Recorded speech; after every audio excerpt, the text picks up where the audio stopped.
All right, guys, let's get right into it. Yo, this is Set with Set Media, and I'm back with another one. And happy Halloween, by the way. Sorry, guys, I am still a bit sick, but hey, man, we got to get to it. But all right, we're about to get into Trump's engagement with the press, and then JD Vance also had an engagement with the press as well. And once again, well, the Dems are still voting no to, actually, they're voting yes to shutting down the government, but they're voting no on the continuing resolution. Everybody, Mr. President. I thought it was an amazing meeting. He's a great leader of a very powerful, very strong country, China. And what can I say? We have, it was an outstanding group of decisions, I think, that was made. A lot of decisions were made, too. There wasn't too much left out there. And we've come to conclusion on many very important points, and we'll be handing that to you in a little while. We're having, because there was a lot of different things, many of them very important.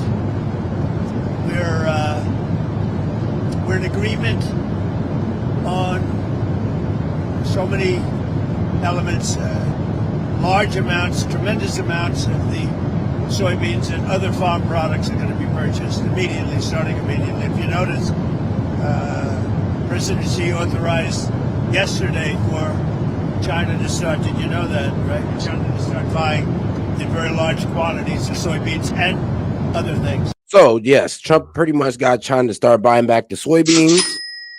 He pretty much got them to buy 12 million metric tons of soybeans. And then over the next, year or so, they're supposed to increase it to 25 million metric tons of soybeans.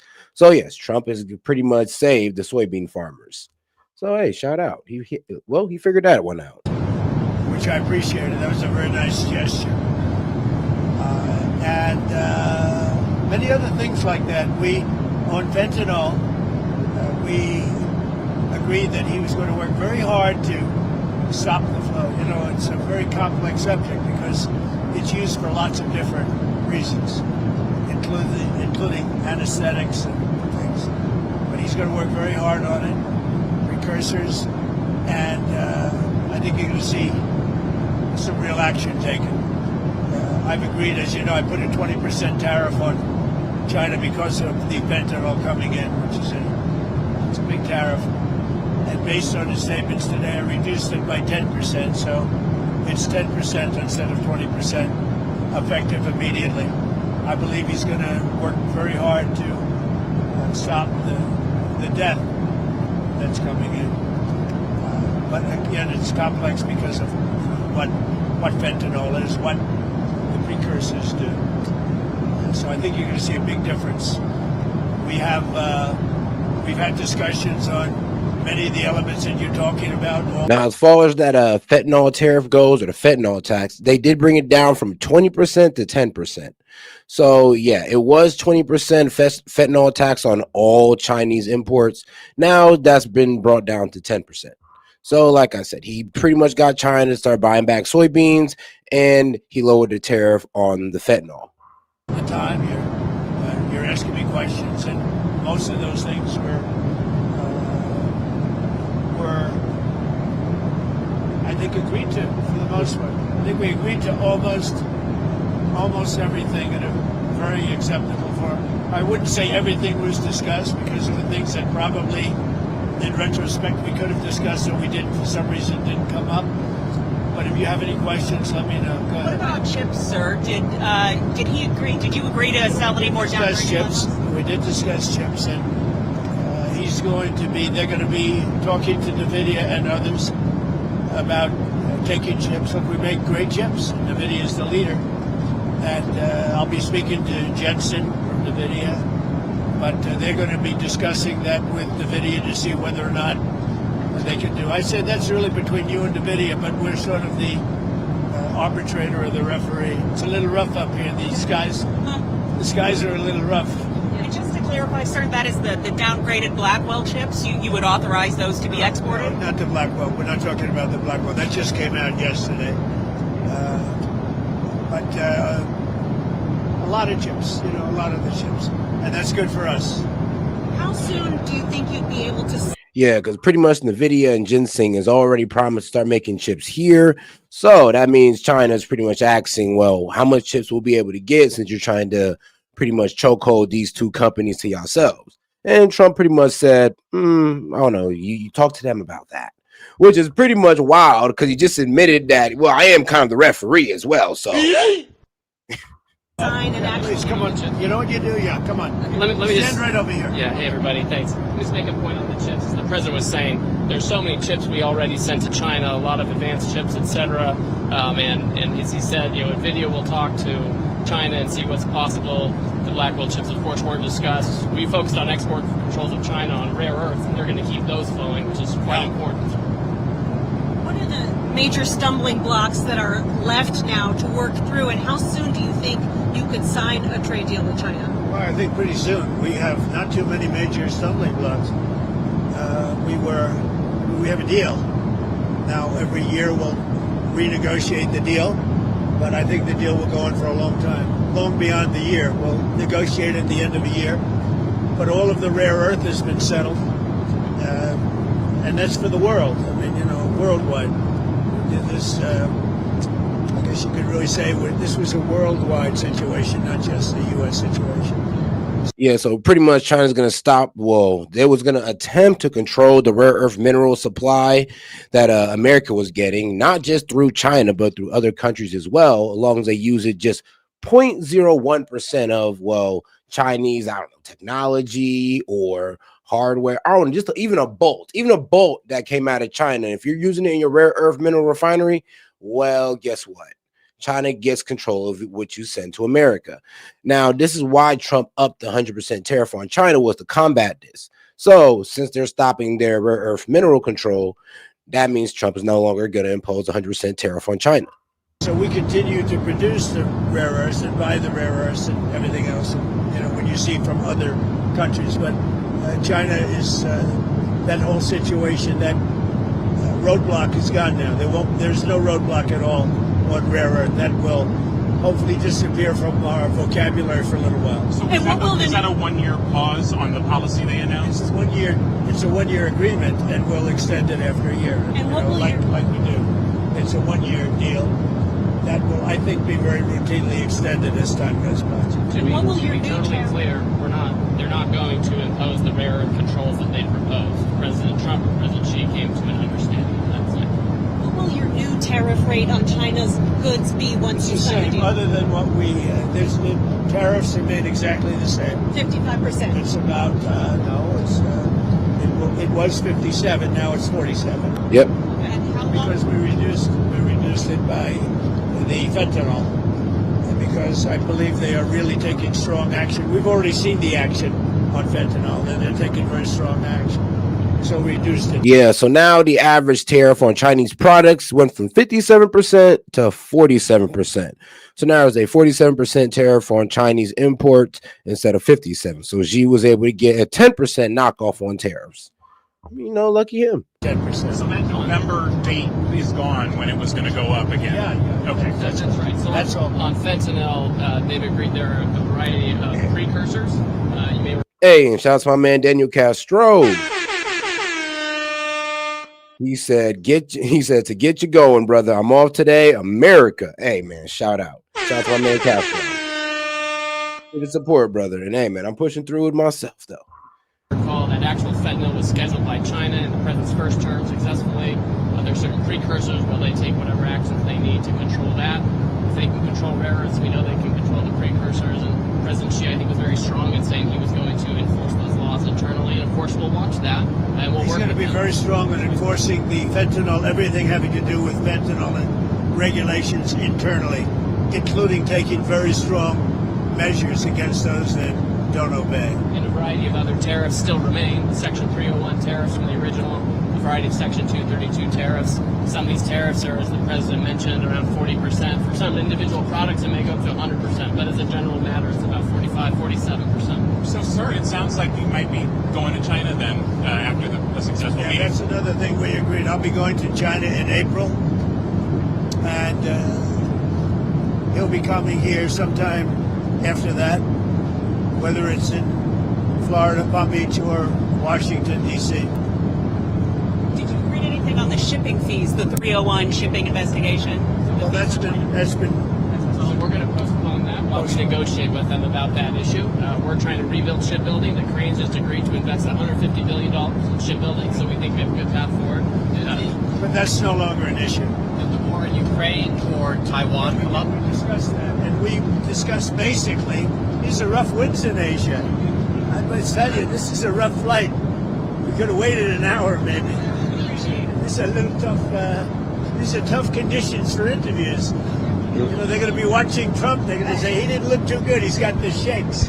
I don't have the shakes, but people are going to think I do. You're pretty solid. So Ukraine, it came up. Yeah, it did come up. Ukraine came up very strongly. We talked about it for a long time, and we're both going to work together to see if we can get something done. We agree the sides are, locked in and fighting, and sometimes you have to let them fight. I guess crazy, but he's going to help us, and we're going to work together on Ukraine. There's not a lot more we can do. The oil, he's been buying oil from Russia for a long time. It takes care of a big part of China. And, I can say India's been very good on that front. But we didn't really discuss the oil. We discussed working together to see if we could get that war finished. It doesn't affect. Yeah, now China, I mean, of course, they still continue to buy Russian oil. Now, as for India, they've backed out finally, but they were doing it slowly out of buying Russian oil. So, Trump was able to get India to stop with that 25% tariff, but he wasn't, of course, he doesn't have much levers to pull on China about that one, because China said they made a good case. They said, well, Russian oil funds a good part of our country, so we'd have to find an alternative before we just go ahead and let go of Russian oil. And I mean, hey, that's just how tied in they are. But hey, China did stop buying their minerals for producing their steel or their iron ore. China doesn't affect us, and I'd like to see it done on the basis I don't like to see 6, 7, 8,000 young people, mostly young people, for the most part soldiers, be killed. It's not costing us anything. In fact, we make money, and I don't even want to talk about making money. I don't care about making money in that case. But, we send weapons to NATO. They buy full price. They buy the weapons. They give them to whoever, but I think they give them probably to Ukraine for the most part. And we discussed it. We discussed all that. We're going to work together to try and get the war with Russia and Ukraine solved. What about the Taiwan issue, sir? It never came up. Taiwan never came up. It's not discussed, actually. What else didn't come up that you thought might come up? You had mentioned you didn't get to everything. We had a long meeting, as you know, but a lot of things we discussed in great detail. A lot of things we brought to finalization. A lot of finalization. I thought it was a great meeting. I think it was a very friendly meeting. It was a good meeting for two very large, powerful countries. And that's the way we should get along with the large, powerful.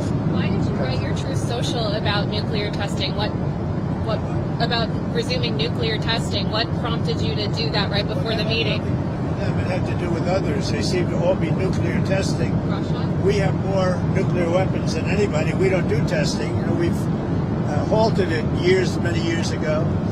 But with others doing testing, I think it's appropriate that we do also. Any details around the testing, sir? Like where, when? It'll be announced. We have test sites. It'll be announced. Did Israel give you a heads up before they bombed Gaza? And is it still a ceasefire if they're stopping? It is. No, they had a sniper, and I mean, ceasefire is hanging on by a very thin thread, but there's still a ceasefire. Now, once again, of course, Israel started bombing Gaza for what they said was, oh, yeah, they're not giving back the dead hostages fast enough. Now, what Hamas is saying, or the Palestinians are also saying as well, is that, well, you guys kind of put the hostages under a whole lot of rubble. And then you're cutting access off to Rafah, where there's most likely hostages under a whole lot of rubble. And they said that they need like specialized equipment just to get the hostages out. Well, I mean, and that makes sense, to be real with you. Like when you level 70% of Gaza, what do you expect? And it is a bit, I know this is going to sound wild, but they did get back their live ones. Now, and Hamas has been continuing to give them their dead ones. So to bomb Gaza and just say, oh, well, they're not going fast enough is wildly insane to me. one of their soldiers were killed, and they did retribution. So we'll see. But yeah, it is a ceasefire. It's back to ceasefire. But is that What is the thinking behind reducing troops in Romania, the drawdown of U.S. troops in Romania? You have to ask. I mean, I could tell you about it, but it's not very significant. It's not a big deal. On nuclear weapons, sir, which countries do you have in mind when you say you want to send a signal? What a rough ride this is. The interviews are tough enough without your life being threatened. You guys okay? Yes, sir. That camera guy's very steady. We're going to look real bad today on television, I'll tell you. I think that, it's pretty much, I think we've discussed mostly what we said, pretty comprehensive. We're going to issue a statement on some of the details. But overall, I guess on the scale of from 0 to 10, with 10 being the best, I would say the meeting was a 12. I think it was a 12. I think, very importantly, I mean, yeah, they got a lot. Well, I would say they got 3 main points done. China got Trump to lower the tariffs. Trump got China to start buying back soybeans, and then both of them stopped their actions of Trump employing 100% tariff on China, and then China trying to pretty much control rare earth minerals, control the supply that we were getting of it. So both of them have de-escalated and given one another something that they wanted. So it was a pretty even trade-off. just the whole relationship is very, very important, and I think it was really good. Well, especially coming on the heels of the successful trip. We're in Malaysia. You signed a peace deal for Cambodia and Thailand. Critical mineral deals with all our allies. So many successful meetings. And so many meetings great for our country, with literally hundreds of billions, trillions of dollars have come into our country over the last 4 days, represented by this meeting. But trillions of dollars, where Toyota is going to build plants, $10 billion worth of plants. And, I could go over so many different companies coming in. They're pouring money into the United States. So beyond even this meeting, this was an unbelievable trip. And I hope you're glad you were a part of it. It was big.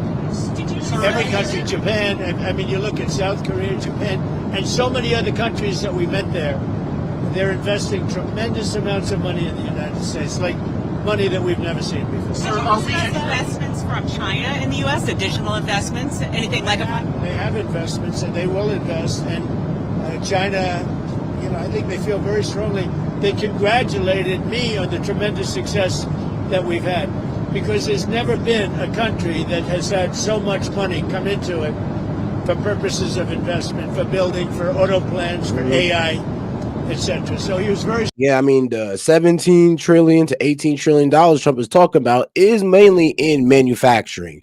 Is these companies promising to build data centers, power plants, and, but factories as well. Strong on congratulating me for that. But he didn't commit to any additional investment or outflow. We didn't really discuss it, but he would... Did you ever get through to Kim Jong-un about setting up a meeting? Does he have a phone? We never were able to talk, because I was so busy, and really this is why we came. I think it would have been maybe disrespectful to the importance of this meeting if we did that. So I'd come back with respect to Kim Jong-un. I'd come back.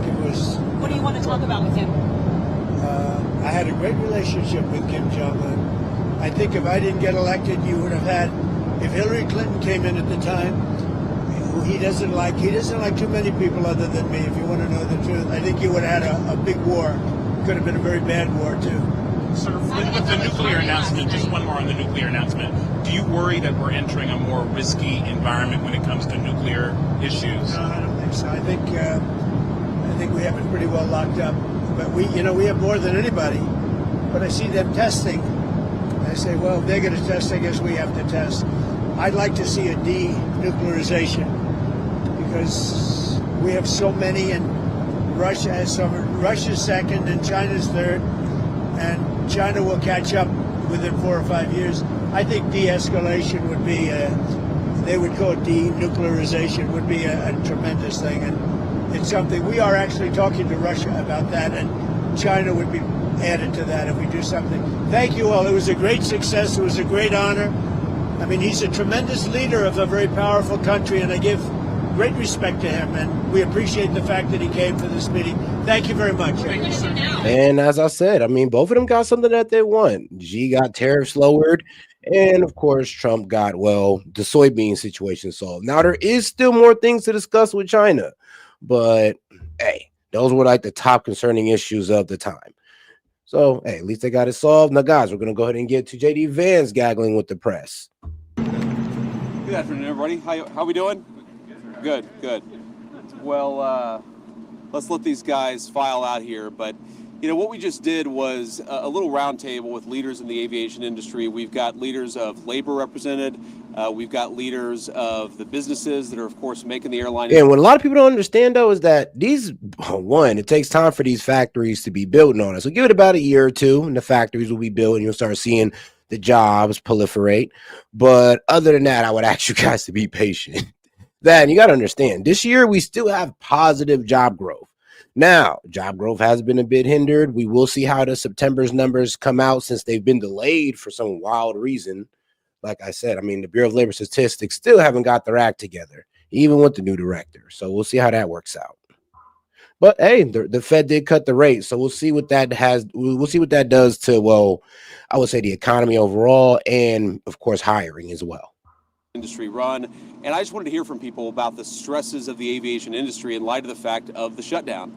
And here's what I found out. It actually worries me a great deal, because I think that as much as delays have gotten worse over the last couple of weeks, everybody here is very worried that we're going to see more delays, more stresses on the people who are actually making the aviation system run, and more problems for both the consumers, but also the great workers who actually make this incredible shining jewel of the American economy actually work and work on time and work safely.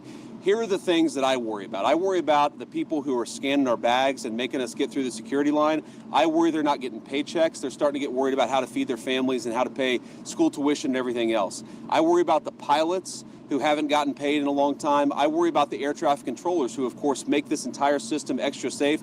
I worry about them. Oh, yeah, and I do believe we are on day 30 of the government shutdown. We're about to break a record, in 2 days. Because what was it? I think the longest was 31 under Trump. Well, shoot, we could be seeing 32 days, depending on if the Democrats finally fold and they just give up on this whole, $1 trillion spending in Medicaid. More worried about their credit card bill than they should be, because they're not getting a paycheck because Democrats refuse to open the government. Now, I understand that a lot of Americans are sick of partisanship in Washington, D.C. Trust me, I've been here for 9 months in this job. I am sick of partisanship in Washington, D.C., but this is very, very simple. Every partisan dispute, every policy disagreement, all of these things we can talk about, we can reason through, we can disagree, we can shake hands and compromise on some of those issues, hopefully. But this is something that every single American, Democrat or Republican or Independent, should be able to agree on. Open the government. Stop this craziness and open the government. It's causing way too many problems, and some of the folks behind me are the people who are dealing with the problems. Now, let's just recap exactly what's happened politically in this town related to the government shutdown. We have had now multiple votes to reopen the United States government. The House— Yes, they have. They have had about 12, now 13 votes. Yes, the last time they voted on opening up the government was the 28th. Yes, the 28th, and it turned out to be a no. So, yes, that now makes 13 times that the Democrats have voted no to open the government. Only the Dems, only y'all. Just remember that. It's only you guys. So please talk to y'all senators, and I don't know, go upside their head with a newspaper and be like, bro, people need to get paid out here. And SNAP benefits, which you guys are kind of having a whole doomsday crisis about. So I don't know why they don't want to open the government, and I'm not really sure why they just don't want to, come to healthcare reforms instead of trying to put money into a failing healthcare system. House of Representatives has voted affirmatively to reopen the United States government. 52 Republicans and 3 Democrats consistently vote to reopen the United States government, but we need 60 votes. So all we need. See, okay then. So you said 52 Republicans. They got 3 Democrats, so I guess they still need 5. To end the craziness, to pay the air traffic controllers, to pay the TSA agents, to pay the pilots, to make sure that food stamp benefits continue to go out to the American people who need them. All we need is 5 reasonable Democrats to join 3 moderate Democrats and 52 Republicans to reopen the government. I want to let Sean Duffy say something, but before I do, I just want to say to any Democrat in the United States Senate, we are happy to talk about any policy issue. We're happy to talk about health care policy. We're happy to talk about tax policy. We're happy to talk about regulatory policy, but not at the point of a gun. You do not get to take the American people's government hostage and then demand that we give you everything you want in order to pay our air traffic controllers. It's a ridiculous set of demands. Let's reopen the government, and then let's sit down and talk about how to compromise on policy. I mean, it's gotten so bad to where even left-wing media is against the Dems on this one. Even left-wing media is like, first off, when they try to say, oh, the Republicans aren't even here. Yes, they are. The senators are here. The House members already voted on the CR bill, and they voted yes. We're just waiting on the Senate. So when they sit there and try to lie to you and say that the Republicans are on vacation, well, not the senators. And then, of course, the whole, Obamacare healthcare subsidies, it is going to triple your healthcare premiums. And that part is true. But the Republicans already gave them a 1-year extension, and then they moved the goalposts talking about they want it to be permanent. The problem with these healthcare subsidies is that even with the healthcare subsidies, healthcare premiums still go up to 18 to 30%. So once again, they want to put money into a failing system instead of trying to debate for reform. For the American people. Sean? I appreciate it, Mr. Vice President. So first, I want to thank you for calling this meeting of the aviation industry. We have a great coalition, bipartisan coalition, and so thank you for that. I just want to tell you, we look at the aviation system, and we've seen blips and blurbs, whether it's LAX or it's Atlanta or it's Dallas. You're seeing impacts of this shutdown on our airspace. And that means travelers are delayed, travelers are canceled. It has real problems. So our air traffic controllers, their first paycheck they missed, well, they got 90%, 80% of the paycheck. That was in early October. They just missed their full paycheck. And you got to think, well, then the second paycheck comes. That's not when we have real disruption. Because every single day, as all of you people know, as we all pay our bills, right, it's not just the mortgage and the car payment, which is very real, but they're buying food. They travel 30, 45 minutes into the towers or the centers, so you have to buy gas. They have kids that want to play football or volleyball or tennis, and they can't afford the very life expenses that they need those paychecks for. And so though we've maintained the safety, I'm grateful for our controllers who are coming in every day. But I do think as this shutdown continues, you're going to see more pressure on controllers, more pressure on TSA workers, and that's going to have real impact. One group that we don't talk about a lot is we have technicians that work in our centers. I've talked to you all about how old our equipment is. We have technicians that come in every single day to make sure this equipment actually works. They too aren't getting paid. And this is burning, and it's having a real impact on our men and women who serve our airspace. And so I would join the Vice President and say, don't hold us hostage. Don't hold American families' travel hostage. Don't hold air traffic controllers hostage. Open up the government, have a conversation, let's get it resolved. But again, every day it gets harder. Every day there's going to be more challenges. And the last point I'll make before I turn it over to Sean O'Brien's really great hair day today is the fact that a lot of our people can go through the miss of one paycheck, and it's hard for them, but a lot of them can get through it. None of them can get through 2 paychecks. And so, again, if Democrats don't get their act together very quickly, you're going to see huge problems. And again, I would come to them. Yeah, I mean, it's going to be a huge problem for the Dems because their talking points are failing. And everybody's realizing that, well, yeah, when the Republicans vote yes 12 times and the Dems vote no 12 times, now 13 actually, like, what are we to do at this point? All your arguments are failing. You're talking about affordable health care, but Obamacare is not helping out with that affordable health care. So if it's all about affordable health care, right, then why are you pouring into a failing system? And then if it was about the healthcare subsidies, then why didn't you just vote yes on the 1-year extension? And if you guys cared so much about these healthcare subsidies, why didn't you, make them permanent under Biden within the first 2 years before y'all lost the House and the Senate? Why didn't y'all do it then? I mean, come on now. With a clean heart and say, open up the government, and then let's have a conversation. I'll give it to the Teamster, Sean O'Brien. Thank you very much, Secretary Duffy. Thank you, Vice President Vance. Look, the bottom line, and we took a position, I represent 1.3 million working men and women in this country for the International Brotherhood of Teamsters. We took a position 3 weeks ago. Pass a clean CR, get to the table, negotiate a deal. Do not put working people in the middle of a problem they should not be in there. And we got to think about the families that are going to be affected. Think about when you have to tell your son or daughter they can't play sports because you're not getting paid. Think about when you can't pay your mortgage. Think about when you can't pay your tuition. Oh yeah, and yo, Daniel, you've had a lot to say, my friend. So do you want to come up here and debate that idea? Because I'm pretty sure I'm the one that's right and you're the one that's wrong, especially when you got to go to ad hominems. You got about 5 minutes to reply, or I will kick you out of the chat for, disrespecting the host. Like, yay, you can come at my ideas, but you guys know the rules. Put the politics aside, get to the table, negotiate a deal, pass a clean CR right now, and then figure out the problems moving forward. And I want to thank the air traffic controllers. I want to thank the aviation administration for all their hard work and sacrifice they make. And look, security and safety of the airlines is paramount. Let's not compromise the safety and security. Pass a clean CR. Thank you. Thank you, Sean. Great. Anybody else? All right, guys. And the topic will be for this debate: the government shutdown is Schumer's fault. The government shutdown is the Democrats' fault. That is the prompt for this debate. All right. Come on. Yeah.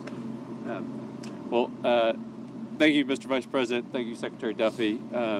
Thank you all for being here with us today. And I want to start by really thanking the professionals, the air traffic controllers, the folks at the TSA, also the FAA, the people in management. They're working hard. They are keeping the skies safe.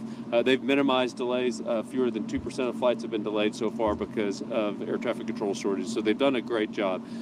But it's putting stress on people. It's not fair to those people. It's also putting stress on the economy. The first couple of weeks, this had no impact on the economy. But as every... All right, guys, and call-in link has been posted, or the StreamYard link. It's on my main page in the post tab. Be the first post you see. Go ahead and click it on there if you'd like to discuss the government shutdown and how it is the Democrats' fault. Every day goes by, the impacts start to grow, and airlines are a pretty good real-time indicator of the economy, and we start to see still minor, but steep booking impact, and you see that happening in the economy. We put the whole economy at risk, and so it's been 30 days, and while I don't have a position on which partisan side and how things should be settled with healthcare, it has been 30 days. I also think it is time to pass a clean CR, use that as the opportunity to get into a room behind closed doors and negotiate hard on the real and substantive issues that the American people want our politicians on both sides of the aisle to solve. But let's get it. Yeah, and it should be about healthcare reform. Like, the problem is there's even Dems who agreed that Obamacare has failed in terms of making healthcare affordable. So instead of trying to pour money into a failing system, why not just talk about healthcare reforms and let's just get it going there? I mean, y'all shut down the government over it, so why not open it back up now that you got the Republicans open to the conversation? Like, I'm just saying, no need to hold the American people hostage over this. Clean CR and get that negotiation done behind closed doors without the pressure and without putting the American workers and the American economy at risk. Here. Great.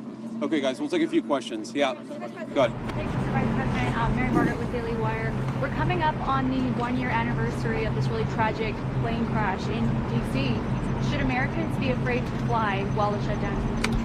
No, I don't think Americans should be afraid to fly because we've got great airline professionals who are keeping the safest aviation industry in the world afloat, but they're doing it with incredible stress. What I worry more about is that if you have, let's say, a pilot who's now missed 2 paychecks, who's now telling his kids that they can't do things that they'd like to do, who's now worried about feeding his family, maybe that guy doesn't show up to work. Maybe he goes and gets a different job. That means greater delays for the American people. I worry about the air traffic controller who now has missed 2 paychecks, who's got to pay his credit card bill or his mortgage, but can't pay both and decides, you know what, this industry is not for me. The Secretary of Transportation made a great point in private. I'm going to steal it right now because we got to get people into the air traffic control industry. We had a shortage of 2,000 people. How many of those people look to the future, see the congressional Democrats can't get their act together and say, you know what, we're not going to join air traffic controlling at all, which is going to further extend the delays. I think that we have a safe system because these guys are doing heroic things in the midst of this terrible shutdown. But why do we ask them to do so much without getting paid? Why don't we pay them so that they can be happy, they can do the best job they can do, and they're not worried about feeding their families while they're doing a very important job for all of us? Mr. President, could you let us know your understanding of the president's comments that he wants to resume nuclear testing. I don't know. It's very sick that the Dems are doing this because, well, it don't affect them. I mean, they still get paid. Their donors still send them the check. So it is kind of effed up how the only people that are really getting hurt is the American people. Like the Dems, they face no hardship in this. I mean, no senator does because their payment is part of mandatory spending, which is kind of crazy how benefits is not part of mandatory spending, nor is government pay. Those should be a part of mandatory spending. If the libs ever want to hit me with that, I'll agree with them. After more than 30 years, does he mean the warheads themselves, the distribution, the missiles, and so forth? What's your understanding of his intention? Well, look, I'll answer that very briefly, but I really do want to focus on the shutdown that is affecting the American people. I think the president's truth speaks for itself. We have a big arsenal, obviously. The Russians have a large nuclear arsenal. The Chinese have a large nuclear arsenal. Sometimes you've got to test it to make sure that it's functioning and working properly. We've been working very closely, even with nations that we don't have the best relations with, to try to limit nuclear proliferation. The president's going to keep on working on that, but it's an important part of American national security to make sure that this nuclear arsenal we have actually functions properly, and that's part of a testing regime. To be clear, we know that it does work properly, but you got to keep on top of it over time, and the president just wants to make sure that we do that. Kelly Meyer with News Nation, and my dad was a pilot, so thank you for what you're doing to keep this guy safe. I wanted to ask you, I know you said you're going to talk with folks on Capitol Hill after they open the government back up. If this keeps going on, would you consider getting everyone together like you did before the shutdown here at the White House to talk? And just quickly on nuclear, does the new testing make the world less safe? So I'm not going to answer. I've answered all the questions about nuclear. Yeah, I'm not gonna lie. I'm not a fan of the whole nuke testing. When Trump said, "Oh yeah, we're about to start nuclear testing again," I'm like, let's not copy Russia in that endeavor.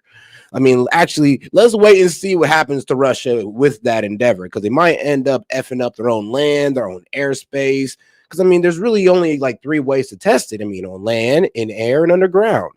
And I mean, I don't know of any underground facilities that America has where you can test a full-on nukes. So I don't know about that. And it might actually cause some damage to the environment. And if it ain't, and what's the point of doing that if it's not for economic success or, like I said, I get production? Like, it ain't no point. Nuclear testing that I'm going to answer. I want to talk about the government shutdown here, and I'd like to focus the questions there. But to your point, look, I've never said we're not going to talk to congressional Democrats until they reopen the government. What I've said is we are not going to give in on policy demands under the threat of hostage taking. I mean, if any moderate Democrat or any Democrat period from the United States Senate wants to come over, they're welcome to walk into these doors in an hour. I'm happy to talk to them about how to end the government shutdown, but it's actually very simple because there's a clean CR, as you heard from everybody, that would reopen the government. What we're also saying is that we're not going to allow anybody, Democrat or Republican, to effectively threaten any policy demand and to place that upon reopening the government. You don't reward hostage taking. If Democrats want to talk about healthcare policy, let's talk about healthcare policy. If they want to talk about tax policy, let's talk about tax policy. They don't get to come in here and say, you give us everything we want, or we're going to shut down the government and not pay our pilots and not pay our air traffic controllers. It's ridiculous, disgraceful, irresponsible behavior. There have got to be 5 more moderate Democrats. And guys, I already posted the call-in link in the post tab for anybody who disagree and who wants to debate that the government shutdown is the Dems' fault. That's why they call it the Schumer shutdown.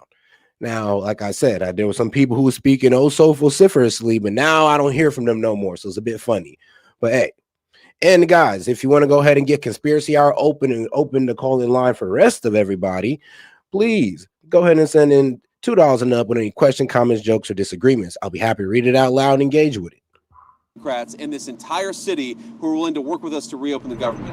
Mr. Vice President, on the issue of the shutdown, there is the concern about 42 million people losing. Andrew, then come up here then and prove that I'm going to kick people then. Come up here and prove it. Like, so stop being a baby in the chat. Going like, you're just going to kick people. I ain't never kicked nobody before. So why would I start now? Like I said, stop being a baby, guys.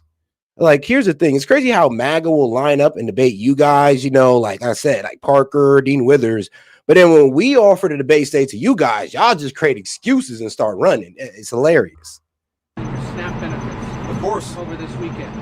The administration moved a lot of money around to pay troops, to pay federal law enforcement, and is telling Congress he can't move money around to pay at least some of those benefits. Why not would there be some push perhaps in the next 48 hours to try to do that so Americans don't go hungry? Well, here's the problem. If you go back to previous government shutdowns, what has happened is that sometimes the president has tried to make the shutdown as painful as possible on the American people. I give the president of the United States great credit and the entire team for trying to make this as painless as possible. The Democrats are acting irresponsibly. He doesn't want the American people to suffer because of it. But look, right now, this government, this administration, we're like guys running around, with a leak in a damn wall, trying to plug it with bubble gum. And we plug one spot with bubble gum, and we plug another spot with bubble gum, and we plug another spot with bubble gum. Why don't the Democrats just stop this entire charade and reopen the government so that we don't have to try to make this thing work on a shoestring budget, which is what we're trying to do. The unfortunate reality, and we're starting to see this with our aviation industry, we're going to find out the hard way with SNAP benefits. The American people are already suffering, and the suffering is going to get a lot worse. Not because the President of the United States has failed to make the shutdown painless. He's tried to do everything that he can to make it as unpainless as possible. And we're not really trying to hear anything about healthcare subsidies on this, because the problem is, let's see, shout out to kff.org, but gross premiums on the markets are projected to be 26% higher in 2026 on average, even with and they projected that number with the healthcare subsidies being extended. I mean, that's what I'm saying. Obamacare has failed because it's supposed to be about making healthcare affordable, which I believe the Dems are for, but I mean, it's not doing what's supposed to be doing. And it's kind of, I always said this, that, you Dems, y'all got a good headline.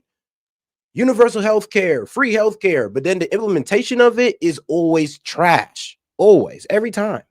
The reason that pain is coming and the reason it's building is because we're not passing the clean bill to reopen the government. It's a very easy thing to do. So you're not... Thank you, Mr. Vice President. I'm Monica Page with Frontlines Turning Point USA. On the government shutdown, of course, we're approaching Thanksgiving, we're approaching the holidays. What could travel look like, if the Democrats don't open the government in time? So I'm going to let our great Secretary of Transportation answer this question. Look, it could be a disaster. It really could be, because at that point, you're talking about people have missed 3 paychecks. They've missed 4 paychecks. How many of them are not going to show up for work? You take the TSA lines that are already too long, even right now, and say half of those people don't show up for work. Man, look, we already got people over here trying to threaten mass robbery over SNAP benefits.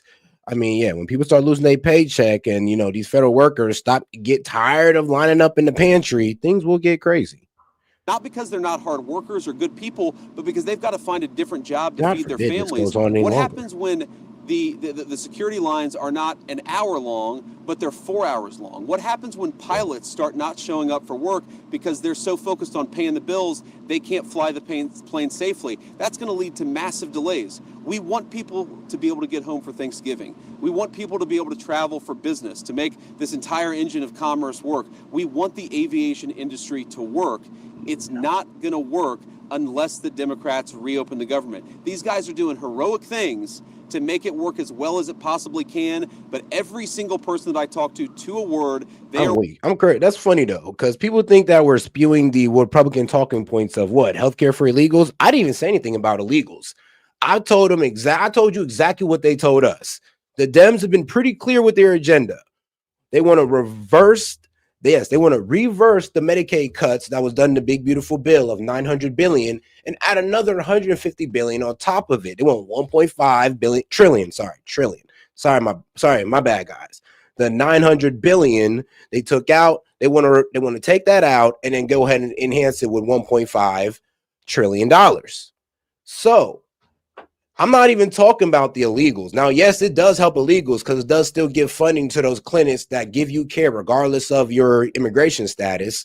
So in a way, yes, but also they want to pretty much, I don't know why, but continue to add billions upon billions of dollars into a failing healthcare system that they say is failing, that they said they want universal healthcare, but for some reason they're still adding money into this healthcare system that is, 1, still expensive for the American people, and 2, in their eyes, is still a failure. And in your eyes too, the Democratic base. I mean, y'all still say I want universal healthcare. You still say this healthcare system is trash, but yet you want to continue still funding this trash healthcare system that you continuously criticize. What are y'all really saying? worried that the delays are going to reach a point where it makes it very, very hard for the American people to fly. Sean? So listen, to answer your question, our traffic will be snarled, right? It'll be a disaster in aviation. And just I'm going to steal, you stole my point, I'll steal one from Scott Kirby from United. Oh man, shout out to my man Chase. Appreciate the support. He says 2 things. Are you feeling any better? And hey, tariffs could pay for it, but they don't want those. Yeah, they don't want those. Nah, they don't want that Trump money. The tariff money, they're gonna lose their mind. That, and they're gonna have to actually admit that tariffs actually did a good thing.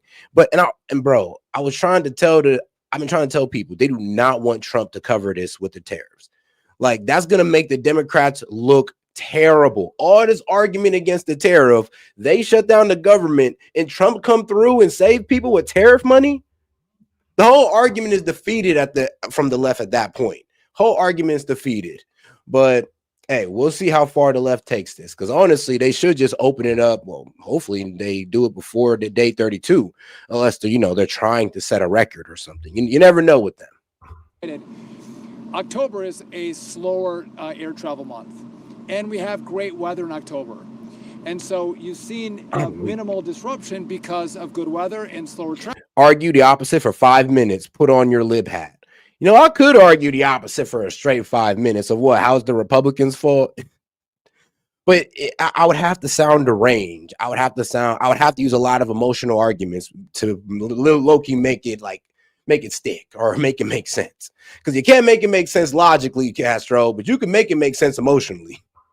But as we go into November, travel picks up as people start to look at going to see their families. Kids come home from college. And if you don't have air traffic controllers who are being paid, they may want to stay on the job, but they cannot. They're going to have to go take a second job, and you're going to have... Oh, yeah, and Chase, I'm feeling slightly better, slightly. I guess you can kind of hear it in my voice still, though. Mass issues throughout the airspace. People will not be able to go from one place to the other because of the government shutdown, and I hope Democrats don't take it to that point. Great. Alex Brachet from ABC News. I'm curious, as we move into this holiday travel season, is the administration working on a plan to keep airports running smoothly? The other thing that I wanted to ask you is we got 20 million Americans who are set to see their healthcare premiums skyrocket with those ACA tax credits expiring. Curious your response there. Is the administration working on a plan to expand them? Why don't you take the question about what we're trying to do to try to limit the effects of the shutdown on aviation? I think Sean is a great person to address that, and then I'll address the health insurance premium question. Yeah, so we're working closely with NATCA, our air traffic controllers union, our technicians who work to keep the equipment safe and operational. I know Christy's working with TSA, so we are doing all we can to partner with and talk to our government employees who make this system run smoothly. But we can only ask so much. And I, as a guy who had a lot of kids and didn't make a lot of money. Oh, guys, like I said, man, for any naysayers or disagreeers, the call-in link is open. Like, it's in my main page on the post tab. You can come up here and debate me on this stuff. But like I said, I've called out at least like 3-4 people, and they've tucked their tail and ran. So, hopefully you won't do the same. And like I said, the prompt is, this is what I'm debating you guys on, that the government shutdown is the Dems' fault. Like, period, point blank. Hey, when we get to a next video, we can switch to another prompt. Maybe you feel like you have more confidence in that. But right now, yes, the fact that the Dems are voting no on the CR, the fact that they're the demanding party, they're the reason the government shut down. Early in my life, I know the pressure that these families are under. And by the way, think when these families go home, the fights that are had over the fact that you don't have money for basketball this season. The family strife that happens because they don't have money coming in the door is very, very real. So we are doing all we can to work with our partners to keep things running smoothly. But in the end, we can only go so far. And if I could just, before I turn it over, I love that you guys are asking us questions about what we can do to make this less painful. There's an easy, painless solution. Pass a clean CR. And by the way, I think you all, I was part of some shutdowns myself in Congress, and the tone of the press corps is very, very different in this one. You were rabid against Republicans who voted not to open the government up. And it seems like everyone is so docile. And so, what is the president going to do to alleviate the pain? I'm out of the mall. Anyone can go see the World War II Museum. They can all go see the Vietnam Memorial. And you see what I mean, guys? It's comments like these. Alonzo, you just proved me right. You can't make it make sense logically, so you have to use emotions such as shaming. Like, thank you for proving my point on how the left debates. And you know what? I damn near respect it in a way, because you know what? MAGA will go up there, and I'm gonna be real with you. Not every guy who debates for MAGA is an intelligent debater. Like, I'm not gonna sit there and say that, but at least they go up there. You guys, I'm not sure if it's smart or cowardice, but instead of going up here and debating me and making yourselves look stupid, y'all just sit behind there and be keyboard warriors and just use, well, insults and, well, shaming tactics. And that's all you got is emotion. No logic, no nothing. I mean, you don't even got no facts for it. Just straight up emotion. Again, we didn't close those down. This administration is doing everything they can to alleviate the pain on the American people. Go back to Barack Obama. He did everything he could to shut down parks and memorials. And I mean, look, Glibs, trust me, you guys are some unintelligent debaters too. Not everybody's a debater. Not everybody's working with the facts here. I'm just being fair on both sides. But I will be real. MAGA, they got more balls than y'all. Y'all hide behind the keyboard. MAGA, they'll actually step up here and debate. Like, I got to give it to them. Across this city. And so, again, it's an easy answer.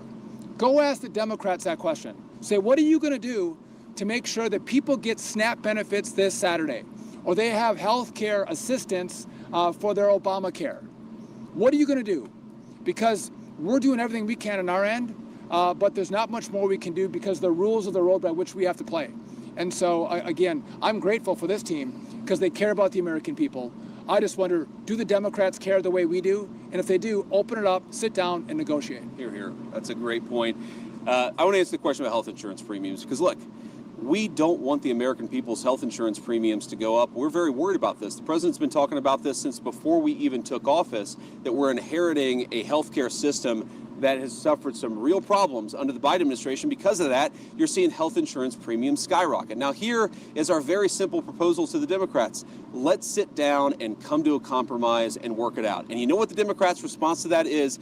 Give us everything we want, or we're going to shut down the government and keep it shut down. That is not reasonable behavior. That's not how you do compromise in this town. That is the way that the Democrats have operated. They are trying to take a hostage. And like I said, it just don't make sense. If it's all about affordable health care, well, Obamacare is low-key failing on that. It actually, well, is outright failing on making healthcare affordable, especially when the insurer and the insurance guys are already telling us, yo, we're going to raise premiums by 26%. And for some reason, the Dems want to add more money into this failing system. So it does not make sense that they're shutting down the government for healthcare, especially since they haven't did anything for healthcare. Well, nothing since Obama.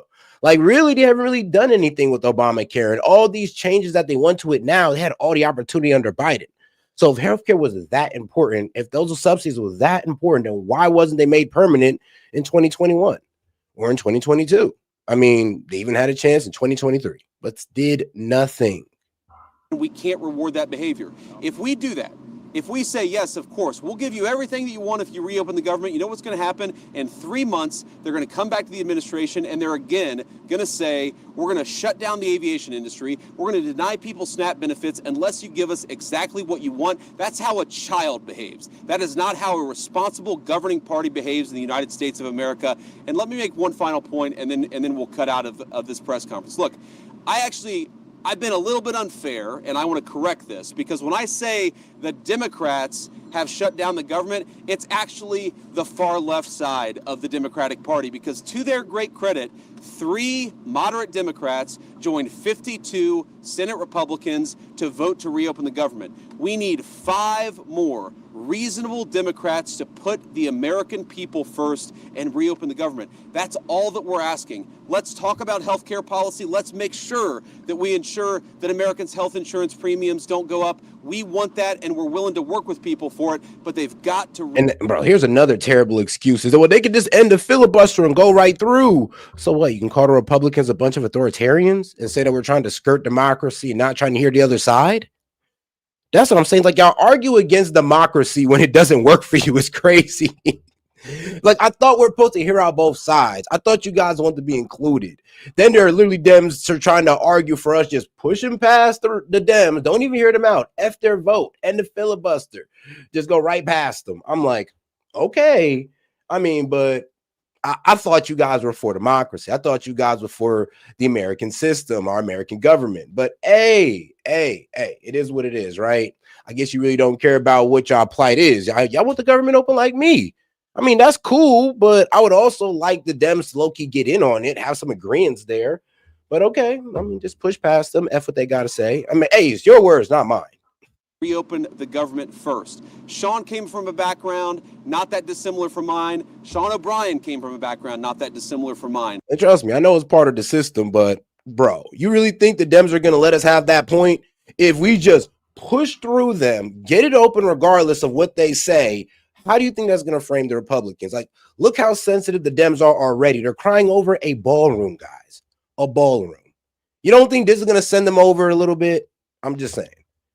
There are moms and They're a dads sensitive group who of are people fighting right now because they're worried about not being able to pay the credit card bill and the mortgage bill. There are parents who have to look their kids in the eye and say, you know what, we're not going to do football this year. We're not going to do basketball this year because I can't pay for it because the federal government is shut down and I'm not getting a paycheck.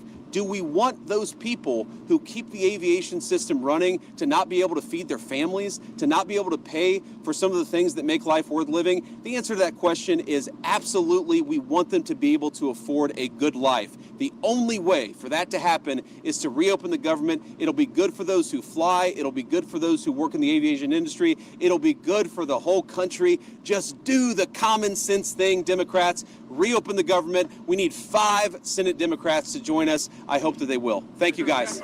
With 5 sensible Dems, we can reopen the government. Just 5. But you know what? Hey, we're going to start over on the right side of media with Fox News, and then we're going to make our way over to the left. You know, the usual how we do it here. And we're going to start off on Fox just because I like triggering the left. Well, what can I say? Like, it's propaganda, but CNN and MSNBC and ABC are not? Oh, because it goes with your self-confirming bias. That's why. That's why. Okay. Welcome to Jesse Waters Prime Time. We are live tonight from Phoenix, Arizona, where we've spent the day at Turning Point USA. We'll have more on that later. Trick or treat. Trump spent a week in Asia negotiating with the world, flew back on a red eye, and still had enough gas to hand out candy. If this were Joe, he'd be sleeping until Thanksgiving. But there's no sleeping at this White House. You can't even get a bit of shut-eye on Air Force One.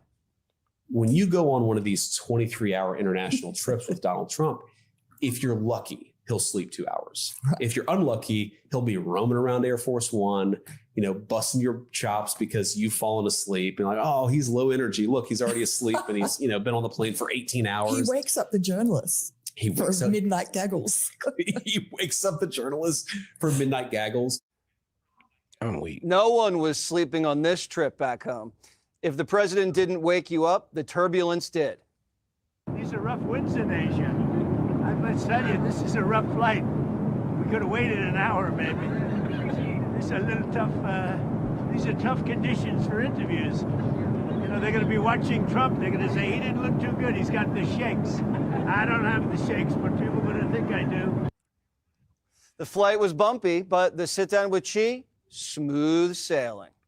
Overall, I guess on the scale from 0 to 10, with 10 being the best, I would say the meeting was a 12. You know, considering that both parties got what they want. Like I said, Trump got China to start buying back soybeans. China got Trump to lower tariffs by 10%. And of course, Trump got China to stop their rare earth control. And of course, China stopped Trump from imposing 100% tariffs. So everybody got what they wanted. Trump had the upper hand from the start. He made sure to win the body language battle at the first handshake. And we're going to have a very successful meeting, I have no doubt. But he's a very tough negotiator. That's not good. Trump never took his eyes off this. I mean, you could tell the fake smile on Xi. You could tell he don't want to be there. Chi-com. During the meeting, Xi kept looking down at his papers. 47, staring him straight in the eyes. Xi knows who deserves a prize. Mr. President, you care a lot about world peace. And you're very enthusiastic about settling various regional hotspot issues. China is calling Trump the peace president, but don't take it for granted. Just because 47 wants peace doesn't mean he's not prepared for war. Trump's making sure we're in tip-top shape. He's ordering the Department of War to start testing America's nuclear weapons for the first time in 30 years. Which I disagree with. I'll be honest with you. Like I said, I don't really see any good. I really don't see any real purpose in testing nukes. Like, I don't understand why, and I feel like it's dangerous, and it don't need to be done. Like, there's a reason why we stopped in the past, and because it was dangerous. And we're also helping South Korea build a nuclear-powered submarine. And a waste of good land. That too. A waste of good land. And we're doing it in the Philly shipyards. If China behaves, there's nothing to worry about. Trump would rather strike deals than targets. And he's leaving Asia with a China deal. I put a 20% tariff on China because of the fentanyl coming in, which is it's a big tariff.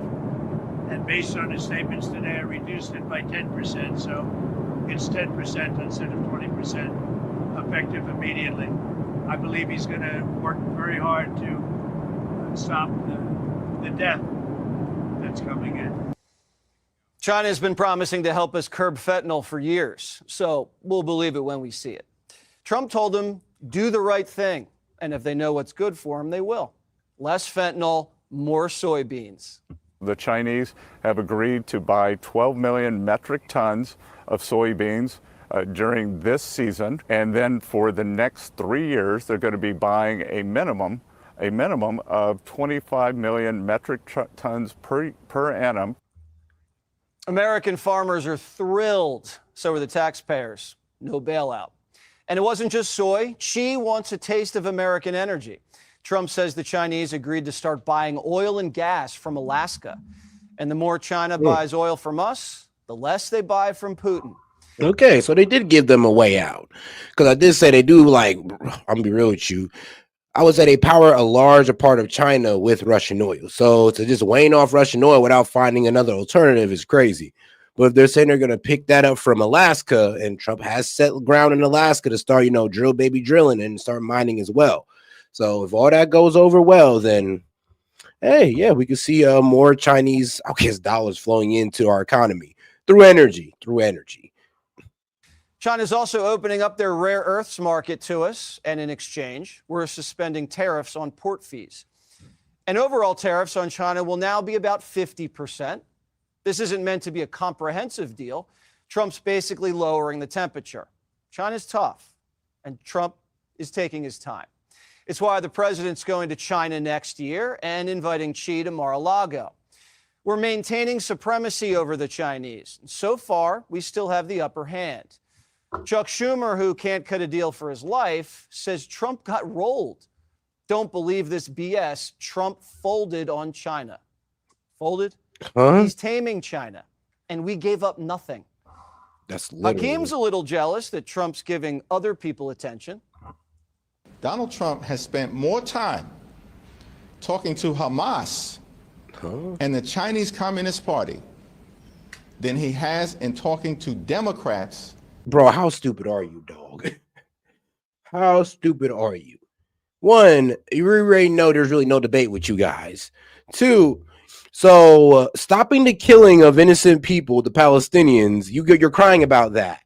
You're crying about that. Trying to stop China's unfair trade practices, you're crying about that. Like, bro, yeah, that's what I'm saying. You guys have damn near lost the argument. You lost the argument when you can't even really argue about healthcare no more. It's like, bro, why don't y'all write a reform plan for healthcare and how it can be more affordable for the American people instead of trying to dump more money into Obamacare?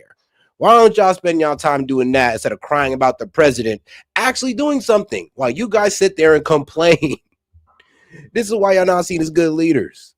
On Capitol Hill to end the Trump shutdown. Whose fault's that, Hips? Trump just came home with peace deals and trillions in new business. What have Dems done besides shut down the government? Fetterman's not mad. He's disappointed. As a Democrat, I am and bro, it is, and that's what I'm saying. Like, it's kind of funny that the Dems would be like, well, why don't the Republicans come up with a better plan? Bro, y'all are the ones advocating for it. Why don't you come up with the plan? I thought it was y'all vision. But apparently, every time the Dems can't do something for you guys, you want to push it off on the Republicans. Then why are you even voting for the Dems? What's the point of voting for them? You're just gonna advocate responsibility to the Republicans. Like Obamacare, guys, is in the name. It like does not give the Democratic Party a little bit of responsibility, just a little bit, to be the ones to reform it. Like Trump will have to be the one to take off the individual mandate that help people out. No, not the Dems that started it, but Trump. What are you guys gonna do? Because you have 4 years and you still didn't do nothing to it. But then once again, oh, well, what about the Republicans? What's the point of even voting Dem then?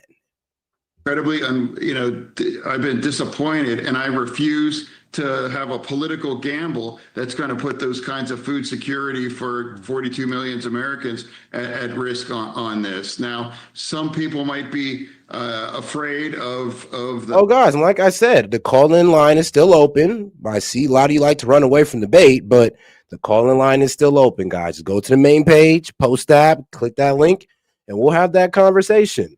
Like I said, though, the prompt is still, it's the Dems' fault why the government is shut down, and you really don't have a good argument for why they're keeping it shut down. But if you want to challenge that, please come on up. The extreme left, but I am not one. I am not one of those Dems. Maybe Democrats are mad that Trump was lavished with special gifts by all his new friends. The South Koreans literally drenched him in gold. Mr. President, can we offer you this beautiful golden necklace? It is really beautiful. I'd like to wear it right now. Thank you so much. We'll cherish it. It was a nice gesture, but Trump had his eyes on something else, the golden crown. And they asked, Mr. President, may we do the honor? The Cheongnam Gold Crown symbolizes the divine connection between the authority of the heavens and sovereignty on earth. It symbolizes the spirit of Shilla, which brought peace to the Korean Peninsula for the first time. No, the Dems are going to lose their mind over that. Hey, look, I just want to let y'all know that Dems, the reason why South Korea gave Trump a crown was inspired by you guys, okay? This was all inspired by you. I want you to give it up for yourselves, because the reason why Trump has a crown right now is because of you guys. Good shit. Appreciate that. Because now South Korea is even trolling you guys by giving this guy an actual crown. Like, way to go, guys. Way to go. Like, way to manifest it. Oh, man. I swear to God. You guys are funny. America. Not our words. Pocahontas said it. Donald Trump wants to politicize everything in America because he thinks he's the king in charge. A king? Democrats say, yeah. And he's building a big, beautiful palace, and he's never going to leave. I personally think that an infrastructure is being built to allow Donald Trump to stay in office indefinitely. I don't think that what's being done to the White House, you don't do that if you think that anybody else is going to inhabit this thing after you, and if you are planning on leaving power. You know who's really mad about Trump's big, beautiful ballroom? Maddow. She's fuming that her boss paid for it. For every corporation, like our parent company for another hot minute, Comcast, yes, you did. That wants to pay for Trump to take a literal wrecking ball, an excavator to the White House. How does it feel to know that the person that signs your check also signed a check to help Donald Trump build that ballroom? How does that feel? That gotta sting. Public-facing companies should know there's a cost. What would happen to you if you told your boss that he's going to pay? I don't think you'd be clocking in the next day. I know, literally. Kamala's ballroom derangement syndrome is off the walls. Like, literally, though, because, Maddow, you might want to watch your mouth, because apparently, man, y'all hosts are cooked, apparently. Like, your numbers are not good. People aren't even liking y'all that much, especially MSNBC. Y'all numbers are really going down. So you might want to watch your tone on how you address your boss. Kidding me. This guy wants to create a ballroom for his rich friends while completely turning a blind eye to the fact that babies are going to starve when the SNAP benefits end in just hours. Because y'all shut down the government. Yes, you're right. There's going to be families that are not going to get those SNAP benefits because you guys continuously vote no. Like, yes, that's on you guys. While you're crying about a ball, though, it's like, what's more important? Like, I would be more focused on opening up the government than crying about a ballroom. And it just seems a bit obsessive to cry about everything this man Trump does, especially when it's something as minuscule as a ballroom. Hours from now? These guys. Come on. So what? I'm not going to be distracted by, oh, does the guy have a big hammer? What about those babies? The babies. Newsom says he's demolishing it if he becomes president. The changes of the White House, the demolition of the East Wing, all the gold in the Oval Office, is all this going to, I mean, first of all, this is like a metaphor for how the stuff he is doing now. The wrecking ball presidency. I mean, is going to outlast him. Well, I mean, is the next Democratic president going to get rid of all that stuff? I think they will. I hope they will. I mean, God forbid they don't. Oh, guys, let's make sure you double tap that screen and like the video, guys. Appreciate the support, by the way. And if you have any questions, comments, jokes, or disagreements, I'll be happy to read it out loud and, of course, engage with it. But if you are a naysayer, you want to come up here and debate me on the government shutdown, I'll be happy to. Just go ahead and go to my main page, post tab, and hit that link. Democrats just don't like nice things. All they want to do is throw the king in a gulag. He will, be in violation of the Constitution, and he should be arrested if he attempts to do that. What? You think he should be arrested if he attempts to have a third term in any way? He's a violation of the Constitution of the United States, and he should be arrested. Okay. Yeah, Would he, though? Even CNN is saying there may be a chance. I mean, look, for this man to get a third term, bro, it'd be miracles on top of very, very 1% chance miracles. Because it's like, there's really no way. And I'm gonna be honest with you, Trump would have to have the most phenomenal performance over the next 3 years for this man to get like a third term. For us all to agree to it, for all the states to just get in line for that amendment change and take off the 22nd Amendment. It's such a small chance that it's, in my eyes, it's not really worth thinking about. But anything's possible. The 22nd Amendment says no person shall be elected to president more than twice. But there's arguably a difference between elected and be the president or serve as president. So that gives rise to this theory.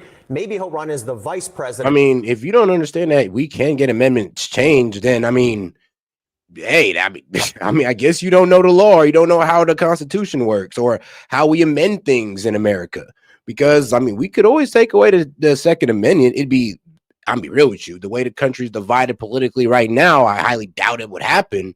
But hey, anything could happen. Anything's possible, even if it's highly unlikely. Now, do I want Trump to run for a third term? No, not really. I think we need some new blood. I would like somebody about, I don't know, between the age range of 35 and 45. We need some new blood in there. So I personally would have wanted Trump to run again. And then the president will resign. Well, someone needs to tell Trump because he still thinks he can. I would say that if you read it, it's pretty clear. I'm not allowed to run. It's too bad. Now, if Trump keeps this hot streak going, maybe he should run again. Every day he's king, it's more moolah in our pockets. Trump just came home with trillions of dollars in minerals, investments, and open markets, plus stronger military alliances against China and a more self-reliant America. No wonder 47's smiling. We should smile because we had a great time. But I've been doing this for 5 days. All right, now let's get into the left side of media with CNN. Let's see here. Whoops. But let's see here. Of course, new man sentenced after DOJ scrubs mention of his January 6th participation, sidelines prosecutor involved. Let's go ahead and get right into it. Because I guess something came out about January 6th. Alarm over a possible push by the Justice Department to rewrite history to please President Donald Trump.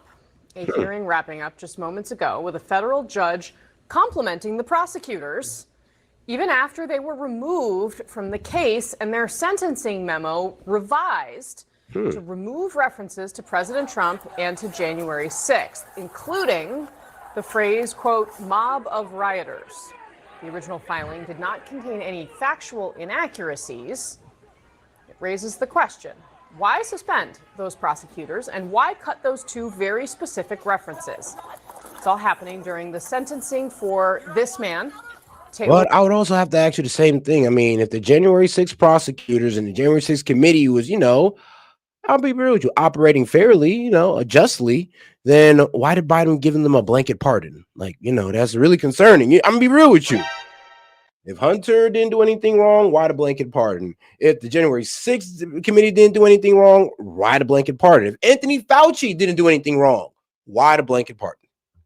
Taranto, he was inside the Capitol on January 6th, was among those pardoned by President Trump for his actions that day. In 2023, though, he was arrested with weapons and ammunition. All right, guys, I guess for this video, we can switch the prompt to January 6th was a riot, not an insurrection. That is the new prompt right now. If you want to come up and debate me on that, January 6th was not an insurrection. It was not an insurrection. It was just a riot. Near former President Barack Obama's D.C. home. In a memo filed yesterday, the Justice Department noted that on the day of Taranto's arrest, Donald Trump shared a post containing the Obama's alleged address on his Truth Social platform. Prosecutors say Taranto reposted Trump and then began live streaming as he searched the Obama's neighborhood, saying this, quote, "Gotta get the shot. Stop at nothing to get the shot," end quote. So the new filing in this case made no mention of January 6th or Donald Trump or the... All right, so new judge comments on prosecutor suspend after filing, described January 6th as a riot, say they did an excellent job in the case. Hey, let's go. It has now been identified as a riot, rightfully so, because labeling it an insurrection, man, look, that just don't match up with the definition of insurrection or how other insurrections went. Of course, like in other countries where the people are coming at the leadership, well, with guns and knives and a possible noose. Fact that Trump was the one who publicly shared the Obama's purported address. And the original prosecutors remain on administrative leave. The judge today did make a point of saying that they, quote, did a truly excellent job in this case.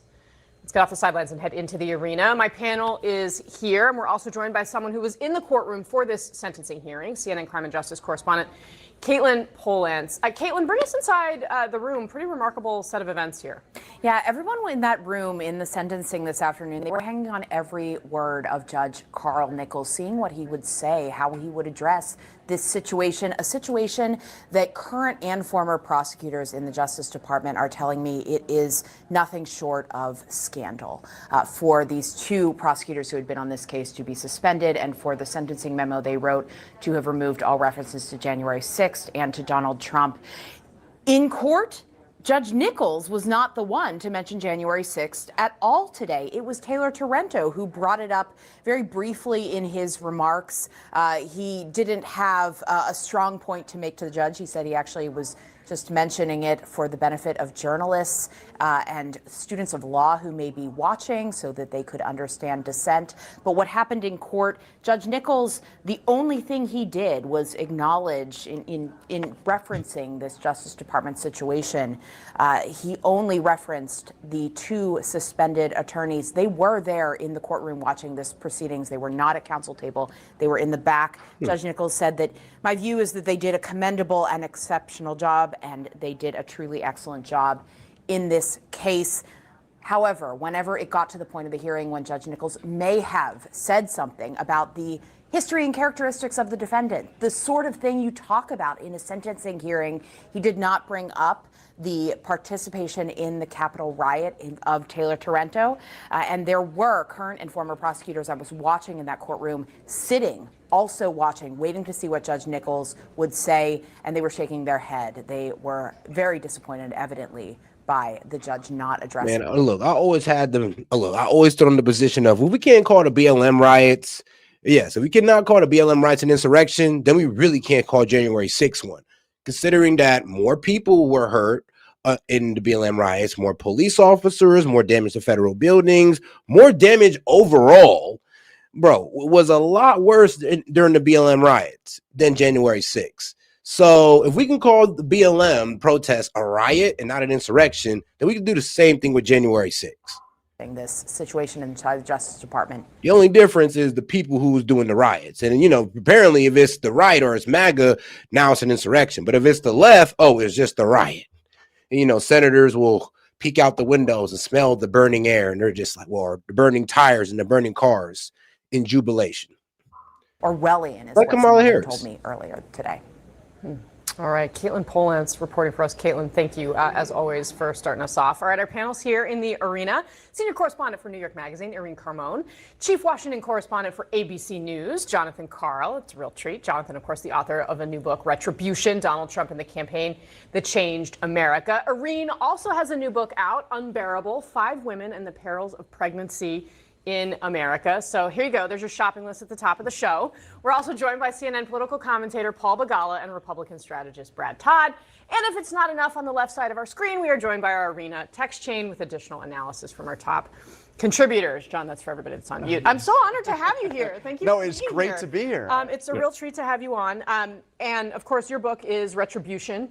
But all right, we ain't gonna get into this guy's book. Let's go over to Scott Besson, slams Democratic leaders, pretty much saying that they didn't do squat, nothing, not a damn thing. But all right, guys, let's get right into it. I mean, shout out Scott Besson. I mean, I'm be real with you, probably one of the highest performing guys on Trump's administration. Is Treasury Secretary Scott Besson.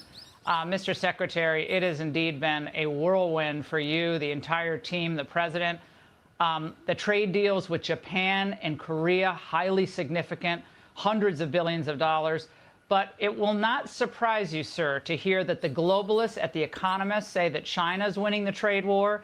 And today, the New York Times basically said the same, claiming that by withholding soybean purchases and rare earth exports, China extracted relief from U.S. tariffs, delayed export controls without conceding much in return. Are you serious? Well, first off, the exports control was honestly huge. They had to, one, delay that. And then 2, they reinstated their soybeans. So what you mean we didn't get nothing in return? Like, that's what I'm saying. It's kind of weird how some of these guys report. Because it's like by withholding soybean purchases that was returned and rare earth exports, well, they never actually froze the rare earth exports. They were trying to get other countries to do it in unison with them. That was the goal. Let's see here. Trying to extract relief from the U.S. tariffs, not full relief. Like, what do you mean? Like, see, this is very misleading because by 10%, when you said extracted relief from U.S. tariffs, you're kind of making it sound like we just dropped our tariffs completely. Like, can you be more accurate in your reporting, New York Times? Because it only went from 57% to 47%. So they weren't relieved from U.S. tariffs. They just got a reduction in U.S. tariffs. What is your response tonight? But hey, man, you know Dems, bro. They'll just read that headline and they'll go with it. Laura, good to be with you, and happy 8th anniversary Not all of of the you. Angle. And Thank you. I've stayed behind in the Republic of Korea to represent the U.S. at the APEC conference. And I can tell you, this was one of President Trump's finest moments, and everything that he's been doing since he came back in January 20th, rolled into this moment. He's been doing peace deals, trade deals, tax deals, and in terms of trade deals, he came into China's backyard. He was in Malaysia at the ASEAN conference. We signed deals with Malaysia. He was credited with stopping the war between Thailand and Cambodia. We moved on to Japan, where he signed a historic trade deal with Japan. Takes tariffs on American products down to virtually zero. We get $550 billion from the Japanese in terms of public sector investment, the trillions of dollars of private sector investment. Then we came to Korea, and the historic meeting yesterday between President Trump and President Xi. And Laura, I can tell you, I've been privileged to be at 3 leaders meetings with President Trump. Yesterday was the 4th, but there was G7 in Canada. There was the meeting at the UN where about 85% of the Muslim world was represented by their leaders. There was a meeting at ASEAN where all the Asian leaders wanted to speak to and be with President Trump. And then yesterday was a historic day. He sat down face to face with President Xi. We are the 2 largest economies in the world, and he negotiated a fantastic deal for the U.S. And anyone who says that it was anything different, has Trump derangement syndrome because Literally. President Trump, the respect that President Xi. I mean, when you got to come up with BS headlines like, "Oh, China won the trade war" and all this wild stuff, I'm like, how did they win? How did they win when we completely got them to push back all their aggressions, but we still got our tariffs on them, still at 47%? So how did they win again? And then we got them to start buying back our soybeans. Like, how did they win? What did they get back? What did they get from us besides like tariff relief? We got them to buy products. I mean, byproducts and also stop their control. That's it. But what did they honestly get from us? President Trump was evident in the room. The two of them have a very solid relationship, and as President Trump said, it was a 12 out of 10. What we came away with, what were our gives? Our gives were we reduced from 57 to 47% the tariffs. Based on their willingness to comply with stopping fentanyl precursors, which they ship into North America. And Laura, what's the price that you put on American lives? Hundreds of thousands of Americans dying every year, families ruined, and President Trump is focused on ending this great tragedy. There's going to be heavy compliance. We're going to set up a system of quantitative measurements to see if they are keeping up with those. And on October 8th, China unilaterally said that they were going to put a rare earth licensing regime on the entire world, and President Trump, as the leader of the free world, got this delayed by one year. So it wasn't just for the U.S., it was for the entire world. Well, what happens a year from now? Because our supply chains are so integrated. Right. What happens a year from now, Mr. Secretary? A year from now, we'll be at the table.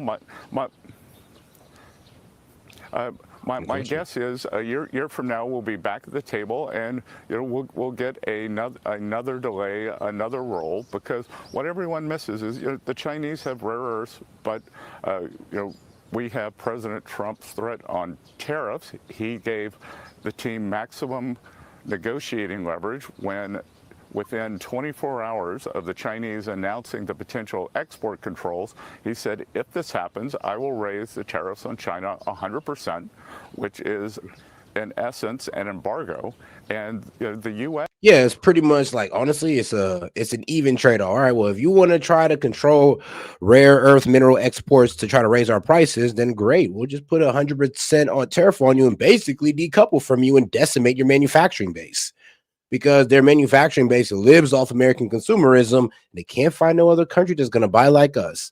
And I mean, if you're a liberal and sane enough to think that they can, I mean, you just don't know the global economy. Yes, we are the deficit country. China has to export to us.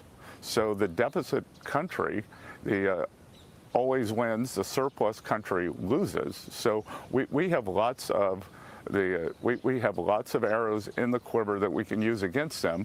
But Laura, I think what's more interesting here is, maybe we can settle into a good place where the competition is more fair.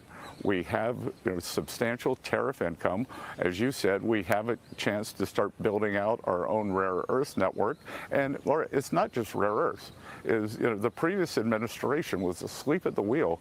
It's rare earths, it's semiconductors, it's shipping, it's precursor pharmaceuticals and medicines. It's about 7 strategic industries that we have to become independent. We do not want to decouple from China. We need to de-risk. And with President Trump's historic leadership, we need to diversify. We need to get rare earth minerals from other countries, including our own. We need to start producing our own as well, but we need to wane off China when it comes to rare earth minerals and other things as well. And if we can do that, then China will have less authority when it comes to those rare earth mineral control that they were going to try to impose on honestly, around the world. It was a global. And the only reason why Trump found out about it is because countries came to Trump and said, look what China's trying to do. They're trying to control our exports, which was basically asking these countries to shoot themselves in the foot profit-wise. We're going to de-risk, and it is an all-hands-on-deck effort across all the departments in this administration. The question remains, I think, as time goes on, can we ever really guarantee our independence if we are reliant upon a communist regime for critical? Well, guys, you got any question, comments, jokes, or disagreements, or just want to show some support? Send in a super chat, $2 and up. I'll be happy to read it out loud, engage with it. Appreciate the support, guys. Let's keep it going. And like I said, for the naysayers, I mean, the calling line is still open for you guys who actually want to debate. Like I said, like it does seem like the left is being a bunch of keyboard warriors and they just use emotional arguments. But hey, prove me wrong, please.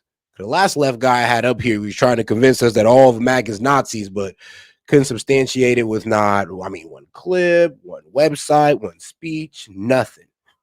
Critical industries and critical materials, such as rare earths. Laura, of course not. Of course not. And what we're going to do is we are establishing our domestic industry, and we are working with like-minded allies around the world to immunize ourselves from these problems. And we didn't get here overnight. This was a problem that occurred over 2-3 decades, but I think in 12, 24, 36 months, it's very achievable that we will be able to stand on our own. Well, Democrats, it wouldn't surprise you, are painting this as a win for the CCP. Watch. It appears to most reasonable observers that Donald Trump was punked on the world stage by the Chinese Communist Party. How? The notion that Donald Trump has created all... So he got punked by him, but he got them to buy soybeans. He got punked by him, but he still has tariffs on him. But he got punked by him. I mean, you guys can't even make that make sense. I mean, that's why Hakeem Jeffries won't even substantiate why he's saying that. Like, bro, give us details on how he got punked. They can't give it to you. I mean, just like people in the chat would try to say it, but all right, give me the details on it. Because if we read out what happened in that negotiation, you would sound insane to say that Trump got punked. This trouble for the American people, which he has, the Trump tariffs. All right, new debate prompt, though. If you think that you can debate me in this topic, please come up. Trump did not get punked in the deal with China. Actually, Trump got what he wanted with the deal with China. If you can debate that and come on up and convince me, sure. And I'll give you the first 5 minutes to explain. Are raising costs on everyday Americans by thousands of dollars per year. Mr. Secretary, punked. I thought that word went out like, I don't know, 10 years ago, but. And here's the thing. This is how you know also that the left continuously lies about tariffs. Because, I mean, if tariffs, why did the New York Post call it a tariff relief if the consumer pays tariffs? They said China was getting relieved of Trump's tariffs. Now, what relief, guys? I thought that tariffs went straight to the consumer. So what relief would China be having to deal with if it just goes straight to the consumer? Like, how does that make sense? Like, what relief from tariff? You kind of see how their own arguments fall apart and they kind of snitch on themselves, because it kind of goes to show that, yes, these Chinese companies are paying these tariffs. But, hey, man, hey. New York Times said it. New York Times said it, not me, because what's there to be relieved about if it goes straight to the consumer? Let's use some common sense here. There you have it. Hakeem Jeffries. Yeah, well, look, he's the leader of the Democratic talking points. He's shut down the government, which is an international embarrassment. And where were they? The Democrats, for the first 2 years, had the trifecta. They had the presidency, they had the House, they had the Senate, and what did they do? They did squat. They did squat. They wrote papers. They talked a lot. Nothing got done. And, you know, not only did we inherit a gigantic deficit, we inherited a deficit of action on all of these problems. And, you know, during COVID was the beta test for what happens. China proved itself to be an unreliable partner during COVID, and everyone should have taken that as all hands on deck. And instead, you know, the Democrats. I know, how crazy is it that it literally came from the Wuhan lab, which America, we had some involvement in that, I'm not gonna lie, but it did come out of China. And then they're going to also withhold, our vital, pharmaceuticals, masks, and all that good stuff. Those vital necessities that we needed in that moment. They kind of just slow rolling it to us. Yeah. After that, we kind of realized that we need to depend on ourselves instead of China. We're busy blowing out the spending, sending money for, the transgender surgery in Central America and the gender studies in, Myanmar. That was their idea. So, for Representative Jeffries to even say anything is really disingenuous, and he knows better, but he can't say better. That's the problem with today's Democratic Party. They're a hive. They have one set of talking points. They can't move away from them. 3 brave Democratic senators have come across the aisle to reopen the government. And shout out to Steph. I'm laughing at y'all chicken shits. I know, Steph, usually I don't do this. Usually I just wait for the goal to be met. But during the daytime, the left does come out in big numbers. I'm just like, okay. You know what? I've been on TikTok lately because I've been seeing somebody pointing me in this guy's Parker and Dean Withers direction. And they was like, oh, said you need to start doing something like that and run away from debate. And a dude from the left told me this. So I was like, all right, I'll take that fair criticism and I'll open it up because I seen how much MAGA guys was willing to line up to debate these guys. And I'm like, all right, shout out to MAGA. So I thought the same thing was going to be done on the left. I thought I was going to get the reciprocal, but I did not. Actually, I just got a bunch of keyboard warriors. And then the one time somebody came up, they wanted to try to convince me that all of MAGA are Nazis. So I learned something. I definitely learned something with this. That MAGAs actually wanted to have the debate, and the left, all they got is emotion and shame tactics. That's it. They had nothing else, no facts, no nothing. Or they'd come up here and debate me, and they'd feel real confident in doing so. Just like I feel real confident and open up this call-in line to debate you. So I would ask you to show the same confidence in your points that I do. I'm calling on 5 more to come across, reopen the government before Thanksgiving, because as we can see, Newark Airport, Reagan Airport, air traffic controllers are going out. And what if there's an accident? What if there's an accident due to the shutdown? It is going to lie with the Democratic senators. 52 Republican senators have voted to reopen the government. And bro, whoever says about free reviews, dog, I have maybe 1,000 of you guys who show up in here every day. Right now, the view count on this video is 86,000 views. 86,000 of you people have been watching this show so far in the past hour and 38 minutes. It's not about views, dog. It's about you guys are just cowards. And you can't really substantiate your arguments. Period, point blank. I mean, you get your arguments from the bigger guys, but that's it. I mean, you don't really know how to substantiate those arguments. You just have talking points. So, nah, it's not about views, my friend. Trust me. It can't be about that. Because, I mean, look how much of y'all disagree with me right now. Y'all are in here, but when I open up that call-in line, y'all don't want to come up. But, hey, when they open up their call-in line, MAGA lines up. Shoot, if I ask MAGA to come up right now and debate some stuff, they'll do it. 3 Democratic senators have 52-3, Laura. Mr. Secretary, how long can this go on with this shutdown? I mean, people are really hurting. SNAP benefits, obviously, I believe tomorrow is, people are going to be out of luck, out of money. We have a concern about government workers. The list goes on and on. But are there any ways to find money to pay people who need to be paid, given the Democrats' intransigence?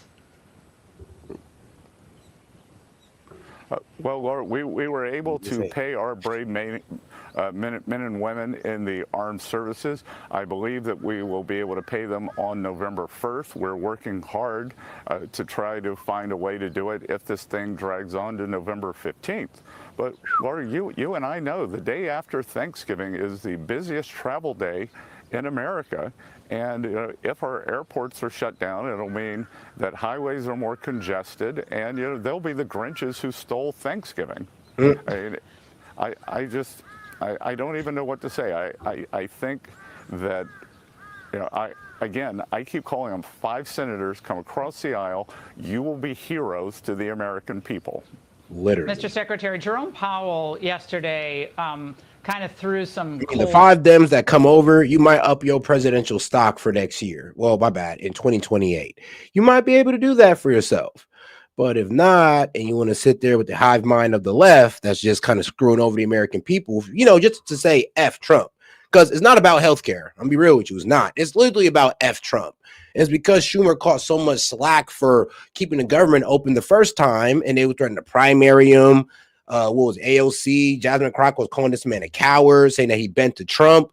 And now he just didn't want to face that backlash, so he shut down the government and created the BS excuse of, well, healthcare. Even though the healthcare subsidies didn't end until the 31st, but he was over here lying, saying that, oh, next year you'll see your, well, not next year, but he said next month when you get that letter, you'll see your premium skyrocket. And I'm just like, bro, if that's the case and the subsidies don't end until the 31st, then doesn't that mean the increase kind of already comes with the subsidies? So the pricing already came with the subsidies is basically what he's saying. But everybody thought that your healthcare was in danger. $1.5 trillion in Medicaid funding. Well, be honest with you, we only got like 70 million Americans on Medicaid. We was helping out the like 71 million Americans with $615 billion in 2019. Now, yes, inflation was bad, but it wasn't that bad to where we need to go to 600 billion to 1.2 trillion. Like, we can all admit that at least. Water, it seems, it came across to a lot of people, including yours truly, cold water on the Asian trip by saying basically that the rate cut in December wasn't a foregone conclusion. Your reaction to Powell's decision to give those remarks yesterday? Look, I think it's endemic of a Fed that has been completely wrong, whether it's on tariffs or the economy. They started cutting rates. I think that we should be in a cycle here, and I'm not sure what the problem is with the voters. Last year they voted for the massive 50 basis point rate cut in September before the election in November. Clearly very political. Then two rate cuts after that, and the labor market was in better shape then. The inflation levels were the same. So I'm afraid that the board may be playing politics here, and what's really discouraging is we were starting to see signs of a nascent recovery in the housing market. Housing market is obviously the most interest rate sensitive sector of the economy. Americans have been pushed out of affordability in the housing market, and this isn't helpful what the Fed's doing here.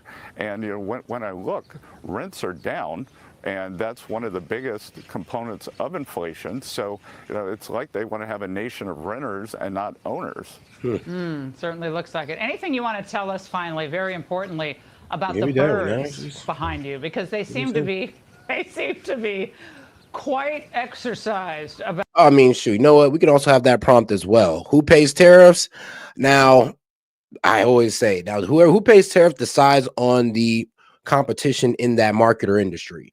So if we're talking about something that has like a very low competition, like places in tech, like AI and all that good stuff, the tariffs that are involving anything concerning AI, yeah, that can increase how much you pay for your AI product or service. Now, if we're talking about something like clothing, yeah, that gets passed down that doesn't go to the consumer because one, there's too much competition. And what if the other suppliers don't raise their price? You'd be losing out on sales.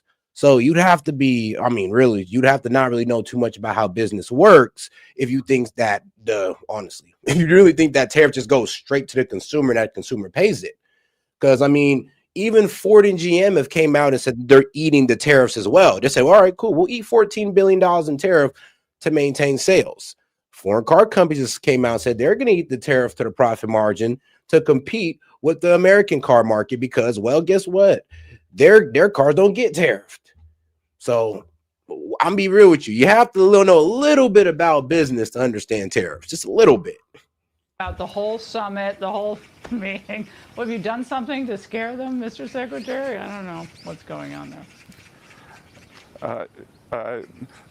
No, Laura. Once Air Force One left, the magnitude of the conference, kind of lost a little altitude when President Trump left. So, you know, I'll be sitting in the seat for the U.S. delegation. No one. Oh, and a lot of y'all also making good points about tariffs, especially when we have products made in America. Yeah, why would those foreign companies want to raise their prices on companies who don't have to raise it, who don't have no tariff costs at all? Why would they raise their prices and risk losing all their sales to the cheaper American made product? Like I said, man, it's damn near common sense. If you take off the TDS glasses or you relieve yourself of it just for 5 minutes, you will see the common sense in what I'm saying here. Or I guess just the business, well, really just the business practice of it. Because you see it every day, to be quite honest. You really do. I mean, you see it in furniture, electronics, and I always do say, depending, tariff do not get passed down to the consumer if it's a highly saturated market or if there's too many other options. Basically, I said the same thing, though, be honest. Like President Trump, you know, he's clearly the leader of the world, and this is a historic time for him, for the world. And you know, this is what American leadership looks like. He came he came to Asia and signed these trade deals, the peace deals, and led through strength. And it's America's back on the world stage, and President Trump's leading it. And the birds are enjoying every minute of it, apparently. Mr. Secretary, thank you very much for spending so much time with us tonight. We will talk to you very soon. Congratulations on this. I mean, come on, guys. Do you really know how tariffs work? The three parties, the producer, the importer, and the customer. The importer being the one that pays the tariff because it's a tax on imports. But yes, the importer would be the one paying the 10%. Let's say this scenario: importer got to pay 20% tariff on his imports, right, to get the product. Now, if he's in a highly saturated market or a market with high competition, he got to call the other guy in China and be like, yo, look, you need to drop your prices, or I can go to Indonesia, Bangladesh. I can go somewhere else to get my product made to where there's no tariff on it. So you're either going to drop your price by 20%, or I'm just going to leave and I'm going to go with somebody else. And this will be the last order you get from me. That's usually how it works out, especially when they have all the options in the world from other countries. So to sit here and say that, oh, tariff goes straight to the consumer every time in every market in every scenario is incorrect. I mean, come on now, just off that, it just don't make sense. And yes, I took economics, micro and macroeconomics. And hey, I'm not saying I'm the biggest economic expert in the world, but I do know the basics. Like the basics. You just need to know the basics for this. I'm not even saying you just need to be an economic scholar or anything like that. It's just knowing the basics of economics. Or if you ever really just owned a business or talk to business owners, they'll tell you the same thing. Like it's common sense, and you've just been radicalized against tariffs. Just say that it goes straight to the consumer. And really, you're preaching propaganda for the corporate elites because one, the corporations are the ones who really get hit with the tariffs. A lot of these corporations love to sit overseas, pay these guys barely anything while sending their products over here to America to be sold. The fact that tariffs not only raise that price for them, so not only that American companies can compete, but these guys actually got to bring back some jobs here and actually start benefiting the people that they make the most money off of. So I ask you guys, who are y'all really for? Because you guys going against tariffs, you're for the corporations who take advantage of the American people, to be quite honest. The President of the United States is the President of the United States. And at this point, as an American, I don't really care who's responsible. And I think a lot of Americans are feeling that way. They're like, the bickering game is happening. Oh, somebody say, name one product made in America. Uline, for they're a company that give supplies for manufacturing workers and all that good stuff. Yeah, they do make most of all of their stuff in America. Yeah, Uline. So that's an American-made company who make all their products here. I mean, honestly, you can Google this. You can Google American-made products. Like you'd be surprised at some companies that make stuff in America, but they're not big corporations, so you don't know about them. I mean, no, literally, like family, like start trying to go to the family-owned businesses and get your products. You'd be surprised how much of those people you look over, just buying simple things. I mean, there's polls about, are Democrats more responsible? I mean, the reason you don't know is, I mean, let's be real. Corporations got a bigger marketing budget. So you actually got to look for the honestly, the family businesses that are most likely, more safe and actually give a damn about, give a damn about you. I mean, what was it? Let's go to the padding companies, and don't ask me why this is in my head, but the padding companies for women, because I was looking into it. Now, the corporations who don't give a damn about women or anybody else for profit margins, they put chemicals in their pads. And these women wear this stuff and these chemicals get soaked into their body called infertility problems. Then there's the family-owned pad companies that have all natural ingredients. Women experience less pain during periods in general and all that good stuff. Like, you see what I mean? And those are American made versus the one that are corporate made that they get from China. You see what I mean? You get me now? Am I cooking or not? All right, let's get back to it. I don't care anymore. There's kids who are going to starve. Agree. The president should get up and say, everyone come over to my house and let's have a conversation. I worked with him in the last shutdown, the 35-day shutdown from 2018 to 2019, in the administration to try to get him to end it. And I will tell you very candidly what that was like. Days just got burned where the president didn't care. He wasn't thinking about it. He was thinking about other things. We said, Mr. President, the troops aren't going to get paid. Mr. President, people might not be able to feed their kids. Mr. President. Hey, I know. The period pads probably wasn't the best example to use, but it was the only one I had in my head at the moment. So it is what it is. Central government services. But all right, guys, let's tune into this video here because the clock ticks on 42 million American losing stamps. And like I said, I mean, Dems, you might want to actually hear your base out on this one. Just go ahead and open up that government. Going to shut down, and guess what? He did not care because to him this was a video game. But this is not a video game. Tomorrow night there are families who are going to go out on American streets and they're going to trick or treat from the start of trick or treat until the very end. Do you know why? Because that might be the food they can afford to feed their kids for the next few days. That rocks me to hear anecdotes like that. And I'm not blaming you for it, Congressman. I'm just saying I would hope my fellow conservatives call on the president to say, you know what, Mr. President, who cares who's to blame? Bring them all to the House. Let's cut a deal. Let's reopen the government. Let's feed kids. Even during the historic 35-day shutdown, SNAP was funded. And this is the first time that it hasn't been.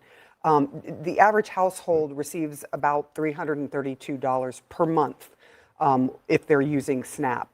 I'm not a fan of solving for one problem over another. A bill like Ted Cruz has to keep air traffic controllers going. This is all bad. The people vote their representation, and the government's supposed to do the work of the people.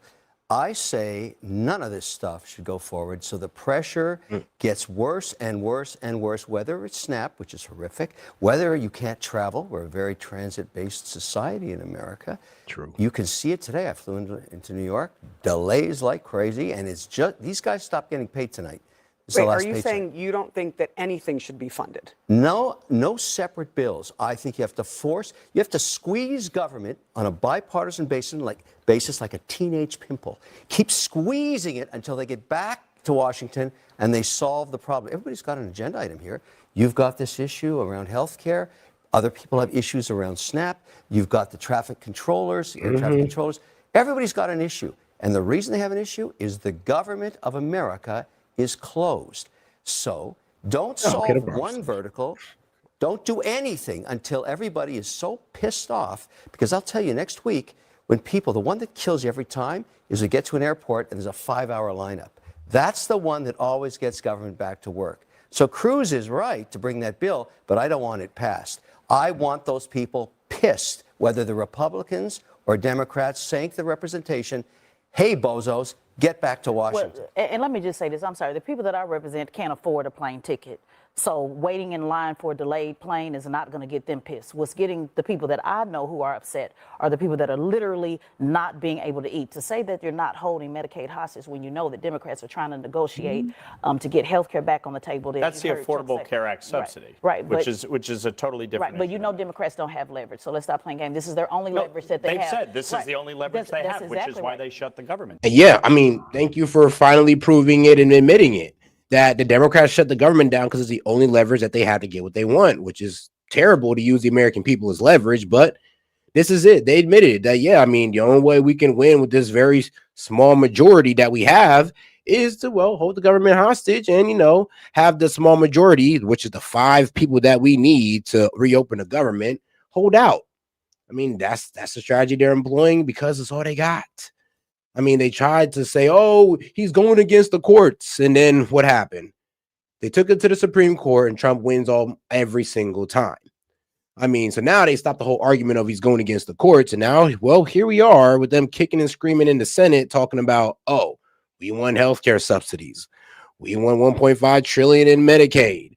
But the problem is, well, none of that actually is going to help the American people, sadly. And you're holding up what's actually going to help the American people from being sent to them. So, Dems, do you really want to continue this?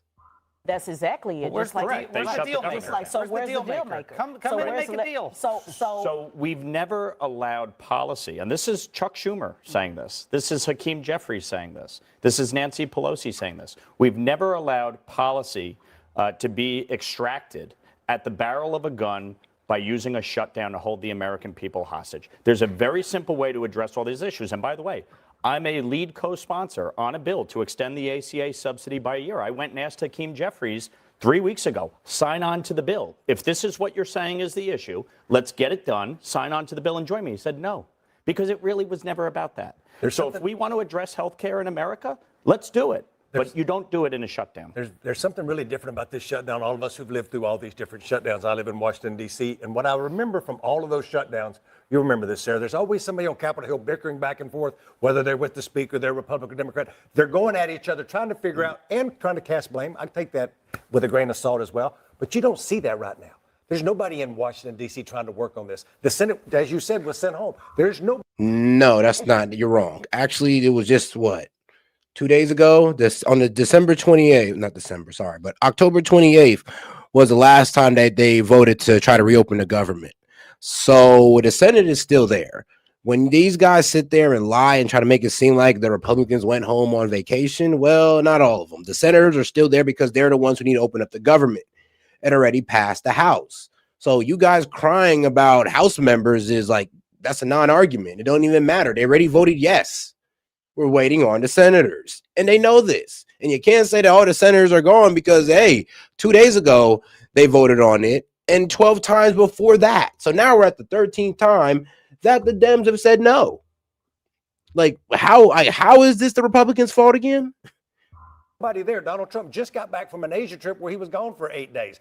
People need to be back in Washington right now trying to solve this. Can I just say, because you keep saying over and over, there's never, they've always signed on. Let me be clear. I'm an independent. I'm not a Democrat.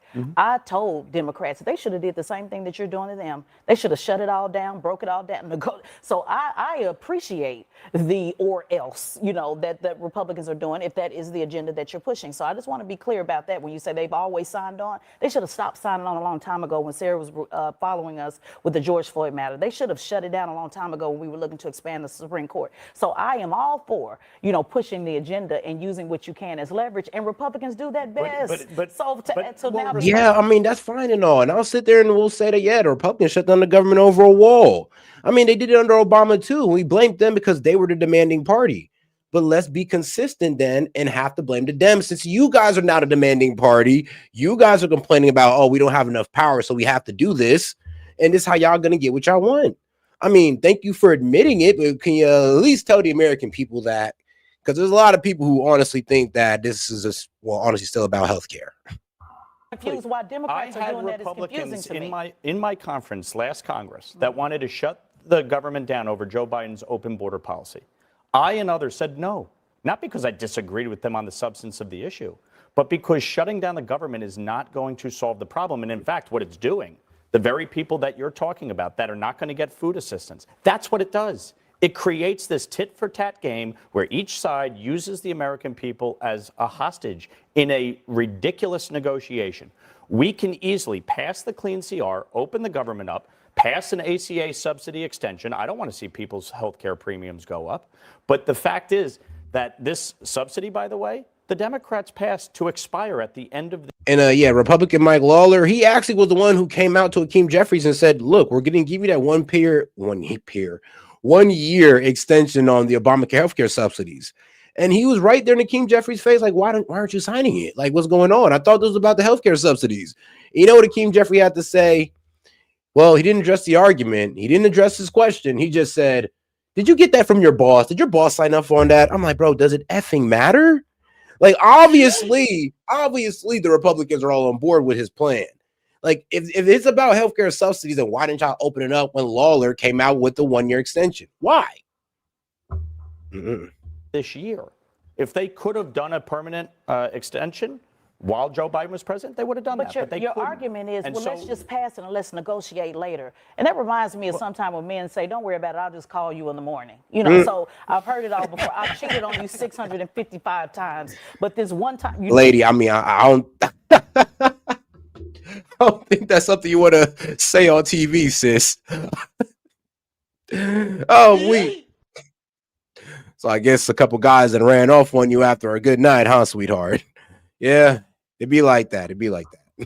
So I've heard it all before. I've cheated on you 655 times, but this one time, you know what I'm talking about. But this one time, oh, it's going to be all better. So in the words of Sunshine Anderson as an R&B singer, I've heard it all before. So to say, let's just pass it and don't worry about it, that's not how it works.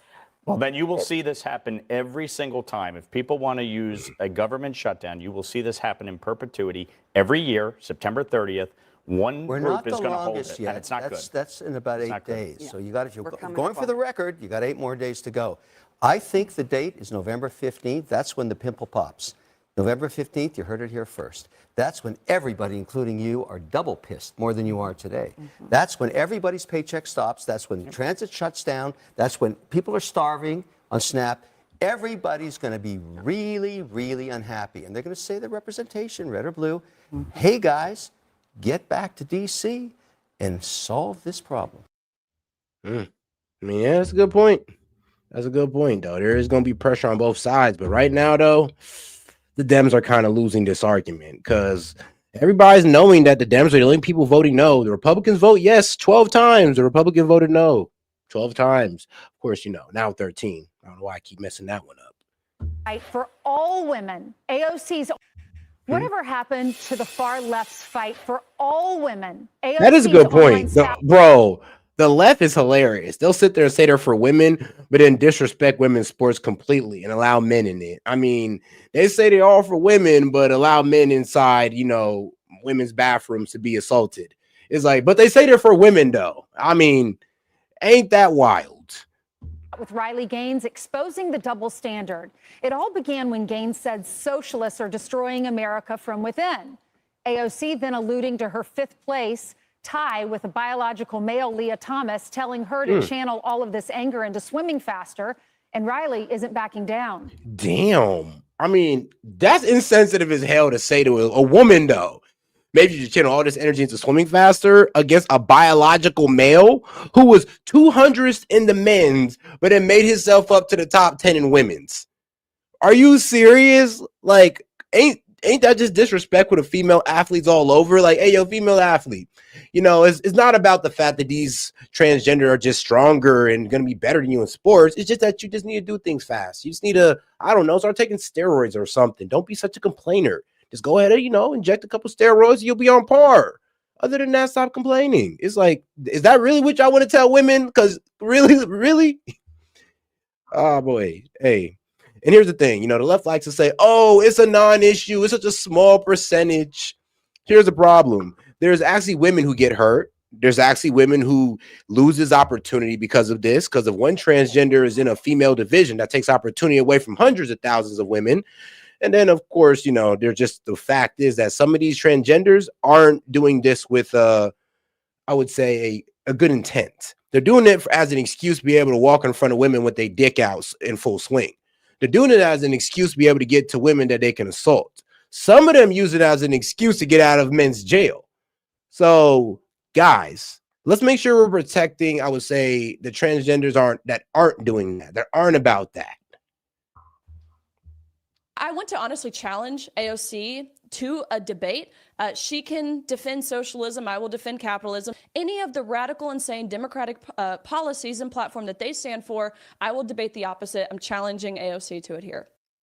AOC responding to that, get a real job. But Riley Gaines firing back, she's a mom, the best job in the world. I would challenge this person to get a real job. I mean, AOC, you was a bartender, sweetheart. Calm down. Calm down. I mean, AOC, you're not really doing your job in your district. Your district had high crime. You're over here going around with Bernie Sanders talking about fighting the oligarchy. Why don't you fight the gang violence in your city? World on top of her duties as host of the Gains for Girls podcast on Outkick and Outkick.com. Oh, hold on real quick. Gotta make sure I get Steph in here. Hey, Steph, how you doing? How's it going? Oh, don't ask about that with my health problems. Oh, I'm sorry. Well, Steph, what you think so far? Well, I just want to say a couple things. It's just like the very beginning when everybody that was on disability, how they were scared about oh no, Trump's gonna get in, everybody's gonna get off disability, being all scared. Just like right now, they're being all scared of, oh no, Trump's gonna take us off. No, it has nothing to do with that. It has to He's do gonna with take your health everybody. care. It just has to do with everybody that doesn't belong on it. Like for example, myself, I belong on it because I have this, actual health issues that actually prevent me from, I mean, even driving for goodness sakes. Now, if you actually have real health problems that prevent you from doing, walking, Yeah. driving, stuff Yeah, I like that, understand. okay, you're not gonna be taken off of it. But if you can do all those other things and you're faking and you just want to be like somebody like me, which I don't understand why somebody would want to be health problems like me. I still don't understand that why you want to fake to be somebody like me. I still don't understand that shit. But Dang, all right okay, then. I I mean, still I don't hear it. understand. I definitely No, hear what you're saying. Like these people actually go out there, work, and do all this stuff, but they refuse to. When there's actually people like you who actually can't even do half the stuff they can do. I well, get it. that's what I mean. So Mhm. you're you're the one that's gonna get affected. Yes, is the food stamp part of it? Is that affected for sure this month? Well, actually, there's I been a can't. statistic that my bad, but there's been a statistic that came out that actually majority of people on food stamps are not even U.S. born citizens. Actually, Right. Afghanis actually are pretty up there in food stamp benefits. Then after that is the Somalians. So apparently out there in Minnesota, they're racking it up in the food stamps. So Exactly. Even Montana, my one friend even got concerned to concerned for that. but all right, Steph. I Let me mean, go ahead and get back to some of these guys in the chat who, like I said, think they know something, but will not come up here and try to give any facts. But hey, it is what it is, guys. It is what it is. I but mean, I just and want to here's the thing, also. Steph. They're trying to say you, as a Medicaid and Medicaid care recipient, don't know what you're talking about. At that point, they just don't like to hear any opposing positions.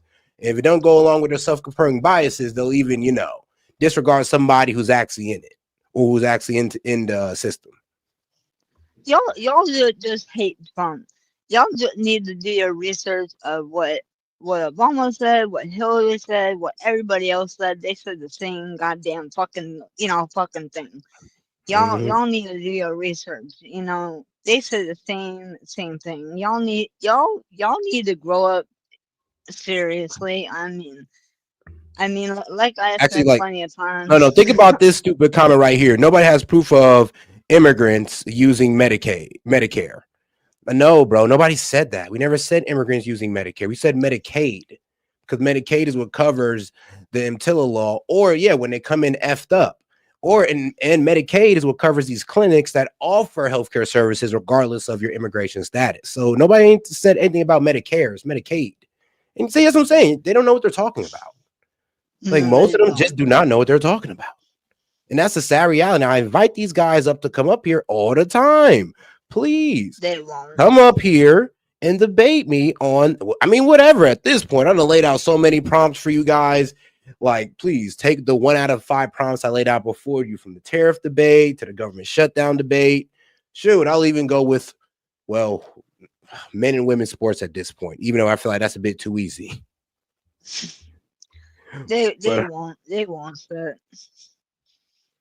It is what it is. They won't come up and debate it though. But it is what it is, though. It is what it is.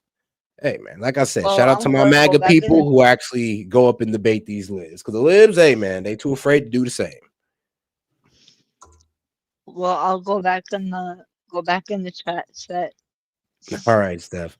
All right, appreciate you coming up, sis. So shout out Steph for coming up here, sharing her experience with us. Appreciate you, sis. All right, guys, let's go ahead and get right back to it. And like I said, it's still open up for the naysayers who want to come up here and debate me on whatever. If you just want to have a 5-minute spew, and I'll just debate it after on why Trump is just this so bad president and dictator. I'll even let you have that. Shoot, I'm even giving you guys the first word. Contributor and often on Fox News, and she joins us now. Good morning to you. Good morning, Ainsley. Good morning. It's very good to see you. So good to see you. Let's break this down. You just disagree with her being a socialist. That's all. You disagree with her politics. And she starts these low blows. She starts with you finishing 5th in the national championship among D1 swimmers. And Brian gave me some stats earlier. He said only 14% of college students play sports at the college level. 5% play D1, and only 1%, Riley, finish in the top 5. So I wish almost you hadn't challenged her to a debate. I wish you had challenged her to the 200-yard freestyle or the 200-yard butterfly, because you would win in a debate and you would kick her tail if you had to swim against her. Yeah, man, Ainsley, I just cannot understand this. I mean, here's the thing, though. AOC's cooked as a politician. One, because of her bad record in her district. And then 2, to be quite honest, he probably couldn't tell you what a woman is. Like, to be quite honest with you, she probably won't tell you what a woman is, and that'll also cook her. And I do try to tell Dems that, look, y'all want to sit here and minimize it as much as you want. You guys are always going to lose people when you refuse to state what a woman is instead of following this gender ideology, or now gender can now be an identity instead of a biological fact. This line of argument that the Democratic Party is using. It doesn't matter if I finish 1st, 5th in the nation, or 55th, okay? The problem is not me. The problem is not my athleticism or my swimming ability. The problem is that we had a 6'4", less than mediocre man in the pool with us. And it's not just me who thinks that. It's not just the Republican Party that thinks that either. Every Gallup poll shows even 60 to 70% of her own party, the Democratic Party, agrees that it's wrong to put men and women's sports. So why in the world does AOC and other Democratic leaders, why do they continue to double down on this issue? For the life of me, I cannot understand it. I think AOC sees that it does well on social platforms like X or whatever the other platform is, but it does not do well in the real world. And I think they will continue to learn that in 2026 and beyond. Well, we have Tommy Tuberville. He weighed in on this. I know he's been a big supporter of yours, just talking about how the left, their mantra is to support all women.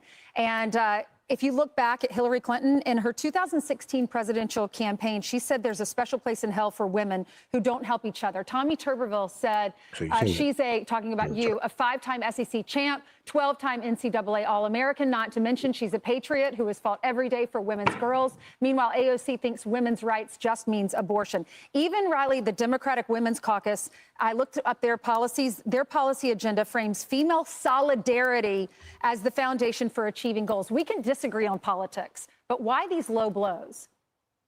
Yeah, again, that's the question. And it's not something you're seeing from the Republican Party.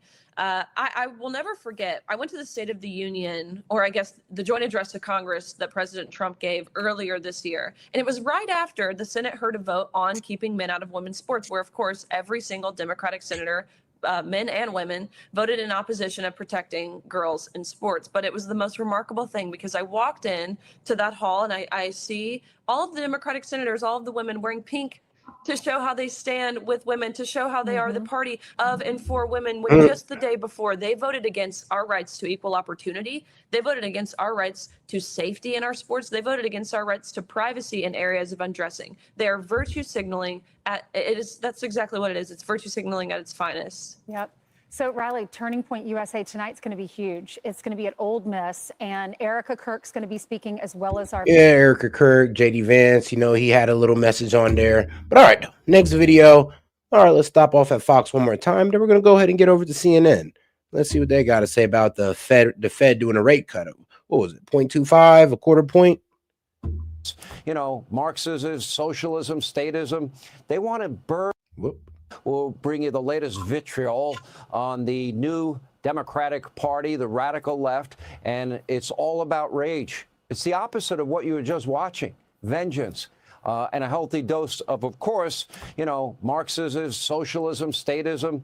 They want to burn it all down and silence any and all dissent, and by any means necessary. I thought it was really introspective of JD when he said, you know, well, we shouldn't do this because when they get in power, you just do the right thing. You abide by the Constitution and the rule of law. It's not that complicated.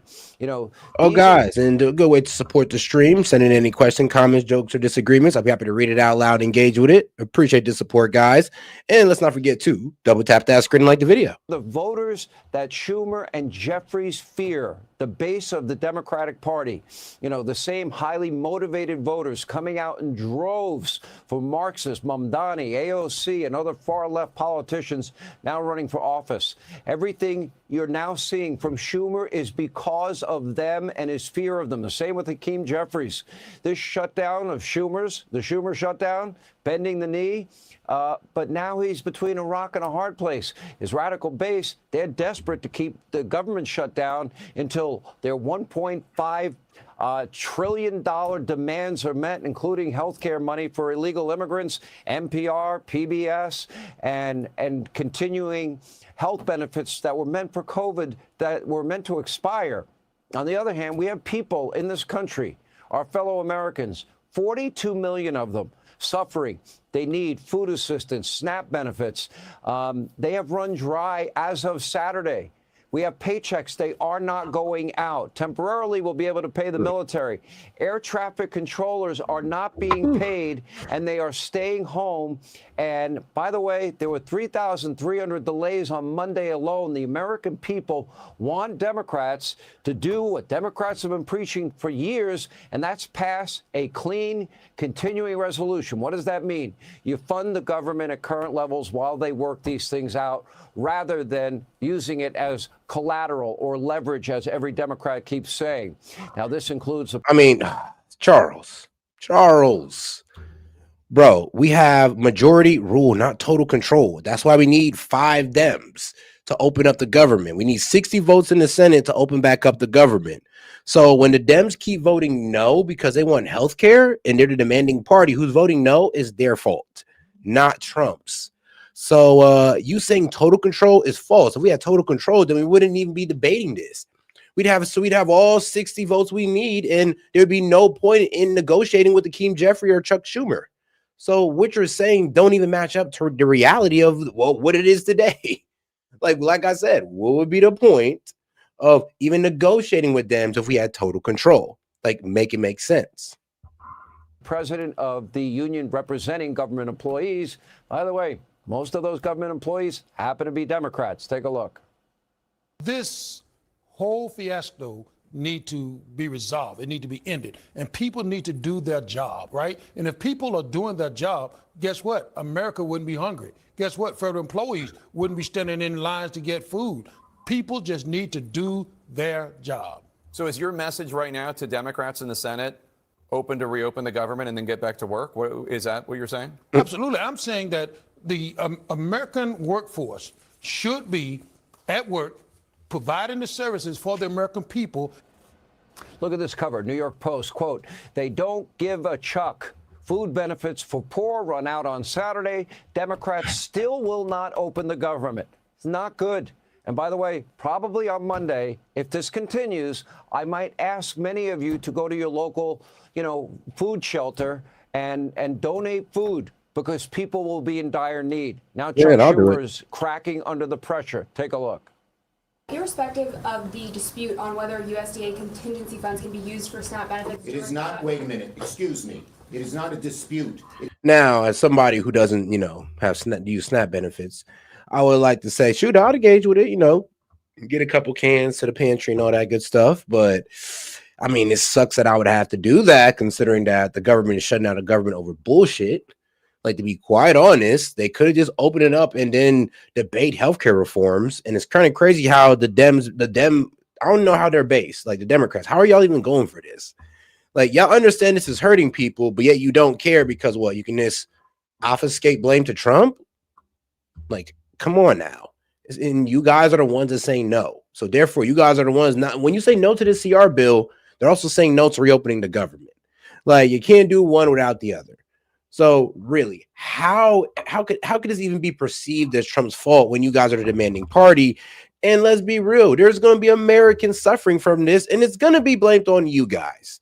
Is like, trust me, when everybody lays out the facts and they start seeing that, oh, you guys are the ones voting on the CR bill, not the Republicans, it's only going to make y'all look good. I mean, well, not good, but make you look absolutely terrible in the midterms. Actually, what would be even worse if Trump comes in without the judges trying to strong arm him into doing it. If he comes in and cover a snap, if he comes in and cover Wick, then it's gonna make y'all look even worse. Because what was your plan? What was your plan to help the American people besides just hold off on the benefits that they needed? Pressure. Take a look. Irrespective of the dispute on whether USDA contingency funds can be used for SNAP benefits. It is not, wait a minute, excuse me. It is not a dispute. It is fact they can use it, and the Republicans say it. You say Democrats have no responsibility for the fact that We are saying the Republicans can fund it now, and they're using these people as hostages. So you're pretty wow. So instead of opening up the government, which will resume funding, you want to go on the limited funding of what the government can do. Basically, you're saying that, oh, why don't Trump just use the tariffs? Why don't y'all just depend on the Republicans and Trump? You know, we're shutting down the government, but yeah, go to the Republicans. It's like, what's the point of even voting Dem? If y'all just always push things to the Republican, y'all show no leadership, but to just push things off to the Republicans. Like, what you mean? Don't expect us opening the government up. Just ask Republicans to fund it. Bro, I mean, what's the point? What's the point of even voting Dem if all y'all do is just give it to the Republicans? Oh, well, ask the Republicans, ask the Republicans. Then why do we even vote y'all in? Like, what's the point of even y'all having position? Like, really? That shit is hard. Hey, bro, come on now, dog.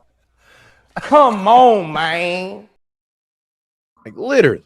Plain and simple. Next. That's the answer. The answer is they can fund it right now. Okay? Right now. They had a chance on that very vote this week, and for the 13th time, they voted no. Now, Chuck can lie all he wants. They're the ones holding the country hostage. They're the ones demanding $1.5 trillion. They're the ones demanding money for other countries' DEI, for PBS and NPR, and for illegal immigrants to get health care coverage. You know, but we're supposed to be the ones to now help out with the SNAP and the WIC and all that good stuff. You know what? I wouldn't be surprised if Trump did it anyway, because it is what it is. Like, I wouldn't want the American people to go without. Even I would have done it. But I would also point out the fact that, you know, they did this on purpose, right? They pretty much played on the, I'll be real with you, on the good nature. Look, if the Republicans do it, then you guys just played on the good nature of the Republicans. You knew that you could lay this out. You knew you could threaten the starvation of people, and you knew the Republicans would give in and give funding, and you guys can still continue to grandstand for healthcare. I mean, this is diabolical, to be quite honest. Like, because this is all obviously planned. he could be a real leader. Like, I don't ever want to hear Republicans are evil at all if they give this to you guys. If they fund SNAP, I don't want to hear shit about the Republicans being selfish or being for the corporations or anything, because it's the Republicans trying to make sure that these healthcare corporations, pharmaceutical corporations, get their funding by over budgeting on healthcare. But okay, guys, okay. You know, show a tiny ounce of courage on his part. Take a stand against his radical base. But power is more important. He could open the government tomorrow. He can get 5 Democrats to open the government, but he is terrified of a 34-year-old. That's what I'm saying. He lacks leadership. He's too afraid to make a move as a leader. So what's the best strategy? Well, I'm going to try to convince the American people that, oh, well, the Republicans should just fund it anyway, even though we're refusing to open the government. Yeah, just make the Republicans do it. They're the ones that's holding y'all hostage, not us that's refusing to open the government to give y'all funding, but the Republicans who have to dig in the pockets of taxpayer money to continue funding the government with funds that weren't even meant for that. Weren't even meant for it. We have funds set aside. If you signed the CR bill, they would be transferred in. But for some reason now, instead of taking that leadership to reopen the government, you just want to be like, well, ask the Republicans, make them do it. what type of bullshit is this? How y'all expect to see us, the American people, to see the Dems as leaders when y'all do shit like this? Can't even control your own party. Socialist who is running to become the next mayor of New York, and it's probably very likely he will be. It's pathetic to watch. Take a look. Agreed. Look, the bottom line is very simple. I have a good relationship with him, and we're continuing to talk. The vote is on Tuesday. What are you going to do? We're continuing to talk. The election's Tuesday. Now, today, Speaker Johnson perfectly described this cowardice from Schumer and Jeffries. Here's what he said.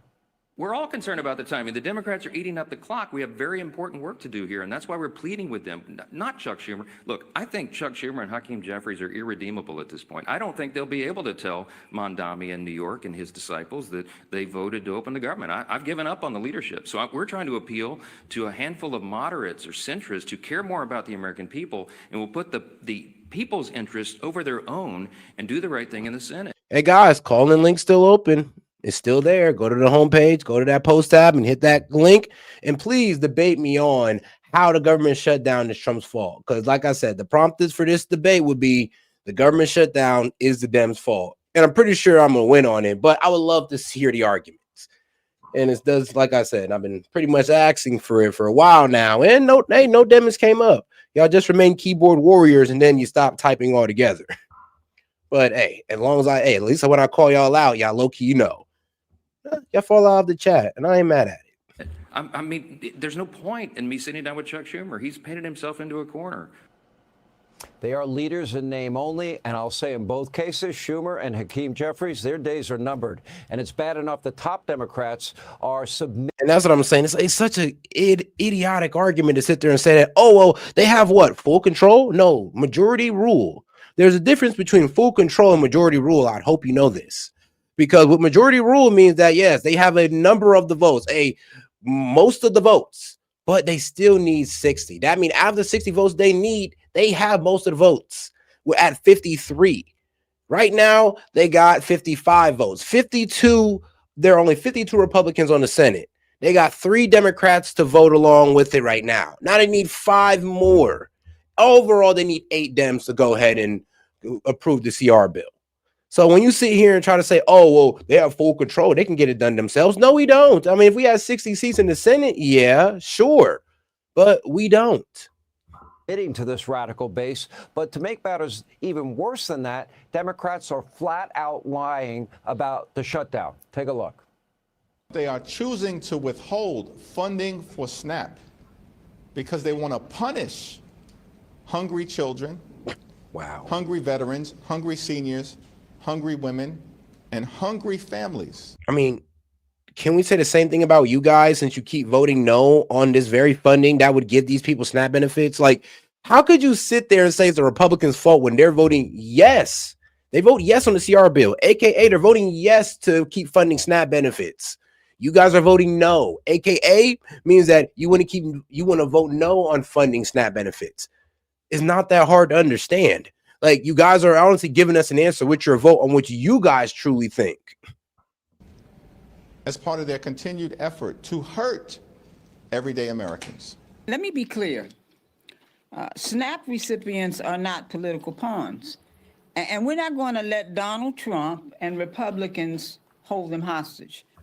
Do not go down as the first president in history to manufacture a hunger crisis in the richest country on earth. They're blaming Republicans who have voted to fund SNAP benefits 13 times, voted to reopen the government 13 times, and send out paychecks 13 times. Needless to say, Majority Leader Thune is beyond frustrated at this point. Take a look. We are 29 days into a Democrat shutdown. And the senator from New Mexico is absolutely right. SNAP recipients shouldn't go without food. People should be getting paid in this country. And we've tried to do that 13 times. Yep. And you voted no 13 times. Damn. Okay. Well, damn. Thune is losing his cool a little bit. He's like, yeah, I'm about tired of the bullshit at this point. Like, okay. He just hit them. Yeah, like I told you, they voted yes 13 times. They voted no 13 times. At a certain point, I feel this man's energy. I'll be in there going off too. Like, bro, y'all are. I mean, like, bro, y'all going out all over television, arguing, saying that we're the ones shutting down the government when you guys are voting no to keep the government open or to reopen the government. How could y'all sit there in the Senate and just sit here and just continue to vote no while also going out there in front of the people's eye and complain about SNAP benefits? How? Like how do y'all do that? Like how y'all make y'all brain work like that? Because I personally can never. This isn't a political game. These are real people's lives that we're talking about. And you all have just figured out 29 days in that, oh, there might be some consequences. Agreed. There are people who run out of money. I was not kidding earlier when I said Monday, if this still continues, I'll maybe coming on the air and urging you that can afford it to maybe help out your local food bank with food distribution, because the line's going to get long fast. Now, this frustration is not coming from Republicans. Even fake Jake over at Fake News CNN is shocked at the level of gaslighting from the Democratic Party. This is a moment in time. Take a look. Should the Democratic senators from New Mexico, your home state, vote to open the government so that these SNAP funds are not at risk? Let me be clear. The administration is choosing to starve American children. This is a How? When the Republicans are the one voting yes to reopen the government so people can get their food or SNAP benefits, you guys are voting no. You guys got to understand what your vote comes with. Like, are you children or something? You know, when you vote no on the CR bill, you're basically voting no to fund all these essentials payments that the American people need. You know that, right? Like, is that not simple understanding of how this works? Like, why do y'all feel like y'all can vote no on the CR bill and then say, well, we're not voting no on SNAPs too? Yes, you are. You can't vote no on the CR bill, but then say yes to SNAP. It don't work like that. choice by the White House. This They is are also, choosing Congresswoman, to this cut is off also a food choice assistance. by Senate Democrats No, to not it is vote to not. open the government. Yes, it is. At the end of the day, people need to be able to feed their families, and Saturday is when those funds If you run feel out, so and we are strongly, fighting to Congresswoman, get why that not funding. ask the Senate Democrats from New Mexico to vote to open the government? And look, you guys know you're losing the argument when, Jake Tapper? Bro, you're cooked. Y'all cooked. When Jake Tapper got to sit there and tell y'all common sense, like, you need to reopen the government because you're hurting the same people you say that y'all are protecting. And for some reason, that just always seems to be what the Dems do. We want to protect women, but then we want to allow violent men into their spaces. Like, well, I mean, we want to make sure people get their benefits, but we want to vote no on the CR bill to prevent benefits. It's like, well, what the hell? Bro, it's really laughable. It's like, it's effed up. It's sad, but it's somewhat funny because the hypocrisy is just so crazy. That the SNAP funds. Sir, I am here in the House of Representatives. It is shut down. Logical question. That was a rare moment. Anyway, meanwhile on CNBC, another Democrat confronted with the cold, hard truth. Look at this.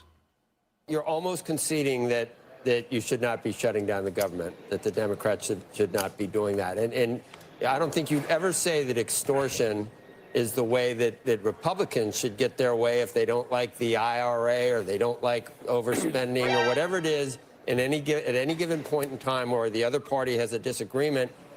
This is not the way to do it. Are you ready to vote with the Republicans to reopen the government at this point as a reasonable Democrat? Maybe others would follow you.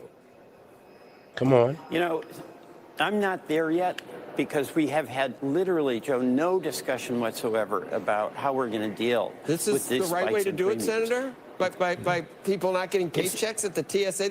This is extortion. You think this is the right way to do it? In your conscience, you think it's the right way to do it? All right, you're now witnessing an identity crisis inside the Democratic Party. Shout out to CNBC. Now, that's more on the, I ain't gonna lie, they're more in the center. I'll be real. CNBC is more in the center, but when they're, like I said, when you got Jake Tapper coming out, you got the center left coming out and telling you guys, yo, you're holding the American people hostage.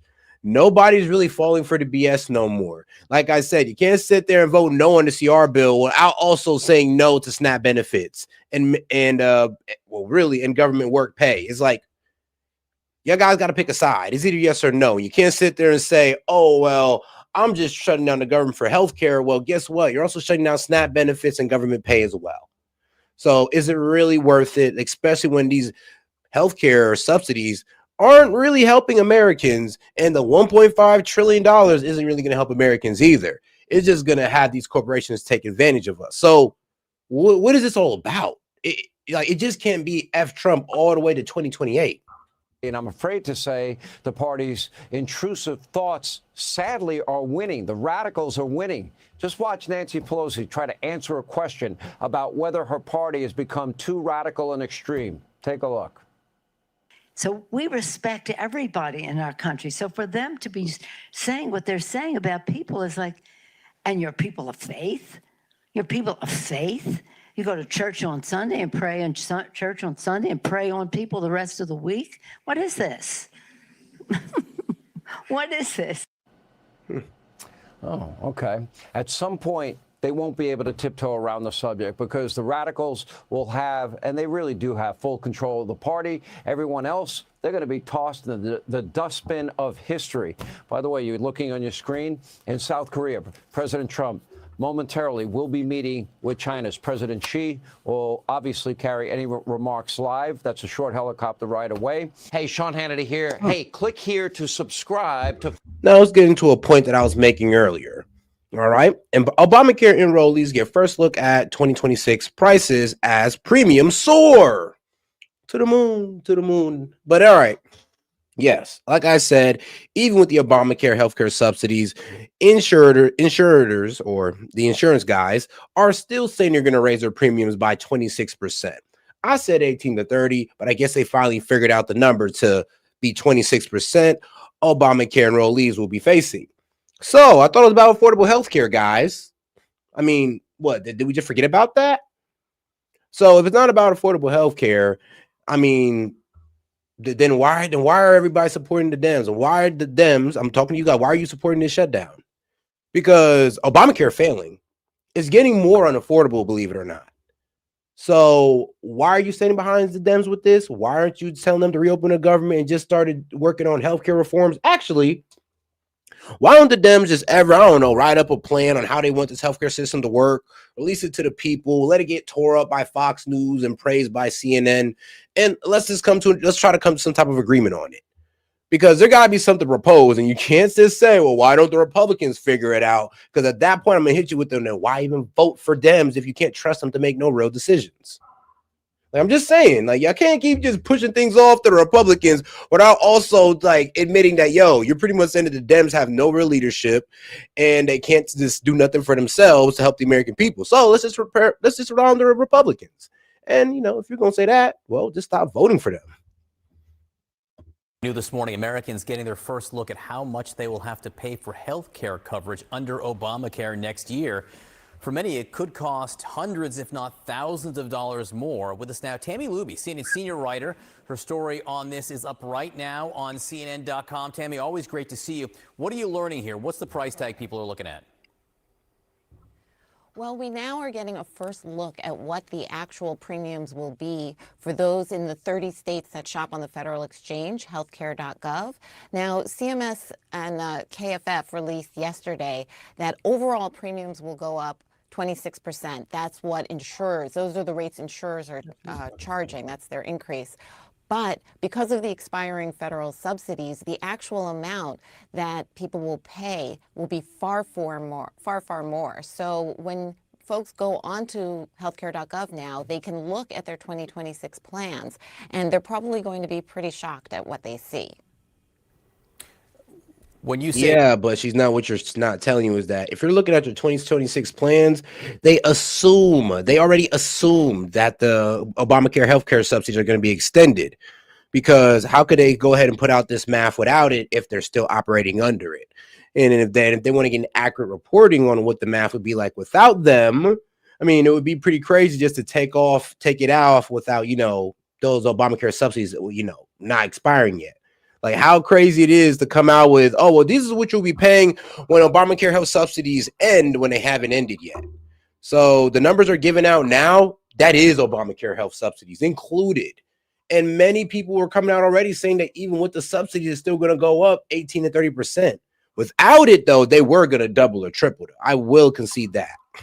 Pretty shocked at what they see. And when we talk about the failure to extend the Obamacare subsidies, how much more roughly? And I know it depends on each plan and it depends on the individual, but what are we talking about here? If it's a 26% increase on overall premiums, they don't have the subsidies, which in and of themselves, I thought we were estimating could cause people 30% increases.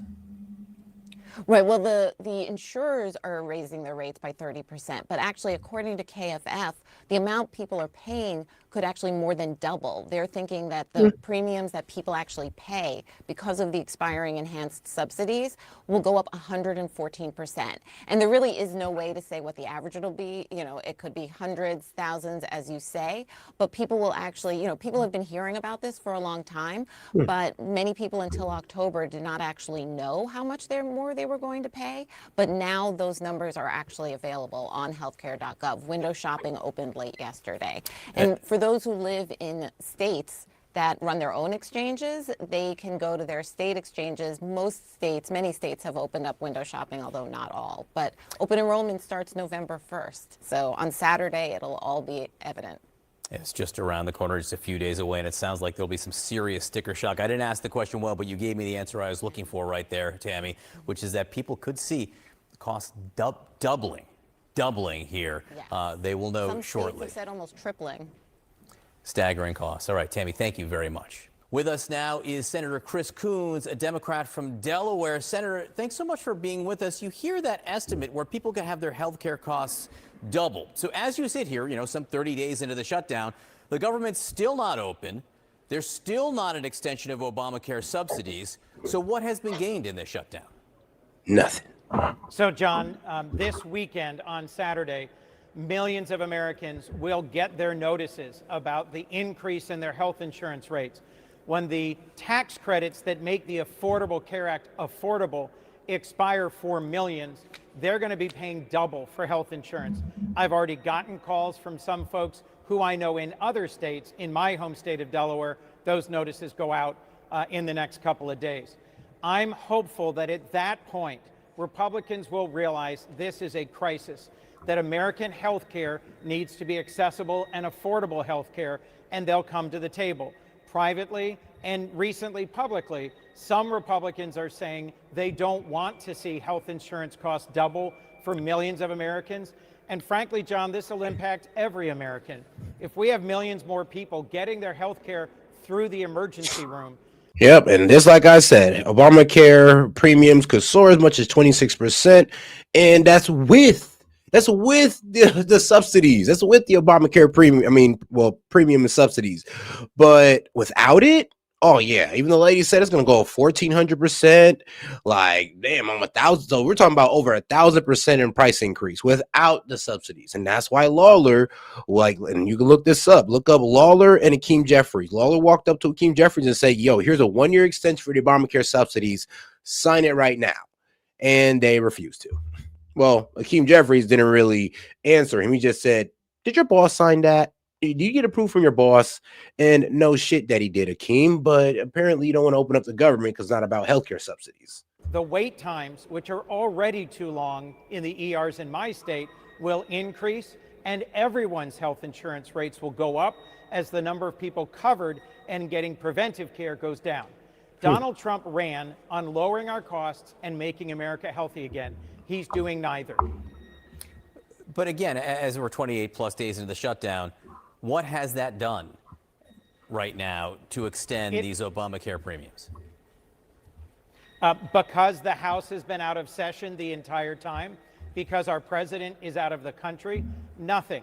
Republicans control the House and the Senate and the White House, and they need to come to the table and negotiate about how we're going to deal with this healthcare crisis.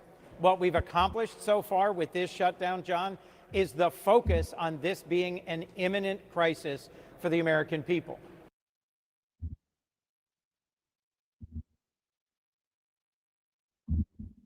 All righty. Now you got that one out the way. All right, guys, let's go to Fed cuts.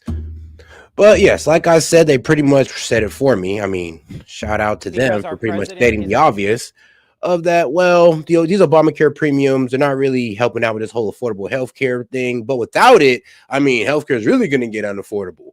So yeah, why are we pouring money into a failing, system again? I have no idea.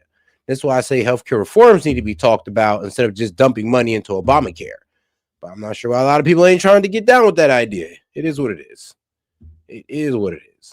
Breaking news, the Federal Reserve just making its decision on interest rates, and notably it's a decision that comes without critical economic data used by the central bank to make monetary policy. Yeah, that would be helpful to have. Let's get to CNN's Matt Egan, who's at the Fed.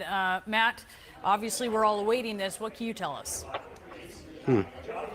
Well, the Fed just delivered an interest rate cut, and it is the quarter-point cut that was widely expected. So this is the second straight interest rate cut from the Fed, and it does lower Fed rates to the lowest level in 3 years. This shows that Fed officials are clearly more concerned about weakness in the job market than they are about stubborn inflation. Fed officials in the statement that they just put out. Now, what irritated me about it was the fact that, well, we was asking the Fed to go ahead and cut the rates a while ago, and we could have avoided all this. We could have avoided all of it, cut the rates. Of course, and companies are incentivized to do more investments, building, hiring, all that good stuff. And now they've been done with a rate cut. Like, it's going to be done now. But if they did it sooner, we could have avoided a lot of this. We could have avoided a lot of bad numbers. And that's why they call them too late Powell. Because, I mean, 2 days after Powell voted no on cutting the rate, this was back in September, that's when they was like, all right, yeah, the inflation kind of is slightly going up. The job numbers turned out to be BS. So maybe we should have did that rate cut sooner. And even Powell kind of admitted that one. But for some reason, Powell likes to wait until bad things happen. I mean, he's a reactive Fed chair. He's not a proactive one. So instead of just looking at the storm and just be like, you know what, let's just set up some tents and all that good stuff before the storm cloud hits. No, he wants to set everything up as it's raining, cats and dogs upon him. That's how Powell kind of runs the Fed chair. He doesn't really do anything proactively, but he's definitely reactive. They wait till everything's crashing down.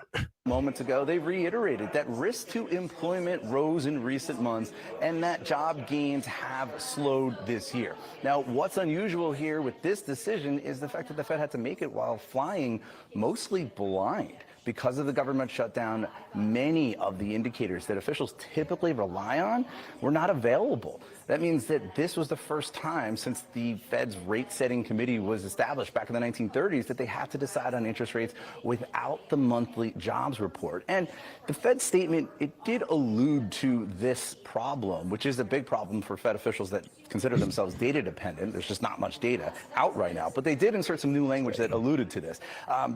For instance, Fed officials said that available indicators suggest that economic activity has been expanding at a moderate pace. Previously, they said recent indicators. Yeah, because, I mean, here's the problem. Well, the Dems like to say the stock market isn't the only indicator of the economy. You're right. That's true. But if we talk about GDP increase and stock market doing well, that's a pretty good indicator that the economy is doing well. And it also shows that, well, businesses are making money. So all you guys thought that people were going to stop buying because of tariffs. You guys thought the economy was going to go into an economic collapse, but we were seeing record highs. We've had like 6 record highs over the past 10 months. There is no excuse now. I mean, you guys can keep moving the goalposts for this economic crash, but hasn't happened yet. And companies are still making money. And that just reflects in the stock market. Also, Fed officials said that the unemployment rate has edged up but remained low through August. That's because we don't know what the unemployment rate was as of September. Yep. And if you look this up, the Bureau of Labor Statistics, now they came out with a negative 33 in jobs added to the economy in September, but he told us to disregard the number because the numbers of non-farm work employment, yeah, those numbers haven't came in yet and they're delayed. So they're going negative 33,000 because they have not gotten the numbers of the non-farm payroll. In this statement, they also said that more recent indicators are consistent with these developments. That seems to be a reference to some of those private alternative economic numbers that get put out and that we know Fed officials look at. So what does all this mean for viewers at home? It does mean that borrowing costs are coming down. This is helpful for people who have credit card debt, home equity lines of credit as well. And I do think that this does show that right now the big focus for Fed officials remains on protecting the job market. They clearly are not as concerned about stubborn inflation. Boris and Brianna? And Matt, what are you going to be listening for from Jay Powell, the Fed chair, when he speaks moments from now? Well, first off, everyone wants to know what is Fed Chair Jerome Powell thinking as far as an interest rate cut at the next meeting in December, and what about early next year?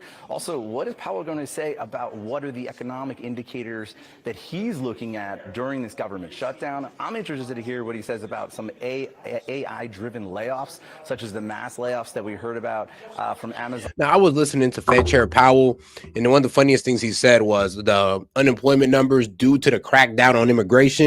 That almost had me laughing because I was like, wait, what? Yeah, the Fed chair was literally admitting that, I'm gonna be real with you guys, we had a lot of people who weren't Americans or who were undocumented Americans that were working. So that definitely hurt the job numbers. And I was like, yeah, I knew it. But now those positions are opened up for real Americans or documented illegals. You know, the legal ones, the ones that we like. We like legal immigrants, okay? We like legal immigrants. We don't like the illegal ones that, you know, kind of take advantage of the American system, undermine American wages, and are also used as corporate slaves. But I don't know, the Dems actually like that part. As well. And just one last point for you. This was not a unanimous decision. 10 officials, including Jerome Powell, voted in favor of this quarter-point cut. One official voted for no change at all. That was Kansas City Fed President Jeffrey Schmidt. And one official voted for an even bigger cut. Not surprisingly, that official is Fed Governor Stephen Myron. Back to you. All right, Matt Egan at the Fed. Thank you. Our business editor at large, Richard Quest, joins us now live as the news, of course, starting to break. And Richard, as you look through your email, good to see you. I know that markets were pricing in a 25 basis point, Richard. What are you seeing? I'm looking at my phone as well. Yeah, it's gone. The Fed has lowered rates by 0.25 percentage point. They did the same thing at the last meeting, and so they've now the Fed so-called Fed funds rate is 3.75 to 4%. It says once again that the worrying part from the Fed's point of view is jobs. Job gains have slowed, and the unemployment rate has edged up, says the Fed. Inflation has also moved up and remains elevated. Now, what's interesting is we are heading into the scenario that really Jay Powell, the chair, doesn't want, which of course is higher inflation, stubborn unemployment, and he has to cut rates because he has to choose between unemployment and inflation, which is the most pressing problem. It's a very rare scenario that the Fed finds itself in, but now it's clearly made its choices. The core issue is that of unemployment, and so the Fed has cut rates to bolster the employment or the unemployment situation. I mean, this is an interesting question here. Well, let me just go ahead and dispel this one. Undocumented workers did not contribute to the unemployment rate because they were illegals. No, they do actually. Remember, the way they actually do the Bureau of Labor Statistics is that they do a survey, and these guys send in a number of how much people that's working for them. They're not really sending in, oh, well, here's all the W-2s of all the people that I got. They're not really verifying that these guys are legal. They're verifying that there's people, or how many number of people is working at their facility, working in their facilities or a company altogether. So yeah, they can count illegals, but and here's the thing, though, they don't have to provide proof that each and every one of these employees are legal citizens.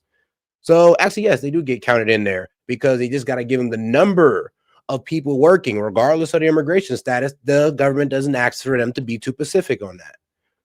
Let me just read you the one bit. Here we go.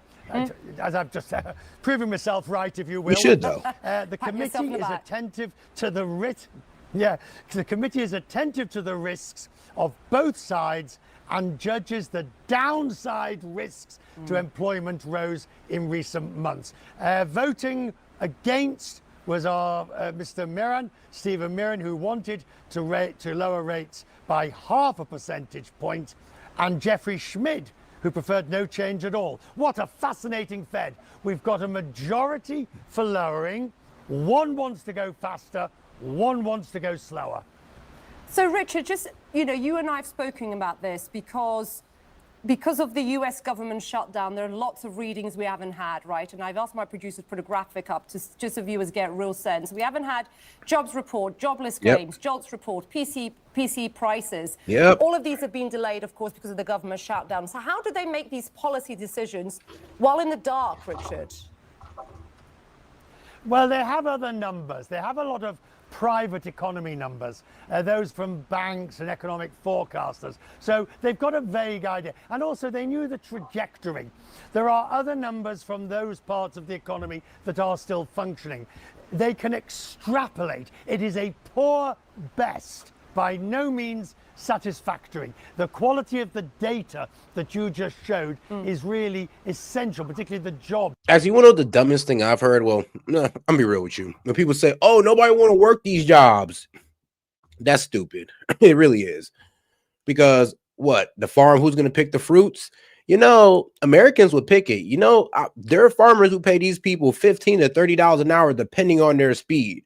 So instead of having your kid on the iPad or Fortnite all day, why don't you get him to go to a farm and do some work? It's especially if you live near one and they need one. I mean, we can get our kids to do it. That's what we used to do back in the day. Instead of letting the illegals work at fast food places, work at the factories, work on the farms. That's what the younger generation did. And basically, you guys are saying that it's okay to take jobs from the younger generation, even though that's how we taught them financial responsibility and hard work. Come on now, guys. Do you really hear what you're saying? Particularly when jobs is the number. But it's not that Americans don't want to work them. Is that just sole propaganda pretty much saying that, oh, well, these should only be left to illegals? Which, no, because these jobs used to be left to the youth. Have private surveys that show the number of new jobs being created, the employment scenarios. They're just not as robust. They're not as big. They're not as, they don't have the same integrity. There is a clear, I wouldn't say they're flying blind, but they've certainly got an eye patch on and it's foggy weather outside. Right, so when we listen to Jay Powell in less than 30 minutes or so, Richard, what are we looking for? Because last time you and I spoke, it was concerns over inflation. Now it seems concerns over employment, right? Yeah, and that's been the concern for the last couple of meetings. Yeah. What I'm listening for, number one, the very point. You got any questions, comments, jokes, or disagreements? I'll be happy to host well, honestly, if you're a disagreeer, you can go ahead and hop in here and I'll debate you on whatever you want to disagree on. But if you just want to show some support to the channel, you can send any questions, comments, jokes, or disagreements. Just $2 and up. Appreciate the support, guys. All right, guys, let's go ahead and get over to the next video here because, yeah, I'm still waiting on these guys. All right, let's get to the next video. Let's make our way back to Fox with the 5, because, yeah, this is definitely backfiring. That government shutdown is definitely backfiring against the Dems. Let me go ahead and get this video up real quick. And let's not forget to double tap that screen and like the video, guys. There we go. There we go. There we go. Appreciate the support. Let's get right into it. We need 5 Democrat senators to pull their heads out of their and go work for the United States of America.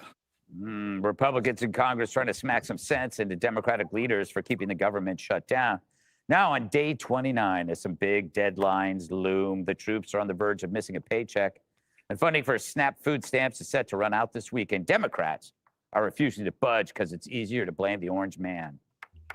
On Saturday, for the first time in American history, a vicious, heartless president is cutting off food stamps. This president is a liar. He says there's no money to provide food stamps because of the shutdown. That's Donald Trump is trying to weaponize. Why don't y'all just open up the government? See, the problem is, though, the president don't want to let you guys off. And with this, honestly, it'd be spoiling you. It would be literally spoiling the Dems, letting them know that, oh, well, you can shut down the government and it have no consequences. And we're just always going to fund everything because what? You guys refuse to open the government? I don't think it's a good strategy for Trump to honestly fund SNAP.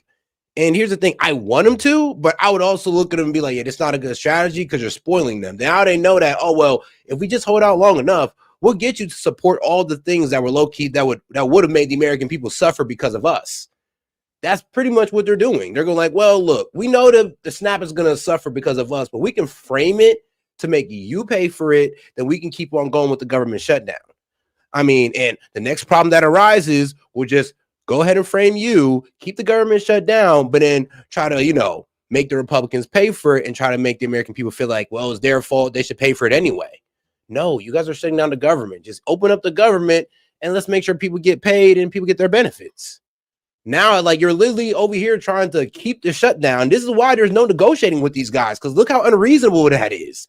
You want to keep the shutdown, but then also get SNAP benefits.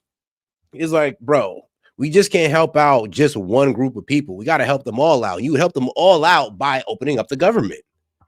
Hunger to pressure people on Capitol Hill. The Dems are banking on Republicans getting the blame if food banks start overflowing, but CNN's data guru says not so fast. Republican Congress's net approval rating versus pre-shutdown. It's rallying the base for sure. Look at this, the net approval rating up 12 points versus pre-shutdown. But it's not just with the base. It's also with the middle of the electorate. Look at this, among independents. It's up 8 points as well. So we've got a situation here where Republicans with the shutdown are actually rallying their base, but it's also something that's not hurting them with the folks in the middle. If anything, it's helping them with folks in the middle. Dana, I think the Dems could have gotten away with the shutdown as the Republicans' fault before Musk bought X. But the population is too savvy. So if you say, oh, they create the House and Senate, Jessica, a 10-year-old can easily refute that by just saying, no, you need 60, and that's on the Democrats. Right. And the Democrats, I think the Republicans have a very simple message. And I found the list here. Here it is. So let's go over to the X account right here. Food stamps by ethnicity. Now, of course, let's get a close up on this. We got first in the lead, the Afghans, the Somalis, then the Iraqis, then the Dominicans, then the Caribbean, then the natives. So that's what's it? 1, 2, 3, 4, 5. Oh, wow. All right, then natives. Then here it is, right here. So we're like the what? We're like number 6. We're in the top 10, but we're not in the top 5 of U.S. household receiving SNAP benefits. 45% of them is Afghans. Is crazy. And of course, as you go down, Native Americans, Black African Americans are below them. Then in between these two is Puerto Rican and Cuban. Then, of course, you got your Arabs, Cambodian, Haitian, all this good stuff. So, yeah. Wait, well, I mean, everybody's on here. But all right, though. Yeah, pretty much when it comes to us, we're really right. We're like what? In the top 10, but the top 5 is not even American citizens. So I don't know. I think this is an argument for some people to say, well, why should we care so much? Are you on SNAP? Are you on SNAP? Well, no, but I mean, we should care for those who are. I mean, regardless if you're not. Just said, how far off is he? Whoops, how worried is wrong he doesn't have the tightness of data he requires? Number 2, is he done? Bearing in mind, look at that split. One wants more, one wants less. The majority are the.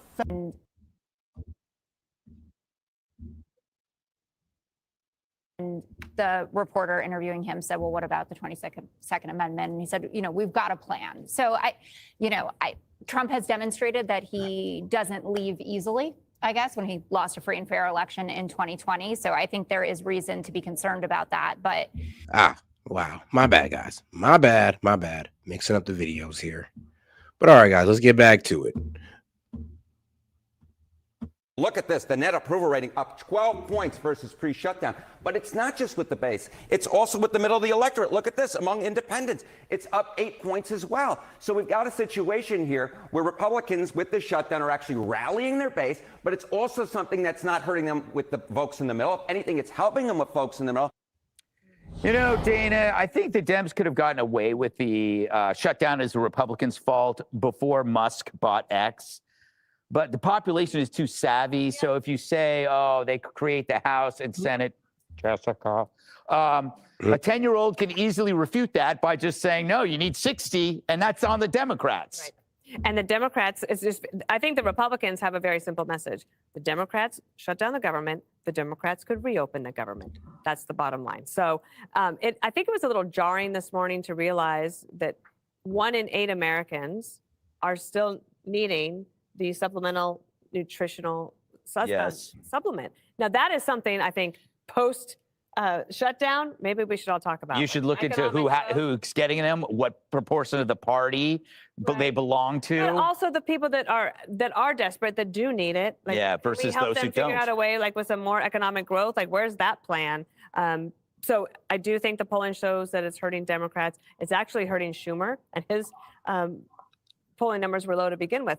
It's sort of ironic too that the Democrats all say that Trump is a wannabe dictator. He's a fascist. And they say that he needs to share, no kings. But yet now they're saying he's the only one that could reopen the government. Literally. They could actually reopen the government. They could do it tomorrow. I said the same thing. It was like, bro, they want to say, oh, there's got to be a democracy. There got to be both sides heard out. And then when that argument low-key fails them, they be like, well, they got full control. Trump's king, right? I'm like, bro, what? That's what I'm saying. It's like y'all sit there and try to say that, oh, democracy, we need to hear both sides out. But then when you lose that argument, then you guys want to talk about, oh, the Republicans can just push through it and get it opened anyway. Like, that doesn't make sense, to be quite honest with you. You can't sit there and, like, be I want to be real with you. I'm with you, but you can't be a supporter of democracy, but then also sit here and say that the Republicans should just push through the Dems and just say F their vote. Like, come on now. Senator Thune that was the most animated I had ever seen, that very calm Midwestern guy. He's mad. He said, we've tried to do what they want to do 13 times. There was a senator on today that said, don't let the Democrats vote piecemeal. And I think that that's the right tact.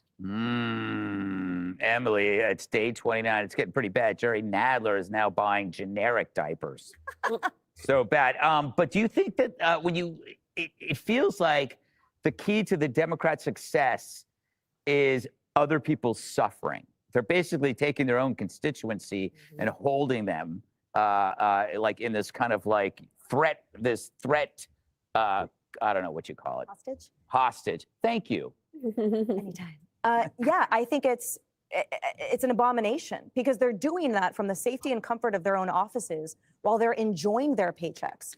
They are enjoying as well, for example, the protection by certain officers and Secret Service, let's say, they're not getting their paychecks. And I spent a lot of time, with my friends and my family talking about this because I see, for example, a friend of mine, Secret Service, who has a new baby at home, and that's a primary income family coming from his paycheck. So what's happening? They're dipping into their savings. Their savings isn't high yield. So they're losing that interest that they've accrued. And now, sure, they're going to get, they'll be paid. But that's not the same thing. It actually doesn't account for the momentum that they were already getting in their accounts. Another married couple, friends of mine, are both, one is a contractor for the government, which, by the way, represents almost 4 million Americans. And the other was she'd accepted a contract with the government. Well, that first one has now had to totally dip into her PDOs, her paid time off, to get paid. Professor Oak, do you want to come up here and substantiate that, please? Republicans are destroying America. Can you please substantiate that? Because, what were the Dems doing with an open border? What were they doing with that, my friend? Because in the Republicans had no say in that. Contractor situation, it's not a definite. Please, though, come up here, main page, post tab, hit the call-in link. I know there was somebody that tried to say it wasn't there. I had to double check and it was there. So, hey, man, you ain't gotta lie. You ain't gotta lie, bro. Just say that you can't substantiate your argument. It's all good, bro. But Professor Oak, like I said, you can always come up here and I'll be willing to hear you out. I'll let you have that first 3-minute spew if you want. That you get your paycheck again. And the other one, guess what she did? She rescinded her contract with the government, completely withdrawing, saying, you know what, I actually can't be a nurse for the government anymore because if this happens again, we can't feed our family because both paychecks. Now that I can agree to, shout out culture. I could agree to that one. The government is destroying America, not Republicans. It's like literally like when they just try to make it one-sided, it's like, to be honest, you can pretty much point out both sides for BS. Like even with immigration, under Bush, immigration was bad. Obama low-key fixed it. Both sides have both sides have done things right before and have done things wrong. But I don't think people honestly look up enough history to understand that. are dependent on this. And that's just the tip of the iceberg, right? I come from a family where thankfully one of us gets paid elsewhere so that our money together combined can account for the other loss of a paycheck. Nah, this is cute. Hey, Thomas, bro, that was hilarious. He's like, they're allowing people to come in, use their mind, their strength to help this country. That's what they're doing. You talking about illegals? Illegals, the uneducated ones. Those ones, the ones that come over here just to do manual labor job that takes it away from American citizens. Those guys? Bro, we're not talking about H-1B visas or O-1B visas, bro. Calm down. Check. So the realities of this Crazy, man. These people believe in more in uneducated illegal immigrants more than their own people. Wild. But then say they're pro-American. I don't ever want to hear that come out your mouth. goes so much further than everyone who's fixated on Trump. It makes me sick that Schumer and Hakeem Jeffries are fixated on Trump when they should be fixated on Americans, the federal administration, those employees that are going to work day in and day out and still not getting a paycheck and suffering because they are just caring about their dopamine clicks. Joey, you know, I think when you look at that polling, I feel like part of that is due to after the Biden cover-up, no one feels compelled to take the word of Democrats or the media. They've lost credibility. So they're just, if they're blaming the Republicans, people are going like, well, then it can't be the Republicans' fault. Yeah, this is one of those things that's Yeah, bro. If you're gonna say I'm unemployed, I would hope you have something to back that up because yeah, I've definitely got a job and I'm definitely employed. And I'm pretty sure I'm most likely more educated than you. And I'm pretty sure you won't come up here so I can embarrass you and run laps around you and prove how uneducated you are. No, you'll just stay as a keyboard warrior in the chat like a pathetic loser you are. So please, pipe down, young man. Pipe down. It's hard for me to put myself Start making me talk to y'all like how the Dems talk to y'all. I worked on the Hill and I nerd out on the process, the legislative process, and I can talk to folks and hear. I can't even make a joke. No, I'm sorry. I'm sorry. I was just excited to talk about this. You know, I talk the way I do and I make jokes, and sometimes that's my Bro, my number. See, that's how I know you're retarded. I've been came on here and said, "Hey, dog, hit the StreamYard link, go to my post tab, and hit the StreamYard link." But you're just gonna run and try to insult and try to call names, and I'm just like, dog, you've been in here trying to say I'm uneducated for probably about 30 minutes and haven't refuted not one thing I said. So yeah, you're just proving how uneducated you are and how the fact that you're low-key afraid to debate. Well, and here's the thing, I don't even know why you're even asking that question. Anybody wants to come up here and debate, please, you can. I'll let you have that first say. And guess where it's at? It's on my main page on the post tab. Right there, first one. Like at this point, you guys are just running and you're more comfortable being keyboard warriors because I mean, I'm not going to actually deeply challenge you on. I'm not going to challenge a keyboard warrior and just wait for you to type your response. That's not happening. So I see why you guys feel more comfortable doing that because you're cowards. people. Actually, I'm kind of smart. I just want to start that way. But like when it comes to this government shutdown, Americans are sitting there going, wait, hold on. Two things are true, right? You can fund the government the same way it was funded for 7 weeks, and then the president. Yeah, bro, you're out of here. I'm sorry, but you're too retarded for you're. I'm sorry, but you're pretty damn dumb. I literally said there was a call-in link, and you're asking for my number that I've said multiple times. You're just trying to run from the debate and not trying to look stupid doing so. Have a good day, though. I'll help you run from the debate. Okay, I'll help you.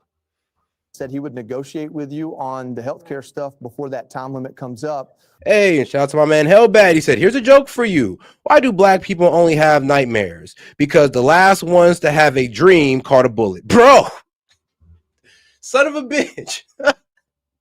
That's dark as hell, but funny. Well, by the way, look up the Chinese truck driver that couldn't read road signs. I mean, dog, man, shoot, they have Haitian people doing the same thing. Haitians doing the same thing. Why is that a bad deal? Why doesn't that work for you? And why doesn't it work for them? Because they don't think. If I said the N-word, I apologize. I try not to use it too much. They'll win that negotiation either. And that's the problem. When Chuck Schumer stands up there and he uses cuss words, what he's really saying is every opportunity I've had to advocate for my constituents that want the policies I advocate for, I've failed at this entire time. And this is my last opportunity to get anything I would like to get done because I'm not very good at my job anymore. And this is all I have. And in the meantime, people who vote for him are hurting. And I don't see why they would swing towards supporting what he's doing. On the SNAP thing, just real quick, Almost 700 million of $8 billion a month comes to New York for SNAP. That's almost 10% of the country's SNAP comes to New York. And that's before Mamdani becomes mayor of this place. Oh, guys, you know what's even crazy? The guy I just kicked, he could still come in and call in, bro. I mean, kicked you from the chat, but you can still hit that call-in link and call in, brother. I mean, I'm not running away from the debate like you are. So please, call in if you want. I know you're still watching because you're probably butthurt that I kicked you. I mean, I think you said a few seconds ago, why are people on SNAP? Why do they continue to need to be on SNAP? And maybe it does need things like work requirements that are so difficult that if you're under the age of 64, or if you have a child over the age of 14, 80 hours a week, you have to look for a job, train for a job, or volunteer. Oh my God, I don't know how anybody could do that. And how many of that goes to illegals? Do we know? I don't know. I'm sure it's out there. So if you're illegal, you could have a legal baby, right? Yeah, yeah. So that's yeah. So Jessica, Or an American citizen as well. can you tell me how this is the Republicans' fault? I'm asking for a friend. I'm glad that you saw my tweet. It lasted 3 million nasty people on the internet, but I knew exactly what I was saying, because the point is that with great power comes great responsibility. I heard that once in a great Spider-Man movie. And Republicans are in charge. They're not 60 votes in charge, but they've got a majority of the way there. And when you are in charge and you don't have all the votes that you need, it is incumbent upon you to make a deal with the people whose votes you need. And I tell her, sweetheart, how can I make a deal with people that I've given an extension on the healthcare subsidies to, but they said they weren't permanent? They know we cut $900 billion out of Medicaid over the next 10 years, but they want to put that in. They want to go against the complete plan of the Trump administration. So you guys know you're asking for unreasonable things. And if there was a negotiating, I mean, if there was real negotiating, then you guys would have opened up the government just off the extension of the CR. And then if you really want to talk about negotiating, you would have told Trump, all right, look, we know we ain't going to get you to fall back on the complete 900. Like we know. But what we can do is, can you at least reinstate like $100 billion for rural hospitals or something? Like, we don't feel like that $75 billion is enough. Like, let's give it $175 billion. Like, we're not trying to reverse the entire $900 billion, but you know, if you can just give up 100, we can work with that. That's negotiating. That's coming to the table. Not saying that we're going to keep the government shut down until you give us what we want. Like, that's the bullshit that I hate that all these Democrat pundits are spitting. It's like, no, you're literally arguing for guys who are grandstanding, not trying to actually have a real conversation or come to, or actually negotiate, because they'd be trying to meet in the middle somewhere. But no, they're hardlining on their stance. Now they want permanence. They want a permanent Obamacare healthcare subsidies, and they still want the $1.5 trillion in healthcare. What do we do with people who don't negotiate? You don't listen to them. You just be like, look, open up the government, then we'll talk. Because there's no talking to them at this point. Like, what can we do? Based on prior voting for CRs, you know that there are moderate Democrats who would certainly be willing to have a conversation with you if you would do that properly timed, not open up the government and then make the same promises that they have for months. I mean, this has been going on since the big, beautiful bill was signed, that they've been saying, yeah, we want to do something on ACA premiums, and then they keep kicking the can down the road. We know that Harry Enton is about. But here's the thing, though, and I'm always going to say this: if these premiums were so important, like I said, why didn't you sign it when Lawler proposed to Hakeem Jeffries that they want a 1-year extension? Why didn't you extend it under the first 2 years of Biden? Why did you wait until now to where you want to shut the government down, open it, to try to make this an issue when it could have been a non-issue like last year when Biden was in office? Like, you guys, honestly, you guys could have got it done. Yeah, 2.5 years to get it done. 2.5 years before the midterms hit. My bad. But so what happened then? And why now? Why is it so important now? You guys waited to the deadline, not the Republicans. You guys was kicking it down the table, and now you're making it the Republicans' problem? This is why nobody can trust the Dems to lead, because you literally kick your problems down the road to the Republicans and then expect them to take care of it. Actually, you try to morally twist their hand to do so. How can we trust y'all as leaders? To maybe while we're speaking right now, there will be another clip with the reverse story out about what's going on. And so I'll do the work for him. Harry Enton put up the Navigator survey, which shows that the American public is blaming the Republicans by 14 points now, and it was just 10 points last week. The story about Democrats cutting off SNAP benefits and that we're the heartless ones and Mike Johnson feels terrible is how you say BS. Mike Johnson in his... See, sweetheart, but what I'd have to tell you is that your argument is BS. So Mike Johnson and the Republicans are voting yes on the CR bill, aka they're voting yes to funding SNAP benefits and government pay. You guys are voting no. So you want to sit here and say that's BS, but I mean, you guys are literally voting no to reopen the government, which is thus stopping SNAP payments. Thus, you guys are the one holding it up. Like it's completely idiotic to sit there and say that, oh, well, they're holding it up, but they're the ones voting yes on it. Think about how retarded that sounds. Well, the Republicans are holding it up, but they're the one voting yes on the CR bill to fund it. You sound fucking retarded. I'm gonna be honest with you. I'm sorry I'm losing my temper a bit, but that's retarded. Like, they're voting yes on it, but they don't want you to have it.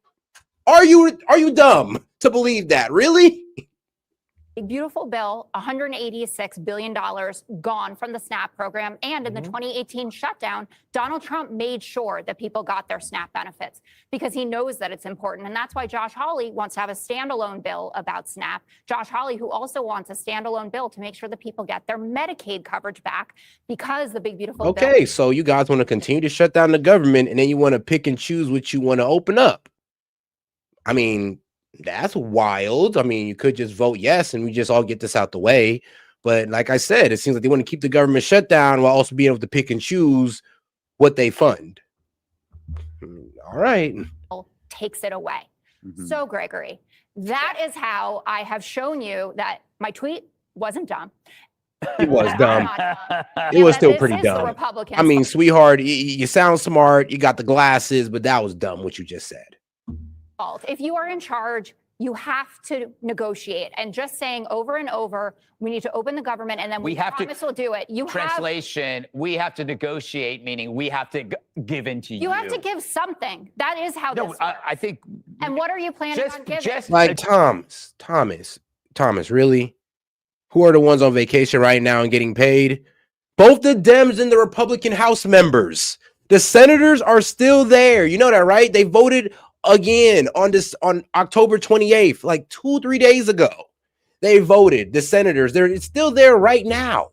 So when you guys sit there and say who's on vacation, not the senators, they're all there trying to get this government open, but the House members who voted yes on it already are, taking their much needed break. So like I said, a lot of y'all don't know what y'all talking about, and that's just the sad reality of it. Just allowing this to happen is a cooperation. You guys have to actually somehow stop lying to us about these benefits. Nothing that I have said is a lie. Nothing at all. If you get 90% of the big beautiful bill and you have to protect Americans' health care, which by the way, they'll reward you at the polls, because guess what? People like to have health care coverage and they don't want to see their premiums go up 114%. You will be thanking me. You will not be mocking me. You will be bowing down at my altar about the fact that I saved your party. Yes. What? How this ends. Bro, sweetheart, what? If this was about healthcare, right? And this is what I say, this is where your whole argument falls apart. So if this is about healthcare funding, and you know how much funding in healthcare we got right now? About $825 billion in healthcare funding for 70 million Americans. We were taking care of less Americans with less money. So why do we need over $1 trillion in healthcare spending? Please let me know. On Medicaid. Because we already got over $1 trillion in spending in Medicare at 1.2 trillion. So we hit Medicaid and brought that down from the trillions into what, 800 billion or so. So why do we need more money for less people? We have 1 million less people than we did in 2019, and we covered those people with $615 billion. Tell me how the hell we need 1.5 trillion. Like, how'd you get that? Because guess what? People like to have health care coverage and they don't want to see their premiums go up 114%. You will be thanking me. You will not be mocking me. You will be bowing down at my altar about the fact that I saved your party. Yes. We know how this ends. When it first started, I said, we all know how this is going to end. It will end with the Democrats. And trust me, I get inflation hit. But inflation was not that bad to start doing over $1 trillion in Medicaid spending that only these pharmaceutical corporations and healthcare corporations can overprice us on. They're the only ones that benefit, so they can overprice. So having all that money in there did not help the American people whatsoever. And let's be real, they printed the money, so that also spiked inflation as well. So really, was it a good idea? No, it wasn't. Not at all. That's caving. The pain is optional. They continue the suffering. Ooh, I like the way you say that. Hey, I'm Dana. The pain is optional. You go sit over there. I'll be back in 5 minutes. Don't come out of your corner. Yes. Click here to subscribe to the Fox News YouTube page to catch our hottest. Hey, and shout out to Tove. Hello. Hey, Tove, how you doing? Good. I'm driving at the moment, so I wasn't sure if you could hear me or not, since I'm not on my normal speaker. But no, I wanted to pop in and say is what it's probably going to end up coming down to is the Republicans are going to end up having to, they're going to end up finding the money. They're going to end up funding the EBT and the SNAP benefits within probably the next week or two if the government continues to stay shut down, which will then allow the Democrats to keep the government shut down. It's what they're pushing for. It's what they've already done. They did it to us before. You know, it came down to playing on the Republicans, nature and pushing them to pull the funds from where there's so many different places they could pull the funds from easily to fund EBT. Yeah, for terrorists. Yeah, exactly. I mean, what funding? And I was also saying that as well. I'm like, it kind of seems like we're spoiling them because we're giving them what they want without them giving us anything. Exactly, and that's what it's going to. But unfortunately, that's what it's going to come down to, especially if people break out into actual riots and people start getting hurt. Sick. But it is truly sick to sit here and use SNAP benefits and government work as a ploy to get what you want. And it's just like, are you serious? Yeah. Especially No, I was going to say, especially when they legitimately stood there and said, this is exactly what we want. We want this leverage. Exactly. And like they said, well, we're in a losing position, so we got to do whatever we can. I mean, even if it's at the price of American government workers, SNAP benefit recipients. And then y'all want to sit here in our face and then try to tell us it's the Republicans' fault when you're literally admitting that this is a power move for y'all. Oh yeah.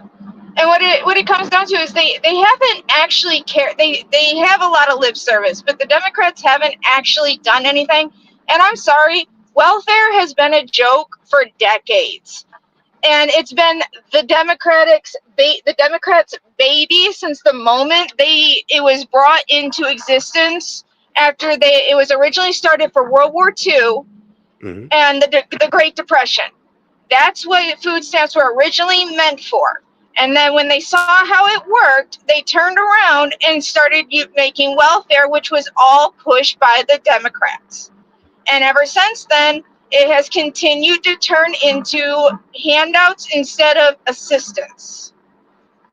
And if you look at it, the way it is, because I was on it for quite a few years. I know I've mentioned this a few times, but here in Ohio, the game is you go in, you apply. Now here's the thing, biological dad cannot be in the house, but you can have a boyfriend in the house and on the stamps with you. You can have them on your case. All right, cool, fine, dandy. You get a decent amount of money. But here's the thing. If you're not working 15 to 20 hours a week, you have to go into a work placement program, which is 6 days a week, 8 hours a day. You've got kids. Now, here's the thing about the work placement program. It only teaches people how to fill out applications, how to set up a resume, and how to look for jobs, and how to dress, and how to do an interview. There is no skills that they teach or places, tell you where you can go to further your marketable skills, nothing like that. All right. So there's that. Basic presentation. Basic presentation, fake it till you make it, and you've got to be there for months on end when all that stuff they teach you, you can do in a week or two. And you can learn that yourself.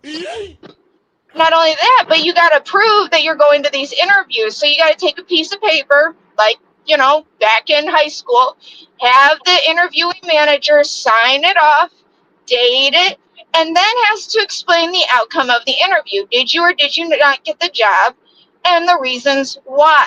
Then you take that back to the class, and they read it out in front of everybody. So there's that. Now, for those that have kids, okay, you don't have anyone to watch your kids, that's fine. We'll send them to daycare. We'll pay for it, but it's got to be a daycare we approve of.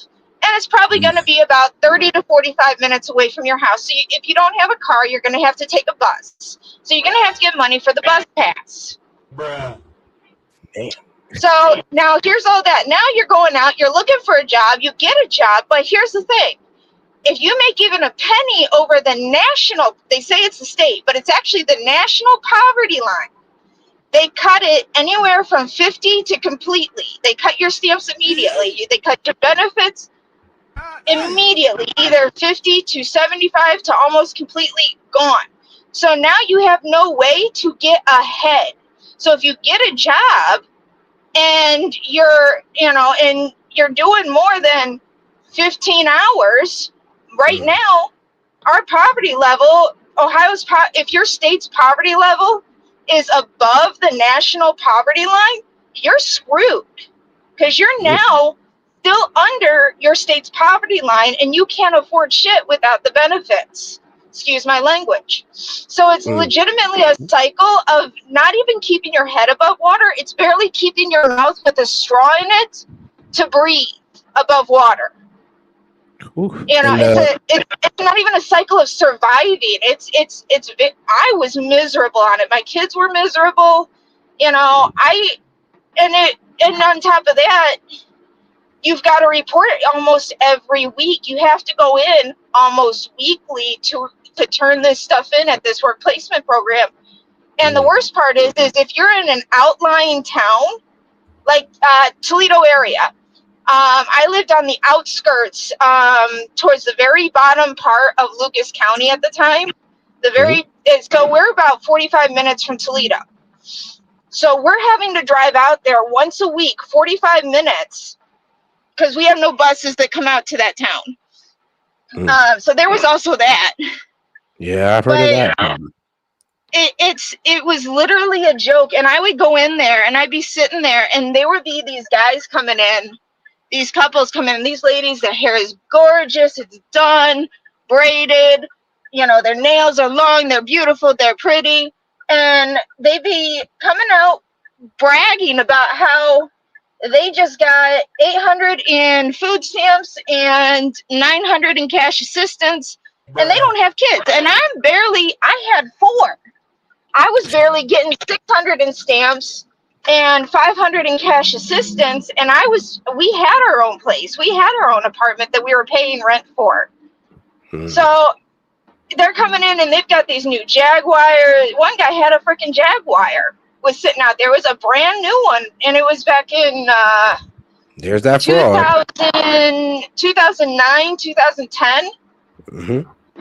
Because it was shortly after my oldest was born, and she was born in 2006. So from 2006 until 2011 or 12, I was on stamps. And then I was on them off and on again while I was with my ex-husband. But when he and I separated and I was actually I got off of them. I didn't have a job. I didn't have nothing. I took the kids. I got off of government welfare. I moved in with my mom, and I just started busting my ass. And it is the best thing that ever happened to me. So, you know, this is my life story. And I know other people that went through the same thing. They finally said, screw it. They got off of the welfare. They got off of the stamps. Some still use the insurance because, private insurance is expensive as hell, especially in Ohio. Boy. But we've now got our own home. We own our own home. We grow our food to supplement our grocery bill. But it's gotten to the point now that I can stay home with my kids. and my husband works, and he's a blue collar worker working up at Walmart for $18 an hour. So it's not that it can't be done. It's just going to take work and time. And they've turned it into, no, you need this. You need us to do this. You need us so that you can survive, but it's not survival. All right. Shout out, Tove. I definitely appreciate you coming up and sharing that with us. Now, there are some people in the chat that are trying to say, oh, that never happened and all that wild stuff. And I'm just like, yeah, y'all just don't understand how the system can be abused. Or it just goes along with y'all argument. But I would just say this. Dems, they'll put a blanket over people's situation just to win an argument. And it's sad how they do that. Yeah, and then they want to, they'll deny that there's even a possibility. We've got a massive immigrant community in our village, and they are very much pro-America, pro-Trump. And we'll sit down and talk, and they were telling me how back, when they have friends here that came illegally and how they got on benefits, got on assistance. And it's just like, wow, it was mind blowing. And this was before it even became an issue. I do got to respond to somebody. So, you were able to get off when you got a man. I mean, sis, a lot of these women out here, and I'm just going to go off your profile pic to say that you're a black woman. I'm going after her on this one. The fact that you guys get government assistance, the whole reason why you say you don't need a man. Without that government assistance, you girls be begging for a man. And then I'm not talking about you. I'm talking about the black women who sit there and say that they don't need a man. Y'all the main ones taking government help. And if it wasn't for that government help, y'all be on y'all knees for one. So quit the bullshit. Because just because a man ain't your daddy, doesn't mean you ain't got one. You made the government your daddy, and that's 10 times the work.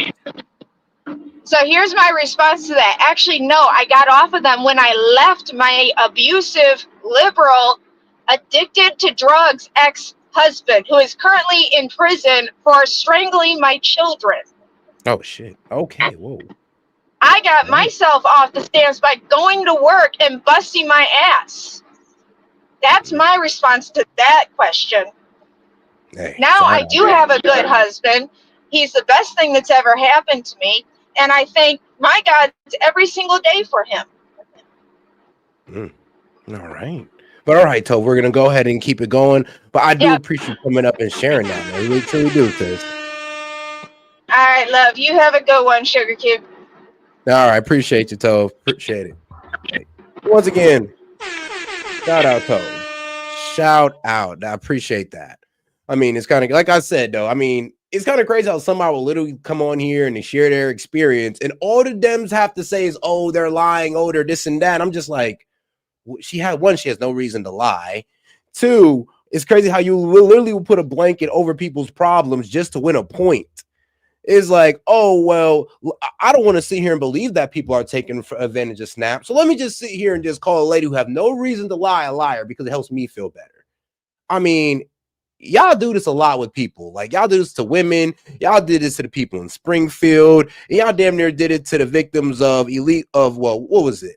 When illegals cross over the border and end up killing somebody. Yeah, y'all did it to them as well. So it's kind of crazy how you're willing to put a blanket over people's problems to try to win a political point. It's insane to me, but hey, y'all just keep doing it. So apparently somewhere in your mind, it makes sense. President Trump is gearing up for his grand finale tonight, wrapping up a blockbuster 5-day Asia tour that's pumped billions in new investments into America, with a high-stakes showdown with China's President Xi. Before that crucial one-on-one, Trump has been making it rain trade deals, finalizing a $350 billion agreement with South Korea. And get this, South Korea's president showed his gratitude to Trump with a full-on shrine dedicated to him. We're talking Trump sneakers, Trump perfume. He bought the sneakers? And he bought the Trump Force Ones? And he got the golden hat? Okay, yeah, this man is a fan of Trump. I'm crying. What? Bro, the leader of North Korea is a fan of Trump? Bruh. Huh, unexpected. Even a t-shirt with his mugshot front and center. And that's not all. He also gifted President Trump a golden crown and medal. Watch. It's really beautiful. I'd like to wear it right now. I have an extra one. Those No Kings protesters will surely melt down over the sight of Trump's golden crown and the loss of their favorite freakout topic. President Trump is ruling out a third term. South. I don't want to even talk about I that. said North because, Korea. You know, That's the South. sad thing is, My bad. I have. I said North, didn't I? Okay, South Korea. Sorry, South Korea president. No, it's not Kim Jong-un that got the shrine to Trump. No, not him. Sorry. South Korea. My bad. Sorry, I do tend to get that mixed up sometimes. I got to remember North Korea, dictator. South Korea, well, at least they're not a dictator. At least they don't got a dictator. But they ain't the most well-run country, I'll tell you that. I mean, I read some things about South Korea that was quite disturbing. North Korea even worse, but South Korea, things are still a bit wild out there.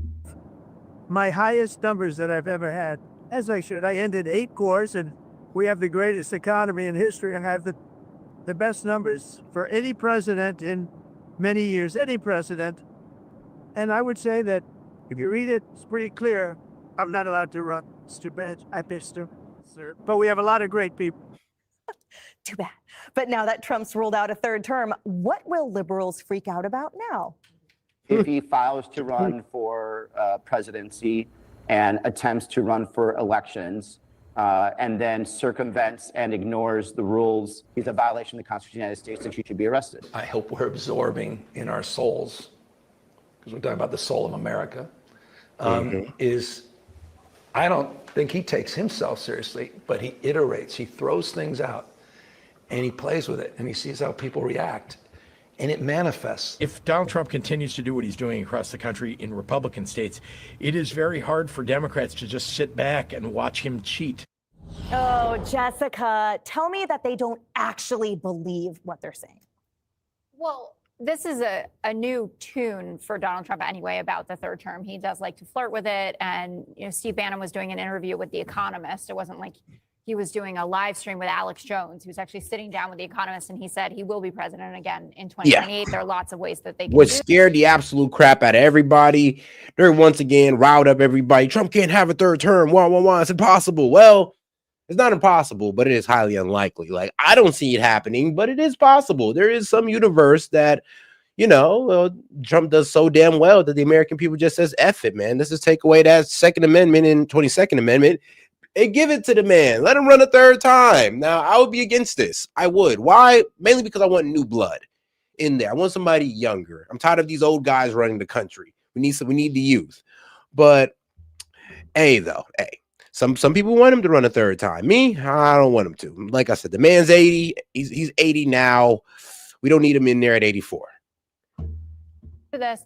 And the reporter interviewing him said, well, what about the 22nd Amendment? And he said, we've got a plan. So Trump has demonstrated that he doesn't leave easily, I guess, when he lost a free and fair election in 2020. So I think there is reason to be concerned about that. But I want to focus on this Asia trip. The fact that our allies continue to have, I guess, gotten the memo that Donald Trump is only satiated, made happy, whatever it is, if you treat him like a toddler playing dress up and, give him the crown that he wishes for or have a merch stand for them. I think it's a really sad reflection of the state of our allyship across the world. So this is what kills me about the Dems. So when they disrespect our president, you guys are cheering. When they pay ultimate respect to our president, you're mad. Like, this kind of shows the TDS. I mean, bro, they're just showing respect to our president who's giving them economic opportunity. That's it. That's it. I mean, if he was disrespecting the president, not looking him in his eye, trying to give him shady deals, you guys would be championing this. But because they're paying respect to our president, you're saying what? Oh, this is a bad state for our allies. But are you stupid? So what? Our allies should disrespect us? They should disrespect our president. Like, how dumb do you sound trying to make this argument right now? If they want to give Trump's gifts and show their respect to our president, so be it. I don't even care if they were doing this for Barack. I don't care if they were doing this for Biden or Obama. I wouldn't care either way. If a country want to show respect to our president, because a lot of these countries benefit off of us. So if they want to show respect for that, then go ahead and let them. But I mean, the fact that you're sitting here trying to say that, oh, well, if an ally treats President Trump right, they're bending the knee, what's wrong with them? That's a stupid ass argument to make, to be quite honest. We'll see what South Korea actually invests back into America, but they have been scared of Donald Trump and what he's been threatening since his first term, when he said, for instance, that he's. So, and you see, they have to use like completely irrational, you can't back that up emotions. Like, all right, you're saying that instead of doing it out of, well, I would say praising, instead of just praising the man, they got to be afraid of him. Instead of just doing it out of, I guess, out of just a good gesture, a compliment to his success as a leader. Instead of it being that, it has to be about fear. No, they just respect the man. That's it. Like, it could be about respect and not fear. I mean, what does Trump does to stoke fear in South America? Nothing. They're doing this with no threats to their life, with no threats to their economy. They're just paying them respect. So to say it's out of fear, I mean, you're kind of being disingenuous, to be quite honest. And how do you know how the South Koreans feel about this? Are you talking to the South Korean leader? Are you in South Korea right now? No. So you're just going to sit there and assume that they're all doing this out of fear instead of out of respect? You can't even prove that they're doing it. Honestly, you can't even prove that they're doing it out of respect or fear. So just to assume this is crazy. Going to remove 10,000 troops, take them out of South Korea, which obviously leaves them incredibly vulnerable. This trip, though, overall is about. That's what I'm saying. I'll admit, I don't know if they're doing it out of fear or success, but I'm not going to sit here and just say that, oh, I know for an absolute fact they're doing this because they just love Trump, man. They celebrate him. Okay, they do have a shrine to the man, so we can say this. We can kind of prove that they are doing this out of respect for Trump. I mean, let's be quite honest, guys. You don't really have a shrine dedicated to a man you don't, respect in some way, shape, or form. I mean, look at it. The man got a shrine. He got a Trump pillow with the Bible under it. What? He got the Trump shirt with the mug picture. I mean, is that not proof that he's doing this out of respect for Trump?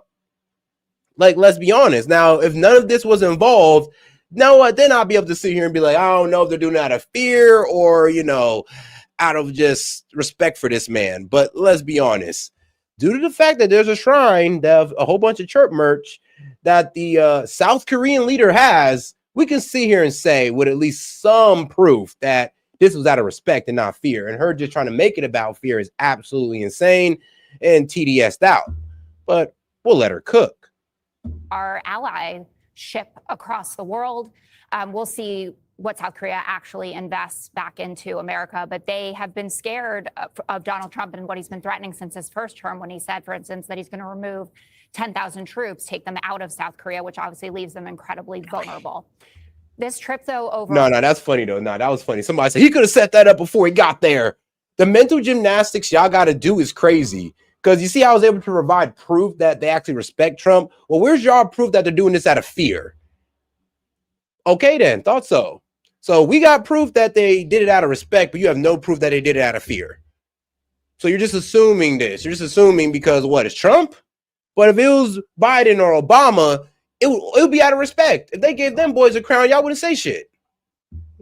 All is about Trump coming hat in hand to China and saying, will you please buy our soybeans again? I mean, the tariffs with China have created huge amount of pain for Americans. Like I said, like, bro, Professor, come on, Professor Oak, you're not being fair, man. The Professor Oak and Pokemon was fair, man. He let you choose which Pokemon you wanted and they ain't say nothing back to you. I'm just playing. But no, Professor Oak, let's be fair here, though. You just can't assume that they're pandering to him. What if they just show the man respect? That's it. That's it. I mean, and is that bad? Is that a bad thing for world leaders to pander to Americans or to pander to our president? I mean, I understand that you want the Dems to, stick it to the president, but I mean, why would you want world leaders to do so? And then wouldn't that just hurt Americans? So, like, what sense are you trying to make here by wanting world leaders to disrespect the president? And that's pretty much what you're saying, because you guys are offended that these guys are showing respect to the man. So you're pretty much saying that y'all want him to disrespect the president? Like, make that make sense. Especially for our farmers. And what I'm really worried about, and we'll see what deal actually gets done, is that he is teasing the fact that he may allow them to buy NVIDIA chips and this Blackwell chip, which is, 20 times more powerful than the chips that they're already allowed to buy. So people who are concerned about the AI race wars with China should be very scared about the fact that he's considering that to be one of the concessions for us to be able to do another trade deal with them.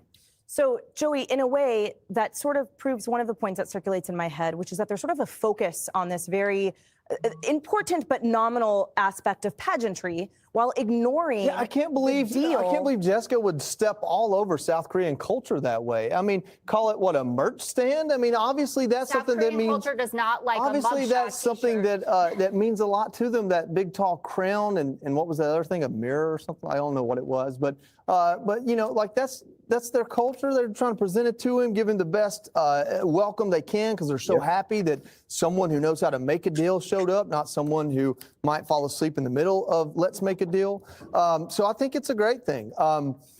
President Trump was never going to run for a third term, and Bannon talks in riddle a little bit. So maybe he's talking about J.D. Vance. Maybe he's talking about President Trump as in the idea of America. Or maybe, you know, Donald Trump Jr. or something. You know, maybe he's not Trump exactly, but somebody who's closely aligned to Trump's belief, like his son. America first, and MAGA will absolutely have a chance at the White House again, which is true. Because if it isn't J.D. Vance, Ron DeSantis embodies that a pretty good bit. And there's probably, I mean, we have a deep bench, Jessica. We have a really deep bench. Quaking in my boots. We have something other than whatever Gavin Newsom is with that weird voice thing he's recruited. My bad, BTK. Almost forgot your chat. Appreciate your patience. Woman claims 4-person snap, but families in Africa. Hold on. He said women claims 4-person snap, but families in Africa. Huh. Women claim 4 persons on snaps. Wait, they do? Oh, well, I mean, they could possibly just falsely claim that they got 4 people in their household and all that, but I don't know how that would help them with snap. I mean, you can have like 4 children, because I know women that got children that don't got to work and they get hella food stamps. I mean, bro, they don't got children. I mean, they got children. They live with their mom and they get hella money in food stamps. Damn near $1,000 in food stamps. No job, just kids and at your mama's spot. Creating right now. And then they and then here's the thing. I mean, even when they get a job, they still don't lose out too much on food stamps. So trust, there is some people running it up off the system. But for single mothers with kids and all that good stuff, I'm not really too upset about it. But hey, I mean, if they're working as well, then I'm really not that upset about it. But those who are just sitting at home having kids back to back to go ahead and rack it up on welfare and food stamps, yeah, I'm never gonna like those women. Never. I throw no stones about a bad voice. So Dana, talk to us about messaging and the control of it. Is that something that has been lost here, or is it simply a joke by the president that now the Democrats without a sense of humor have ran with? What is happening right now? Well, thanks for the question. So I think in terms of messaging, when you think about a visual story, right, the Asia trip so far has been great. And the fact that there's smiles and joy, and we'll see how the China meeting goes, but leading up to that the president has re-solidified allyships with all of these other countries is a good thing. And if they want to give him a crown, like maybe the media can freak out about it, but Yo, KM, no, but actually is wrong. No, we can produce most of our aluminum and for business needs and all that. We can do so. We stop ourselves from doing so, though, because there's a lot of restrictions that kind of stop it as well. And of course, the business demand isn't there. Like, think about it like this. Why would you buy U.S. steel when you got the watered down Chinese steel and you can just order from China? That's the whole reason we put tariffs on China. It's not that we can't produce enough steel. Is that there is not enough orders putting in for American steel because of the cheapness of Chinese steel, and which we solved with the 55% tariff. And now people are going to start buying more American steel. So it's not about us being able to produce it.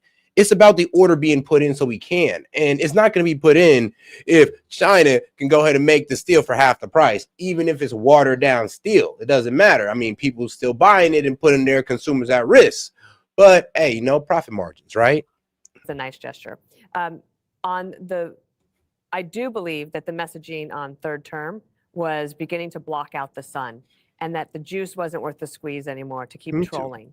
Because at some point, that is all anybody can talk about. And President Trump has this long list of achievements that he would like to talk about and wants people to make sure they can roll all those things on top. Bro, somebody said Chinese steel is, bro, it's just top of the line. It's world class. I almost lost it. Oh, man. Okay. Oh, you almost made me sneeze with that comment. I'm going to lie. That was hilarious. I mean, we're talking about the country that sell all types of crap products, watered down steel, guys who were selling lead painted toys, and they got world-class items. Like, dog, who you shop that Temu? Top of their head. But if Oh, the that's only funny. thing that Democrats are going to think about for the next 3 years is the possibility of him usurping the Constitution and running for a That third was term, and I hilarious. think that guy said he should be arrested if he were to do so. If that's going to do that, then every other headline gets completely pushed out. So I think it's very smart communications-wise. Guys, and look this up. This is how I know that it wasn't even about our production of steel. You can actually look up the fact that even the EU had a problem with Chinese steel. They're saying that nobody's buying our steel because China's steel is so low. That's why even the EU put a tariff on it. They put a tariff of 25% on Chinese steel because of how bad it was getting. Even the UK said that, yo, China has a problem with dumping their steel and aluminum in markets. So like I said, it's not that we can't produce our own. We can actually. It's just that we got to make it to where these guys are going to want to buy American steel. And it's going to be hard to want to buy American steel when you got this Japanese steel that falls in price according to the tariff. I mean, it was 50%. And then Trump had to raise it up to 55. Why? Because Japan was still lowering their prices on their steel. Still. For him to take this off the table. And if it is some of the people that used to work for him going out there and saying, I know he can, they at least have heard the clarion call from the commander-in-chief himself saying it's not happening. So actually, can we talk about things that I want to get done right now? Greg, what do you think? What do I think that's And shout out Tove. Appreciate the support, sis. Fun fact, you can buy caviar, lobster, spice racks, as long as you're buying one food item, salmon, and more on EBT. Sorry, wanted to share. I mean, shout out. Yeah, yes, you can. You sure can buy all of that. I mean, hey, man, there's a wide range of things you can buy. I mean, you could damn near buy anything with Snap. Like almost, you could be anything, any food with Snap besides at the restaurant, of course. I mean, God forbid we do. I mean, it's gonna be rap. But yeah, no, you can get along with Snap pretty well, especially when it comes to grocery shopping. As long as it's only used for that, because unless you want to try to sell it for profit, I mean, yeah, those are the people we don't like. I mean, we give you the money so you can sit there and help your family, not try to make money off government benefits.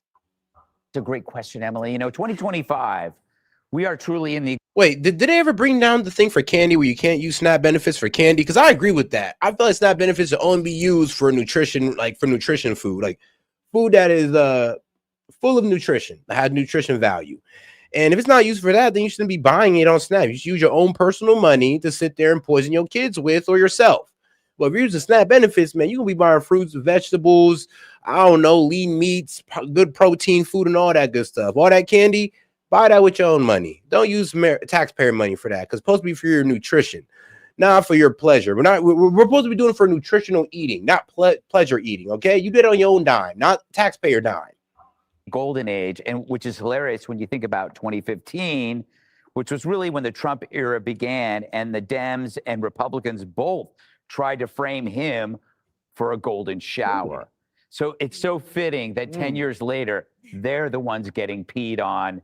I mean, even foreign countries are getting in on the trolling. South Korea gives him the crown, and it's not because they're so foolish, they're indulging an egotistical leader. No, they're like the guy that kneels behind the angry, gets on all fours behind the angry never Trumper, and Trump just pushes him over. That's all they're doing. They're just having fun. And this is what's great about being a Republican today. Our recreational beliefs are awesome, but they're harmless. Believing Trump is going to run, saying he's going to run, it's not going to lead, Republicans to mutilate their kids or put men in women's bathrooms or force generations to put off having kids because of climate change. Our recreational beliefs don't encourage people. Bro, because of climate change, the economy. But then here's the thing, though. They don't say that to the immigrants. I mean, they don't say that to the immigrants that come in here and have kids. They don't tell them that. I mean, they're okay with Americans having what, like 2 kids average? But these men, look, illegals will come in, legal immigrants will come in and have like 4 or 5 kids in a shittier situation than you, and you guys are complaining, I always just say, we can't sit here and complain about immigrant takeover when we're not willing to help fix the problem ourselves. Like, we got to have kids too. You know that, right? We can't let them out baby us.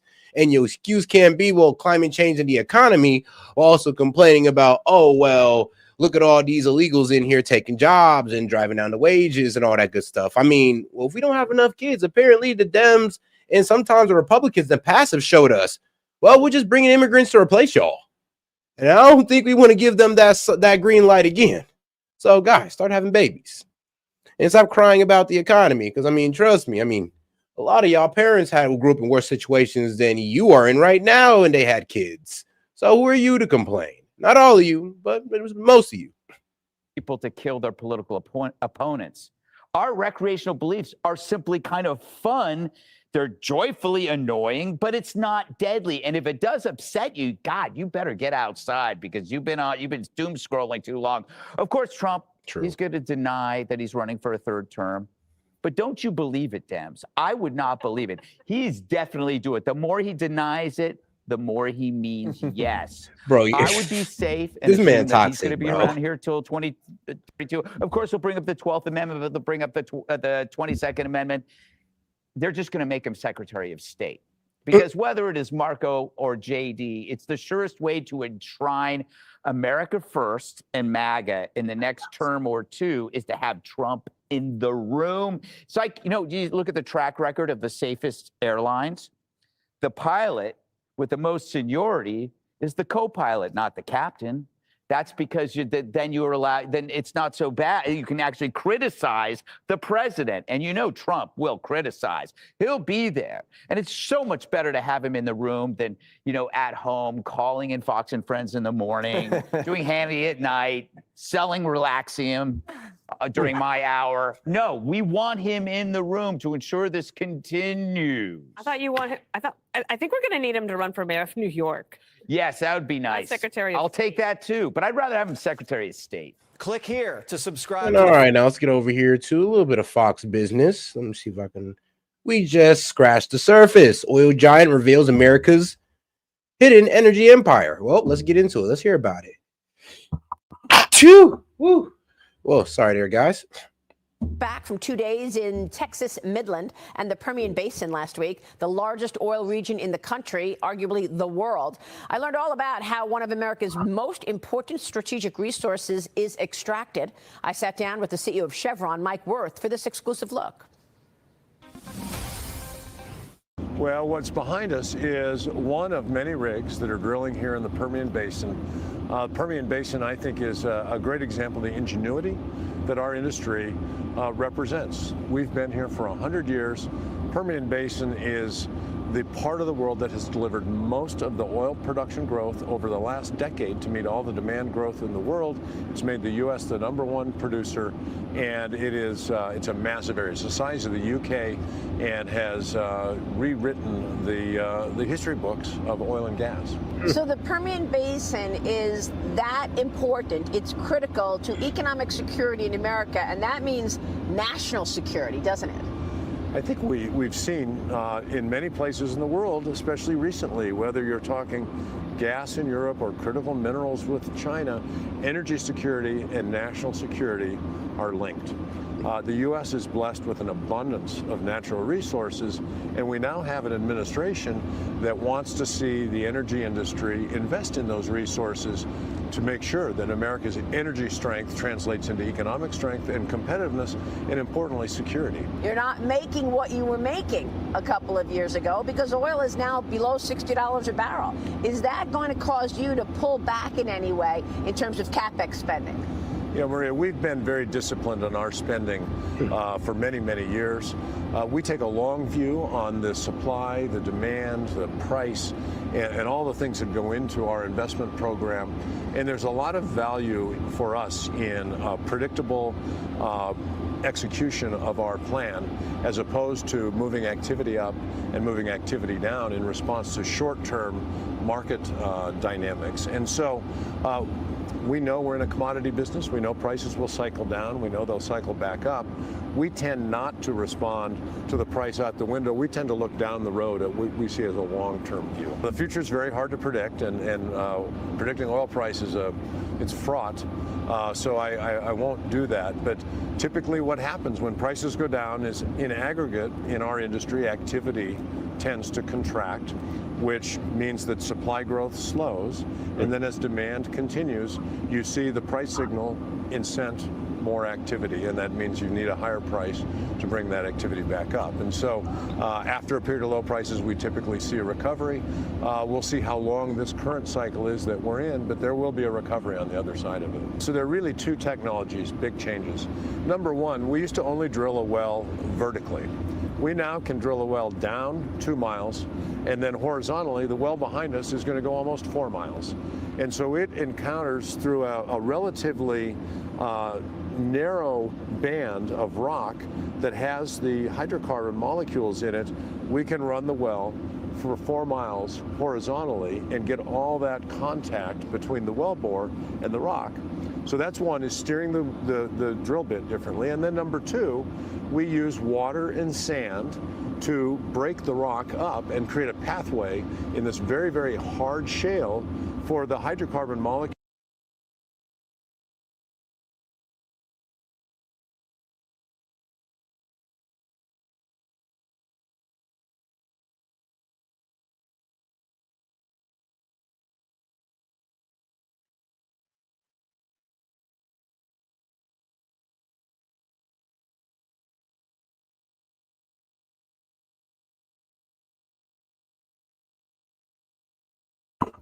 My bad, guys. My bad. But what I was pretty much saying is that we're going to go ahead and get into this story on CNN because it just came out. Pretty much saying that Trump calls for GOP to abolish filibuster and shutdown. And then right after that, we're going to get into Speaker Johnson issuing warning after Trump says GOP should end the shutdown. So let's start in chronological order with this video first. Breaking overnight, with millions of Americans a day away from losing the critical lifeline of SNAP food benefits amid the government shutdown, President Trump is now calling on Republicans to go nuclear.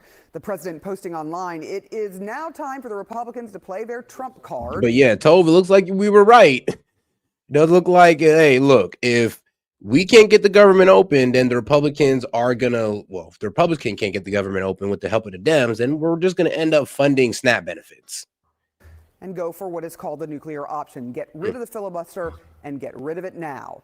The filibuster requires 60 votes to pass funding to reopen the government. Getting rid of it would mean Republicans could pass the bill with a simple majority vote. But it's empty on Capitol Hill this morning, and senators have left town for the weekend ahead of the critical day. Tomorrow marks the first day of open enrollment as well for Obamacare, where health premiums have skyrocketed, a major sticking point for Democrats. And also tomorrow, 42 million Americans who rely on food stamps will see a lapse in benefits, forcing many to go hungry or skip paying certain bills so that they can buy food for themselves and their families. CNN's Kevin Liptak is joining us now from the White House.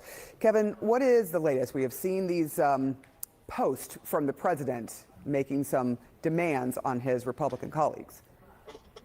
Yeah, and they call this the nuclear option for a reason. It's viewed as a last resort, even by members of the majority, and it would have the effect of incinerating precedent in the Senate. And so this is a step that even Republicans have been wary to use in the past, but clearly President Trump has made the determination that now is the time. He said he gave this a lot of thought on that lengthy flight back from Asia, where he says he was asked repeatedly why the U.S. government remains shut down, and now is calling on Republicans to eliminate that 60 vote threshold. Now, you know, the timing here is notable. We had started to see some glimmers of progress on Capitol Hill at trying to reach a deal to end this stalemate. Now, to be sure, the deal remains out of reach for now, and the president's call to eliminate the filibuster could have the effect of upending those negotiations. And, you know, it's not at all clear that Republicans are going to be on board with this. We have heard from them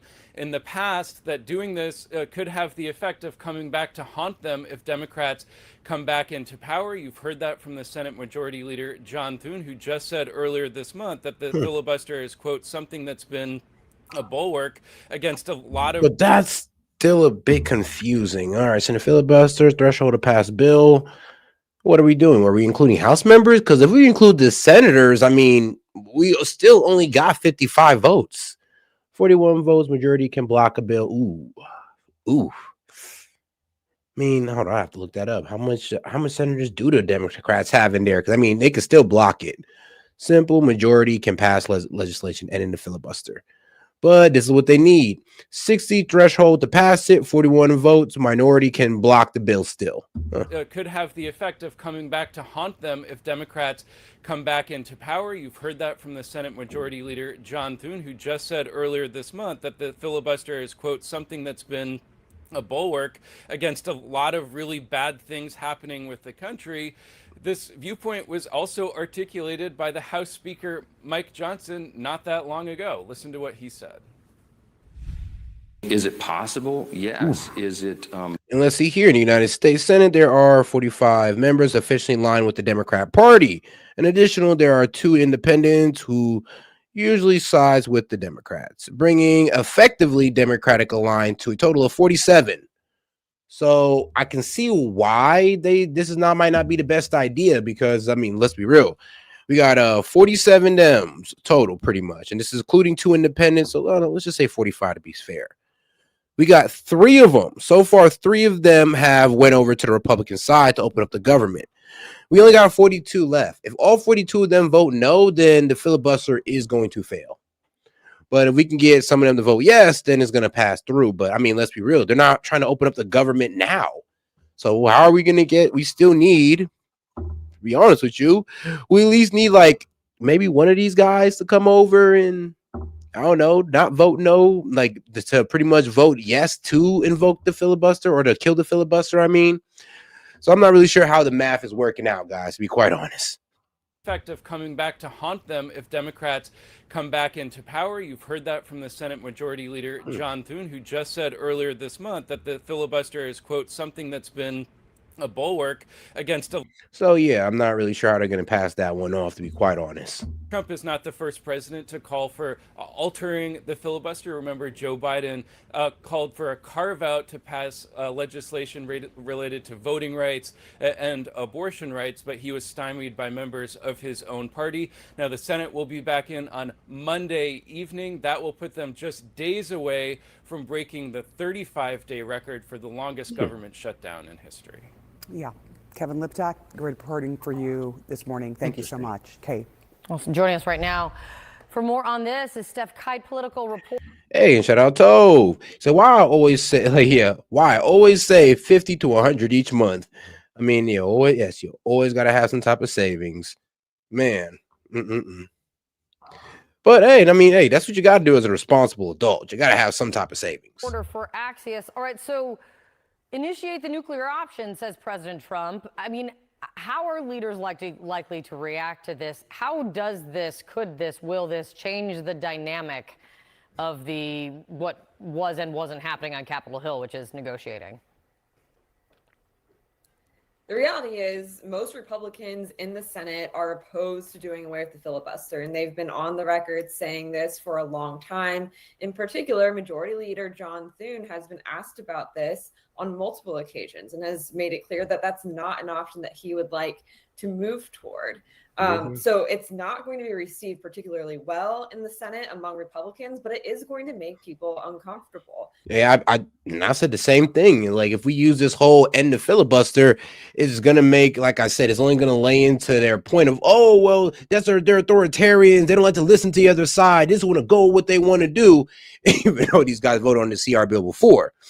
But yeah, I mean, that is the problem of it. It just don't look good. And I'm on the right saying that it does not look good for us just to push past these guys. And this is the thing, they want us to do it so they can sit there and tell the American people that, oh, they didn't listen to us. They just got it done anyway. I'm like, come on now. Do you not see the trap here that the Dems are trying to make us fall for? So I don't know. I think when we just let them keep voting no, even though it shuts down the government, let's be real. It shows the American people even more that they're the ones that are shutting it down. And let's be honest. I would also make the point too, because I don't know why no Republican hasn't made this point by now, but you guys are going to crucify us if we end the filibuster. Like, it's a trap. You're literally going to sit there and say that we ignore the other side, we're authoritarians, just because we wanted to get the government open. And y'all Dems know you're going to do it. That's the worst part about it. This is a party that does not like to break from President Trump. It's a party that likes to do what President Trump tells them to do. And so it's going to make things uncomfortable. The other side of this is that Democrats have been hoping to work with Trump in particular to try to get him to some kind of an agreement to move forward and push for extending these Obamacare enhanced subsidies that are expiring at the end of the year. Democrats have had a lot of hope that they can get in the room with Trump and get Trump to put more pressure on especially the House Speaker Mike Johnson to get this done. This doesn't particularly indicate that Trump is willing to work with Democrats on this issue as he's coming back from this overseas trip. So it does threaten these slow conversations that we've seen this week. And you might be hitting on it. Possibly there might be an element of the president doesn't want to have his hands on this negotiation, have his fingerprints on a shutdown. And so he's saying, eviscerate the filibuster so you guys can handle it and I don't have to be part of this at all. Could be part of the motivation here. Then you now have another industry coming out and speaking out.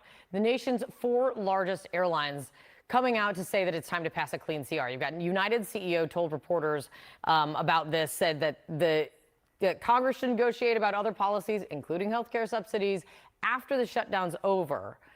Is this going to have an impact on top of the fact that you have millions of low-income families are going to go without food stamp benefits starting this weekend? I mean, of course, the pressure just keeps building for Congress to figure this out and figure it out quickly. Not only did we hear from these unions associated with the airlines, but we've also heard from Teamsters. And earlier this week, there was the largest federal government worker union also came out calling for a clean CR. So again, all of this on top of the fact that you're going to have millions of people potentially losing access to food assistance that they need, open enrollment, elections next week. This just keeps building into more and more pain points. And that is going to continue to push both parties to get to the negotiating table and finally hash something out. But what does it? I mean, you've got after the. I actually thought a breaking point would have been the largest federal workers union, and now that didn't change the dynamic enough, if you will. Let us see. It's great to see you, Steph. Thank you very much. There's a couple options here, new options apparently, that have been introduced. And one is from President Trump, who on Truth. Yeah, okay, here it is. Federal judge weighs order to mandate SNAP emergency funding. All right. I mean, shoot, not like I'm against it, but I do also believe that you are trying to. It's like, bro, it's like they're trying to protect the Dems from any type of accountability. It's like you guys want to shut down the government. I mean, all the blame of what happened should fall on you guys. And instead of just trying to find ways around not opening the government, you should just open the government and let everybody get their funding and their pay. Like, why we got to sit here and ask for separate funding for SNAP benefits is absolutely insane to me.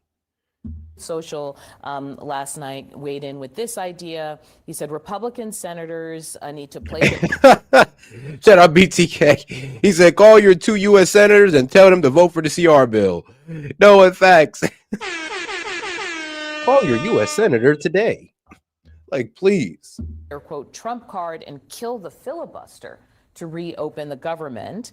And he is saying that Republican senators have warned against doing this, but Trump says he wants to change the quote, take advantage of the Democrats. Can you help me interpret why this, why now on his return from Asia and not some kind of last minute hustle to get lawmakers together?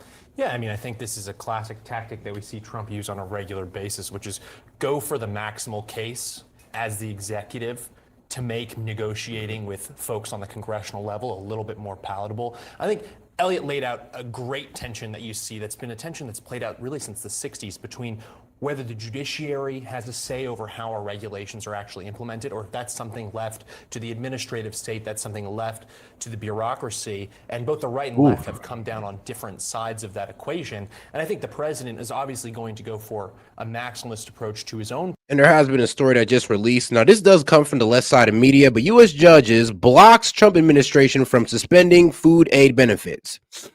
So a federal judge has blocked the Trump administration from halting food and aid used by over 40 million low-income Americans amid the ongoing U.S. shutdown. Remember, this is left-leaning media, so they're just naturally going to blame it on Trump.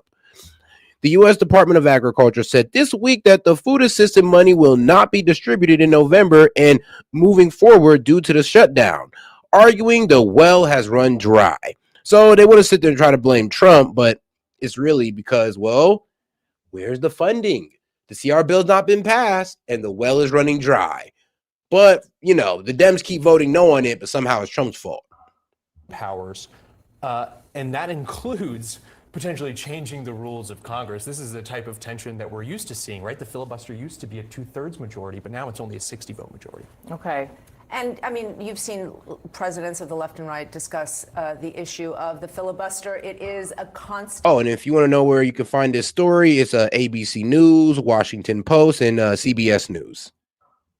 Issue in our democracy, because why? If you just have 50 plus one or a simple majority, what is going to happen? You're going to get your priorities through. And so senators always say, yes, it sounds good today, but what is going to happen when the shoe is on the other foot? It's also like a political escalation where people are like, but I need the groceries now. Like, why? In a way, does it feel like it's using the moment, a crisis moment, as leverage towards a whole other scale of thing? You know, I think the bigger picture, though, here is this. Why has the president decided that certain people will get paid and not people who actually are in food lines, working for the federal government, in a lot of need?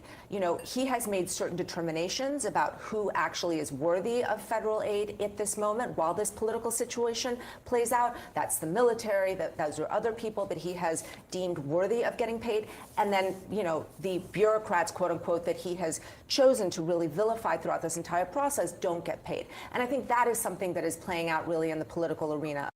Oh yeah, guys. And I'll be happy to have any naysayer on here if you want to argue on the government shutdown. Like I said, the prompt is that the government shutdown is the Democrats' fault. Yep, it's all their fault. They should be the one taking all the blame. If you want to debate me on that, like I said, you can go ahead and go to the main page, go to the post tab, and you can hit the StreamYard link right there. Appreciate the support. Quote, needlessly plunge. Oh, you have any questions, comments, jokes, or disagreements? $2 and up. I'll be happy to read it out loud, engage with it. You know, pushes us towards conspiracy hour and a great way to support the channel. And also, double tap that screen and like the video. Appreciate the support, guys. All right, let's get right into it. Because let's give it to a Speaker Johnson issues a warning after Trump says GOP should end the filibuster. Well, let's see what he's warning. Happening right now, an emergency court hearing that could keep government food assistance going for 42 million of the nation's most vulnerable Americans. SNAP benefits are due to stop tomorrow over a lack of funding from the government shutdown, now in its 31st day. Right now, a federal judge in Rhode Island is looking into a lawsuit that claims the USDA, quote, needlessly plunged SNAP into crisis, even though there are appropriated funds available that could and must be used for those benefits. The Agriculture Secretary denies that claim, saying those funds cannot be used. President Trump is now calling for Republican senators to... Yeah, Secretary of Agriculture is pretty much saying, I'm only like, bro, the well's run dry. You're talking about funds that we allegedly don't have. And this is the Secretary of Agriculture saying this. So they're saying allegedly, what funds are you guys talking about? Like, you keep talking about these imaginary funds that we could pull from that we just don't have, according to the Secretary of Agriculture. Is that true? No, I don't think so, to be quite honest. I mean, what about tariffs? I can try to cover that for a little bit, but I'm not sure if that's what they want to use tariffs for, especially when they have all this money being held up through the CR. end the government shutdown by getting rid of the filibuster, an idea known as the nuclear option. It allows legislation to pass with just 51 votes instead of the current threshold of 6. CNN's Jeff Zeleny is here with more on this. Jeff, how are Republicans responding to the president's call to end the filibuster? Oh, guys, and you know, 40 billion to Argentina as a basically what? Currency swap? So it's not like we literally gave these guys 40 billion and left. No. And it is also a loan supported by the International Monetary Fund, the IMF.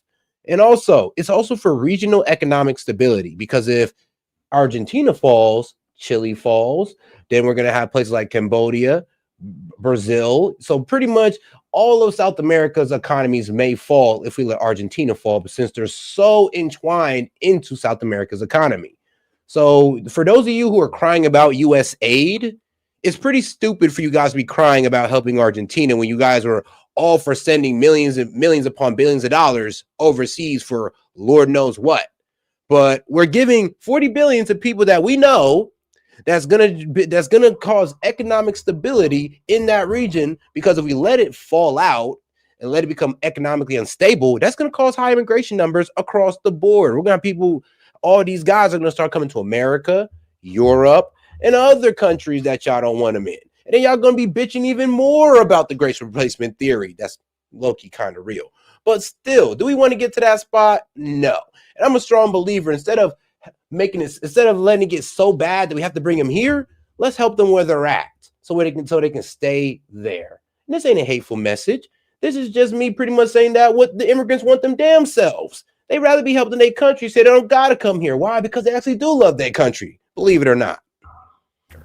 Well, Brianna and Boris, Republican leaders in the Senate and indeed the House are responding with a resistance to this idea to change the rules of the Senate. And one of the reasons is, of course, for the short term in the Trump administration, which the president is talking about, it may be seen as a good idea. But in the long term, when Republicans are not in control of the Senate in some future year, perhaps, it would not be a good idea. So leaders of Congress are taking a longer term view. Dre, are you retarded? You know, oh man, really? Excuse me, but you don't know that Cambodia is in Thailand? Never mind. This and again, resisting the idea of changing these Senate rules. There's only so much stupidity I can deal with, bro. Examples here of the reaction. One coming from the Utah Senator John Curtis, who wrote this on X earlier. He said the filibuster forces us to find common ground, and power changes hands, but principles shouldn't. I'm firmly no on eliminating it. Of course, unclear how much common ground. Did I say Cambodia or Colombia? No, Colombia. Yep, Colombia will be one of the countries in danger if Argentina's economy was just to fall out. So, like I said, if you guys want to cry about 40 billion to Argentina, why weren't y'all crying about USA, and why would you try to call Donald Trump a villain? I mean, if now he's giving basically USA to a foreign country. I mean, you guys were okay when the Dems were doing it, but now you're crying about Donald Trump doing it? And then, like, here's the thing. This is actually going to help people all throughout the region. What Biden was doing, or the Dems were allowing, was honestly just undermining the culture of that country, of many countries that wanted USA to stop, because it was being used for duplicitous reasons. Is actually being found here. But it was Speaker Mike Johnson, who, of course, is in the House of Representatives, that is not pertained to the filibuster rules. He said that Democrats would take advantage of this in a future administration. No, and here's the thing. I get that people don't like the fact that 40 billion is going to Argentina, but like I said, these are the same people that sit here and complain that they don't want immigration, they don't want a higher number of immigration coming over and all that good stuff. Well, great. Well, we got to make sure that we can help these people in their countries economically so they don't have a need to come over here. Like, you know, that also has to be done, or we're always going to have like Loki somewhat of an immigration problem. And if we can lock up our borders, well, we'll just be passing that immigration problem to the next country that sadly do got open borders or less strict immigration laws. So, yes, let's help them out where they are instead of inviting them into the country. And like I said, I mean, I get it. Some people don't like no foreign aid being administered, and that's fine. I'd agree with you on that. But in this case right now, we might need it for the economic stability of South America. If the shoe was on the other foot, I don't think our team would like it. The Democrats, look, they've said what they would do. They would pack the Supreme Court. They would make Puerto Rico and D.C. states. They would ban firearms. They would do all sorts of things that would be very harmful for the country. And the safeguard in the Senate has always been the filibuster. So again, Speaker Johnson does not have a say in the Senate filibuster, but Senate Majority Leader John Thune does. He has long been opposed to changing the rules of the Senate, and an aide in his office says he remains opposed to that. So we will see how much the president actually keeps pressing on this, but that has been the one thing that really distinguishes the Senate from the House. It requires 60 votes to get major legislation through. Again, it is intended to breed consensus. We have very few recent examples of that. After being absent from the shutdown fight for days, President Trump is back here in Washington after an overseas trip, and he's not wasting any time getting back into the ring with Democrats or members of his own party, for that matter. Late last night, the president took to social media and called on Republicans to go nuclear and scrap the filibuster to bring the shutdown to an end. Let's go live now to CNN senior reporter Annie Grayer on Capitol Hill. Annie, how is the president's extraordinary demand here being received by Senate Republicans? Well, the top Republican in the Senate, Leader John Thune, has been against this idea, and I just got a statement from his spokesperson saying that Thune's position has remained unchanged even after the president's fresh demands on Senate Republicans. And that is because the 60-vote threshold in the Senate is really the bedrock of the institution. It's what requires both parties to have to work together on issues like government funding. Now, both parties have explored this idea of eliminating the filibuster at various points. It's just not going to look good, though. And I don't like how that's what the Dems low-key want. Because let's be real, that's what y'all been arguing in the chat. Oh, it's the Republicans' fault. They can just end the filibuster. And I mean, okay, so you don't want to be included in the conversation? And then if we do that, you guys are going to cry and complain about not being, but not being really like read in on the conversation or included in the conversation. You know that. So why are you sitting here asking for a filibuster, saying that, oh, well, Republicans just open it with a filibuster when y'all know y'all going to complain about it? Y'all know y'all are. That's why y'all trying to set them up for the loss with it. I don't think that they should do that. I think Trump, calm down. I get it. You came back from China. You're a little bit, flustered with the Dems, but bro, hitting these guys, pushing past the filibuster is only going to make it look bad. Why? Because they've already framed the Republican Party as a bunch of, fascist, Nazi authoritarians. So we already got that label placed on us. Pushing past these guys to get the government reopened isn't a good look. Sadly, due to the way they've painted the party. Yeah, it is what it is. Points in time, but have always stopped short of doing it because while it's nice while you're empowered to be able to pass your priorities more quickly, if you're ever in the minority, getting rid of the filibuster really eliminates any seat at the Now, Lincoln, if you were in here, everybody who was arguing that the filibuster was the Republicans' fault is pretty much saying that, oh, well, the Republicans can just do a filibuster and go past it. They're holding things up. So, yeah, it is the Dems actually preaching for the filibuster, knowing damn well they'll be the ones complaining about it. Like, it is the Dems preaching for it. Like, we don't want to do, bro. On the Republicans, I'm reading the room. They don't want to do this. The fact that Trump came down and said that he want to do it, bro, they're Republicans. Even Mike Johnson's going like, whoa there, Trump. You understand that this is a trap, right? Because as soon as we do this, they're going to try to call us the biggest authoritarians ever and how we don't listen to the other side.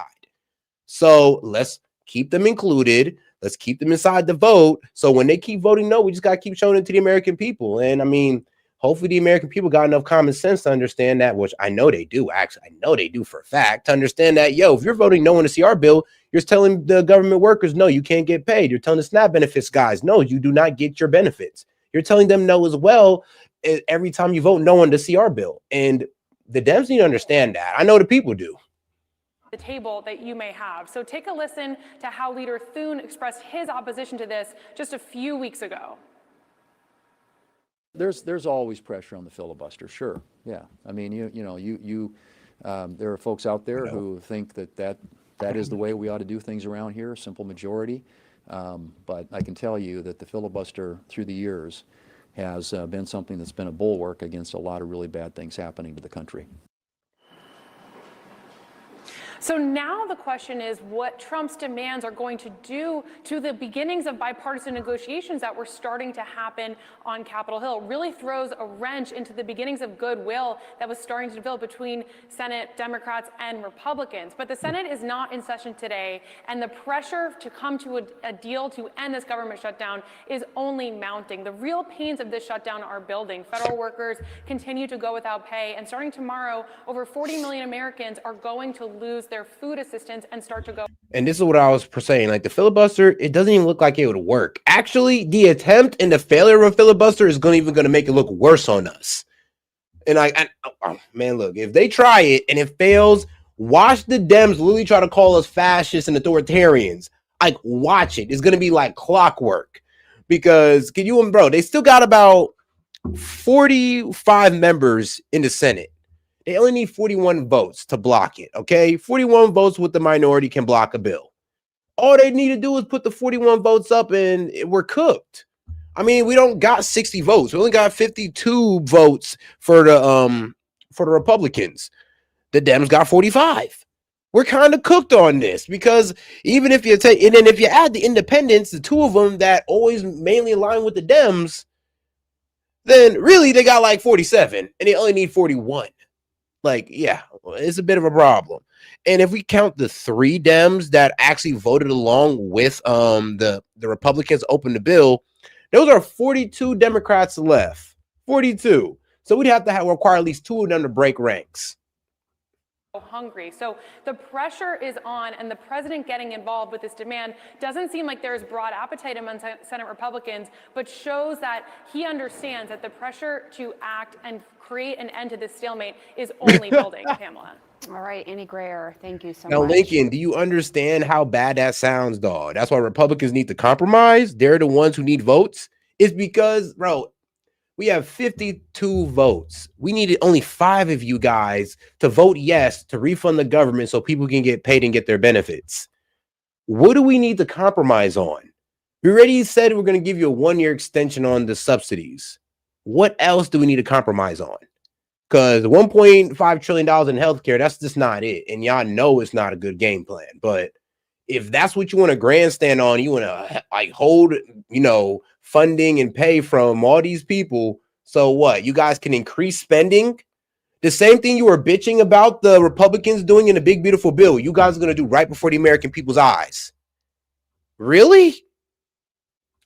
Man, I'll be real with you guys. Sometimes y'all lose me. Y'all lose me, man. This is why I left the left, because like that just don't make sense. You mentioned the filibuster. This is fascinating because President Trump didn't just kind of tweet like 2 words. He put an entire long post up. This is just part of it. It's now time for the Republicans to play their Trump card and go for what is called the nuclear option. Get rid of the filibuster. No, Link. It's not. Link, actually, no, Link, bring your butt up here. Actually, we cool. We actually cool. You can come in here and call in. Go ahead and hit the call in post on the main tab and just come on up. Because the 1.5 trillion is not made up. That's just math. You know what they want to do, right? They want to take away the healthcare cuts that was in the big, beautiful bill, totaling of around $900 billion to $930 billion. They want to reinstate that, then add another $150 billion on top of it. That's where we're getting the 1.5 trillion from, my friend. It's literally what they're saying. Like they're saying that they want to take back, they want to reverse the Medicaid cuts that are the big, beautiful bill of $900 billion and add more on top. That's where we're getting the $1.5 trillion from, my friend. It's out of their mouth, and it's just the math. Buster and get rid of it now. This is something that the Senate Majority Leader, John Thune, told me recently on this program. Most other Republicans, even Mike Johnson, who isn't in the Senate, but has an opinion as Speaker of the House, just said this morning he thinks that's a bad idea. And how rare is that you're hearing from both Republican congressional leaders that they are not on the same page as Trump. And perhaps they'll hold the line on this one. This does feel to be like the one red line that Senate Republicans have, even when they have sort of complied with Donald Trump and his increasingly norms-breaking sort of actions over and over again. The filibuster seemed like it was the one sacrosanct thing. Because it'll help them now, but as soon as Democrats retake the Senate, it's going to be a nightmare for Republicans. Absolutely. I mean, look, we had sort of the mirror image of this debate when Senate Democrats controlled, right? That they were, the Democrats were constantly getting frustrated. They couldn't get things done. And there was a real movement, in fact, among the base of, is the filibuster almost a litmus test question? And you did have people like Kyrsten Sinema, Joe Manchin say, wait a minute, so there's always just that threat looming of it. It could always be worse when the other guys are in charge. It's an interesting test of John Thune, I think, in particular, as an institutionalist, someone who worked under Mitch McConnell, versus what his party is now, which is beholden to Donald Trump. And there will be a divide on this question. I mean, we'll see if they get rid of the filibuster. It's already been weakened over the years between the sort of Josh Hawley, Tuberville set, and over here, the more establishment. And here's the thing, though. I mean, actually, Link, can you answer this question? What do they want then? Do you even know what they do want, since you're trying to argue that they don't want billions or $1 trillion in healthcare funding? When they do, they're literally saying it out loud, but apparently you're not hearing them. So what is the government shutdown for then? Because it can be about healthcare subsidies, because Lawler came out in front of the public and said they'll give a 1-year extension. So what is it about? Because if you can't name it, then you're really going into my point that they're doing this almost for no reason. Murkowski said. You're going real inside politics. Well, I'm you know, loving it, used Andrew. to be Capitol Hill love person. it. I'm trying to love impress it. you, No, Dana. I said I love it. I love it. Consider me impressed. Thank you both. President Trump is calling on Republicans to eliminate the filibuster to end the ongoing government shutdown. There's been a long history on both sides for changing filibuster rules. So it doesn't mean How anything. do you see this? Be careful what you wish for. Be careful, Republicans, before you go stepping in that direction. Now that's hilarious that you say that. 1 year extension doesn't mean anything. So it doesn't mean anything for the healthcare premiums that would triple and double without them. Like, that doesn't make sense, bro. You hear yourself. Well, they don't mean anything. So it doesn't mean anything for the Obamacare recipients that are going to have their premiums raised. They don't mean anything to them. I mean, you sure, like, can you just keep on with the same argument, deep, bro? Can you be consistent? The 1 year extension don't mean anything. Actually, it means a lot to you Dems, because that's what you wanted, was an extension on the Obamacare healthcare subsidies. So a 1 year extension provides that funding for these people. You saying that it doesn't matter is like it doesn't make really sense, to be honest with you. And it kind of just sounds like you're doing anything to disagree at this point. You're not going to control the White House. You're not going to control the Senate and the House forever. And I like the... I mean, bro, I'm supposed to be the guy on the right, okay? I'm supposed to be the guy on the right here. And I'm saying that the healthcare subsidies are important. You got a guy on the left saying, bro, 1 year don't matter. Like, bro, 1 year means a lot to the guys who are on Obamacare, apparently, even though I will sit here and agree that, well, guess what? These subsidies don't really help healthcare premiums all that much because they're still going up and it's becoming more, well, unaffordable for your average American. It is what it is. Like, but here we are with the Dems wanting to put more money into this failing system instead of, advocating for healthcare reform.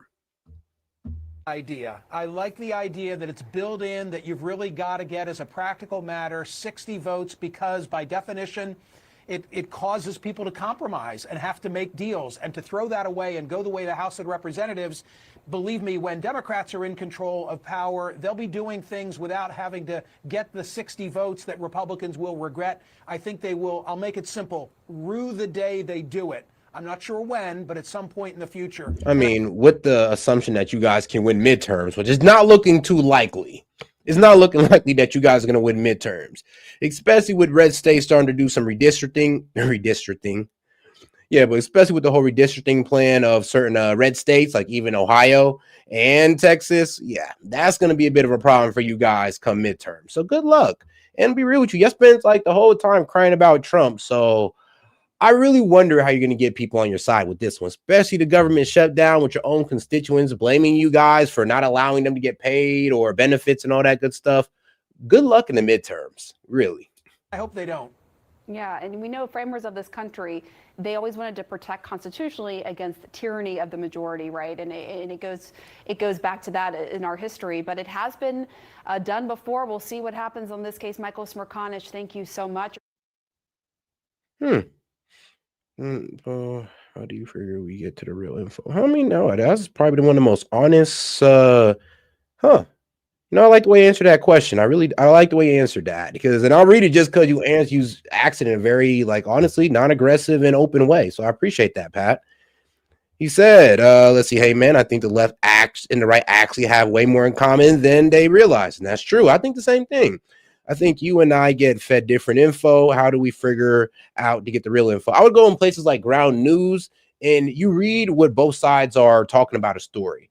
So government shutdown. Now let's go. The New York Times is going to say that it's Trump, but the New York Post is going to say that it's the Dems. Yeah, you kind of got to read in the middle of those, because both of them will low-key say the same thing in the article, but the headline will be different. And I always do say you got to read past these headlines, actually read the entire article, and that's how you usually find the truth, by comparing what the left and the right says, because they'll usually say somewhat of the same thing. It's just the spin. So that's where it is at.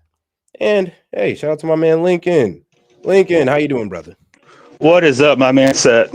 Yeah, it's all good, bro. So you honestly think this is the Republicans' fault? Well, okay, so you missed my argument. Okay, he did go out for a little bit, but dang, he said I missed his argument. Well, we gonna find out what that argument is, because I'm definitely happy to hear you out. Link, you good? So what? Link, you're kind of like you're going in and out.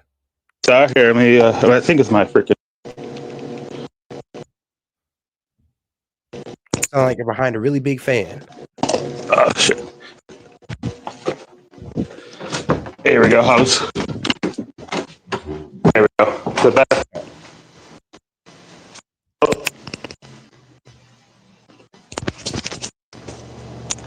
Hello? Yo. Yeah, I got you. Okay. All right, perfect. All right. So the reason why I said a 1 year extension doesn't matter is just what happens in a year. What happens? What's coming up?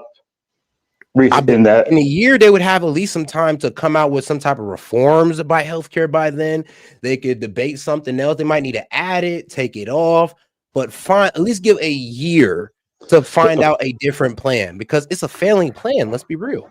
But what I'm saying, when I say, so what happens in a year? So the extension would get them through the midterm election, right? That's why a 1 year extension doesn't mean anything, because if the Republicans win the midterm election, what's going to happen to those subsidies? They still might get extended. Probably because not. If there's no other plan, then I doubt, and I truly mean this, I doubt the Republicans are going to let healthcare premiums skyrocket like that. What, 2 times triple? And thing is already going up with the healthcare subsidies to 18 to 30%. So, like I said, it's a failing system, and putting more money into it doesn't help. Giving it a 1 year extension, even though like I say, even though I say it doesn't really help, it still keeps the rise of healthcare premiums lower. Instead of tripling and doubling, we got up by 18 to 26%. But then we're in the same situation. It would prevent that tripling of healthcare premiums. That's why it's important. It would prevent it for a year, but then what happens after that year? That's why Democrats are trying to get. There's only 2 options. It's either they come up with something new or they continue it. Yeah, well, that's what I'm saying. That's why Democrats want to get guarantees now for longer than a year, because in a year, Republicans might have more control, right? The chances of the subsidies being passed are less in the future than they are now. You know what I'm saying? Does that make sense? I hear what you're saying. I do get that you're a bit weary on, okay, well, what if the Republicans just let the opportunity fly past me, let this go, and we don't have enough Dems to fight for it? I kind of see what you're saying there. Right, because the whole reason that the subsidies are an issue, right, is because the Republicans are trying to cut them. They're trying to get rid of them. No. We're not trying to cut them. It's not about trying to cut them. It's just that we could have discussed this during another CR bill where then y'all could have closed it then, and everybody would have been with y'all. We'd have been like, you're right. It's almost December 31st. Y'all need to do something with these subsidies. But since you closed it so early, it just makes y'all look bad, because we're going like, yo, well, they're not closing down until December 31st. We got 2 months still until these subsidies run dry. What leverage do we have in 2 months? Why is this an issue now? What leverage do we have? Why wasn't this an issue under Biden during the first and second year? What? That's when the subsidies were created. What do you mean? Okay, so the subsidies were created after COVID. Then why didn't you make it permanent then? Why was it only a 1 year extension continuously? Like, if it was that important, then why didn't they make it permanent? Because they didn't have votes. What do you mean? Because they didn't have votes. So the first year of Biden, the first and second year, they still had enough votes. They didn't lose until 2022. So they had enough votes to pass this for a while now. It just wasn't important to them until it came down to the topic of the government shutdown, it seems. Well, there was other priorities. There's bigger, because the subsidies were going to last, during Biden's term, right? And there was other things like the inflation, like all the jobs, everything else that we were dealing with that were a higher priority than extending the subsidies, because we could extend them. You know what I'm saying? I get what you're saying, but then, that's kind of effed up to kind of kick the can down the road, and it wasn't part of your priority list, but it's supposed to be a part of the Republicans. That's a bit crazy to say. Like, well, we didn't make it a priority, but we expected you to. Like what? It's not that we didn't make it a priority. We're always We trying. pretty much just said, well, we have better things to do besides, handling health. We had higher priorities, right? Like, there's so better things to do than handling healthcare. I get it. Like, I think the economy is was kind of a big deal at the time. I mean, isn't healthcare too though? Yeah, I mean, but look, y'all could have handled both. And the economy still went to shit. So at least y'all could have did was handle healthcare.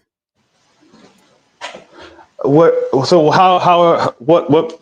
improvements have Republicans come up to improve healthcare? Now, to be honest with you, that's actually a really good point. But I was saying 20 years to repeal and replace. Whoa. What you mean? Y'all came up with Obamacare, okay?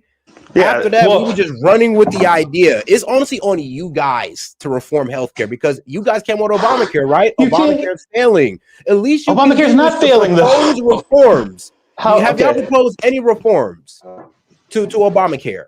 No, y'all just been trying to dump more money into it. Well, Obamacare has been a success, bro. No, if we got premiums still skyrocketing, and it's supposed to be about affordable health care. Then time out.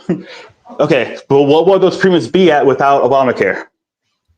Bro, without the subsidies, bro. Honestly, I'm saying, period. If we didn't have Obamacare, if we didn't have Obamacare, period, what would healthcare be like? I'm pretty sure we'd come up probably with a better idea that didn't feel so rushed. So it's really hard to sit here and say that it's kind of, come on now. It's kind They've had 20 years to do something. We just ran with no plan. They still don't have a plan. They've had 20 years to come up with a plan. On a failing plan. That's even worse.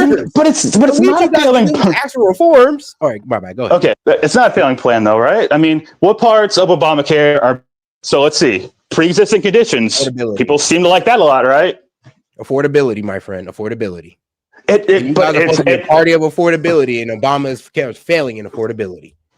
But it's not. I'm saying if there was not Obamacare, the premiums would be so much higher at this point than they are right now. What's about affordable health care? The rate of increase skyrocketing like this in the first place. Do you not think that premiums were going up before Obamacare every year? No, premiums go up every year. Saying Obamacare was a failure because it's supposed to be about affordable health care, but it's not. It's getting more unaffordable for Americans. It's the premiums go up every year with insurance. I'm not saying that everything about Obamacare is trash, but when it came to the affordability effort of it, that was a failure. But it is more affordable now than it would be if there was no Obamacare. That's what I'm saying. I don't know. We can't say that for sure. Somebody might have came up with a better plan. We're just in the plan. They had a better plan 20 years. You're pretending like this is the only plan that would ever work when we definitely could have thought of something better. I mean, how come they haven't? Screws to Obamacare and take off the individual mandate, and that helped it out a bit. But the original Obamacare was really screwing a lot of people over. But if you're saying that they could come up with a better plan, then how come they haven't? Because Obama was in power. I mean, I'm saying, but the Dems were holding on to this Obamacare legacy that Obama laid down. They didn't want to let it go, even if it was showing signs of failure. They just think that, well, if we keep putting money into it, it'll get better. But that did not help. I don't know what you think the healthcare system would be like without Obamacare, but without it, we'd be in a lot worse situation. So we should just stick with a failing plan and act like we can't come up with something better. It's not failing, though. That's what I'm saying. Well, a lot of people consider it failing, dog. A lot of people, even people on the left. By what?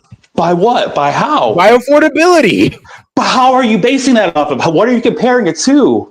Bro, premiums been going up past 8 years. Like, what are you talking about? They go up every year. Their premiums. That means they're not handling the affordability. That's insurance. Like, adding more money into it while failing on the affordability.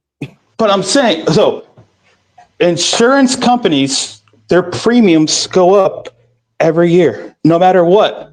That's just insurance.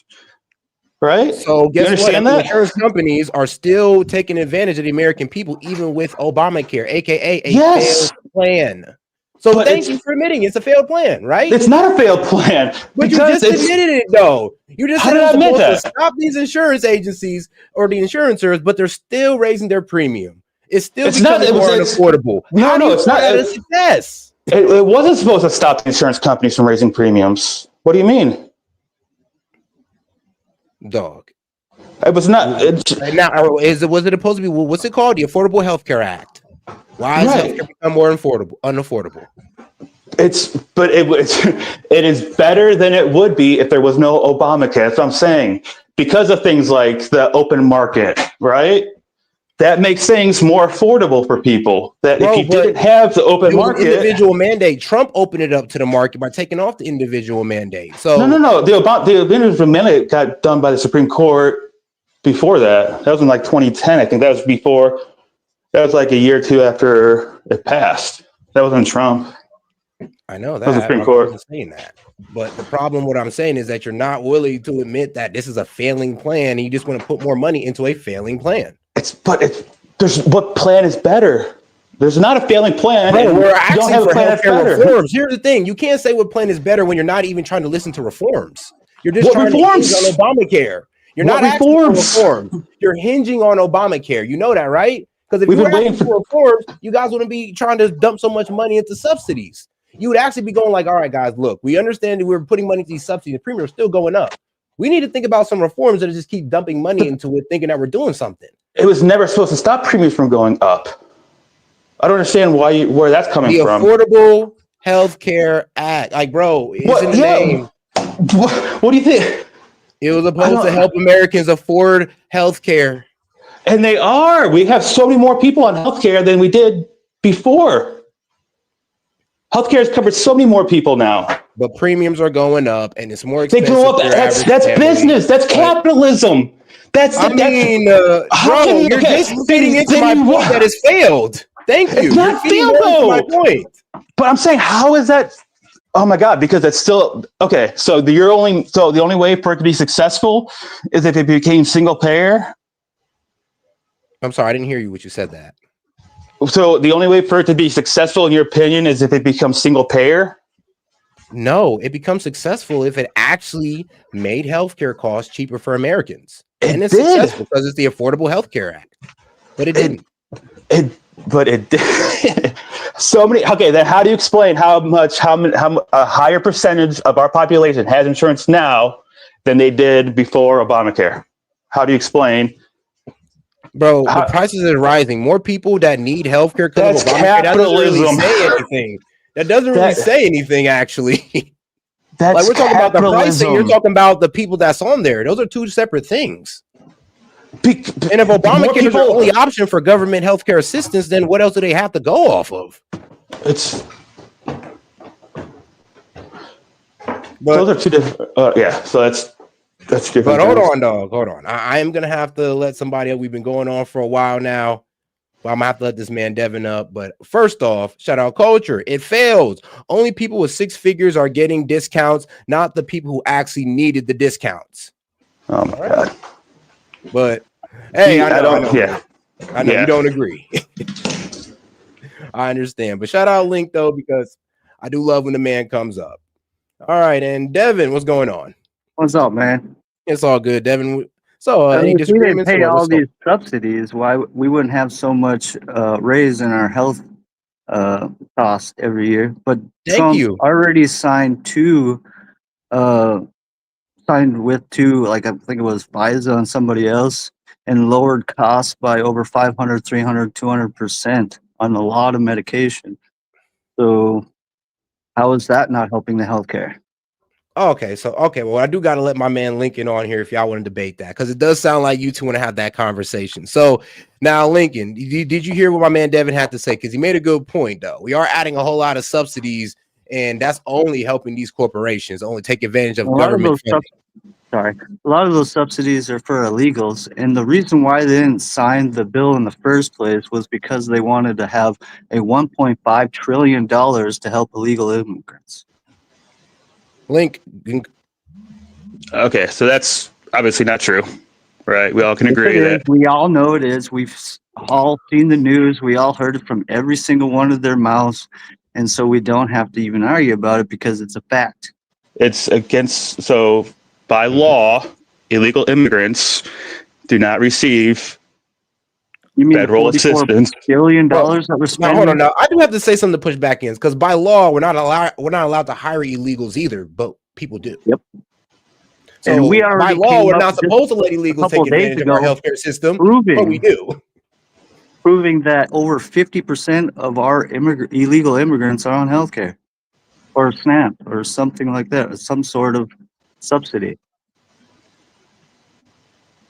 Okay, well, You just SNAP, proved that. yeah, we're talking about insurance, and Okay. illegal immigrants are not eligible for federal insurance. Yeah, but they still They can do are, though. states can do it. That's True. states' rights.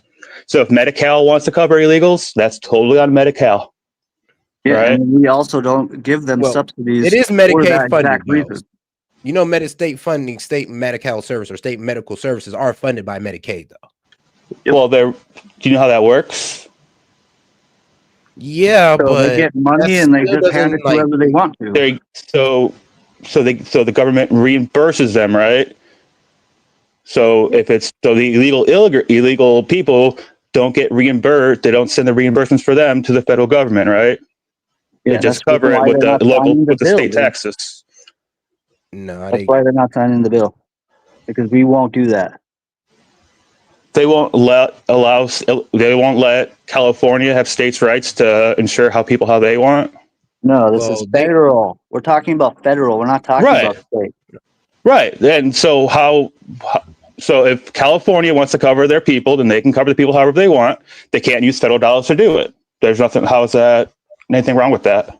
Okay, that's what they're fighting for, is that they can put them on the insurances and be able to have that health care. No. And we're saying, no, we're not doing that. That's not what they're saying. Okay. So, how are you watching any news at all? Democrats I are could not pull up pushing. like 20 people, even CNN has said it already, that we're Yes, even trying Jake to push a Tapper. $1.5 trillion for illegal immigrants. No. Okay. So if somebody, oh my God. Now break it down for us, Link, because I do want to hear your answer on this. Okay, so do you think if a refugee is here, they're going through the court process, right? Are they illegal? They're going through the court process, and they're right. Well, so you're talking about like the South African. If they're going through the process, then no. Or the Haitians or anybody like that, right? The people with the temporary protection status. They're good. Right. Which Okay. is pretty much they're good, right? Those are yeah. the illegals that you guys are talking about not covering for the insurance. Not really. Hold on now. Yes. Because No. if you look They into are. the TPS program, their citizenship could be revoked at any moment. So I don't even know why Biden allowed that system to happen when it was so fragile and it kind of left these guys vulnerable to this. Like, in all honesty, like, it wasn't a good idea to put these guys under TPS. And since the president can now revoke TPS status at will. Yeah. Well, because the president's supposed to have limited power to only do certain things, right? I know that all of a sudden now we think that the executive can do whatever he wants without anything, but yeah, presidents are supposed to have limited power because they can't. I mean, no, that's within his power. It's within his power to do so.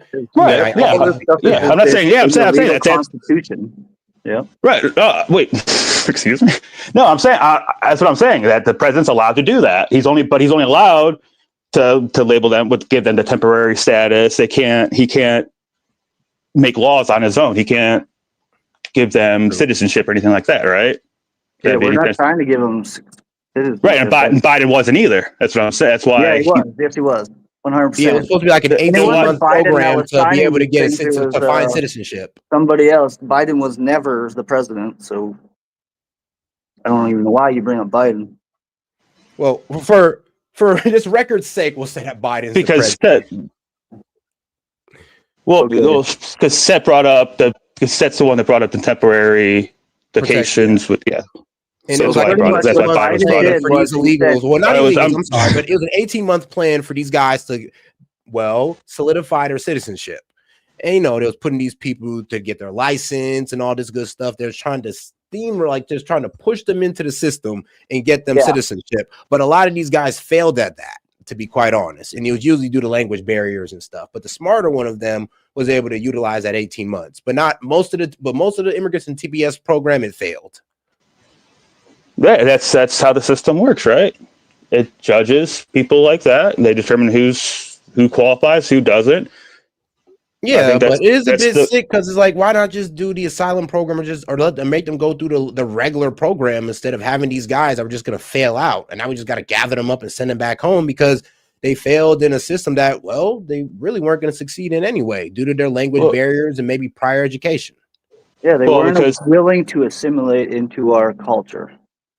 I don't think that's true, but so the reason why we got people in the freaking parks killing animals, geese, right? cooking them right in front. They're taking all the stray cats, and they're eating our cats, they're eating our dogs. They're eating the dogs. Okay, I get it. Yeah. Now, well, we ain't gonna go too deep into that one.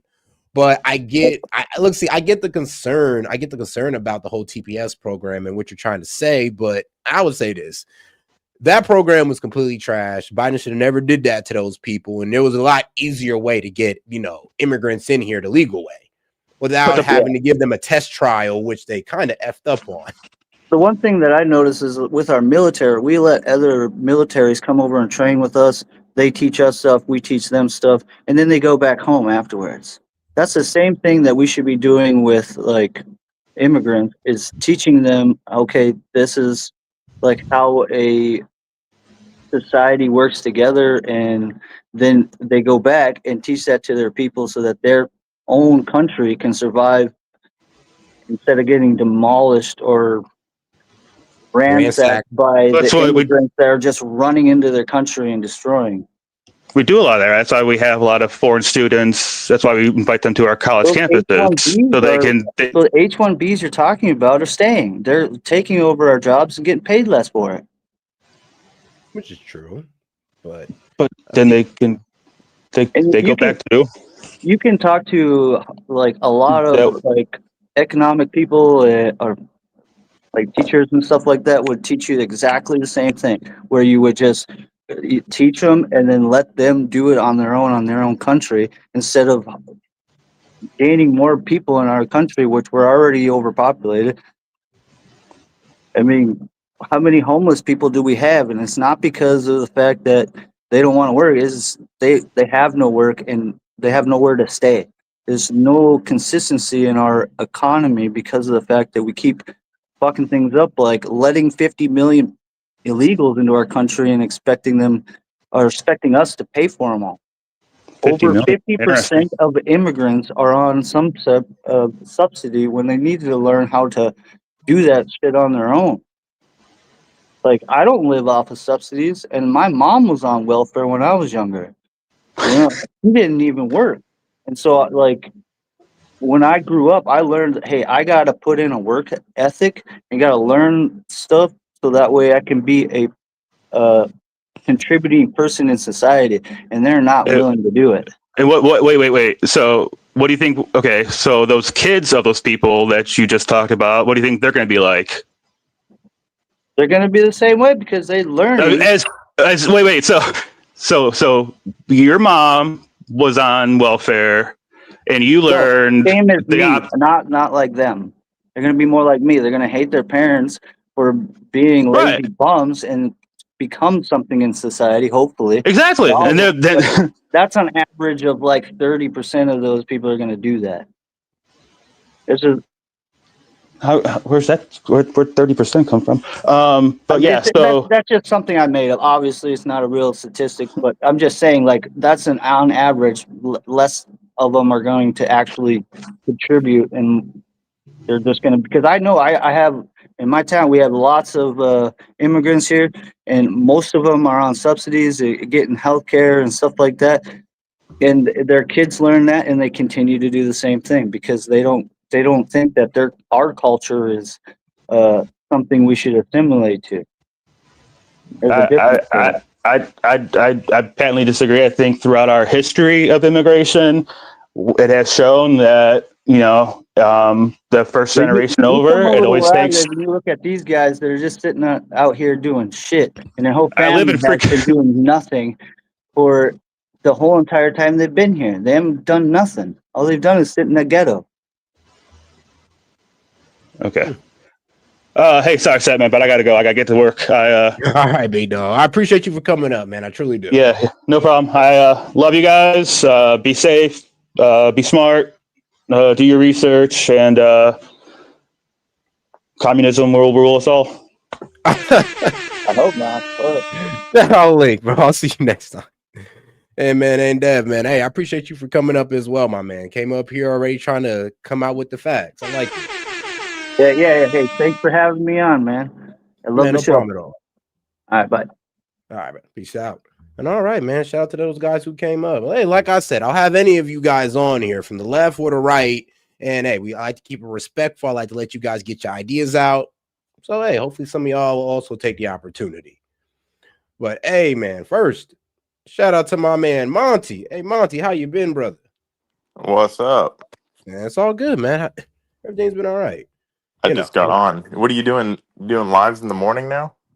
Man, bro, I wasn't trying to, but life hours move around, and then my ass got sick, so I was trying to do it like what was it like 2 a.m, but that didn't work out.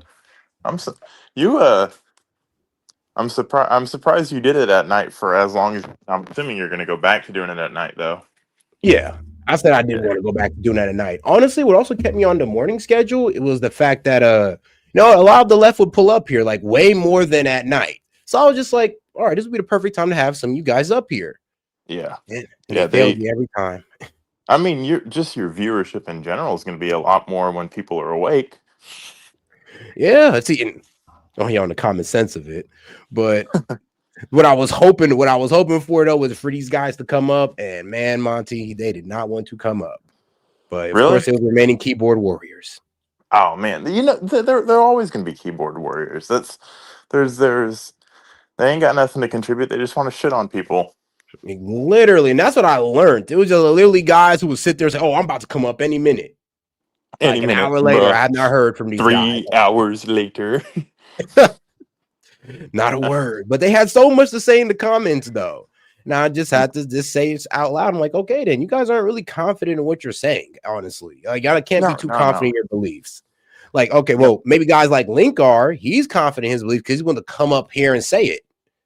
Right. I mean, that's the thing, though.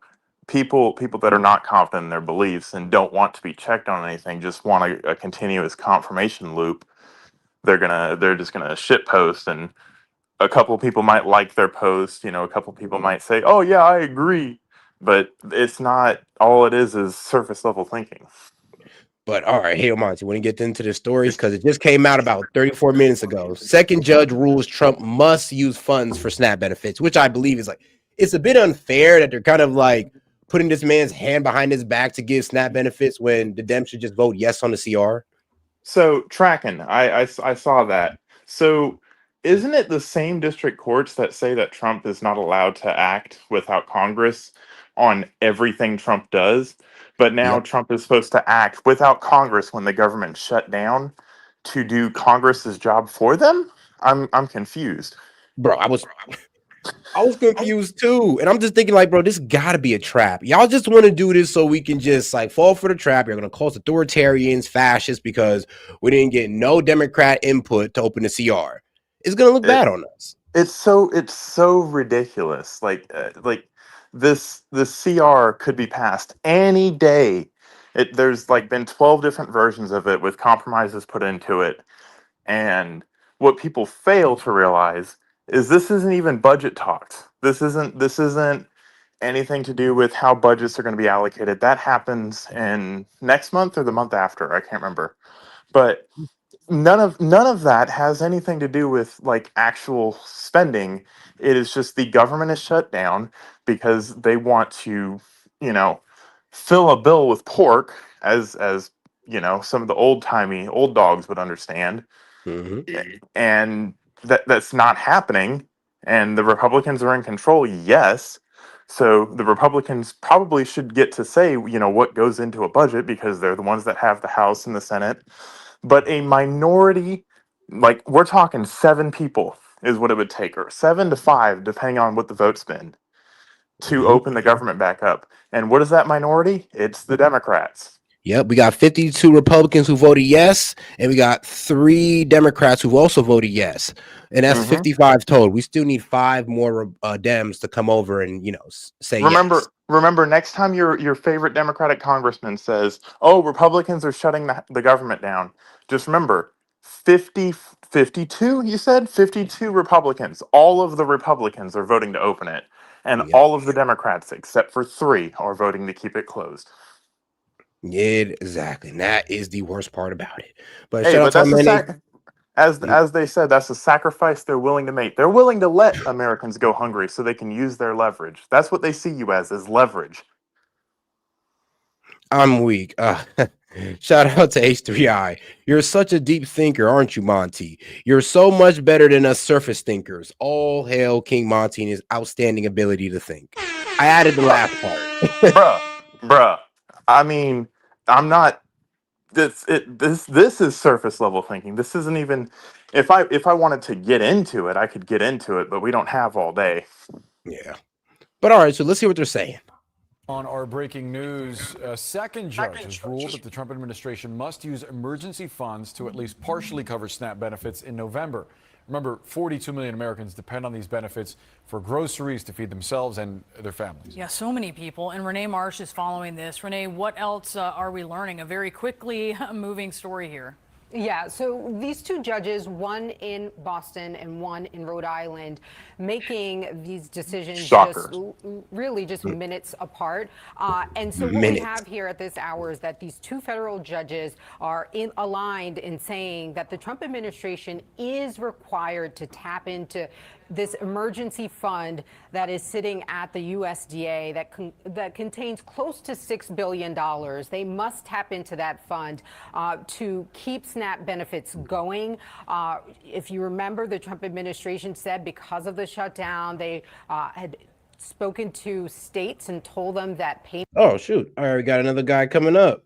Hey, Yo. shout out Anton. How you doing, man? What's up, my Hey, guy? hey. All right. I'm going to be real with you. Like, so I'm a moderate leaning more conservative, but there's no way in fucking hell will I ever vote for Trump. That dude is not conservative. I'm just going to be real with you. Like, okay. No, What do he's we not. as You're right. You're right about that. He is not a N- conservative. He runs on the conservative base and aligns with conservatives, but he is not conservative by any stretch of the word. Dude, I cannot vote for that guy. Now, let's be real. Like, okay, Joe Biden and Kamala, whatever, they suck too. But like, I mean, Trump is so evil, man. I mean, come on. Like, come on, dog. He ain't. I don't- All right, well, dude, why? dude. How is he so evil? Yeah, Dude, I mean, you know, he says, "Oh, you and I, we're all friends," blah blah blah. But come on, you ever seen him hang out with any brown people, any black Yeah, he people? went golfing with one. bro. Who? Trump He was was a an civil NFL rights player. leader. You can't say he doesn't hang out with brown people, man. Oh yeah, once a year. Okay, once a year. Once a That's year. I fine. mean, he has a lot of pictures with black people. The man was He's on got Oprah. Him and those Oprah was apart. close friends. he's got pictures with black people. Okay, that means Whoa, okay. whoa, no. I Him and mean- Oprah are actually close friends, documented, like texting Yo. each other back and forth. Dude, let's Also- be real. also, Let's be real. He will Hash never. Patel's brown, for the record.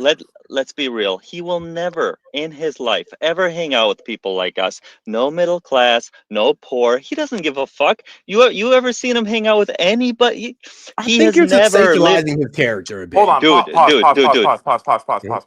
How many He rich has people do never- you hang out with? Zero, because I'm not rich. Exactly. Rich people don't. They hang out with other rich people. That's a very unfair characterization. But dude, here's my point. Okay, he doesn't understand what we're going through. He never will. He I never agree. has. The dude has been fucking rich his whole life. His dad is a fucking, I think maybe a billionaire. I'm not sure. Can't. But I mean, all of the presidents low-key come from a wealthy background. Absolutely. Like No, Bush, no. of course, Obama was going to a high school costing almost like $30K a year. And then, Dude, of course, but there's Kamala a- Harris, Joe Biden, all came from affluent families. but there's a difference, right? Like, okay, we can say let's just say we agree on that. But those guys they at least try to understand what the middle class or the poor are going through. But Trump doesn't give a fuck, dude. He doesn't fucking care. I He don't know doesn't about care. What is the that. If they result You're of cared, having hold on, policies, bro. If though? they cared Dude, about the middle class, let me make this point. They cared about the middle class. Why the hell did they bring in a whole bunch of illegals that did nothing but destroy the middle class when it came to jobs? If they dude, really cared okay, about the middle class, then they would have not put illegals or immigrants over the middle class. dude. They cared about the middle class. Hold on, bro. If they cared about the middle class, they would have been the one invoking tariffs and trying to get jobs back here, not Trump. If they cared about the middle class, they'd been trying to bring the jobs back instead of letting them remain overseas. If they actually gave a damn.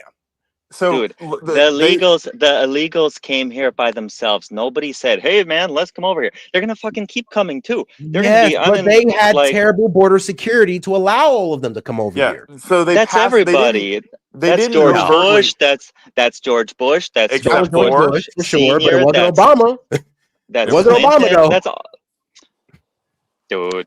Oh, I but do you get know? what you're saying. Do you Republicans remember? have definitely failed at the border before. It doesn't mean it's right. I agree with you, but like all I'm saying is, dude, I lean more conservative, but that motherfucker is not conservative. No fucking way. That dude doesn't give a damn. If he could right now, if he could take total power, you know he would. And I mean, you and I both know it. And if he could get all of us to wipe his ass, he would. You know, like So come on, man. I'm failing to see how Look, your point is even like I'm it makes any I'm sense, because everything he has done has made middle class living easier just in the year he's been in, not to mention the previous term he had. So I agree with you that he doesn't know the struggles of a middle class family. He doesn't know the struggles of a poor family through experience. But someone can easily say, hey, high prices don't really help fucking people, anybody. High prices on whatever, and doing things that make things cheaper is not necessarily that he cares about the middle class. He cares about a thriving economy that built him what he got. dude, he doesn't care about the economy. He doesn't care. Then He why is he cares. doing What would be the any of point? this? What would Why be is the he point of doing you any of run for this? president if you didn't Dude, care? if you look at everything that he's doing, it's benefiting the upper 10%, not the lower 90. It's not benefiting the middle You want to know class, Actually, what's dude. when you crazy? You want to know what's crazy? That upper 10%. What do you classify the upper 10% as? Because I Rich, think man. what do you 10%. classify rich as? What do you Dude, classify rich as? 100K plus. all right, guys. 100K plus of net worth. If you're making 100K, let's just say your net worth. I think in America, you could even be classified as rich. I would say like $500,000. You want to you want to know what's crazy? 46 million Americans have over $1 million. That's a lot more than 10% of the population. About 50% of Americans make over 100K a year. You know what that Pull, goes to? no, You don't no way. Pull up that stat. absolute. That there's Look it no up. way half First, Americans in the United States make over 100K. Are you crazy, dude? What are you these are talking about? 100 look. So grand? first of all, I'm a software engineer and I don't even make that money, dude. How are you telling me half the people in the United States are making 100K? Come on, dude. I'm buddy, conservative and I'm not gonna spew bullshit like that. I make over 100K just as a paramedic. Like the opportunity is Hold there. up, hold up. Hold. Give me a second. I'm gonna look up the average salary of paramedic. You'll You're be very pulling in surprised. 100. It's $65,000 a year. I pull over 100. Okay, so you're doing great. You're pulling in overtime. You're working your ass off. That is good. But the average person makes 65K as a paramedic. So, okay, Right. I just want to let's kind of get back to real data.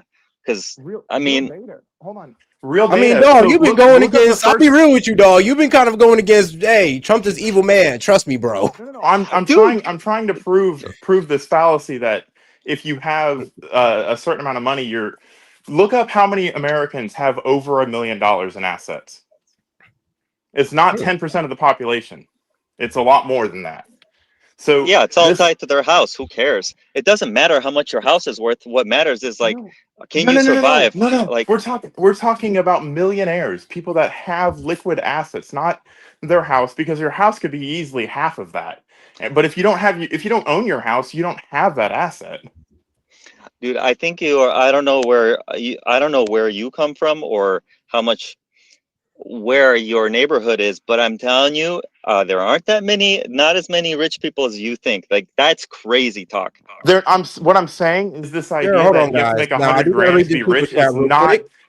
Hold on, guys. Shout out to H3I. He's a stereotypical con man. He's a stereotypical con artist. How can't you see it? And I'm like, bro, you're acting like this man's in insurance. He was just in real estate. But also, Look. there are over 24 million millionaires in the USA, with recent reports from 2014 indicating about 23.8 million. And that's so I'm not sure if that's like 24%, but I know that's probably probably would be about 10 to 15% Yeah. right now. What's the population in the United States? I think it's like 330 350. million. And how many of those are kids? So you're Good point. expecting a Oh kid yeah, to be a working millionaire? adults. So yeah, we do have to We're also talking about add the the working adults in the adults. room. Good point. So we can't add the whole 350 mil. So if you're talking about the working class, how many people are millionaires? It would be a lot higher, considering that we're probably dropping that 330 million to maybe around like 250. 200, about 200 to 200. 250 million are probably adults. And so we're talking about us. Yes, it is the upper echelon group of the country, but it's not Yeah, this. dude, you're yeah. What? Yes, you're right. This is very upper epsilon, dude. But it's not that unobtainium. You know how you get to $1 million via versus just getting it handed to you or fucking winning the lottery or whatever. You have to earn it. Most of the millionaires are over 40 years old, over 50 years old. And they didn't just fucking get $1 million deposited in their bank accounts. They worked for it through the processes that Trump is he's trying to expand it for more people. The middle class turns into the wealthy class if they're smart. If they live outside their means and fucking make $100K a year, and I'm guilty of this. I live outside my means sometimes. I'm not fucking proud to admit it, but I have debt and I have things that weigh me down. Debt and borrowing money that you don't have is a good way to always fucking be poor. It's designed to be that way. The borrower is slave to the lender. And we never talk about borrowing money you can't repay. We never talk about, making smart financial decisions. All we talk about is, oh, everything sucks and it's the rich people's fault and the rich people don't understand us. You All I'm saying is I don't disagree with you about working hard. That's great. I think we all should. All I'm saying is that there should be a way for all of us to do well. There should be some safety nets. I'm not saying fucking free this, free that. I don't need to be in a mansion, but right. I should not be worrying about my freaking rent. Like, I can't do my job if I'm thinking like I'm gonna get kicked out next month because Exactly. there's So that's what I'm saying. Making that goes on to you as a person. You have to understand your earning potential and your fucking living situation. That has nothing to do with the rich people in the world. That has nothing. That is 100% a personal, but set of chances. here's how it does. See, I don't know where you live, but their land is a commodity, right? So Yep. like there is no more places there to rent affordably, at least where I am, and I know it's happening all over the United States. So like these are things where we can't get these laws passed a lot of times because there's a very capitalist type of thinking, like it's my land. It You're is not your going to land. build on it. I know, but there needs to be a point where we can all at least survive. Like, if I can't afford rent, like, how hard can I work? If I work 80 hours a week and I can't pay rent, don't you think that's an issue? If you 80 can't hours a pay week. I rent, mean, you're working hold 80 on hours now. a If week, you're you're in working the 80 wrong hours a week and profession. can't pay rent, what in God's name? Like, where are you living? Well, look, dude, at least, thank God that at least I have a brain. But there are some people in this world that have come from really fucked up lives, are making minimum wage, that Self are dumb, included, for the record. that are dumb as bricks. And it's, you can say, oh, it's your fault, you're stupid. But there are a lot of people in this world Education is that, fucking free if you know how to go get it. but again, look, you're a smart guy. So you are always going to be successful. But there are a lot of people in this world that don't have those opportunities or don't even know how to get to them. And they're making minimum wage, working 50, 60, 70 hours a week and still not being able to pay Hold on rent. now, but let's be fair here, because I just can't let you say that, because even if they're not smart educational wise. They can be smart with their hands. I don't think they So just let me haven't tapped into ask their you full this. Let me potential. round this corner. So yeah. How is that Trump's fault or Trump's responsibility to fucking make sure that people that you just said don't have the opportunities, don't have the intelligence to go get the opportunities, don't even know they're there? He can't just fucking hold a TED talk every day for the fucking poor people in the country.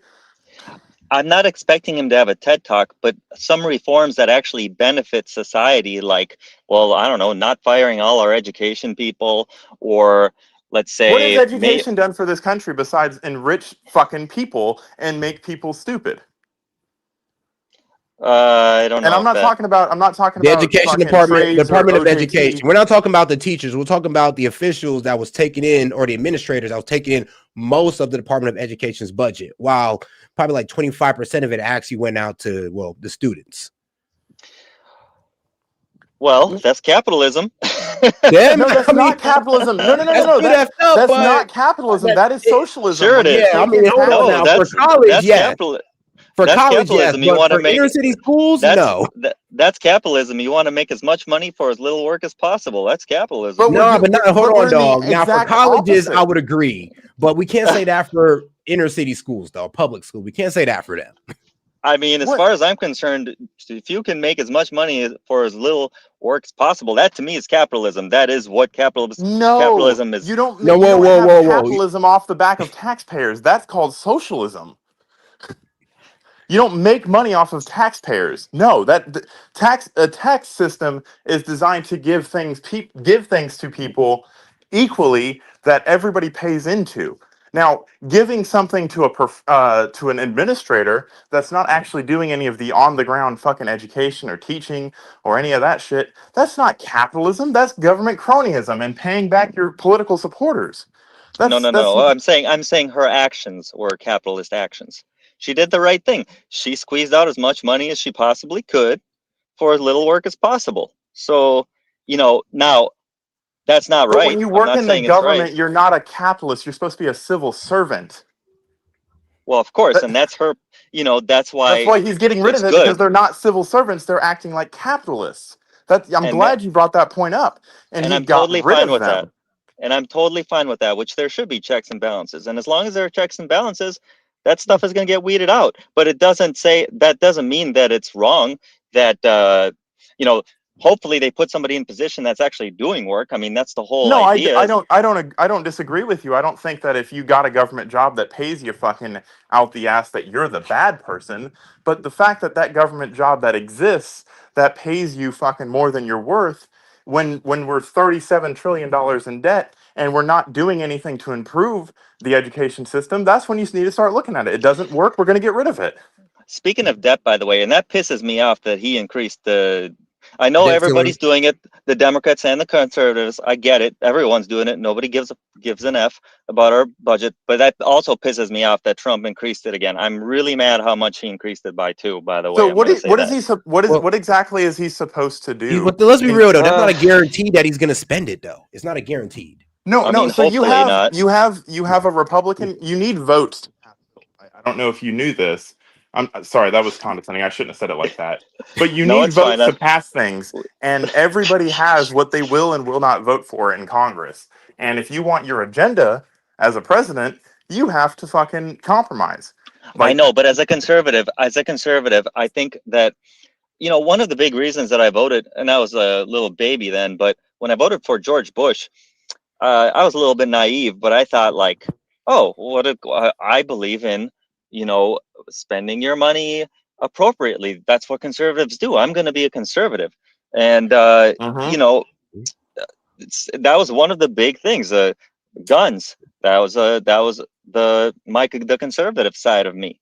But Bush got rid of the fucking 1994 fucking assault weapons ban. Trump fucking has actually done arguably more things to restrict the Second Amendment.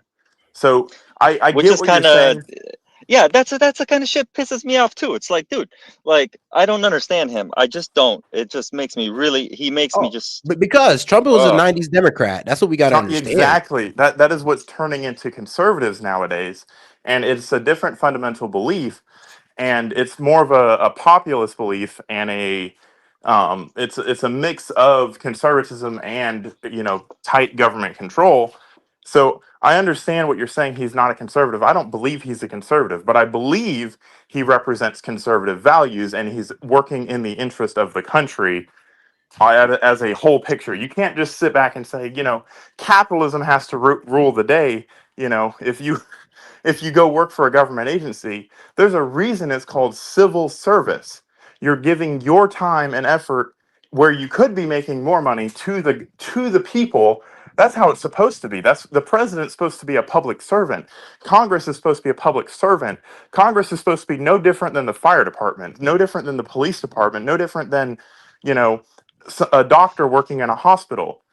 So this idea that, oh, just get it while the getting's good. That's why we're so far in debt, because everybody has this idea that I'm just going to get whatever I can out of the government, and that's not capitalism. The government has grown to the point in which it just spends fucking money, writes blank checks, and worries about how to pay for it out of the next 5 generations. Like this is not sustainable. I agree with you, but you also can't figuratively and literally shut the government down and shut down the process, because what do we have right now? We have the government shut down, which is what conservatives, honestly, we've saved $200 billion just in the month that it's been shut down. I'm all cool with that. And the fact that there's 42 million people on food stamps should tell you something. Maybe this idea of spending money like you're fucking crazy is not a good idea. Maybe raising inflation and then just subsidizing that raise in inflation is not a good idea. Maybe we should let capitalism take over and lift people out of poverty, because it's the most powerful tool to do so. We I don't know, we man. as a country live better than the rest of the world combined. Our standard of living for our poorest of poor is better than every other country combined. So serious question for you. So serious question. Mhm. So do you believe in like full capitalism, like survival of the fittest, or do you think we should have at least some kind of safety net? What I So mean is like there are people in this world that potentially can easily buy out all the land and just make us all renters, and it's happening. So do you like? I understand like the theory. I get it. Like, but I feel like there's a point what do you where define as a safety net? First of all, I want to predicate your question with, what do you define as a safety net? safety net is like if somebody's starving, you at least can go somewhere to get food.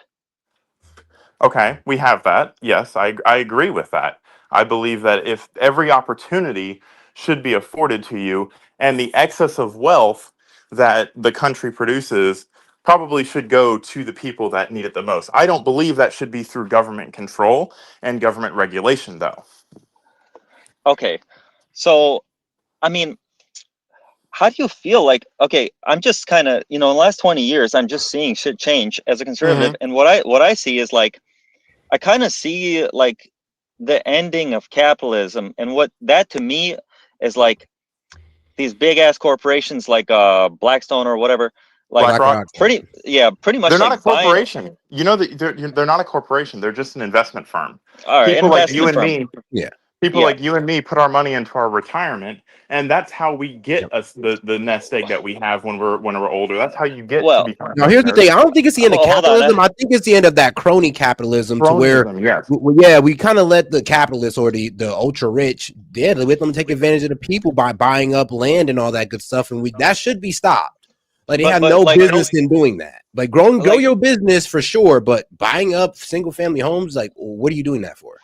yeah, I'm just trying to figure out like what is the end game here. Like I understand the theory of capitalism. Like I consider myself a capitalist, but then at the same time I see the people around me and I feel like, okay, how are these people, like how are their kids gonna, like once everything becomes uh owned by a single entity, which if you're talking about survival of the fittest, that's kind of how things work. A big ass company like Google eventually buys up more other companies till But guess you guess every what? Then like you get competitors to Google. If you allow competition in the marketplace instead of regulation and I'm fucking stifling any innovation and just saying, Google has the monopoly on that. We're just going to let Google be. And I got If a you have perfect things, example because Perplexity, they released their new browser called Comet, and apparently it's dominating Google Chrome. Like I say, yeah. the market takes So care of itself, especially when you allow innovation. And if you allow it to happen, the market will take care of itself. Exactly. If people don't want to go with Google, the idea that Google got as big as it has is because there was market demand for it. They broke the fucking market on search engines and web tools. Now, that's not to say that something like, I don't know, Elon Musk's fucking Twitter can't fucking compete with that, or Meta can't compete with that. There are people out there that are obviously doing it. Otherwise, Google would own your fucking everything online. Like this notion that, you know, it's too big to compete against is why no one competes against it. I would say this: it's not that they're too big to compete against. They just have their hands in a lot of different industries and markets like that. It is what it is. Okay, But well, I okay, we will can. agree with you though that some of these do need to be broken up. Like they are outright monopolies at a certain point. So I will agree with you on that. Like, my biggest worry is land. You know, I don't know Same how here. it is where you guys are at, but on the West Coast, there is no more land. All the rich people pretty much bought it all up. It's all bought up. There's not Hey, a here's centimeter. There's here's an not, idea. unless you go to Vegas, you know, out in the desert where nobody wants to freaking live, you know, there's pretty, funny it's funny you all say that. bought I'm up. actually looking at houses in Vegas. um but sorry, go ahead. Oops, dude. Oh, I just saying, all I'm saying is that, I don't know how it is where you guys are at, but out on the West Coast, it's all bought up. And the people, they don't want to sell the land. So what No, ends up of course they don't. happening, yeah, so basically there's just nowhere to go. Like you just have You can go to the nowhere. Yeah, they Midwest. lower the supply of housing. It increases rents and mortgages and all that good stuff. Now we get what you're saying. That's a You don't real have to live problem in there. the West because, well, to be honest with you, you guys got really good real estate. In the East Well, Side, it's less of a problem because so I guess people don't Montgomery, like the code. my question for you is, okay, you know, your answer was, well, you know, you can go to the Midwest. Well, is that the answer? Too bad, so sad. I was here first, so you know, you go f off to the desert while I go live by the beach, and I You get do because realize I rent a house in the West Coast in the state of Washington where rent's the highest in the country. We're next to the so highest in the country. so you Like know exactly what I'm talking about. I do, and I don't plan on staying here. That is actually my plan, to get the fuck out of this place. Because But why? Because I don't want to compete against fucking tech giants that, you know, pay $200,000 a year and they can fucking afford more of a home for the same price that I can. I don't want to live in that. So what am I going to do? It's funny you say Nevada. If you look at my Zillow history right now, I'm looking in Henderson, Nevada, about 30 minutes outside of Vegas, that has comparable pay, and the houses are twice as affordable. Like dude, for you don't go there. You're gonna hate it. I fucking love Vegas. I fucking but and the tax, like, you create cities and governments See, create the places where people want to live. If people want to live out in the West and get taxed to death, more power to them. But there are opportunities to move anywhere you fucking want to move. see, You want to go ahead. I am sorry, man. I'm sorry, man, but I disagree with you on this point. I think we should all of us should have access to the beach, to good, desirable areas that So there's the 340 million Americans. How do you expect all of them to have? Do we all just live on the coastline? dude, I'm going to tell you this. So I travel a lot. Thank God I have the luxury to do that. And I'm telling you, you got like out in Asia, they just build up. They're building 20, 30, 40 unit tall, big ass buildings, and Ghost everyone gets towns, to live. Yes, ghost they are towns. ghost towns, and that's a Yeah. good thing because that means there's competition. I'm not competing with 60 people to some landlord kissing their ass trying to get a studio for $2,000 a month. You know, Yeah. uh, Don't so you do realize you live in the country where you can just say, you know what, I'm not going to fucking pay that, and I'm going to go move somewhere else. well, we And have to because of what's going on. you said you're a software engineer. Your job can be remote, can it not? Yes. You can work anywhere in the United States that you want to and still get paid the same. I don't know where you work for and what your company's policies are on that. However, you have a unique opportunity. You don't actually physically have to leave your house to go to work. I Like, know, but we're not talking about how privileged I am. We're talking about we're talking about everybody else that's freaking struggling in this world, right. just trying to get So a little piece of the pie. That's Now all here's I'm the trying to thing though, say. like Anton, I'd feel bad if everybody worked like you and wasn't able to do well. But if everybody had your work ethic, then a lot of people would be in a good position. your And I work really ethic don't think it's defines about how you live. intelligence. You could also just say a good work ethic will get people far. I done seen people who don't have a high school education get very far in life just off the work Absolutely. ethic. Hell, our vice president of the United States, you want to talk about rich people? Our vice president was an E4 in the Marine Corps and is now the first vice president to have been a Marine. He's also Harvard educated off of his own dime. You can look up his money. His money came from the fucking Chapter 39 fucking VA compensation. Like, I there are opportunities galore. And I am absolute. not I'm not against rich people. I'm happy for rich Mhm. people. I'm happy if you have a lot of money. All I'm saying is that we can all share the resources together. That's We all. do all That's we all. share them in the most equitable way or equal way possible through capitalism. If you want something and I want something and there's only one of something, whatever however much you can bring to the table to pay for that something, which is a measure of your work ethic, is that determines who's going to get it. That is literally the most fair way you can do it, besides just taking everything from everybody and enslaving them and giving them their, their 5,000 square foot plots and fucking wherever they get it. And, you So know, so I got a question then. Okay, what about education? Do you guys feel like we should all get education, or should it be paid for, like I feel upper like education? So I personally feel like you should do what it takes to become what you want to do. So if you want to be, for example, a software engineer, that requires a little bit of formal education. If you want to do that, you're going to be compensated for that. That's how it should be. Not and for me, for example, I haven't paid anything for education, and I have fucking post high school formal education that allows me to make the money that I make. And guess how I got that paid for? Through my evil company that makes millions of dollars a year. They paid for it. Said, "Here you go. Here's a check. We'll invest in you." What And do you think? What about all the people that are getting manipulated into like useless degrees, I think under like thirty thousand yeah. dollar a year loans? That's You know, stupid. You are stupid if you're impressionable enough to say, this fucking degree in underwater basket weaving that isn't going to provide me anything versus compensation over my lifetime. That's fucking stupid. You should not support that, and we should not take taxpayer dollars so you can feel entitled to an education because you want to go spend it on something stupid. And I know, and here's the thing, I'll give them guys a little bit of grace, just saying that nobody really taught them better to, oh, well, of you getting a course. humanities degree is not going to get you a 6-figure job. Like, nobody really taught a lot of people that. Like, some people didn't know about that and didn't know that until they got into college or they graduated and they realized what it was. Dude, All of this. when I was 18, I was a little naive retard. Like Same here. you could have told me you're going to make $1 million doing sales. I would have been Yeah. like, okay, I got to get the Mhm. sales degree. Sure.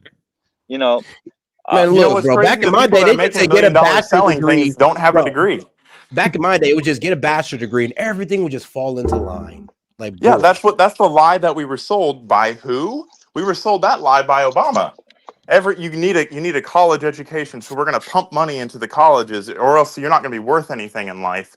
And look where that's getting people, in a shit ton of debt and no way to pay it back because there is no demand for their skills because they're fucking useless skills.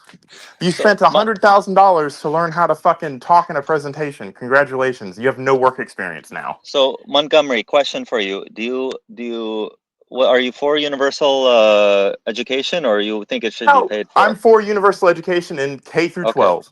You Oh, have every building block you need, and how you did in school. Like you should not just be a jack off and say, oh, everybody's a shithead in their 20s, so we're just going to give them a pass. No, fucking teach your kids to be responsible and make good decisions, and stop fucking pocket watching and saying, well, these rich people. It's fuck the rich people. They don't care about you. Why should you give them so much lip service and so much fucking attention when you can just fucking turn your life around and do what the fuck they're doing. They're not spending hundreds of thousands of dollars on fucking cars. They're not spending thousands of dollars on fucking Starbucks a year. They're not doing any of this shit. They're living frugally. They're living within their means, whatever those means are, and they're paying themselves. Like, Why not for like upper education, like universities and because I think like you should have some skin in the game if you're spending if you're going to go out and spend hundreds of thousands of dollars of money that's not yours and have no skin in the game. What's your incentive to fucking fulfill that? What is anybody's incentive? Now when everybody has it, nobody has it. So now the standard is a 4-year degree that you really don't need or fucking really don't even want, but because everybody else does it, and that's a mark of success. So I got to keep up with the Joneses and go get my 4-year education. Oh, and to be quite honest, like you're just going to lower the value of the community college education if we make it free, to be quite honest. And companies are going to look more, well, they're going to look more, I would say, what's the word I'm trying to find? Well, look, the guy who actually paid for their college is going to look better than the guy who went for free, just like how it is in elementary and middle school. If you have a better education, usually when you pay for that, than getting it for free. And employers are going to see it the same way. So instead of getting this accounting that went through community college, let's get the accounting that actually went through, well, university and actually have to pay money for it. I disagree with that, Seth. I think that if you're putting a price on a piece of paper, that piece of paper becomes worthless. So this I mean, idea that but let's be real though. Weren't they doing that with Ivy League colleges in a way? Like let's be real. You could graduate from Ohio State, but you're not going to win to the guy who graduated from Harvard. right. So I mean, why would you put it so that everything needs a degree if none of the degrees except for the one from Harvard are worth something? Doesn't that sound like what's the word, scam? Yes, it is. That's So how I consider it. Because but let's be real though. I've heard this in the interview stages before where look, they do look at people who come from more, I would say, I can't believe I'm having a hard time. higher educational rigor. I mean, Yeah, that's an they came argument from to higher keep. education, pretty much. So let's say, like I said, I mean, it could go as far from you came from community and I went to Ohio State. We can have the same degree, but I'll most likely get that job over you because I came But from Ohio get State and this, you came from community. I can go And bro, get here's the my thing: fucking. you can have a higher GPA than me, and they'll still consider me over you because they believe that the curriculum in Ohio State is much harder than the curriculum in community college, and 9 times out of 10, that's true. So what I'm saying is when you have the government paying for things become more expensive. Just look at the military, for example. Fucking the military spends on like discretionary spending, and everything related to the military is an inflated price. Now, when you apply that to college, every college is now inflated in their price because it's government money and the government spends whatever. So now, as a private payer, I have to compete with fucking the almighty government, which is all of my and your tax dollars, fucking competing against me. I don't think that that's smart. I don't think that that's fair. I don't think that that's fucking equitable. All it means is taxes are going to be higher, and the quality of the product is going to be lower. Like, Well, I can see what you mean there. They could just start overpricing us on education. they didn't. They getting the could. They same could, amount and of they do. education we were. They absolutely do overprice for education because now it's an inelastic demand. You've created an inelastic demand and an unlimited freaking money source. Well, What's going to nowadays happen the with whole that? idea of college is now falling apart. Like people rather go to trade school or go one of them online boot camps down and go to college. Dude, that's what I went to. I literally went to an online fucking program to get my paramedic that cost me $10,000 or cost my employer $10,000. And now my earning potential has damn near doubled. Like Montgomery, I got a question. What's your thought on universal income? With all this AI going on, so with all the Set, tell him my opinion on universal income and how AI is gonna fucking make everybody's job irrelevant. Because man, I mean, him and going back and forth about this one because he's pretty much saying that because you said, well, AI is cool once we remove scarcity, then we can go ahead and move on to universal income. But if we're putting AI before universal income, I'm not gonna lie, this is my opinion. We're going to start putting tech bros heads on sticks if that's the case. So I personally think once AI gets to the point where it can do everybody's job, I think AI should do everybody's job. If AI can fucking build a house and wire a house and doesn't need brakes and can increase their production, all that fun shit, and that's just the standard, I would venture to say we should go more towards socialism because there's not a scarcity to compete for anymore. There's no competition when there's no labor involved. Yeah, it's true. I mean, if we need labor, just make more robots. And at that point, there is going to have to be some type of universal income of the high six figures where everybody can just live comfortably. And I'll be okay with that. I personally think that if AI is given the reins, I'm not talking about corporation focused AI where AI is just fucking, Google's next big product that they're just gonna fucking scalp everybody for and hoard it for themselves. When AI meets the masses and can replace people's jobs, now I can send my robot to work to do the job I was doing before, and my robot fucking whatever is gonna make me money. Like that idea, I think, you can apply that to minimum wage jobs, dirty, dangerous, and treacherous jobs that no one wants to do and don't pay very well. Replace them with robots. Now the barrier to entry is fucking, a high school education and some fucking applicable skills to something that actually serves people that robots can't do. And that I think it will free up this animosity towards the rich. Well, oh, why does he get to have fucking this, and this, and I can't even have fucking a cheeseburger from McDonald's? No, like it puts everybody on the same playing field, and it makes currency and value obsolete. If we can get to that point, then I change my entire belief system from capitalism to fucking damn near communism, but not government. It's market controlled communism, which is a totally new fucking thing that's not going to be, it doesn't exist right now because we still have scarcity. You cannot create a utopia on scarcity. Okay. Interesting.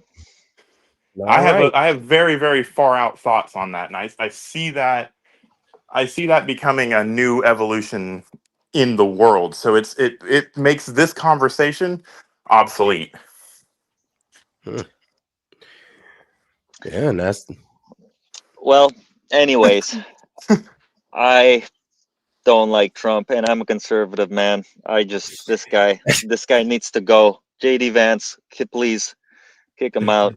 Dang, JD. I don't know. I don't trust in JD's leadership. I don't feel like he's got enough leadership skills to take that position yet. I think JD's scared because he knows Trump is so whiny, not a conservative, because conservatives, we don't whine. We're supposed to be manly. We're supposed to be humble. We're supposed to be working hard. That's the whole conservative thing, right? Not bitching about everything. The conservative character, yeah, I get what you're saying, but I don't think Trump is bitching about So what exactly should Trump do other than fucking what he's doing when everybody fucking says, you know what, fucking I hate Trump just because he's doing something.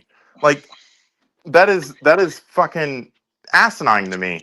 The fact that everything he does is going to face fucking an disproportionate amount of criticism just because it's him doing it.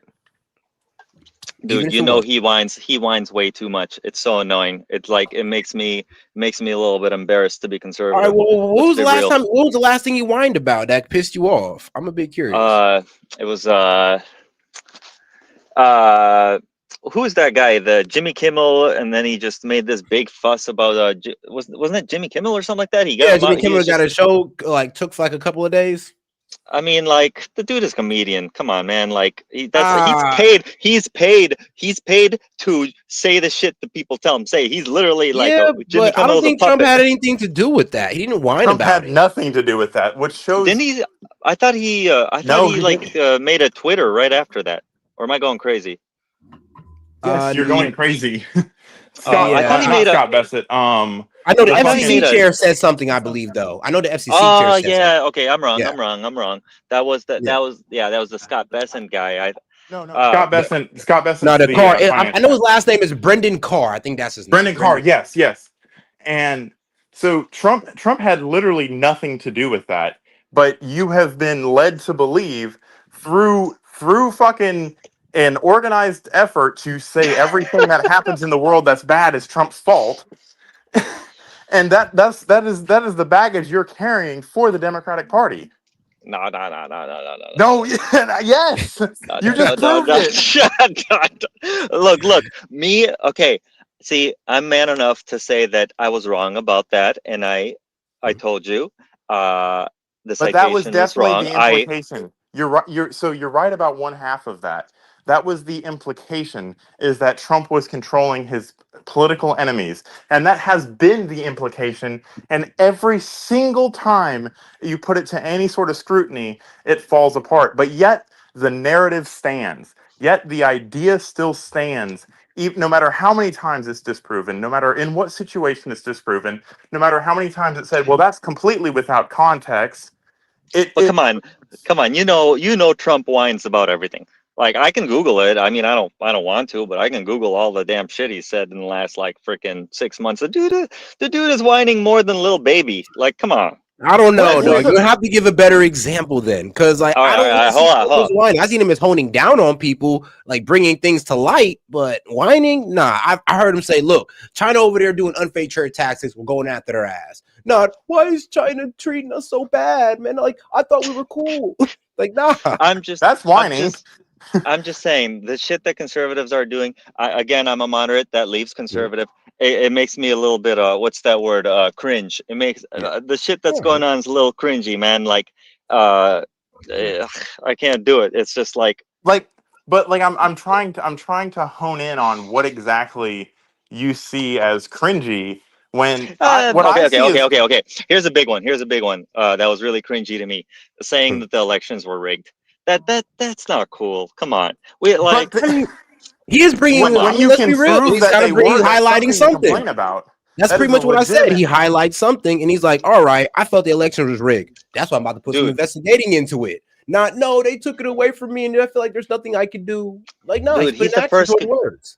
He's the first guy to ever do it. No other conservative has ever been like, yeah, the elections are rigged. He's the first. I know, but here's the thing, though. There's been no other conservative that the Dems were this hard of going against. So there's also that. So okay. I mean, what exactly are you supposed to do when you feel like the fucking elections are rigged? Are you just supposed to say, you know what? Oh well, fuck it. Or are you supposed to say, no, your voice has been taken away from you, America that voted for me? Fucking. Well, the problem is that it delegitimizes the whole system. And if they're not legitimate, they should be delegitimized. If they are rigged, that should be brought to light. Should it not? Or should we just ignore it? Because but it wasn't rigged. It wasn't rigged, dude. It wasn't rigged. just like like some Democrats could have said like it was rigged.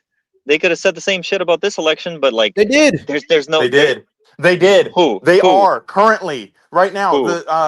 A district in New York is currently suing because they think their election was rigged. Like, yeah. Let me look that up. And there are political pundits out there or Democratic pundits that are saying, "Oh, I'm going to say it. I believe the election was rigged." It was this black lady on CNN. Now, I'm not going to see her. She's not a politician or anything, but she's just a political pundit. Here's my point.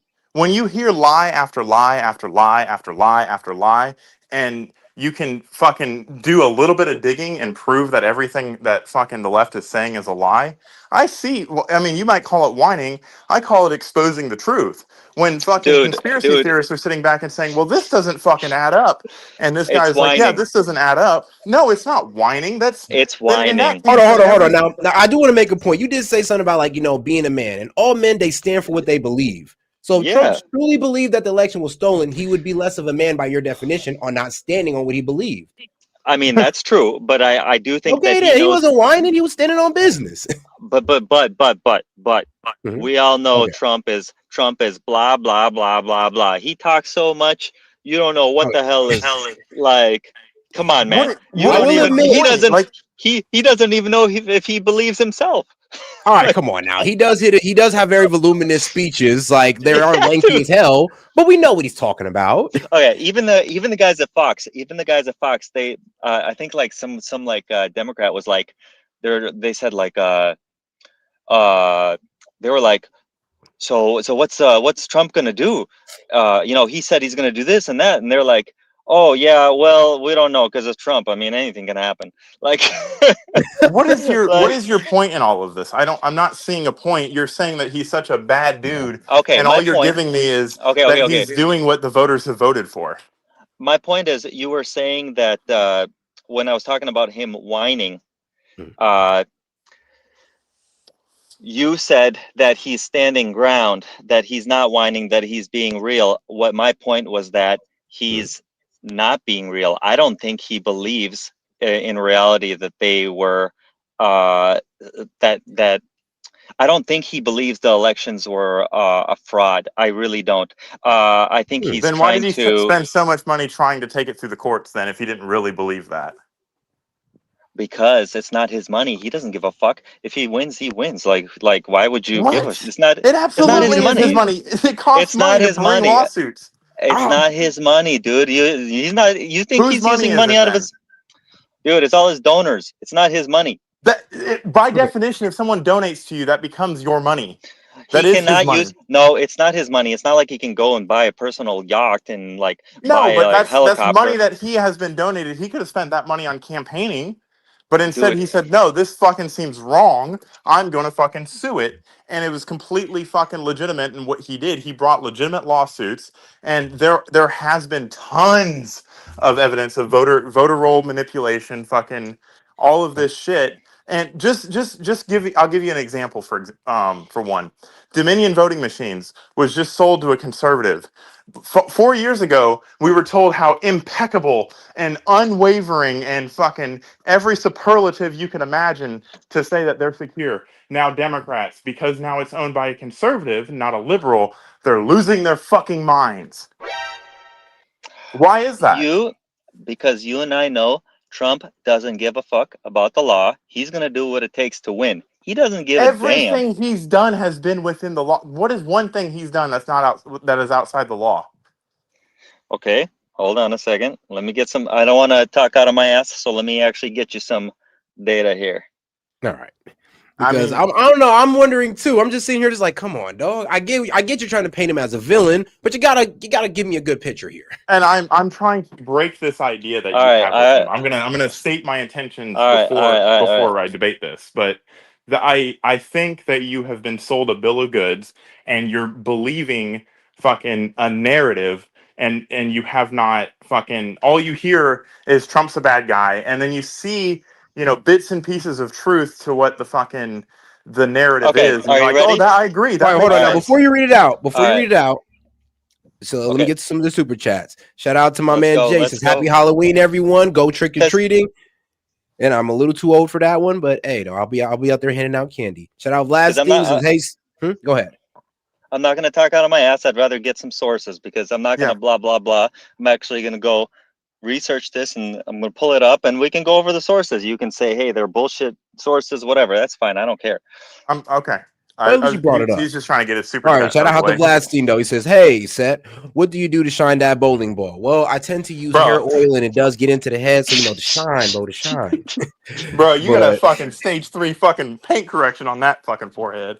man, so shout out to my man Vladstein. Did you hear about Myanmar's bomb scam called Centers in Their Country? Wait, what? Bomb scam called Centers in Their Country. They were ran by Chinese mafia, destroyed the entire island. I did Myanmar? not know about that. Myanmar I or did not hear whatever? about that. Yeah, I did not hear about that. I'm about to look that one up actually. Oh, I'm tapped into geopolitical stuff. But all right, so what were you about to say, Anton? All right. I mean, we can start on the first one. He had an executive order that he tried to pull through for ending birthright citizenship. So what's illegal about that? That's a constitutional challenge to a constitutional amendment that is going through We the gotta be constitutional specific about process. this, though. We gotta be specific here, No, because so the executive order, you do realize that all of the EOs are put through White House counsel, lawyers that study the law and attorneys that interpret it and say, well, this is legal. Like, he doesn't just fucking go out and make proclamations and But they're hold not on now, fucking but we fact do have checked. to be specific on what they're talking about here because remember, he is talking about birthright citizenship for two people who came over here that are illegal. That's what they're debating because they already had the debate on, all right, well, what if two legal immigrants have a kid here? All right, that's an That's a American U.S. citizen. citizen. They already had that debate. The Supreme Court never debated if two illegals came over and had a kid, is that a U.S. citizen? That was never It has debated. not been We just litigated, so you started can't doing say it it's as common illegal. practice. Yeah. But yo, Well, this is what anyways, we start doing as common practice. Go ahead. so trying to do the executive order is just it's not even constitutional. So it's not even like just him trying to push it through. Like obviously it So let didn't me go give you through. some insight. Let me give you some insight into an executive order. An executive order does absolutely nothing to change the law. It changes how the executive branch interprets and enforces the law. If there is a legal question about the constitutionality of the executive order, it does what it's doing right now. It goes and the Supreme Court hears it and they say yes or they say no. So if they say no, then the order must stop. If they say yes, that's completely constitutional. Now you have case precedent on an otherwise uncontested portion of a constitutional amendment. That's not illegal. That's not outside of the law. That's actually the process in which it's supposed to take. But he knew it was unconstitutional. It's just No, wasting it people's hasn't time. been ruled unconstitutional. It is completely up in the air right now because people have fucking streamlined it and propagandized it as, oh, he's doing unconstitutional things. That is no, everybody doesn't agree with what you're saying. It's up for debate right now, and the debate is landing in the Supreme Court. Now, if the Supreme Court comes back and says they are the final authority on that, you're not the final authority on everybody thinks it's unconstitutional. No. You that's not how it works. You can't just say something's unconstitutional without any proof of it. Like that's completely flabbergasting to me because that is not it's not unconstitutional. The Constitution has not specified it. But all right, guys. Now I do want to get into police cam reactions. Trump didn't have no big donors until Musk woke up and started helping. But before that, Trump paid his own way. First term, he paid for his own election. I did not know that one. And shout out to my man Vlastine. He said, check DM for videos. You know what? I'm taking video suggestions at this point. Shout out Big Wave Dave. Two illegals shouldn't be able to have a kid with birthright citizenship. Try again, Anton. All right. Okay, let's go to the next one.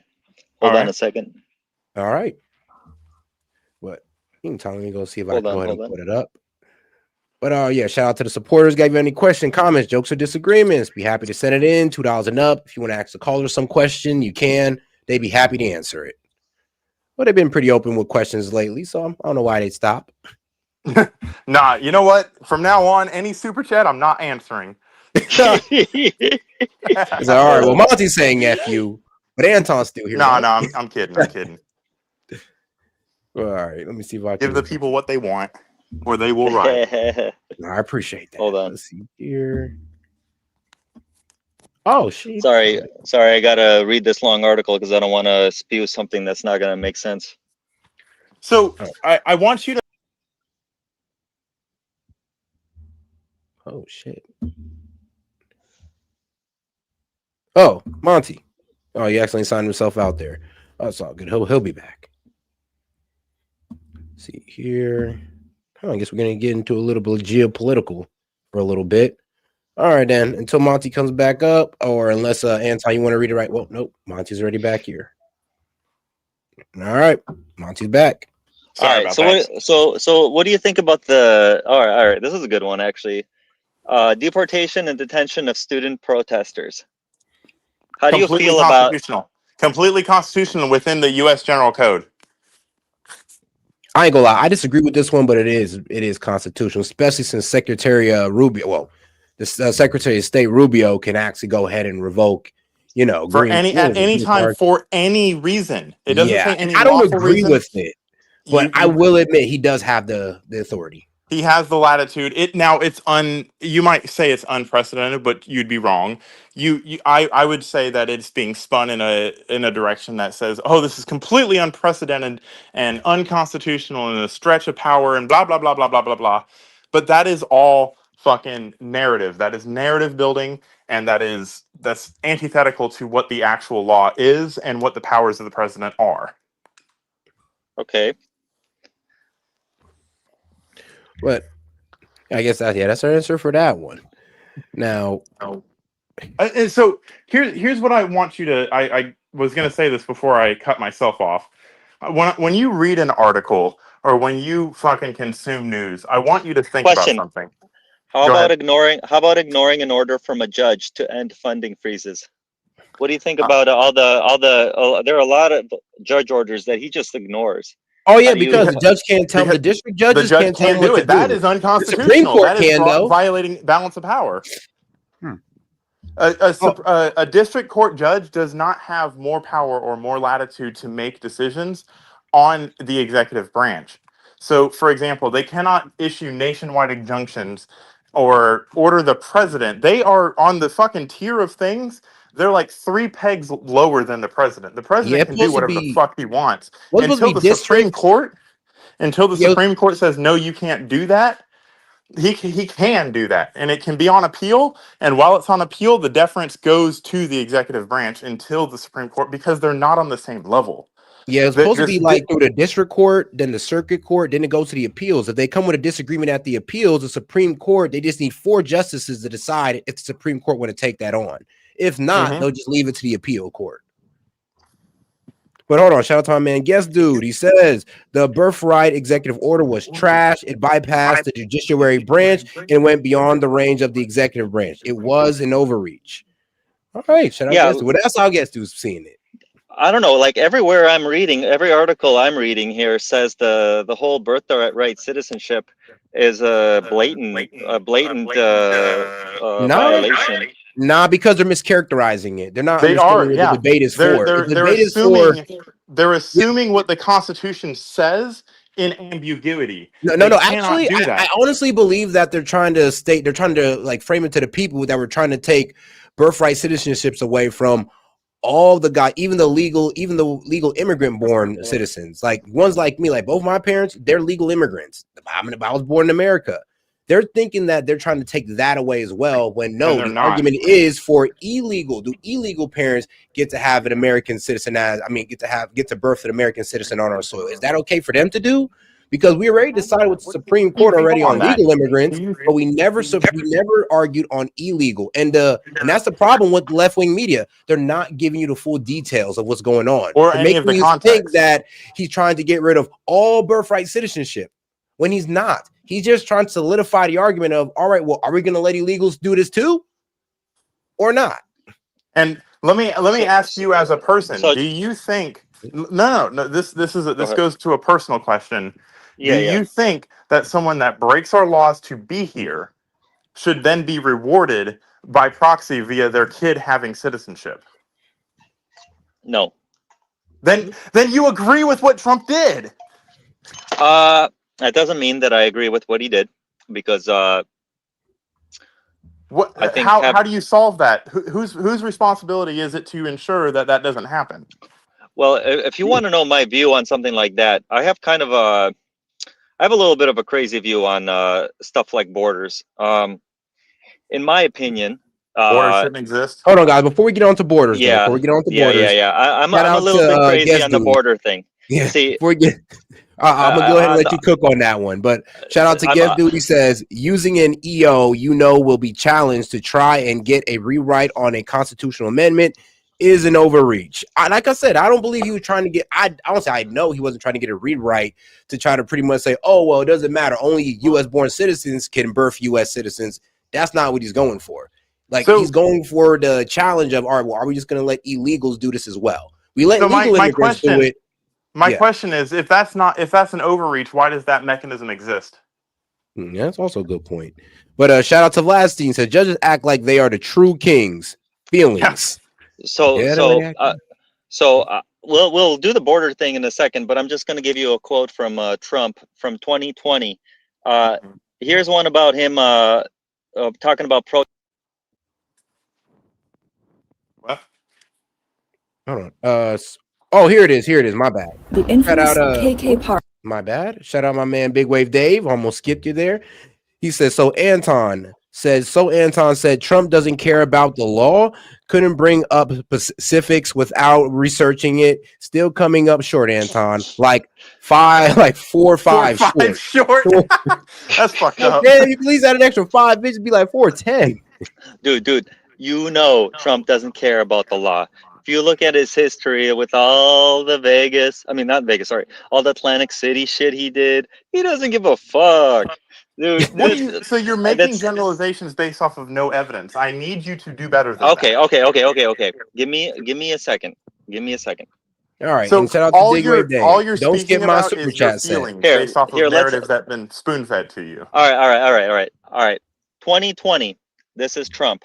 We have to go by the laws. We can't move in the National Guard. I can call insurrection, but there's no reason to ever do that. Even in Portland, we can't call in the National Guard unless we are requested by a governor. He knows the rules, but what did he do this year? He just called it. He called people into LA. He called people into other cities because he should have. That was a rebellion against the United States government. But he ICE can't agents do were that. being He can't. attacked. He can't do that. Yes, he We're not can. being, dude. I'm an hour away from LA. There's nothing going on in LA. Jack shit happening. Not right now because the National Guard came through. No, I get where you're trying to come from with this, but dude, bro, they was we're trying out to here. stop immigration law, aka Dude. federal law. A president is allowed to come in with troops to enforce federal law. Kennedy does it. Eisenhower did it. It is what it is. And Dude, Kennedy did it for segregation. Jack shit happening in LA. People aren't fucking. Dude, people are on the beach relaxing, smoking pot. That, but Nothing during going on down there, dude. during the protest, those guys were trying to stop ICE agents from doing their job. So they're kicking on the beach now, but when ICE was doing their job, they were trying to stop them from doing so. Dude, that's why the troops had to get in there. You know, he wanted to send people to San Francisco, but San Francisco is even more boring than LA. There's really nothing going on down there. So what you're saying is there was no reason to do it, so he didn't do it? No, he did do it. He did it in LA, dude. He did it in LA. He did not do. What up? So, I'm echoing. No, it was Dave's. He did it in LA for no reason. No reason. I don't call fucking spitting on ICE agents, throwing rocks at ICE agents. Who is that has their mic open? Dude, that's fucking My bad. That was my fault. We have police for that. We have the police for that. They we don't need, dude. We don't need National Guard. Police. That's what we have them for. Dude, California is the fifth richest. Hold on. So the police flat out said we're not going to support ICE. There's instances where in Chicago, the police were told to not protect them. What are they supposed to do? Dude, that's a bunch of BS. Come on now. I have the CAD data or the CAD stand down order fucking pulled up in my photos. I can post it in here. You think the police are some kind of pansies? Of course they're gonna protect. That's their job, dude. No, that it's whole not. thing Not is, it. Yes. So let me explain something about immigration law. Immigration law is not a state's issue. The state can choose to completely withhold any support to the federal government, which is what they are doing. And Dude, when you withhold support, no need for the Guard on the West Coast at all. We have plenty of money, dude. We are the fifth biggest GDP in the world. Fifth biggest in the world. All right, guys. Now hold on. I do got to read this fact. We don't need your help. We don't need your help out here, dude. Now, Anton, I do have to read this out for you.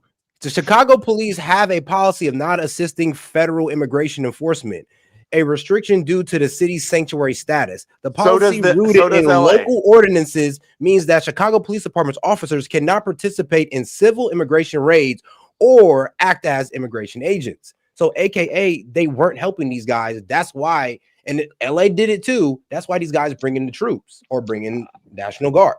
Not to mention you had riots going on in the streets of LA because they wanted to you had stupid fucking the mom of LA fucking fat as hell fucking with goggles and a helmet on screaming into a bullhorn with a fucking leaf blower blowing the tear gas back saying we're not gonna fucking give ICE the chance. That's an insurrection, my guy. I'm telling you, man, it's not the big deal. It's nothing's going on out here. So attacking ICE agents isn't a big deal? Attacking federal agents is not a big deal. Dude, you're over sensationalizing everything. Can I say something here? It wasn't as. Whoa, hey, Anton, you live in Cali? Yeah. Of course you do. And you have that smug look on your face, bro. Like you don't know what you're talking about. You had to go look stuff up. But you stated it prior before then you had to go look it up because you didn't want to talk out of your ass. But you keep talking out of your ass, bro. What are you talking? Tell me what I'm talking about. What's wrong? Go ahead. You said that Trump doesn't follow the laws. Okay. Okay, and when are you gonna bring up something that he actually didn't follow the law on? I just did. You can't just put in a National Guard into a city for no reason. So If if it's an unlawful order, no. Let me fucking squash this. Let me squash this real fucking quick. Let me stop this real quick. So as a member of the military, you are required to follow all lawful orders. If you're saying the order was not lawful, why did they all follow it? Well, okay, hold on. If you're gonna talk about why did paid people follow an order, it's like duh. That's what they're paid to do. No, they're follow paid to orders. follow all lawful orders. So by Dude, definition, come on. Yeah, and it's not police, come and on. guess what? Dude, and police are civil servants also, but they're not perfect. You see police, George Floyd, all the other shit that's going on. Come on, man. Oh my God, George Floyd is a fucking joke. But continue. Okay, see that? I'm sorry, but like as a person, moderate leaning conservative, that's an evil thing to say. Like that actually makes me kind of angry to even be conservative when you say stuff like that. Bring something up. You can't even criticize the mob without the mob turning on you. You're right. It shows how indoctrinated you are. See, the George Floyd is not a joke. It's real. It's real, dude. Really? See, in terms of what? See, so the officer used a sanctioned and approved and taught method to subdue a violent suspect and got charged with murder. That is a fucking joke. He put his knee on his neck. Are you crazy? Did you see the video? Yes, I saw the fucking video. I saw all angles of the video. Have you? I don't know. I just want to, but before we get into that, because bro, like, all right. So you saw where George Floyd was put inside the car, and he was asked to get put on the floor. You know that, right? Where he asked to get put on the floor. You know that. When he was in the car, he was freaking out, said, I couldn't breathe while in the car standing up, the police car standing up. And he said, I cannot breathe. And he actually put on the ground. If you actually watch the full footage, you'll actually see that man's knee was in the middle of his back, holding down, I guess what it's called, trapezoids, right? Hey, I got one last thing to say and then I'm out of here. Anton, you remind me of a friend of mine that moved to New Zealand. And he still has dual citizenship, and he feels like, oh, well, I'm just going to vote because I don't like that person. Even though he's never come back here, never going to come back here ever again. He lives in New Zealand, has kids there, has a wife there, but he still votes here. You're that type of person that you would do that sort of thing because you have that same smug look that he does. You're a moderate. It's awful. You keep flaunting the fact that you're a moderate conservative. You're not a moderate conservative. You're a left-leaning Democrat. No, I'm not. You're just not as extreme as the radical left. See, you're wrong. I'm for guns. I'm for low taxes. I'm for low taxes. I'm for being fiscally conservative. Okay, those are pretty big things. I'll be fair, bro. I do believe you are conservative, but I think you're like the old school conservatives. Well, not old school, but like 2016 conservatives. Like y'all conservative, but y'all just hate Trump. Like Ben Shapiro hated Trump too, and we still consider him a conservative. There's a lot of guys on the right who hated Trump at first, and we still consider them conservative. I believe in morals. As a conservative, as a virtue signal, though. As a conservative, I believe in morals. I believe in right and wrong. I believe as a conservative that we should treat people kindly, nicely, that we should assume as a conservative, I believe that we should give people second chances, that people aren't evil, and that's just the way they're going to be. Though, right? Well, right now that's what you open this conversation up with. Right now, he's not the Trump of 2016 that I voted for. Let me tell you that. He's not that Trump. And I'm not going to, no way in hell would I vote for this Trump, okay? He ain't 2016 Trump, buddy. He's not. Like, I don't know what's going on with this Trump. This is more like a revenge Trump. I don't know. Return of the Orange Man. So, you're saying all of this shit and you're going off of emotion. You're not doing any of the actual groundwork to verify any of the sources that you're looking at. You're just Montgomery, saying, oh, Trump's bad because the CNN article said that he's not following the law. Montgomery. And I believe it because, you don't need the National Guard, even though if you look at the law, he's well within his right to do that. And Montgomery, I'm not being emotional, but you are telling me that I'm not a moderate leaning conservative. So I mean, I do have to, but I have to defend myself. So I don't know what you're talking about. Just because there are a couple of things that I'm not conservative on doesn't mean that I'm not leaning conservative. So I don't know what you're talking about. Like, you haven't said a single conservative thing since you've been up here other than we shouldn't spend money. All right, guys. Now, before I go ahead and I just told you I'm pro guns. All right, guys. Hold on now. I just told you you live in California. You can only be so pro gun. What are you talking about? I just told you I'm pro guns. Like I would love for California to have guns. All right, guys. So I don't know what you're talking about. You're like, stop putting words in my mouth. All right, guys. Well, hold on now. Hold on. Shout out to our man, guest dude. The mechanism shouldn't exist. He's talking about Trump's the executive order.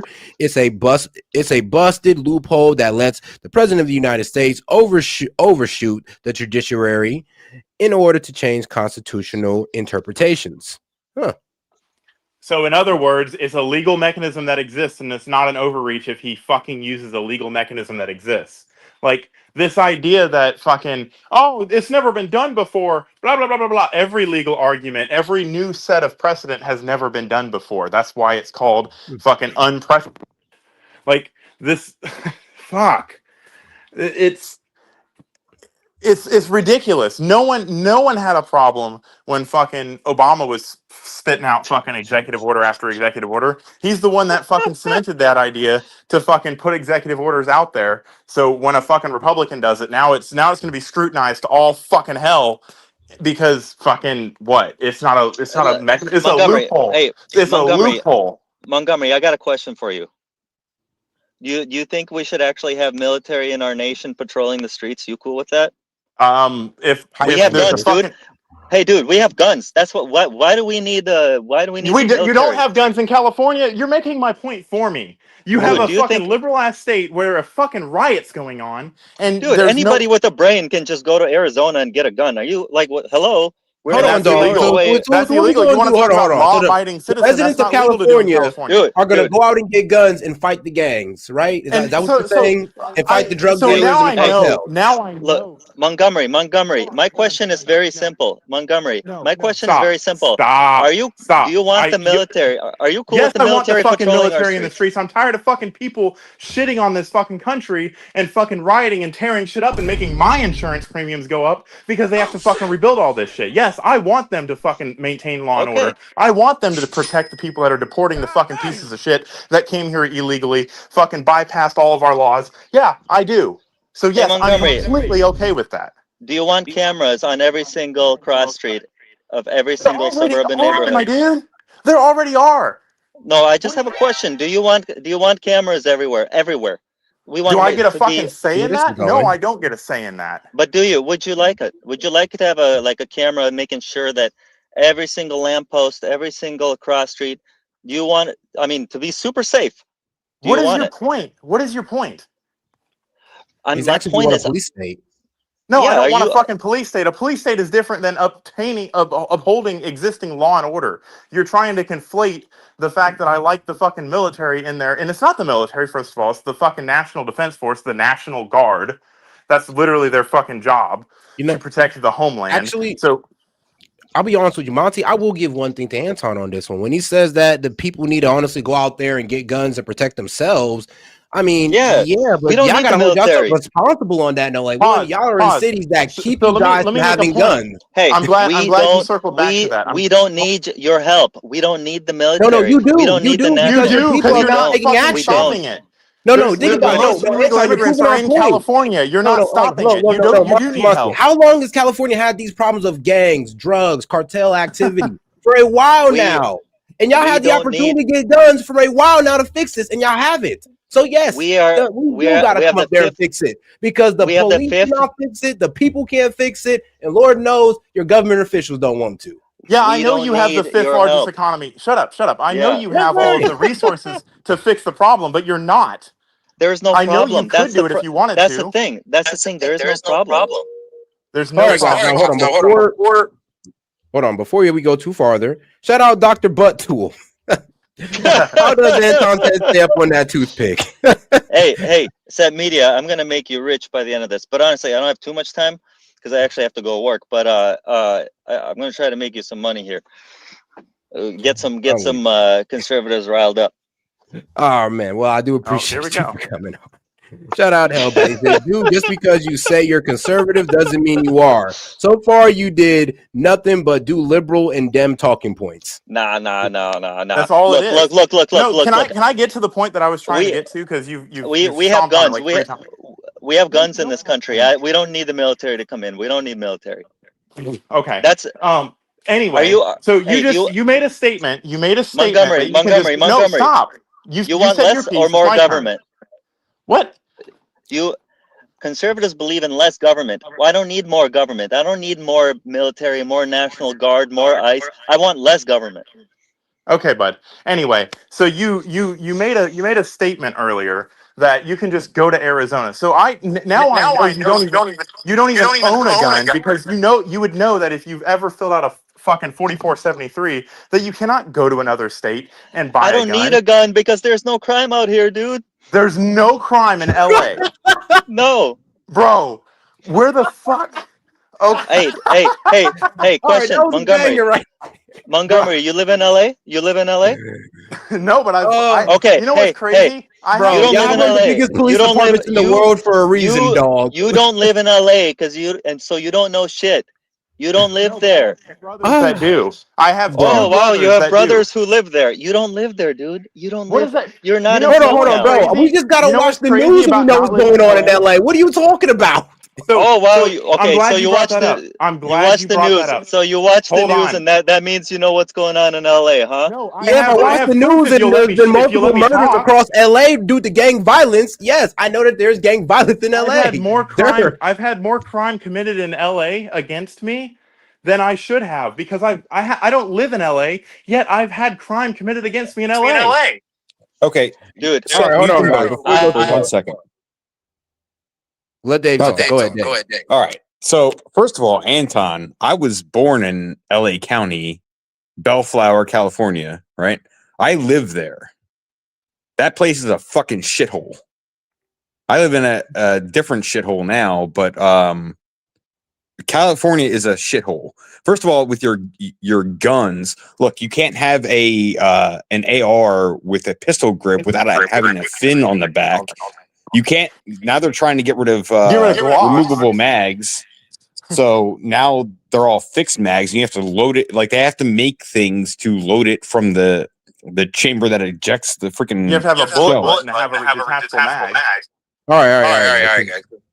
Hold on. Have their homes in California. It's not a shithole. You don't know what you're talking about. I don't know. All right, hold on now, Anton. Repeat what you said because you was muted at that time.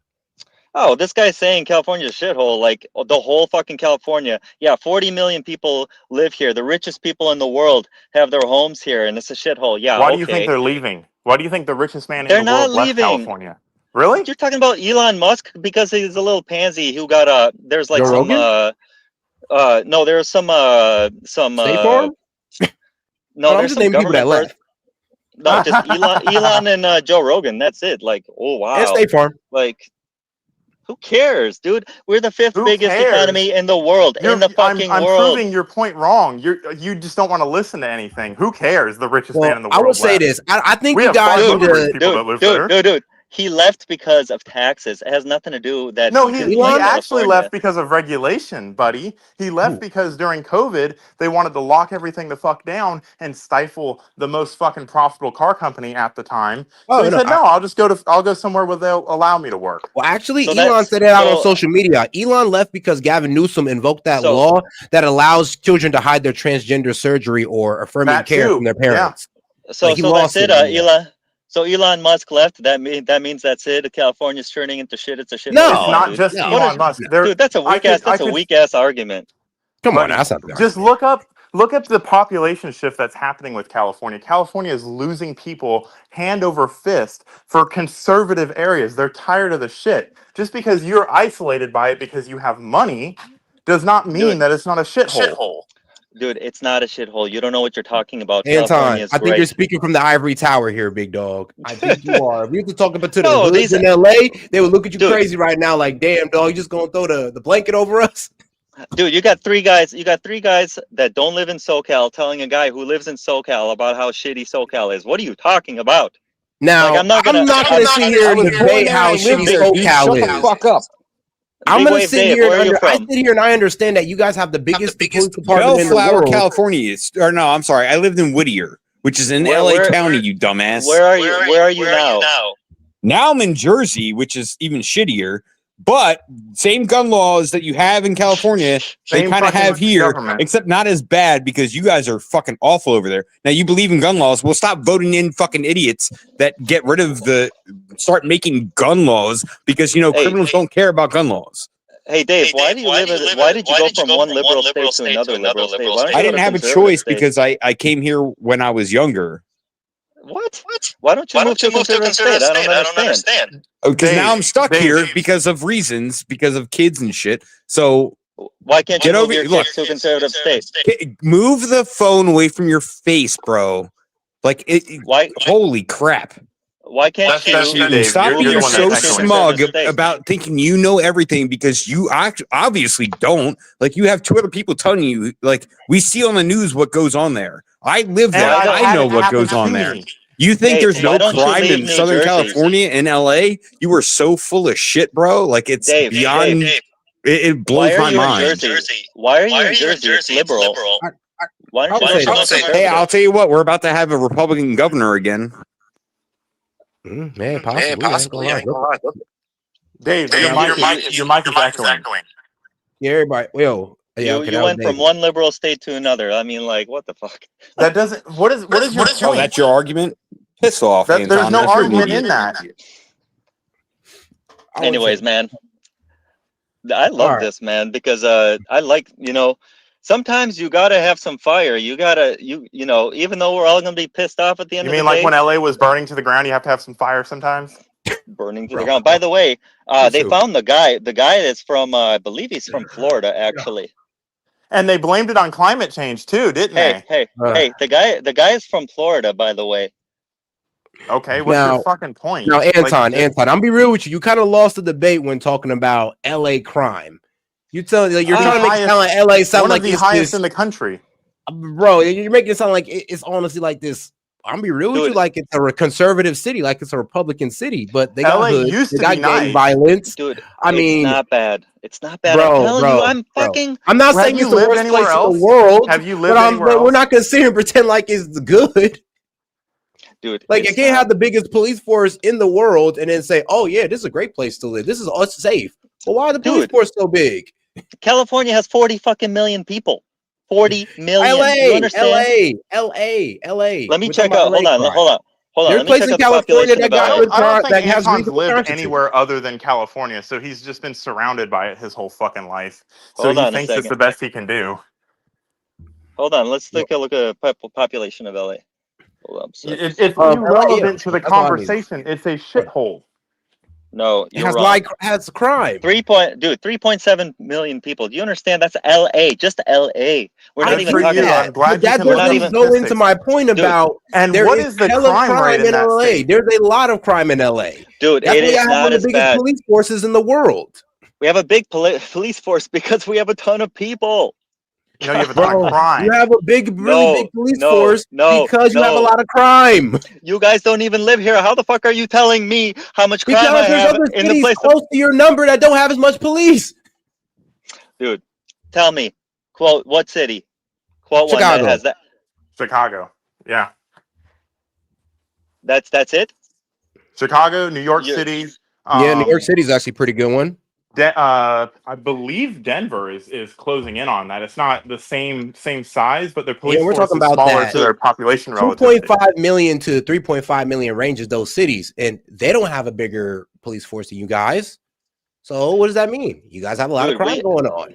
No. There's it's not LA. We're talking about LA. There's nothing's wrong with the state at all. It's just a shithole that everybody's leaving for no reason. Nobody's leaving. They just don't want to give it a chance. We're not trying to say that everywhere in California has high crime. We're just saying LA is does. leaving. Nobody is leaving California. I'm telling you, just because So Joe why is your Rogan is car on his, insurance so high in California? Why is the car it's not, insurance rate so?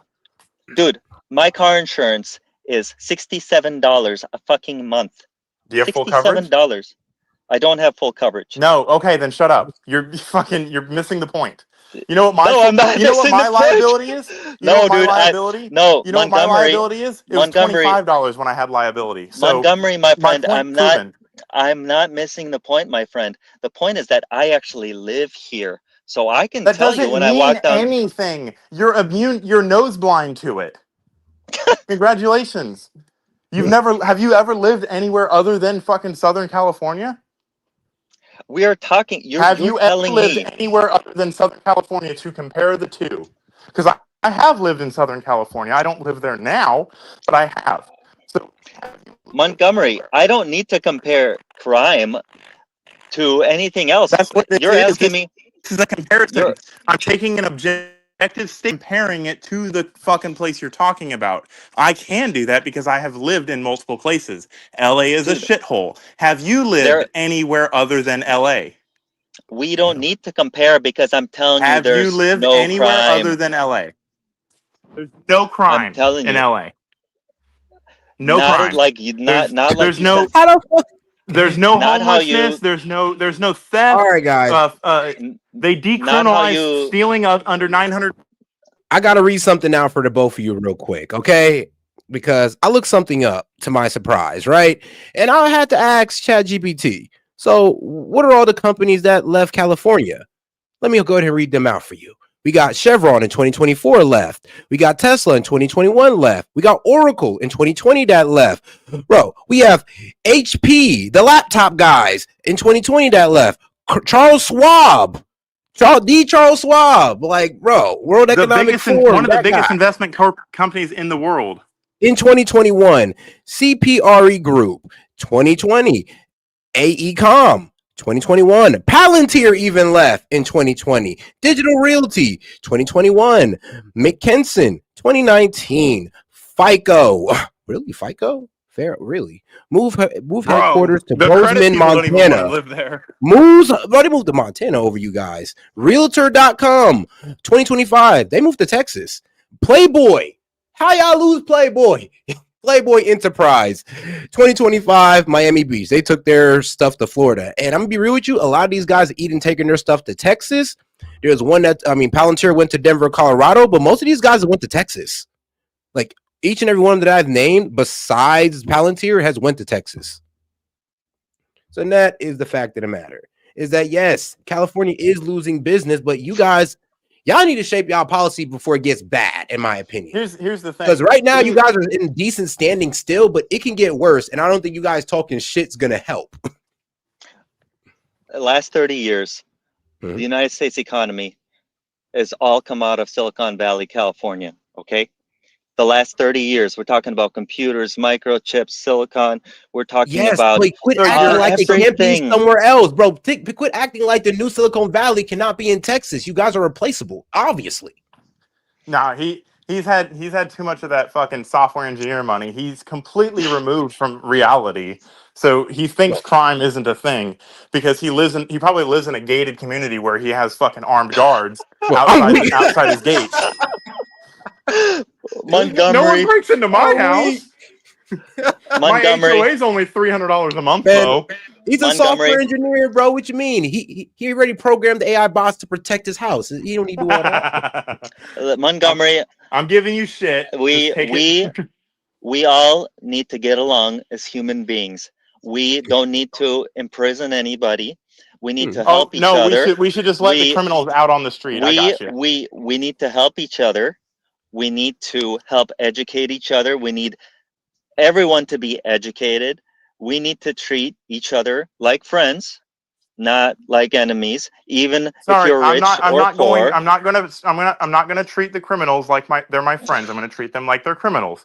I'm not gonna treat the illegal immigrants that fucking break into this country like they're my neighbors. They're not my neighbors. They're invaders. I'm not gonna treat people that want us dead like they're my friends. I'm not gonna treat people that constantly call me names and attack my character because I believe some way.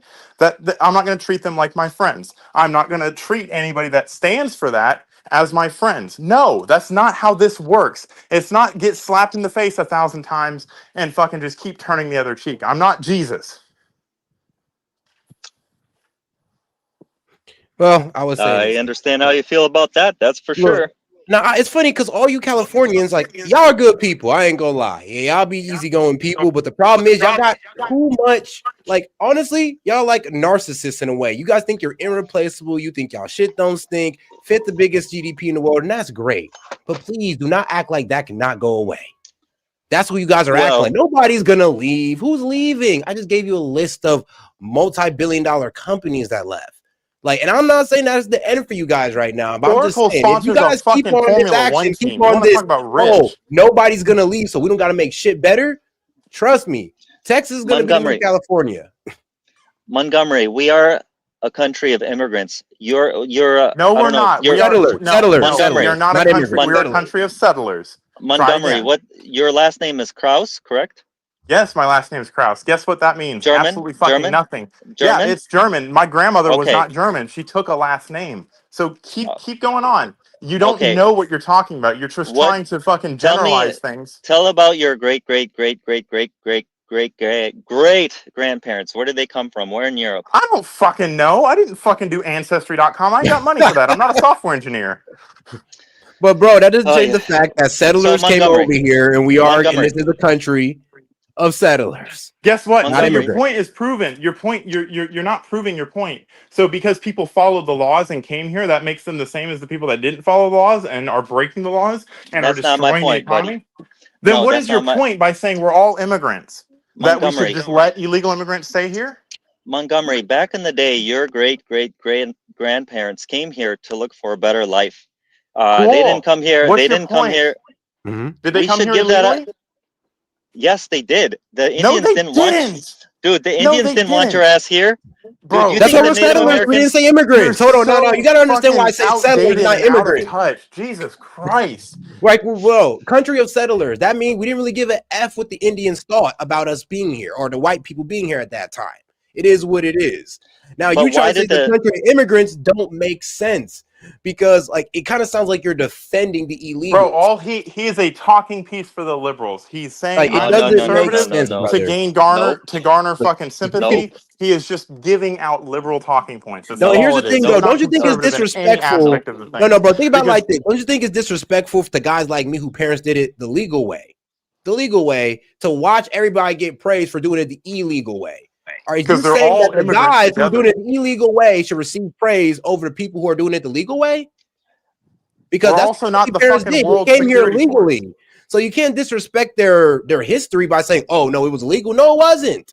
They No, came here I'm. legally. I agree with you. They should not get Huh. any special treatment. But Then stop I am. defending it. Stop defending it because that's the impression you're giving off is that you don't care that they did it the wrong way because you're not going to be affected by it because you're not in the middle class. You don't have to fucking bag groceries for less money now because an immigrant will do it for less. You don't have to go pick fruit because an immigrant will do it for less and get paid less because of it. You are so far removed from the problem you cannot objectively look at it. I just have a question. Like, why are you against treating people kindly and trying to help people? I just don't get it. Talking Illegals? about Bro, hold why are you on now, fucking trying to Anton. virtue signal? Anton, here's What the about thing. No, no, no. I'll take criminals this is one on. not nice? But Anton, why can't we help them out in their own country instead of letting their country fall to shit and then they come over here? Let's help them out in their own country. Let them stay there. It's not that we I don't mean, like them. It's just that we need to I take a different approach to this because it's not helping us. I agree with that also, by the way. All right. But you don't because you're up in arms because Trump's deporting them. I'm okay with the felons and the criminals and da da da I'm da. okay with all of them. If they broke the law to be here, they should be gone.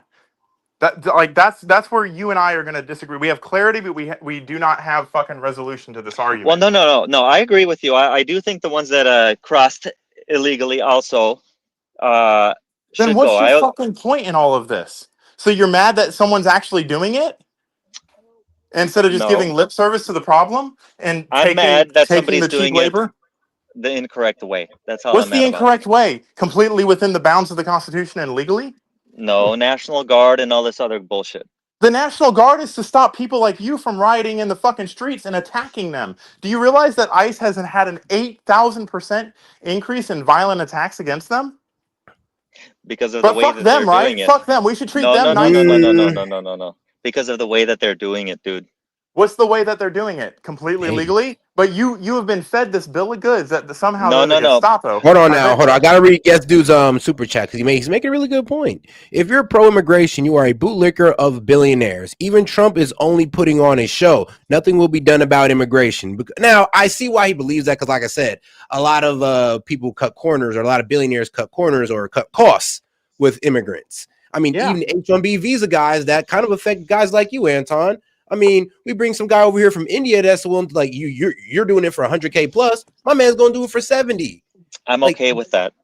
God, no, you're not. No, you're not, Anton. Come on, you're not. I want smart people in this country. That undermine your wages. So you're telling me you put a I whole bunch of Indians over here, and now you get fired because your boss is like, "Look, man, we paying you like 120."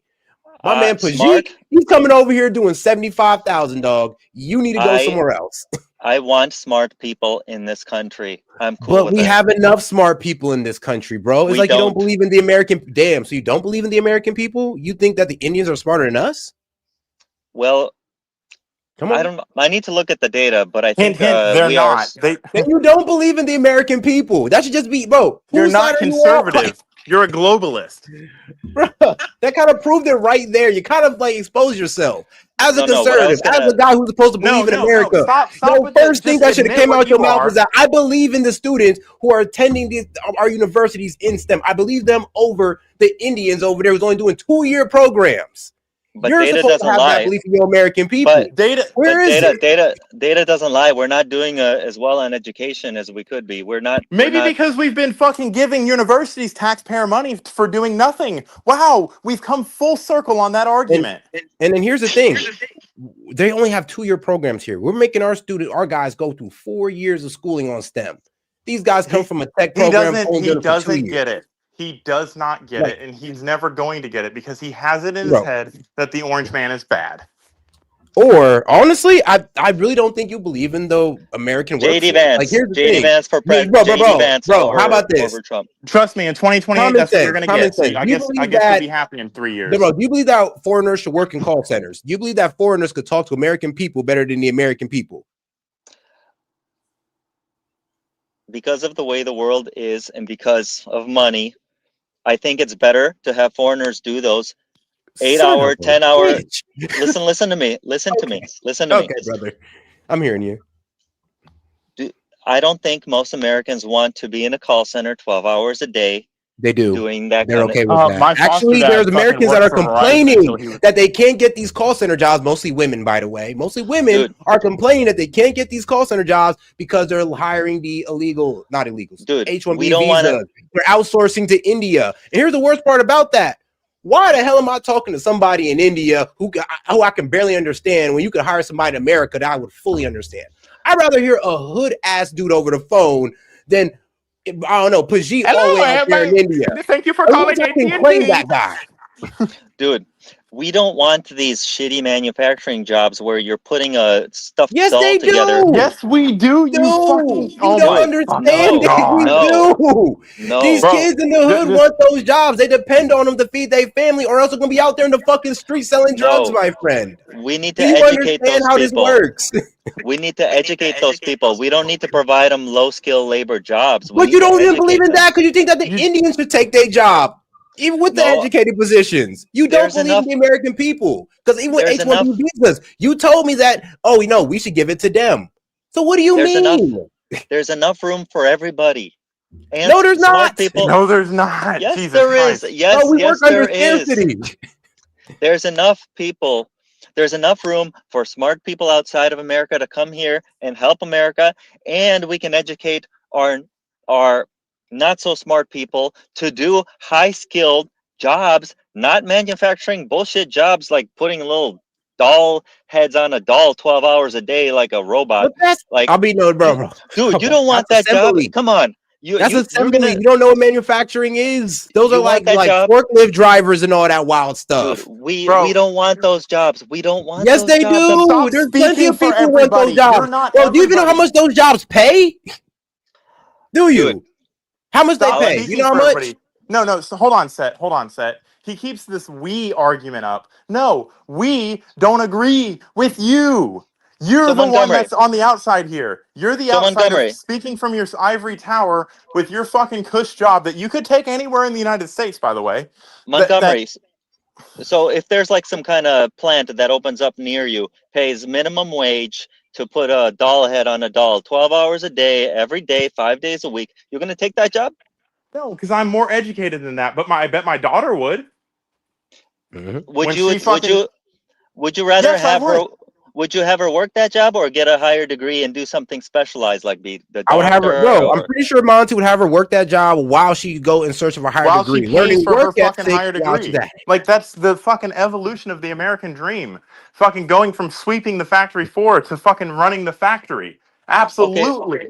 so here's my question. Let's say you're in high school. Do you want kids in high school to be working at pizza places or would you rather have them get like education, do calculus, pre-calc and Both, because do that's what like we did. That's what I Bro, did. it's not an if or. You can do both. I Yeah, did you if the both. can't parents ain't you rich, bro, you're you doing both. you can't do both at the same time. Yes, you You can. Yes, you can't. Are you can. serious? Bro, Dog, I what are was you in college talking about? delivering pizzas and doing at 12 hours Nah. a day, going Nah, home studying for bro, 4 to 5 when I hours. What are you was talking I about? was 14 years old when I got my first job, paying $8 an hour. Minimum wage was 7.25, so I was getting a little bit of a fucking deal. $8 an hour to do construction fucking cleanup. Absolutely, I would take that And job. and Fucking I'm sorry, but and go ahead. I was in AP courses, and I was on a fucking wrestling team, and I played sports year round. There's absolutely fucking time to do it. You can absolutely do both. I Just totally because disagree with you on that. You know, in you Wisconsin, I disagree think that I did that. no. I think in Wisconsin they were trying to pass some law for like 14-year-olds to to work in high school or something like that. I totally They disagree should. with that. Our They kids should. should be in school. Nope, our kids No, should they be in should. I school. am in They Bro, should hold on, be school. hold I on, in hold get on, my hold on, hold on. Now, entire school I'm gonna rigor, go ahead and and then I destroy go this to one work already on the because weekends. no, bro. You're talking from a too privileged position. Yeah. What about the household that can't afford to do that, where they need a kid to be working? Like, not every household is set Fuck up them, to where right? both parents Fuck them. can Let work them be and then poor. go ahead and then have the kid not work at all. Some kids actually do need to work. Honestly, even if they don't have to and the parents got it like that, they should work to learn work ethic. They shouldn't wait to college to learn what work ethic is because they'll be lazy by then. You don't need to work a shitty job to Yes, you learn work do, ethic. because it makes you Bro, more appreciative. And you can say, and if you're a a poor shitty college job. student Just with shit on poor everybody that parents, fucking then provides you're the gonna life need you to work live. an effing job. See, I guess we definitely disagree on this. I mean, I don't So think you're just being reasonable, to be quite honest with you. You're kind no, of talking from the ivory tower of a kid who he's has two losing. He parents and has everything in lost life is touch with just what it. great. It's like, Have you ever been there are poor? times when kids do have to work while they're in school, and it's not even anything that they can control, and it's He's nothing you never can even had control to either. overcome adversity. I can tell by the way he's talking. He's never had to overcome adversity. Montgomery, you obviously haven't either because you don't give a shit about people, Buddy, especially if somebody's not buddy, like your I own lived in kind. a fucking tree while I was in high school. All right, Trust now, me, I know a thing or two about fucking adversity. dog, I was working Montgomery, 12-hour days, then coming home and doing studying, working at PISA, doing college in 2 degree. Bro, I was doing some dumb stuff. I was trying to do in 2 majors, wild stuff. Like, Like, bro, you're telling me that that's like what that? Well, oh, it's impossible. You can't. Yes, you can. And I had to. So there ain't no such I'm thing as impossible when you gotta do it. I'm not But all saying right, it's impossible, but if you have a choice, I would rather have our kids go to school instead of there work. isn't a no, bro. choice. I would rather my kid go to school, go to work, than sit on the game in Fortnite all day or on the iPad and watch Netflix. Well, of course, I agree with you on that. All right then. But all right, guys, hold on now. Let's There go ahead and are get to the super 166 chats. hours in a day. You spend 8 hours a day at school. That's 40 hours a week. That leaves 128 hours in your week left. About 8 hours of that is going to be fucking sleeping. So now you're at about 60 hours of free time that you have in a week, and you're a responsible fucking adolescent, you can absolutely get shit done with that. I was fucking cutting grass, fucking making $20 a fucking yard, fucking at 10 years old, fucking working my ass off and getting good grades in school. So you can't sit here and tell me, oh, you can't do both. Maybe because you've never had that work ethic instilled in you. Maybe because there's no grass to cut in California because the wildfires burned them all down and you can't fucking get any water to water it. But like, you there's pressure washing. asshole. How dare you? How dare you have to talk about our grass in California? All right, but Yeah, guys, you are right. before we go on now, oh man, he says, Hey, all right, so shout out to Vlasty. He says, illegals don't deserve American rights. When I first visited Japan, there are certain places I can't go, and they don't give me money for being there. I mean, ain't that right? And shout out to Guest Dude. Wages are stagnant because illegal and illegal immigrants. You're anti-worker, Anton. Well, dang. And shout out to Guest Dude coming in again. He says we outsourced 80 million high-value jobs in the early 2000s and insourced millions of low-skill jobs via immigration. American workers got screwed. We've been trying to tell you for a minute. And of course, shout out Guest Dude. You're in an ivory tower sitting moron, Anton. You're lucky I'm at work. Well, you're lucky. Because that boy ain't Guest Dude. Minimum wage is stagnant because of immigration. You dense motherfucker. Well, goddamn. Factory jobs would be paying 20 plus an hour now if we didn't outsource them. And that is the truth. Actually, they're starting to pay $20 an hour. Well, honestly, plus now. So shout out to them. But hey. You want my take on that? Go ahead. Please. I'm sure you got one. So I know everybody thinks that, oh, you know, we're going to get rid of all the immigrants and, well, there's going to be a labor shortage. Hey, I'm going to get those jobs. I'm going to be making $30 an hour picking avocados. But in my opinion, no one said that. So you fundamentally hold on now. do not understand how it works.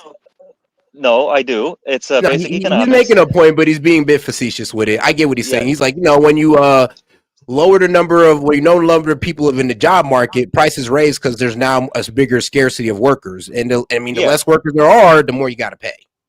Yeah, like the bottom line is if we get rid of 20 illegal immigrants, obviously somebody's got to fill that role, and it's going to be Americans. So, wow. But here's the reality. Like, I think it's just going to get automated. It's already happening. Like a lot of these restaurants already have a. And I agree with you, but I still disagree that we should just fucking keep them here. So, like, fucking, you have to find a moral fucking stance to take. Otherwise, you're just fucking doing lip service for liberals. Oh, we got to keep it here because Americans won't pick avocados. Actually wild. There was actually a farmer that came out and said that he pays $15 to $30 an hour based on speed for fruit picking. So if you don't think that a young man is gonna go out there and not pick fruits for 8 hours a day, you tripping. You tell me you give me $20 a bushel, I'm gonna be making fucking $2,000 in a weekend. I don't down the field. I don't disagree with you. I agree with you that we have to deport illegal immigrants. That's not what I'm disagreeing with. So So you the way that we're doing it, the way using nice words while doing it, that somehow it makes them evil. The way that it's being done. That's all I'm saying. What would you have be done differently then? Well, I think you're president of the United States right now. I have just endowed you with the power of the fucking full faith and credit of the United States. You can do whatever the fuck you want within the Constitution. What would you do? I think we have to be very careful and go for the actual crime committers first. That's what the worst first. That's what that campaign is. So continue. And then the undocumented ones that have no work permits, no nothing, that actually cross the border illegally. But not in. So exactly what's going on right now, you would do the same thing. So you're doing it meanly. I think the way that it's. I think the way that it's happening is just a little bit too.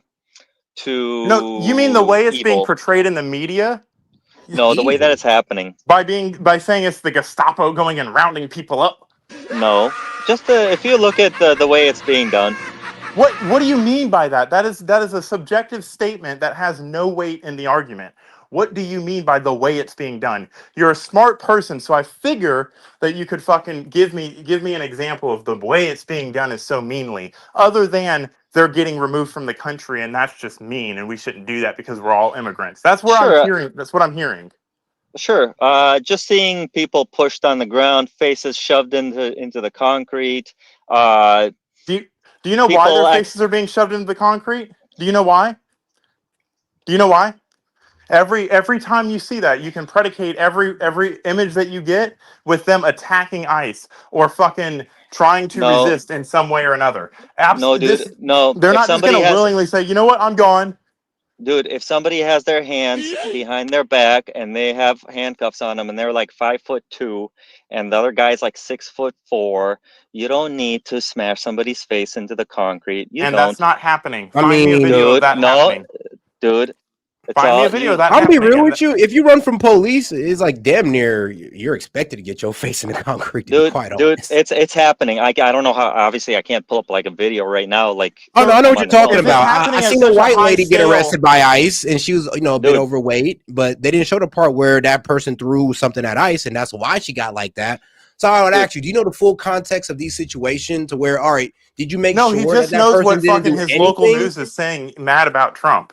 That's No, all no, he no. knows. I've seen these videos. The He's guy is 6 watching foot. he's Yeah, but do you watching don't the understand the videos full from his context? gated Like, who was community going down and thinks before the that he video knows was something. on? Because that person could have did something to the ICE officers, threw something like that. And then, like I said, people throwing the camera when that person's getting arrested, making it look bad. But they don't want to throw the camera on when that person was throwing something or assaulting ICE. I know. Now I understand your argument there, but I'm just going based on what I see. I see a 5'2" And And I what guy. you're get being that. And I get shown. that. But you There's a cannot go difference off what you between what you see. see and what you're being You have to go shown. with full context. Like, bro, if we all just go off what Well, we see, we're all gonna be wrong, to be quite honest with you, because there's way more to the story than just the video. well, I don't just take the video. I actually look at the news and see what The both sides are news. saying, both Both sides. Fox Okay. and CNN, and I Uh-huh. see what they both say about it, and then I make up my mind based on what No, happened. okay. So again, again, you don't know what you're talking about. You No, think you you don't. know. You can't. No, no, no, no, no, no, no. You can't just say stupid shit like you don't know what you're talking about just You to make me don't. feel. You don't know what you're talking about. I just told you what I saw, and you're telling me that I don't know what I'm talking about. Yes, because I've seen the same videos, and from a fucking standpoint of understanding how fucking law enforcement works, because again, I come from a family of law enforcement. I understand what fucking due process, due regard for fucking shit is, and resisting, and the consequences for all of those things, and the tactics that are employed to fucking submit compliance and all that fun shit. Like, you don't know what you're talking about. No, you don't know You what you're see. talking about. It's Okay, on buddy. video. I don't need to. I don't need to argue And about where it. is You this could just. video? Where is this fucking holy grail video of this mean ICE agent just coming in while someone's cashing someone's check and ripping them out and Montgomery, throwing them across the Montgomery, room? Montgomery, I thought you were a nice guy, but you are. I thought you were a No, nice I'm guy, not. but you are an evil mofo, man. You are How am I evil, What? dude. evil? Come on. Because Dude, I don't dude, the fucking way buy that into you this talk, fucking identity politics? No, dude, the I'm way not an that you evil talk, person. dude, the way that you talk, that's just evil shit, man. No, I'm Like just not a you, bleeding heart liberal. I'm That's the not a difference. liberal. I'm not a Yes, you liberal, are. but the way Yes, you that are. you talk is just fucking evil.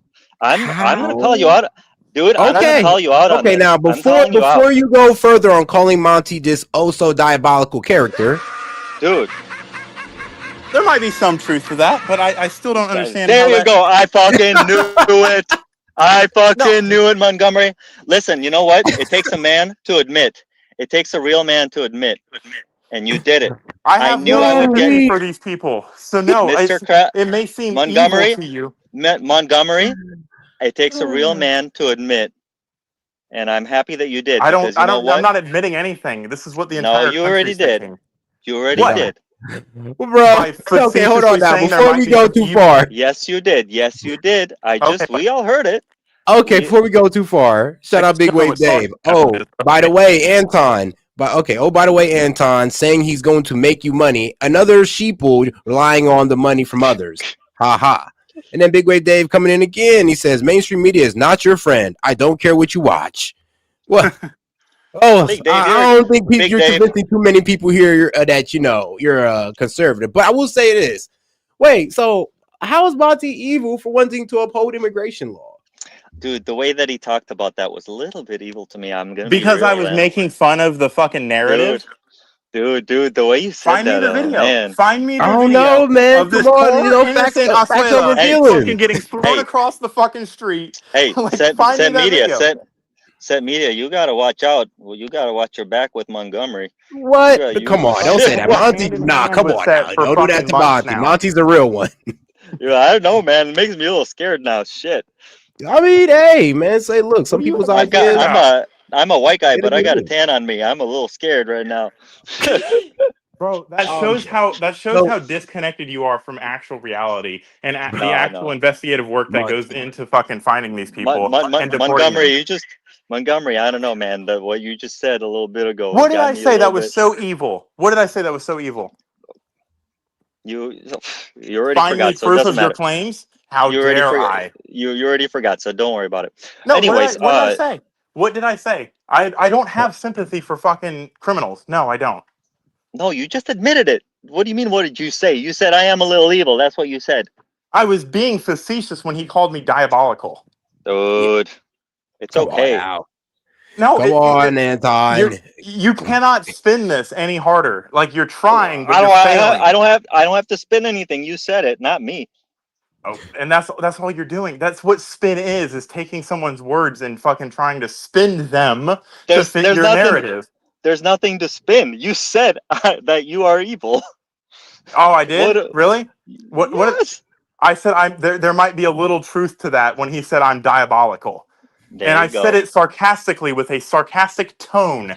Do you know what sarcasm is, or are you fucking more autistic than I am? I You would can't say understand this. social skills. I would attack the argument of that because of how Monty feels about immigration, he's evil. Nah, because then we have to say, oh, I don't know. We can say that a lot Obama. of presidents are evil if that's the case.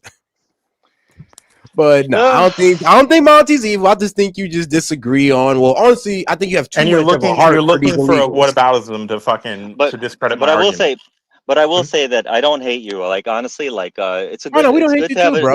It's Why a would you think that I thought that? Like what's your well, people get so fired up and they think that it's it seems immature like people they do? Are you seems immature? like yeah, I'm fine. I think like Big Wave Dave. I think he's a little bit way too fired up. You know, when we're Well, really just people having like Big Wave discussion. Dave are fired up because they've seen this their entire fucking life. They've been shafted. They've been put to the wayside with people that have this bleeding heart fucking mentality like you do and defend that No, against them. No, no, no. stop. You cannot presume to fucking understand where someone's coming from if you don't listen. So you need to listen. Okay? People are fed up with being put last.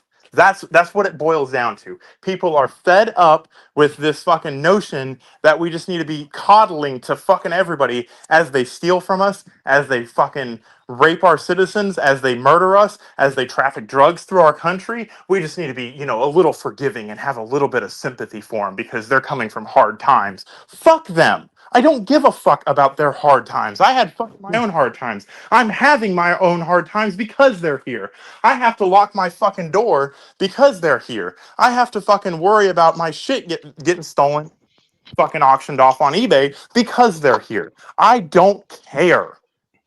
And if that makes me evil, then so fucking be it. I don't Tell care. tell All us how right. you really feel.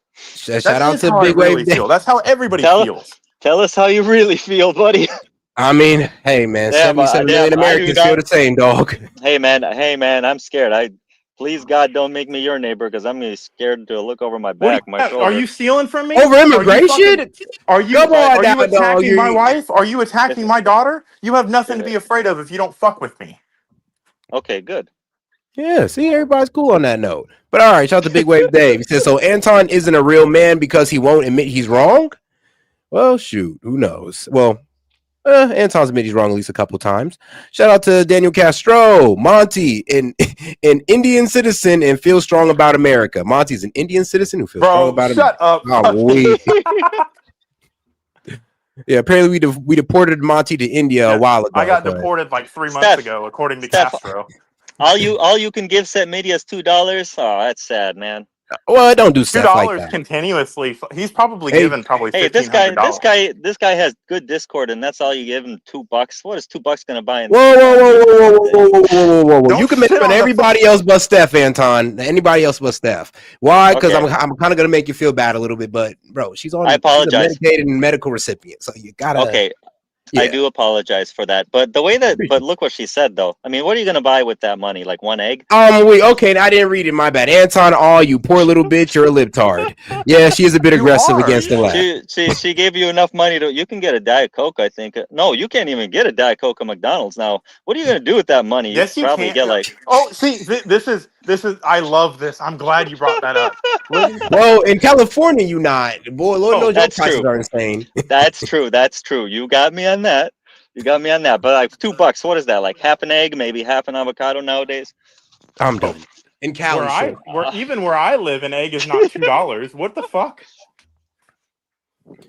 Well, anyways, Trump said prices are going down, so I don't give a damn. I'm not worried. Okay, then what's your fucking point? Prices are going down. Have you seen the national average for gas? I know you haven't seen it reflected in California because you have a 60-cent per gallon gas tax. Montgomery, I just said they were going down. Hello, use your You brain, said please. Trump said they were going down. That's called facetious. And all right, shout out to my man Big Wave Dave for the baller alert. He said, Anton, don't talk about Seth, you sheeple. It's like, yeah, I mean, look. I mean, come on, not Steph.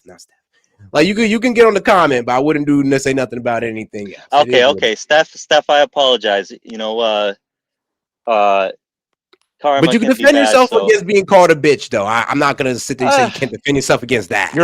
I mean, I think it's I think first of all, no, I'm not. But I think I don't think everything you said has been liberal, but not a libtard. Nah. Anyways, really? I mean, shit, guys. I think we covered everything. I don't know. Yeah, low key, and I'll give you that one. Yeah, we're gonna have to wait for another day to have more topics. But Anton, I will admit, you are the most left-leaning conservative I've ever met in my life. But if you can believe it, I am conservative. I mean, I voted for Trump 2016. Definitely did not vote for Trump this time. No way. Not authoritarian Trump. He's a little bit too much for me this time around. Authoritarian Trump, because he Yeah, uses the Constitution to affect the rule of law and the will of the people. How dare he? He's a little bit too much for me this time around. I don't know, man. He's a little bit. He's like a revenge Trump. But I don't know. What's there to what get else? revenge about? Hold on, no. What's there to get revenge about? You said he's a whiner because he complains about election integrity. What's there to get revenge about? If nothing happened to him, that would just be, him being an authoritarian. You could have stopped there. What's he getting revenge about? What happened to him that he needs revenge for? Oh, well, everyone's trying to put him on trial to lock him up for inciting the January 6th riots and all that other stuff. By saying be peaceful and go home? He's oh man. No, for inciting the What did he January say? 6th riots. What exactly did he say that was so insightful? Let me look it up. No. You said it with such confidence. I'm going to hold you to that. What did he say that was so insightful? Or are you reading another media narrative? Well, like I told you, I'm going to go by actual facts. I'm not going to just tell some So bullshit the actual facts are, he said to be peaceful. How is that inciting a riot? Montgomery, do you want me to pull up the fucking stuff No, or not? you made a claim. I'd assume you'd have evidence to back your claims. Otherwise, you're just talking out of your ass. Do you want me to look for No, I don't. I proof want or not? I want your take on it, not somebody else's spoon-fed to you take. I want what you think he said that was so inciting a riot. Montgomery, listen to me. I would rather tell you exactly what he said because that's what matters. Stop being stupid. Montgomery, if you're going to make a claim, you should have that on hand. Montgomery, I didn't come here with some fucking citations. Okay, I'm getting angry now. Me what? You want to call me evil, and then you're holding your tongue back to call me names. Because there's no reason to. All I'm trying to say is I didn't come here with like a bunch of citations. I'll look them up for you and I'll tell you exactly what he said. But I'm not some I'm not some journalist here, like right. with like So with you're just sources. gonna believe what the biased journalists say, though. You're gonna look for those sources. Jesus Christ, dude. All right, guys. This is what we call a low information voter, guys. Don't be like this guy. Montgomery, see, the difference is that you like to attack people, and you like to maybe that'll work against like stupid people. You can get them to say something that's not the truth, but that's not going to work against me. So uh, instead, What I'll did you actually say? pull up. It's a very easy question. It should not require looking up. If you're able to say something that profound, you should have something in your head that No, says, no, no, "Oh no, no, yeah, no, no, no, no. No, I'm not a journalist. I'm not I'm watching not the a news journalist like you. either." Yet I have the information available to me, and you can fact check me on it, and I'll be right. Okay, then what did he say? How about what He you're told telling me that I'm? everybody before he was removed from Twitter, he told everybody to go home and be the party, because we're the party of law and order, and we don't do this. So be peaceful and go home. Okay, let me see if you're right. Hold on. All right now. It's literally Trump's last tweet before he was fucking taken off Twitter. It's hilarious. Yeah, but it's actually crazy. They actually took that tweet down though. They did take it down because they wanted to fucking Jesus Christ. But I mean, It's hey, a man. Look, narrative. actually, you know what? I would actually look into this, Anton. Look into the January 6th timeline. That will show you everything you need to know about the lies told on January 6th. It gives you the entire timeline from when it popped off to when it ended. And trust me, it reveals a lot. And here's the thing that both Not to mention the how right many and the fucking left side don't talk about. People that were in the crowd that were fucking FBI fucking informants inciting the violence. Bro, there's people on January 6th besides Ashley Babbitt that died. And Hey, Montgomery. Here's what he actually said. We fight like hell, and if you don't fight like hell, you're not going to have a country anymore. Yeah, I fucking heard that. I don't see that as inciting a riot. I know that everyone here will soon be marching over to the Capitol building to peacefully and patriotically make your voices heard. Yeah, that's called peaceful protesting. That's legal. What about that? Monty was right. So I was right. Because he did say peacefully and patriotically, so it'd be kind of moving the goalposts to try to make it sound any different. But you fully and completely believed without any evidence that he incited a riot. We will stop the steal. We will never give up. We will never concede. It doesn't happen. Okay.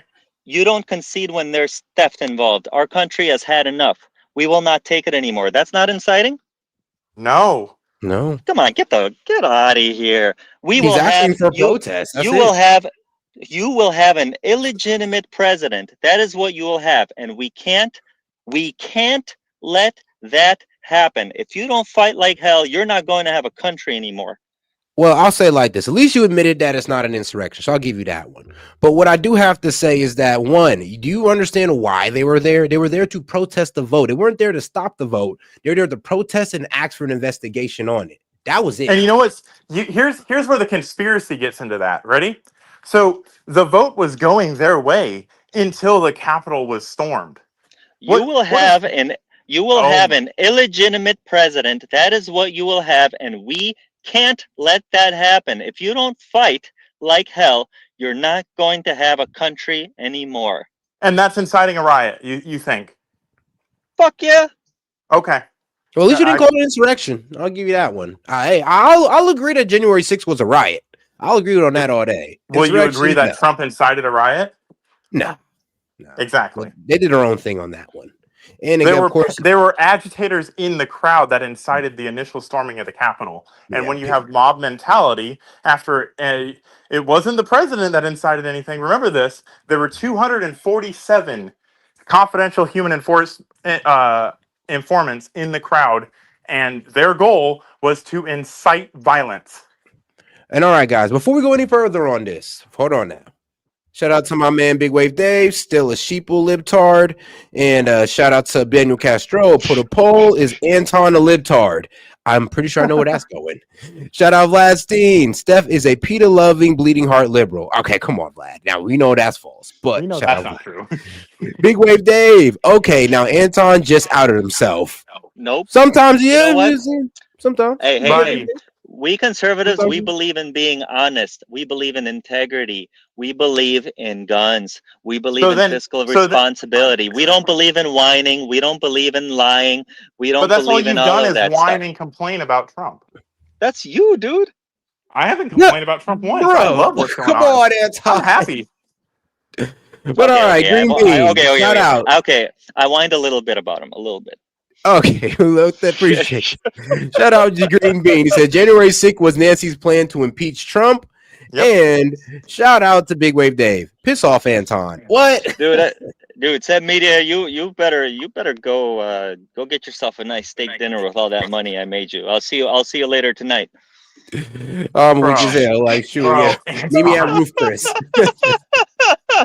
Ruth Chris, damn, Seth, you got some expensive taste now. Said That media, YouTube I'll money see you. finally hit.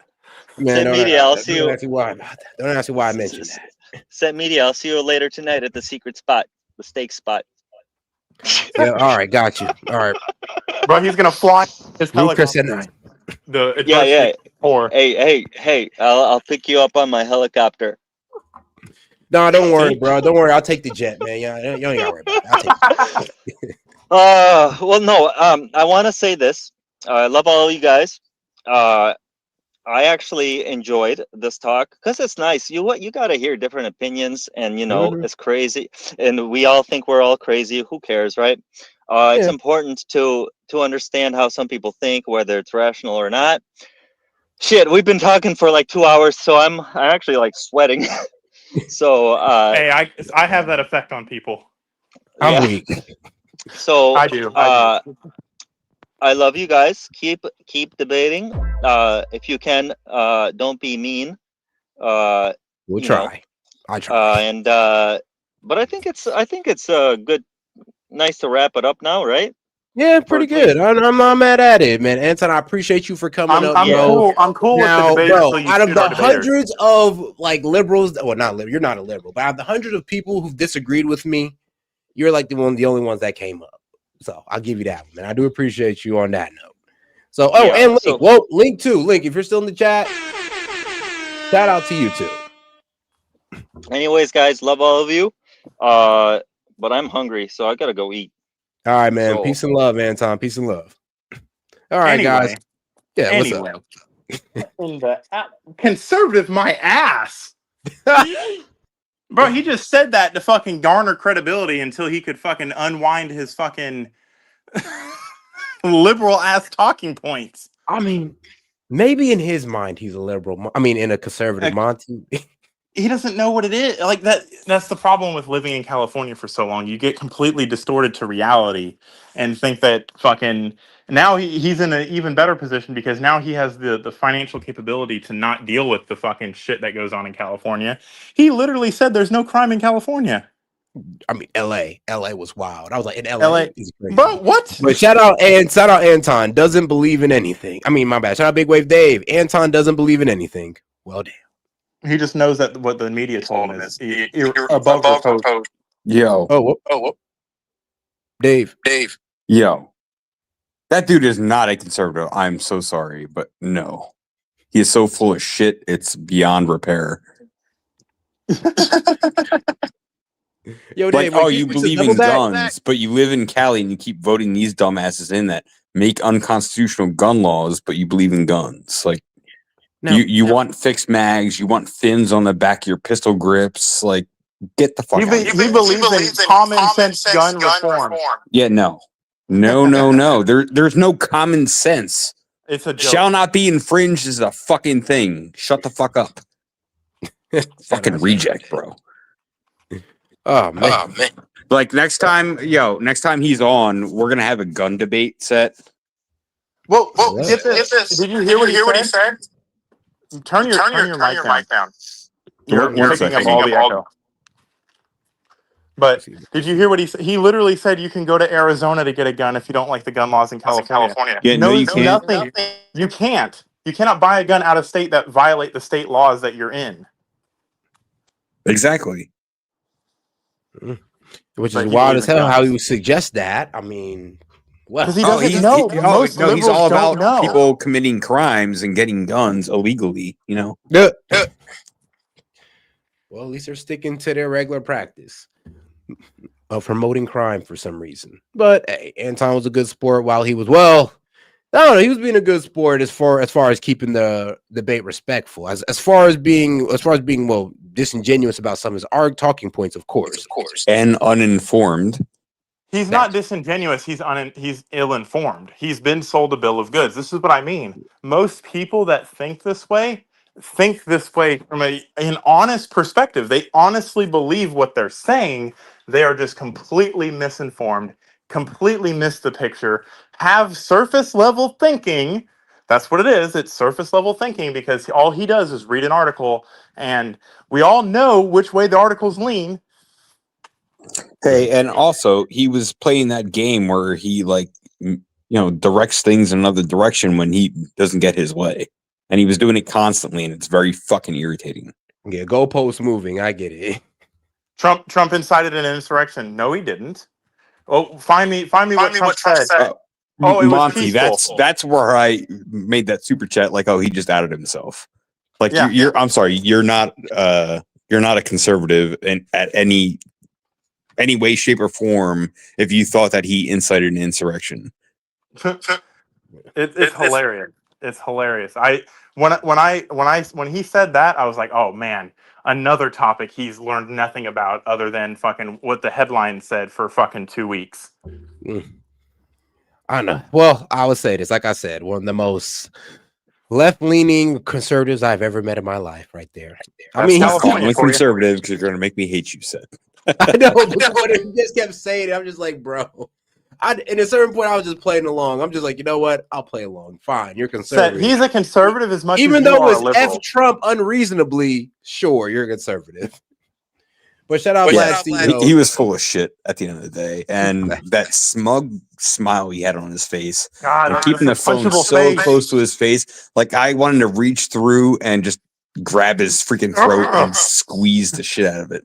Like, shut the fuck up! You were so smug and condescending, and you didn't even have the facts. You want to talk shit, but then you got to go research it because you don't know. He's never been called out on it. And I mean, I hope that because now he's been called out on it, he's going to do a little bit more fucking digging into the things that were said and the claims, the opinions that he has about things. He won't. Maybe he will. He identifies as middle of the aisle, which means he thinks he's open to fucking being wrong about things. I hope he goes and does a little bit more than just fucking finding hit pieces about Trump. Like, that's all it is. Like, he literally, I watched the speech. I know exactly what he said. He was not going to tell me anything. Yeah, I watched that whole thing too, and after that, and all the shit that went on in the media about, he incited an insurrection. Like, no, like, what the fuck are you talking about? Like, I watched the whole freaking speech. I have first-hand sources that were at the Capitol when January 6th happened, talking about the people that were in the crowd, inciting the crowd to go into the Capitol. It wasn't Trump at all. It was and not Monty, not even that, but like, how many videos did you see of them, like the cops opening the doors, just letting them walk the fuck in, and them just meandering around? Now the idiots that went in the offices, sitting in people's chairs, stuff like that. Sure, charge them with something, but these people that went to jail for going into an office and sitting in somebody's office, they're giving them like how many years? Like, that was a little obnoxious. Because they treated him like an armed rebellion. That's the thing. If conservatives wanted to go take the Capitol, we would have had it done in 2 hours, and every member of Congress would have been dead. Yeah, notice how nobody brought guns with them, right? Yeah. This is the worst planned insurrection in the world. Don't even bring guns with you. There was no security in DC. There was no checkpoints. There was no fucking anything. You could walk right up on the National Mall and fucking see the president. He was surrounded in glass. Yeah. Yeah, what was that A51 movie that recently came out? I don't know. All right, guys. Hold on. Before we go any further, I do got to get to my man Vladstein's video and probably close it out on that one. So, any closing statements? All right, fantastic. Because shout out Vladstein because he says video please, and shout out to Hellbat because he says that there's a term for people like that. a sneaky fluker. I think he means a sneaky fucker. So I'm just gonna go ahead and finish that one for you, my friend. But all right, guys, we're about to get into it with Maymar. Let's see what's going on. Because shout out Vladstein and China Observer. Hey, Vlad, I'm not gonna lie. I stole this channel from you. That in China Uncensored. It's either you or Hellbat gave me that. Park in Myanmar, a known center for cyber. The infamous KK Park in Myanmar, a known center for cyber scams, has been engulfed in chaos. The Myanmar military recently launched a severe assault on the park, using drones and explosives over several days. Flames erupted, thick smoke filled the air, and the shockwaves were felt even across the border in Thailand. Scam syndicates are suffering major setbacks. Under mounting international pressure and U.S. intervention, the Myanmar military carried out a surprise raid on KK Park. On the evening of October 24th, at around 6:30 p.m., the Myanmar military detonated explosives on KK Park's buildings, located in the Myawaddy area along the Myanmar-Thailand border. After several days of bombings, at least 1,000 or 2,000 people fled to Thailand, with many of them being Chinese and Indian nationals. Videos circulating online show people hauling luggage, riding on bicycles, and walking to safety. Some even had to jump into rivers and swim to Thailand. The scene resembles a refugee crisis. Thai authorities expect the number of people crossing the border to keep rising in the coming days. They're preparing temporary shelters to accommodate the influx. A video from the night of October 22nd to the early hours of October 23rd shows a large group of suspected fraudsters being arrested by the Thai military. Other videos show how the once thriving KK Park has now been reduced to rubble following the military's bombing campaign. The Myanmar military said that the operation was meant to send a clear message of their determination to eliminate telecom fraud. However, a report on October 28th revealed that despite the bombings, local residents stated that more than 10 other scam parks in the areas are still operational.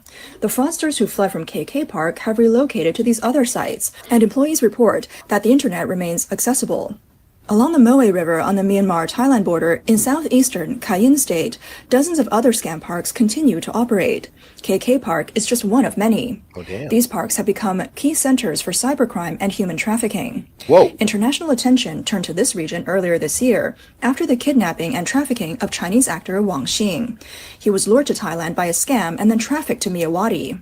In fact, the Myawaddy military began its raid on KK Park on October 16th as part of an operation to reclaim territory seized by insurgent groups over the past 2 years. On October 20th, the Myanmar government reported that its military had carried out a surprise raid on the KK scam park. They seized 30 Starlink satellite devices. The military took control of approximately 200 buildings within the park, where nearly 2,200 workers were found. Images from the scene show satellite antennas installed on the park's rooftops.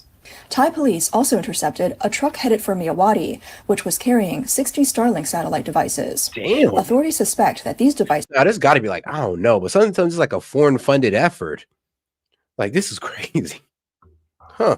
Human trafficking, online scamming, cyber, like, of course, hacking and all that wild stuff, all going down in this small part of Myanmar is honestly pretty damn impressive. Whoever set this up, I got to give it to them. Were intended for use by the scam parks, and the individuals transporting them have been arrested. On October 21st, SpaceX, the space exploration company owned by billionaire Elon Musk, announced that it had cut off satellite communications for more than 2,500 Starlink devices that were being used by Myanmar scam groups. Activists had previously warned that Starlink technology enabled these fraud operations to maintain internet connectivity in remote border areas. Lauren Dreyer, the head of Starlink operations at SpaceX, issued a statement on social media saying, "We are committed to ensuring that Starlink services remain a force for good, connecting people without internet access while detecting and preventing abuse by malicious actors." Videos from the Myanmar's military raid shows that thousands of workers were allowed to walk away from KK Park, escaping the violence. South Korea played a critical role in pressuring the countries involved to take action, directly contributing to the crackdown on Southeast Asian scams. A 20-year-old South Korean student, surnamed Park, was lured to Cambodia by a fake job advertisement. After refusing to work in a scam center, he was tortured and later found dead near Bokor Mountain in Cambodia's Kampot province in August. His ashes were returned to South Korea on October 21st. On October 13th, South Korean President Lee Jae-myung issued a stern warning to Southeast Asian scam groups. He said, "Don't mess with Koreans or you'll destroy your family." Following this, South Korea, along with the UK and the US, launched a series of operations targeting the scam parks. On October 18th, Cambodia repatriated 64 South Korean nationals involved in the fraud operations. On the afternoon of October 22nd, Cambodian police raided a building in Bongkang district, which was suspected of being involved in online scams. They arrested 86 people, including 57 South Koreans and 27 Chinese nationals. A notable aspect of this operation was the presence of a South Korean parliamentary delegation, which observed the entire process. This raid is part of a broader ongoing global crackdown. On October 14th, the US and the UK jointly imposed sanctions on Cambodia's Prince Holding Group and its founder, Chen Zhi. The group is accused of operating a large-scale international scam empire involving telecom fraud, cryptocurrency theft, and sexual extortion, with a total amount estimated at 14 to 15 billion US dollars.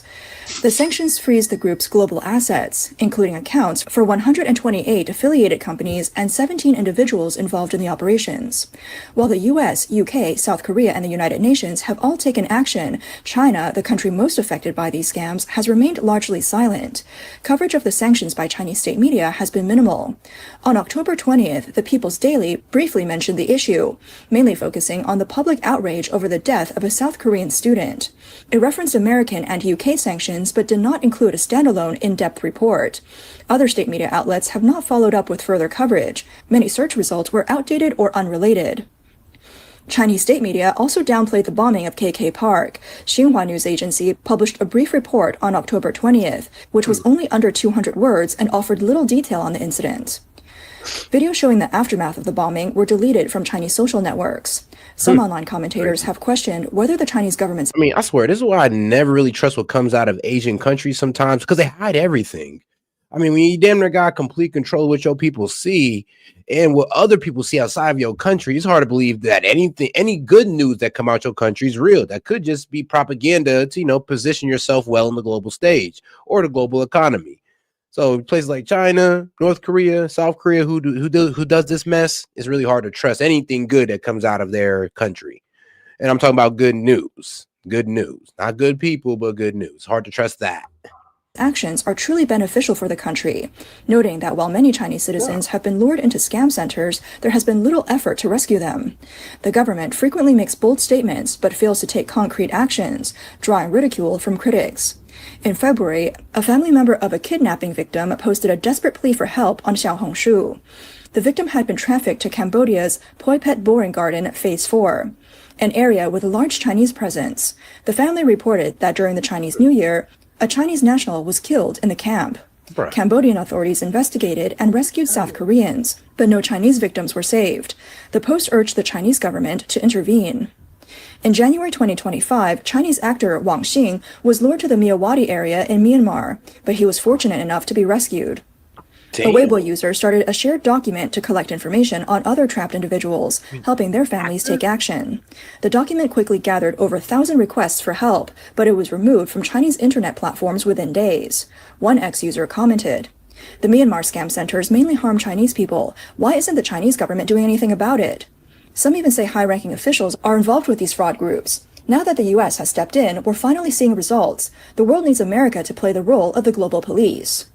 In 2022, CEO He Weilin of a tourism company in Guizhou was tricked into visiting Thailand. He has assets worth tens of millions and 142 stores. After leaving the airport, he was drugged, kidnapped, and sold to Myanmar, where he was forced to work in a scam operation. After more than 3 months of captivity, he managed to escape. In a video revealing the scam operations, he stated,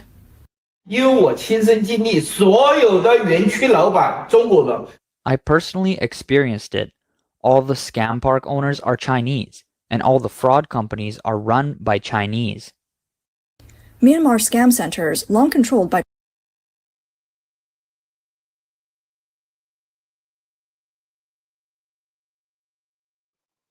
Set, you're muted. Appreciate that, Monty. But man, it's like every time with the Chinese, like you just can't trust them to play fairly anywhere in the world. Set, come on now. They paint fucking rocks so they can tell environmentalists that they have grass. Like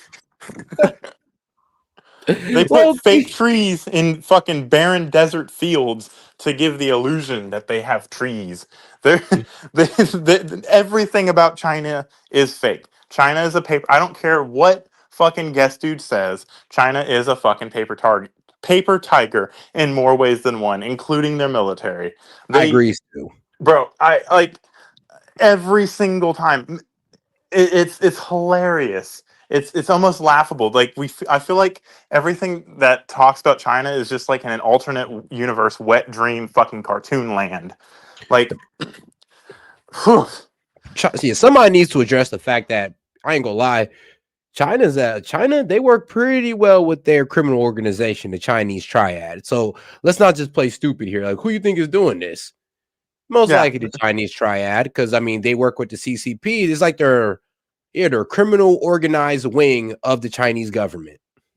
That is the Chinese government. That is how the communist Chinese put their people who put the big hitters into power.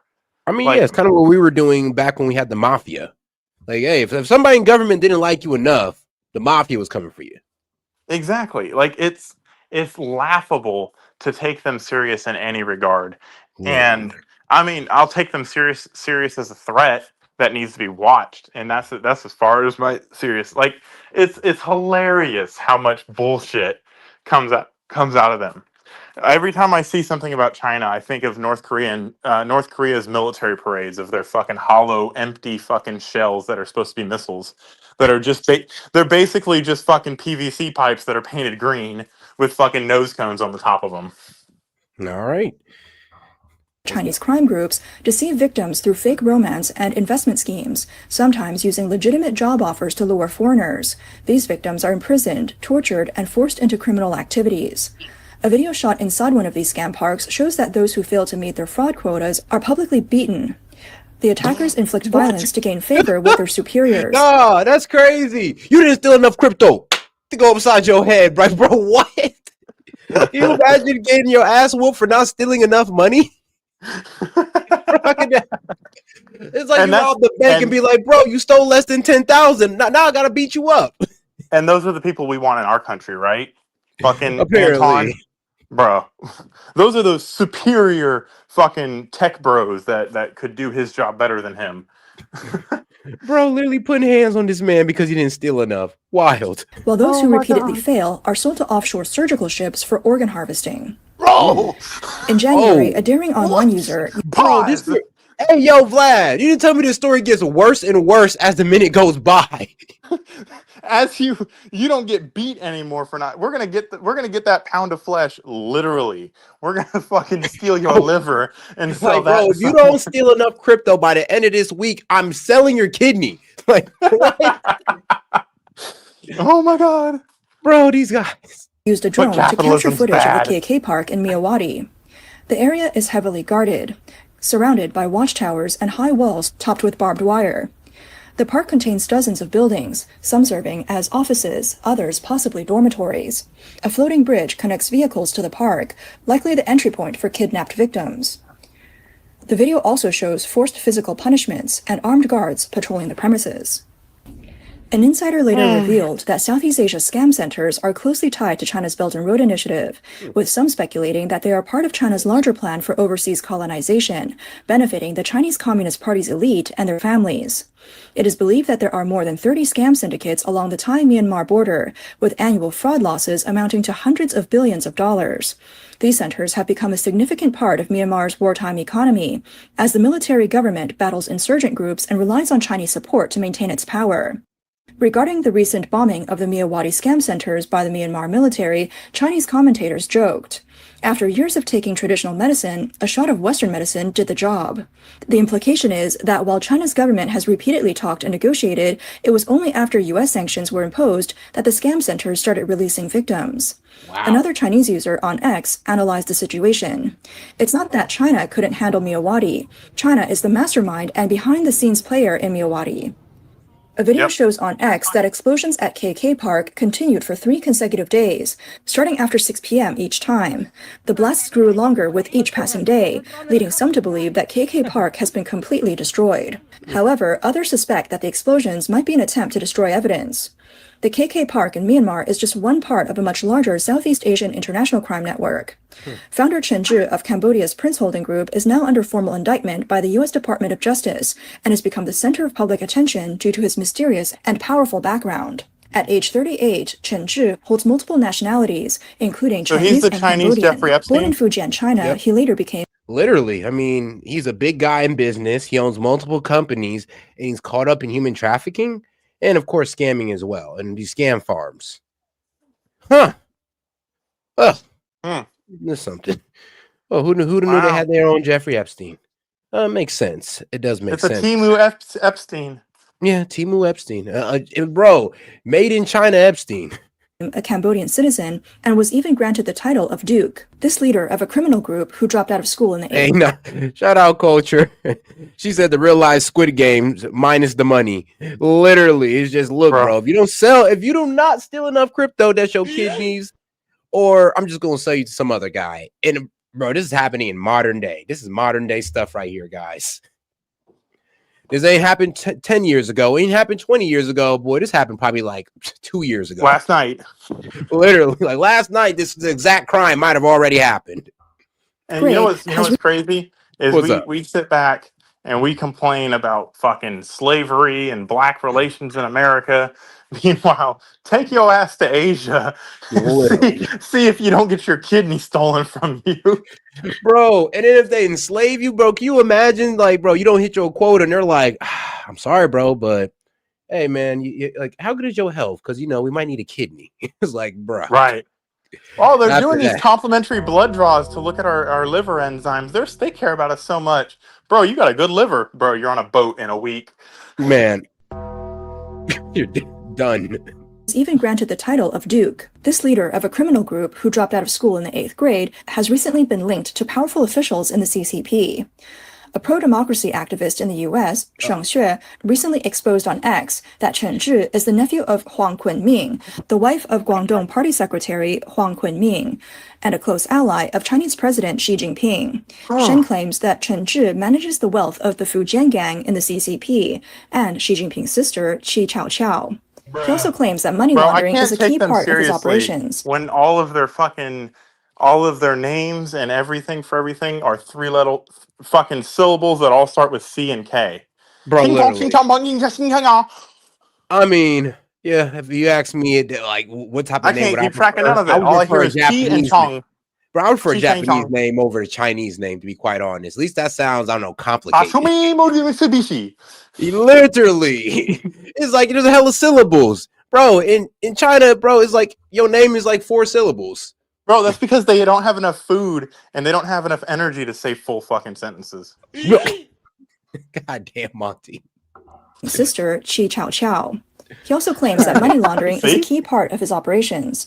According to Sheng, the scam centers were merely side projects for Chen Zhi. Sheng further stated that Chen Zhi has direct access to high-ranking officials in China's Ministry of Public Security, Ministry of Foreign Affairs, and Xi Jinping's base in Shenzhen, specifically the Shenzhen Yingbin Hotel. Eric, a former Chinese intelligence officer who worked for Prince Holding Group, revealed on X on October 18th that Chen Zhi maintains close ties with high-ranking officials in China's Ministry of State Security and Ministry of Public Security. Eric confirmed that Prince Holding Group, which is involved in telecom fraud and forced labor, is not a target of China's crackdown, but rather a deep partner in the country's covert operations. Eric personally witnessed secret meetings held at Chen Zhi's private residence in Cambodia. They were attended by top officials from Beijing and Chongqing. These meetings involved fabricating charges against exiled cartoonist Wang Yiming, with Prince Holding Group providing full hospitality and logistical support. According to Eric, Prince Holding Group is one of China's most important agents for conducting covert activities in Cambodia and Southeast Asia. Its role goes far beyond that of a typical business entity, as the group provides extensive support for China's overseas operations, everything from funding and personnel to transportation.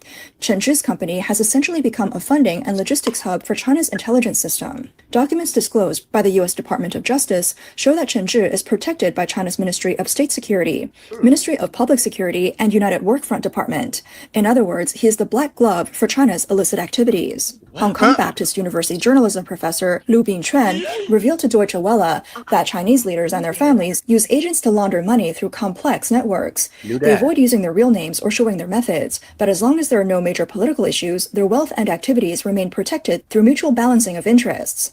Some users have pointed out that China's current ambassador to Cambodia, former Ministry of Foreign Affairs spokesperson Wang Wenbing, has met with Prince Holding Group representatives in the past. The Chinese government has previously praised Prince Holding Group. The Beijing Red Cross even visited the group, and several Chinese state media outlets or related organizations have endorsed the company. However, most of these articles have since been removed. After the exposure of Chen Zhi and Prince Holding Group as an international crime syndicate, China has been deleting social media posts and comments revealing the group's criminal activities. What's going on here? Why are the comments on videos about the Prince Holding Group and Chen Zhi disappearing? They have a lot of likes and saves, but no comments. Even when there are comments, it's just a few. Look at this video, 110,000 likes and only 3 comments. This one has 13,000 likes and just 6 comments. And this is even crazier, 23,000 likes and not a single comment. Why is that? Chinese internet users have speculated that the Cyberspace Administration of China is responsible for this censorship, suggesting that the Chinese government is directly protecting Prince Holding Group and preventing citizens from discussing it. Their connection seems clear. Some users have posted screenshots claiming that after the US seized $15 billion from Cambodia's fraud syndicates, a global victims refund page was launched. This raises questions about China's accountability. Despite the government's efforts to seize billions from corrupt officials, there has been little transparency about where the money has gone. Even after numerous fraud scandals, victims crazy. They had all that money in the walls? Yeah, hey man, they was making money out there. transparency about where the money has gone. Even after numerous fraud scandals, victims have still not been compensated. This highlights the stark differences between the two countries. According to Asia Finance, Chen Zhi is China's richest man, with assets exceeding $100 billion. The $15 billion in Bitcoin seized by the US is just the tip of the iceberg. The indictment by the U.S. Department of Justice reveals that Chen Zhi has established at least 10 scam centers in Cambodia, some of which are described as telecom fraud Disneyland. Forced laborers work around the clock, creating fake romance stories, pretending to be experts, and scamming investments. In 2024 alone, U.S. victims lost over $10 billion, with global losses reaching hundreds of billions. Chen Zhi has an unusually close relationship with Cambodia's pro-China government. In July 2020, Chen Zhi was granted the Nik Okna title by the Cambodian government, the highest honor for significant contributions. He was appointed as an official advisor to the then Prime Minister Hun Sen and continued to hold key positions in the new government. These official titles provided him with political protection and served as a perfect cover for his covert operations. In 2022, during Hun Sen's visit to Cuba, Chen Zhi participated in bilateral talks and helped secure a 25% stake in the Habanos cigar company based in Havana, Cuba. Sources from Asia Finance revealed that through Prince Holding Group, China controls the global trade of Cuban cigars, specifically through the acquisition of a 50% stake in Habanos by purchasing Spain's Arcadis company. This control extends to all Cuban cigar sales globally. This was part of a broader strategy, as China Tobacco attempted several times to acquire Arcadis, but instead used Chen Zhi as a proxy. Chen Zhi's Prince Holding Group is now widely recognized as a criminal syndicate. The U.S. has seized $15 billion in Bitcoin from the group, while South Korea froze. I'm sorry, but if you're using that, I'm gonna be real with you. China ever start making like China-made cigars, if you smoke those, please expect cancer within a week. And you deserve it. Like, ain't no way. Similarities to Hunter Biden in Ukraine? For sure. For sure. Like, of course, him, being the son of a government official or a CCP official is, yeah, it does kind of put him in that Hunter realm. That is crazy. I'll be honest with you, Vlad. This is a good video. I didn't think it was going to get this crazy. There's over 91 billion Korean won in deposits. The UK has seized 19 luxury properties linked to Chen Zhi, and Singapore froze $28 million in hedge fund accounts. Vietnam and Thailand are also increasing their investigations into his assets. Asia Finance reports that Chen Zhi still holds significant assets in Hong Kong, including a $3 billion Grade A commercial building and a $1.3 billion mansion on Victoria Peak. He directly or indirectly controls 10 companies, including 2 publicly listed ones. Whether Hong Kong, under Chinese control, will freeze his assets will be a key indicator. Yeah, he is basically like the Chinese Jeffrey Epstein, except, instead of having all these, I guess, high net worth customers, he has high net worth companies. So a little bit of a difference. Of the future of Prince Holding Group. Commentator Yurishan points out that the sanctions against Prince Holding Group and the bombing of scam centers along the Thai-Myanmar border suggests that the CCP is deeply involved in these criminal industries. The sanctions and bombings may address some symptoms, but they don't solve the underlying issues. As long as the CCP remains in power, global instability will continue. Only by eliminating the CCP can the scourge of telecom fraud be eradicated. All right. Shout out to the China Observer. We're going to go ahead and end it on this one because we have hit the 8-hour mark. An 8-hour stream, man. But hey, man, I did it for you guys because you've been patient. Hey, what's your fucking super chat total for 8 hours? In 8 hours, about $244.52. What's that? What's that? $30 an hour? Yeah, basically. Not too bad. Not too bad. Shout out to the viewers and all that good stuff. All over 200,000 of you guys. There's 200K in the oh no, stream? People that watched overall. People who watched the stream overall, yeah, about 280,000. What's your do you get AdSense on that still? Yeah. Or I did you get demonetized? nah, I'm still there. I get AdSense on it, so it comes out to a decent amount. But you got to remember though, this is a YT short, so the most I'm probably getting paid per 1,000, 40 cents or so. 40 cents per 1,000 over 200, so 280 times 40 cents. Yeah, well, you know, you got to divide that by 1,000, and then you go ahead and add that 40 cents. Oh man, I know, bro. Hey, man, that's the vertical platform for you. Now, I mean, it's kind of funny how they've kind of like mixed it up now, though. If you don't know the finesse of YouTube, for some reason now the vertical lives are now for discovery, and the horizontal lives are now for community. So if I start doing horizontal lives, it starts bringing it lets my more dedicated people, you know, let them know.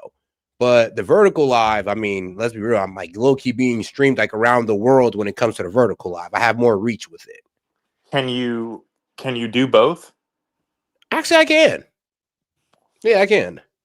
I could run them both at the same time. I'd have to, or not both at the same time, but both like a vertical in the morning and a horizontal at night, like prime time, nighttime. Okay, I could see about that one. That would be fun. And besides, sometimes I don't mind less people showing up. Hey, when you do the vertical all the time, you're used to like hundreds of people pulling up and having their opinions. Yeah, I think it is a bit of relief just to pull up to a stream. You got like 20 of your homies in there or so.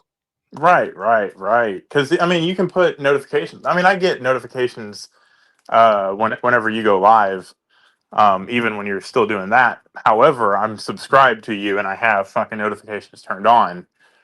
If you put horizontal in there, you're going to start getting in the same 280,000 people that saw you. I'm assuming fucking if they watched you and spent more than 5 minutes on the show, it'd start putting them up in their algorithm, wouldn't it?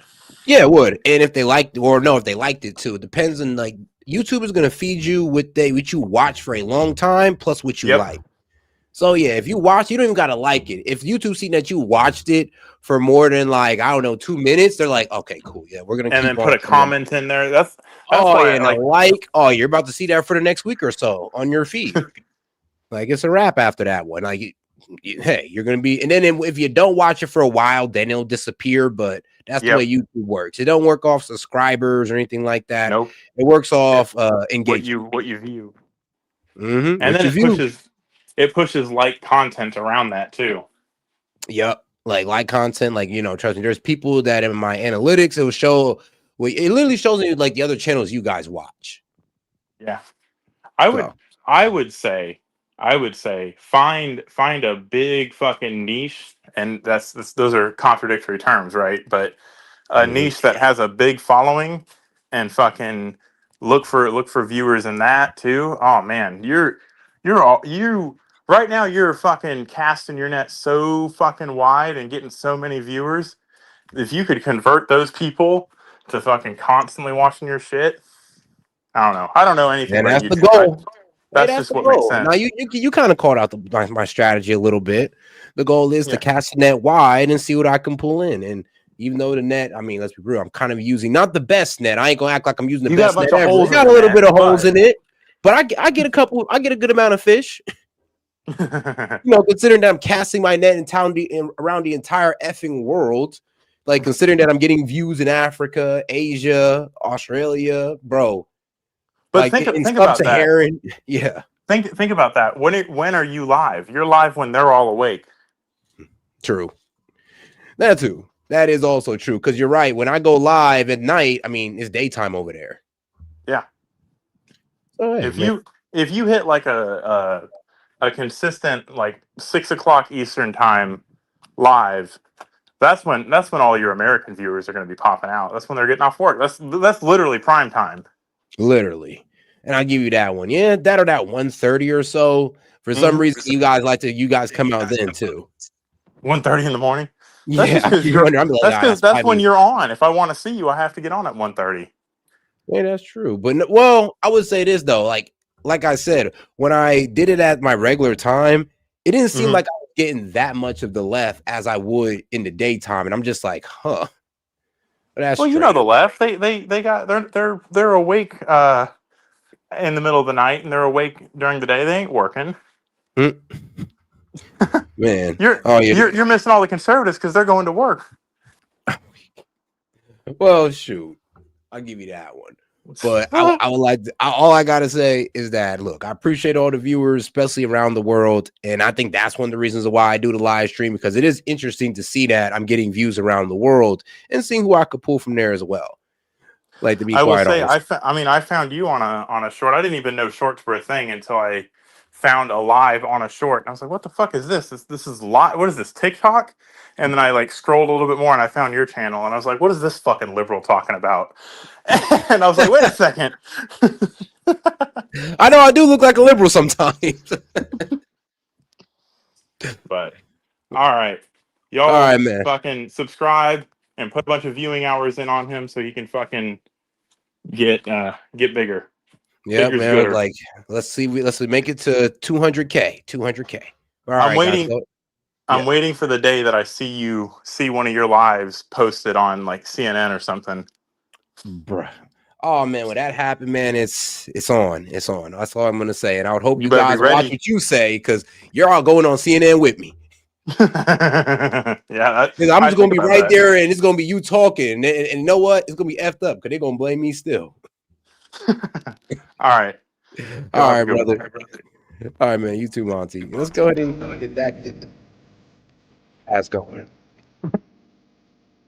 All right, guys. Make sure you go ahead and double tap that screen like the video on your way out. And I will catch you guys. You know what? I'll probably be back on later on tonight around 1 to 2:30. I'll catch you guys then, man. Appreciate the support. This set with Set Media. Peace.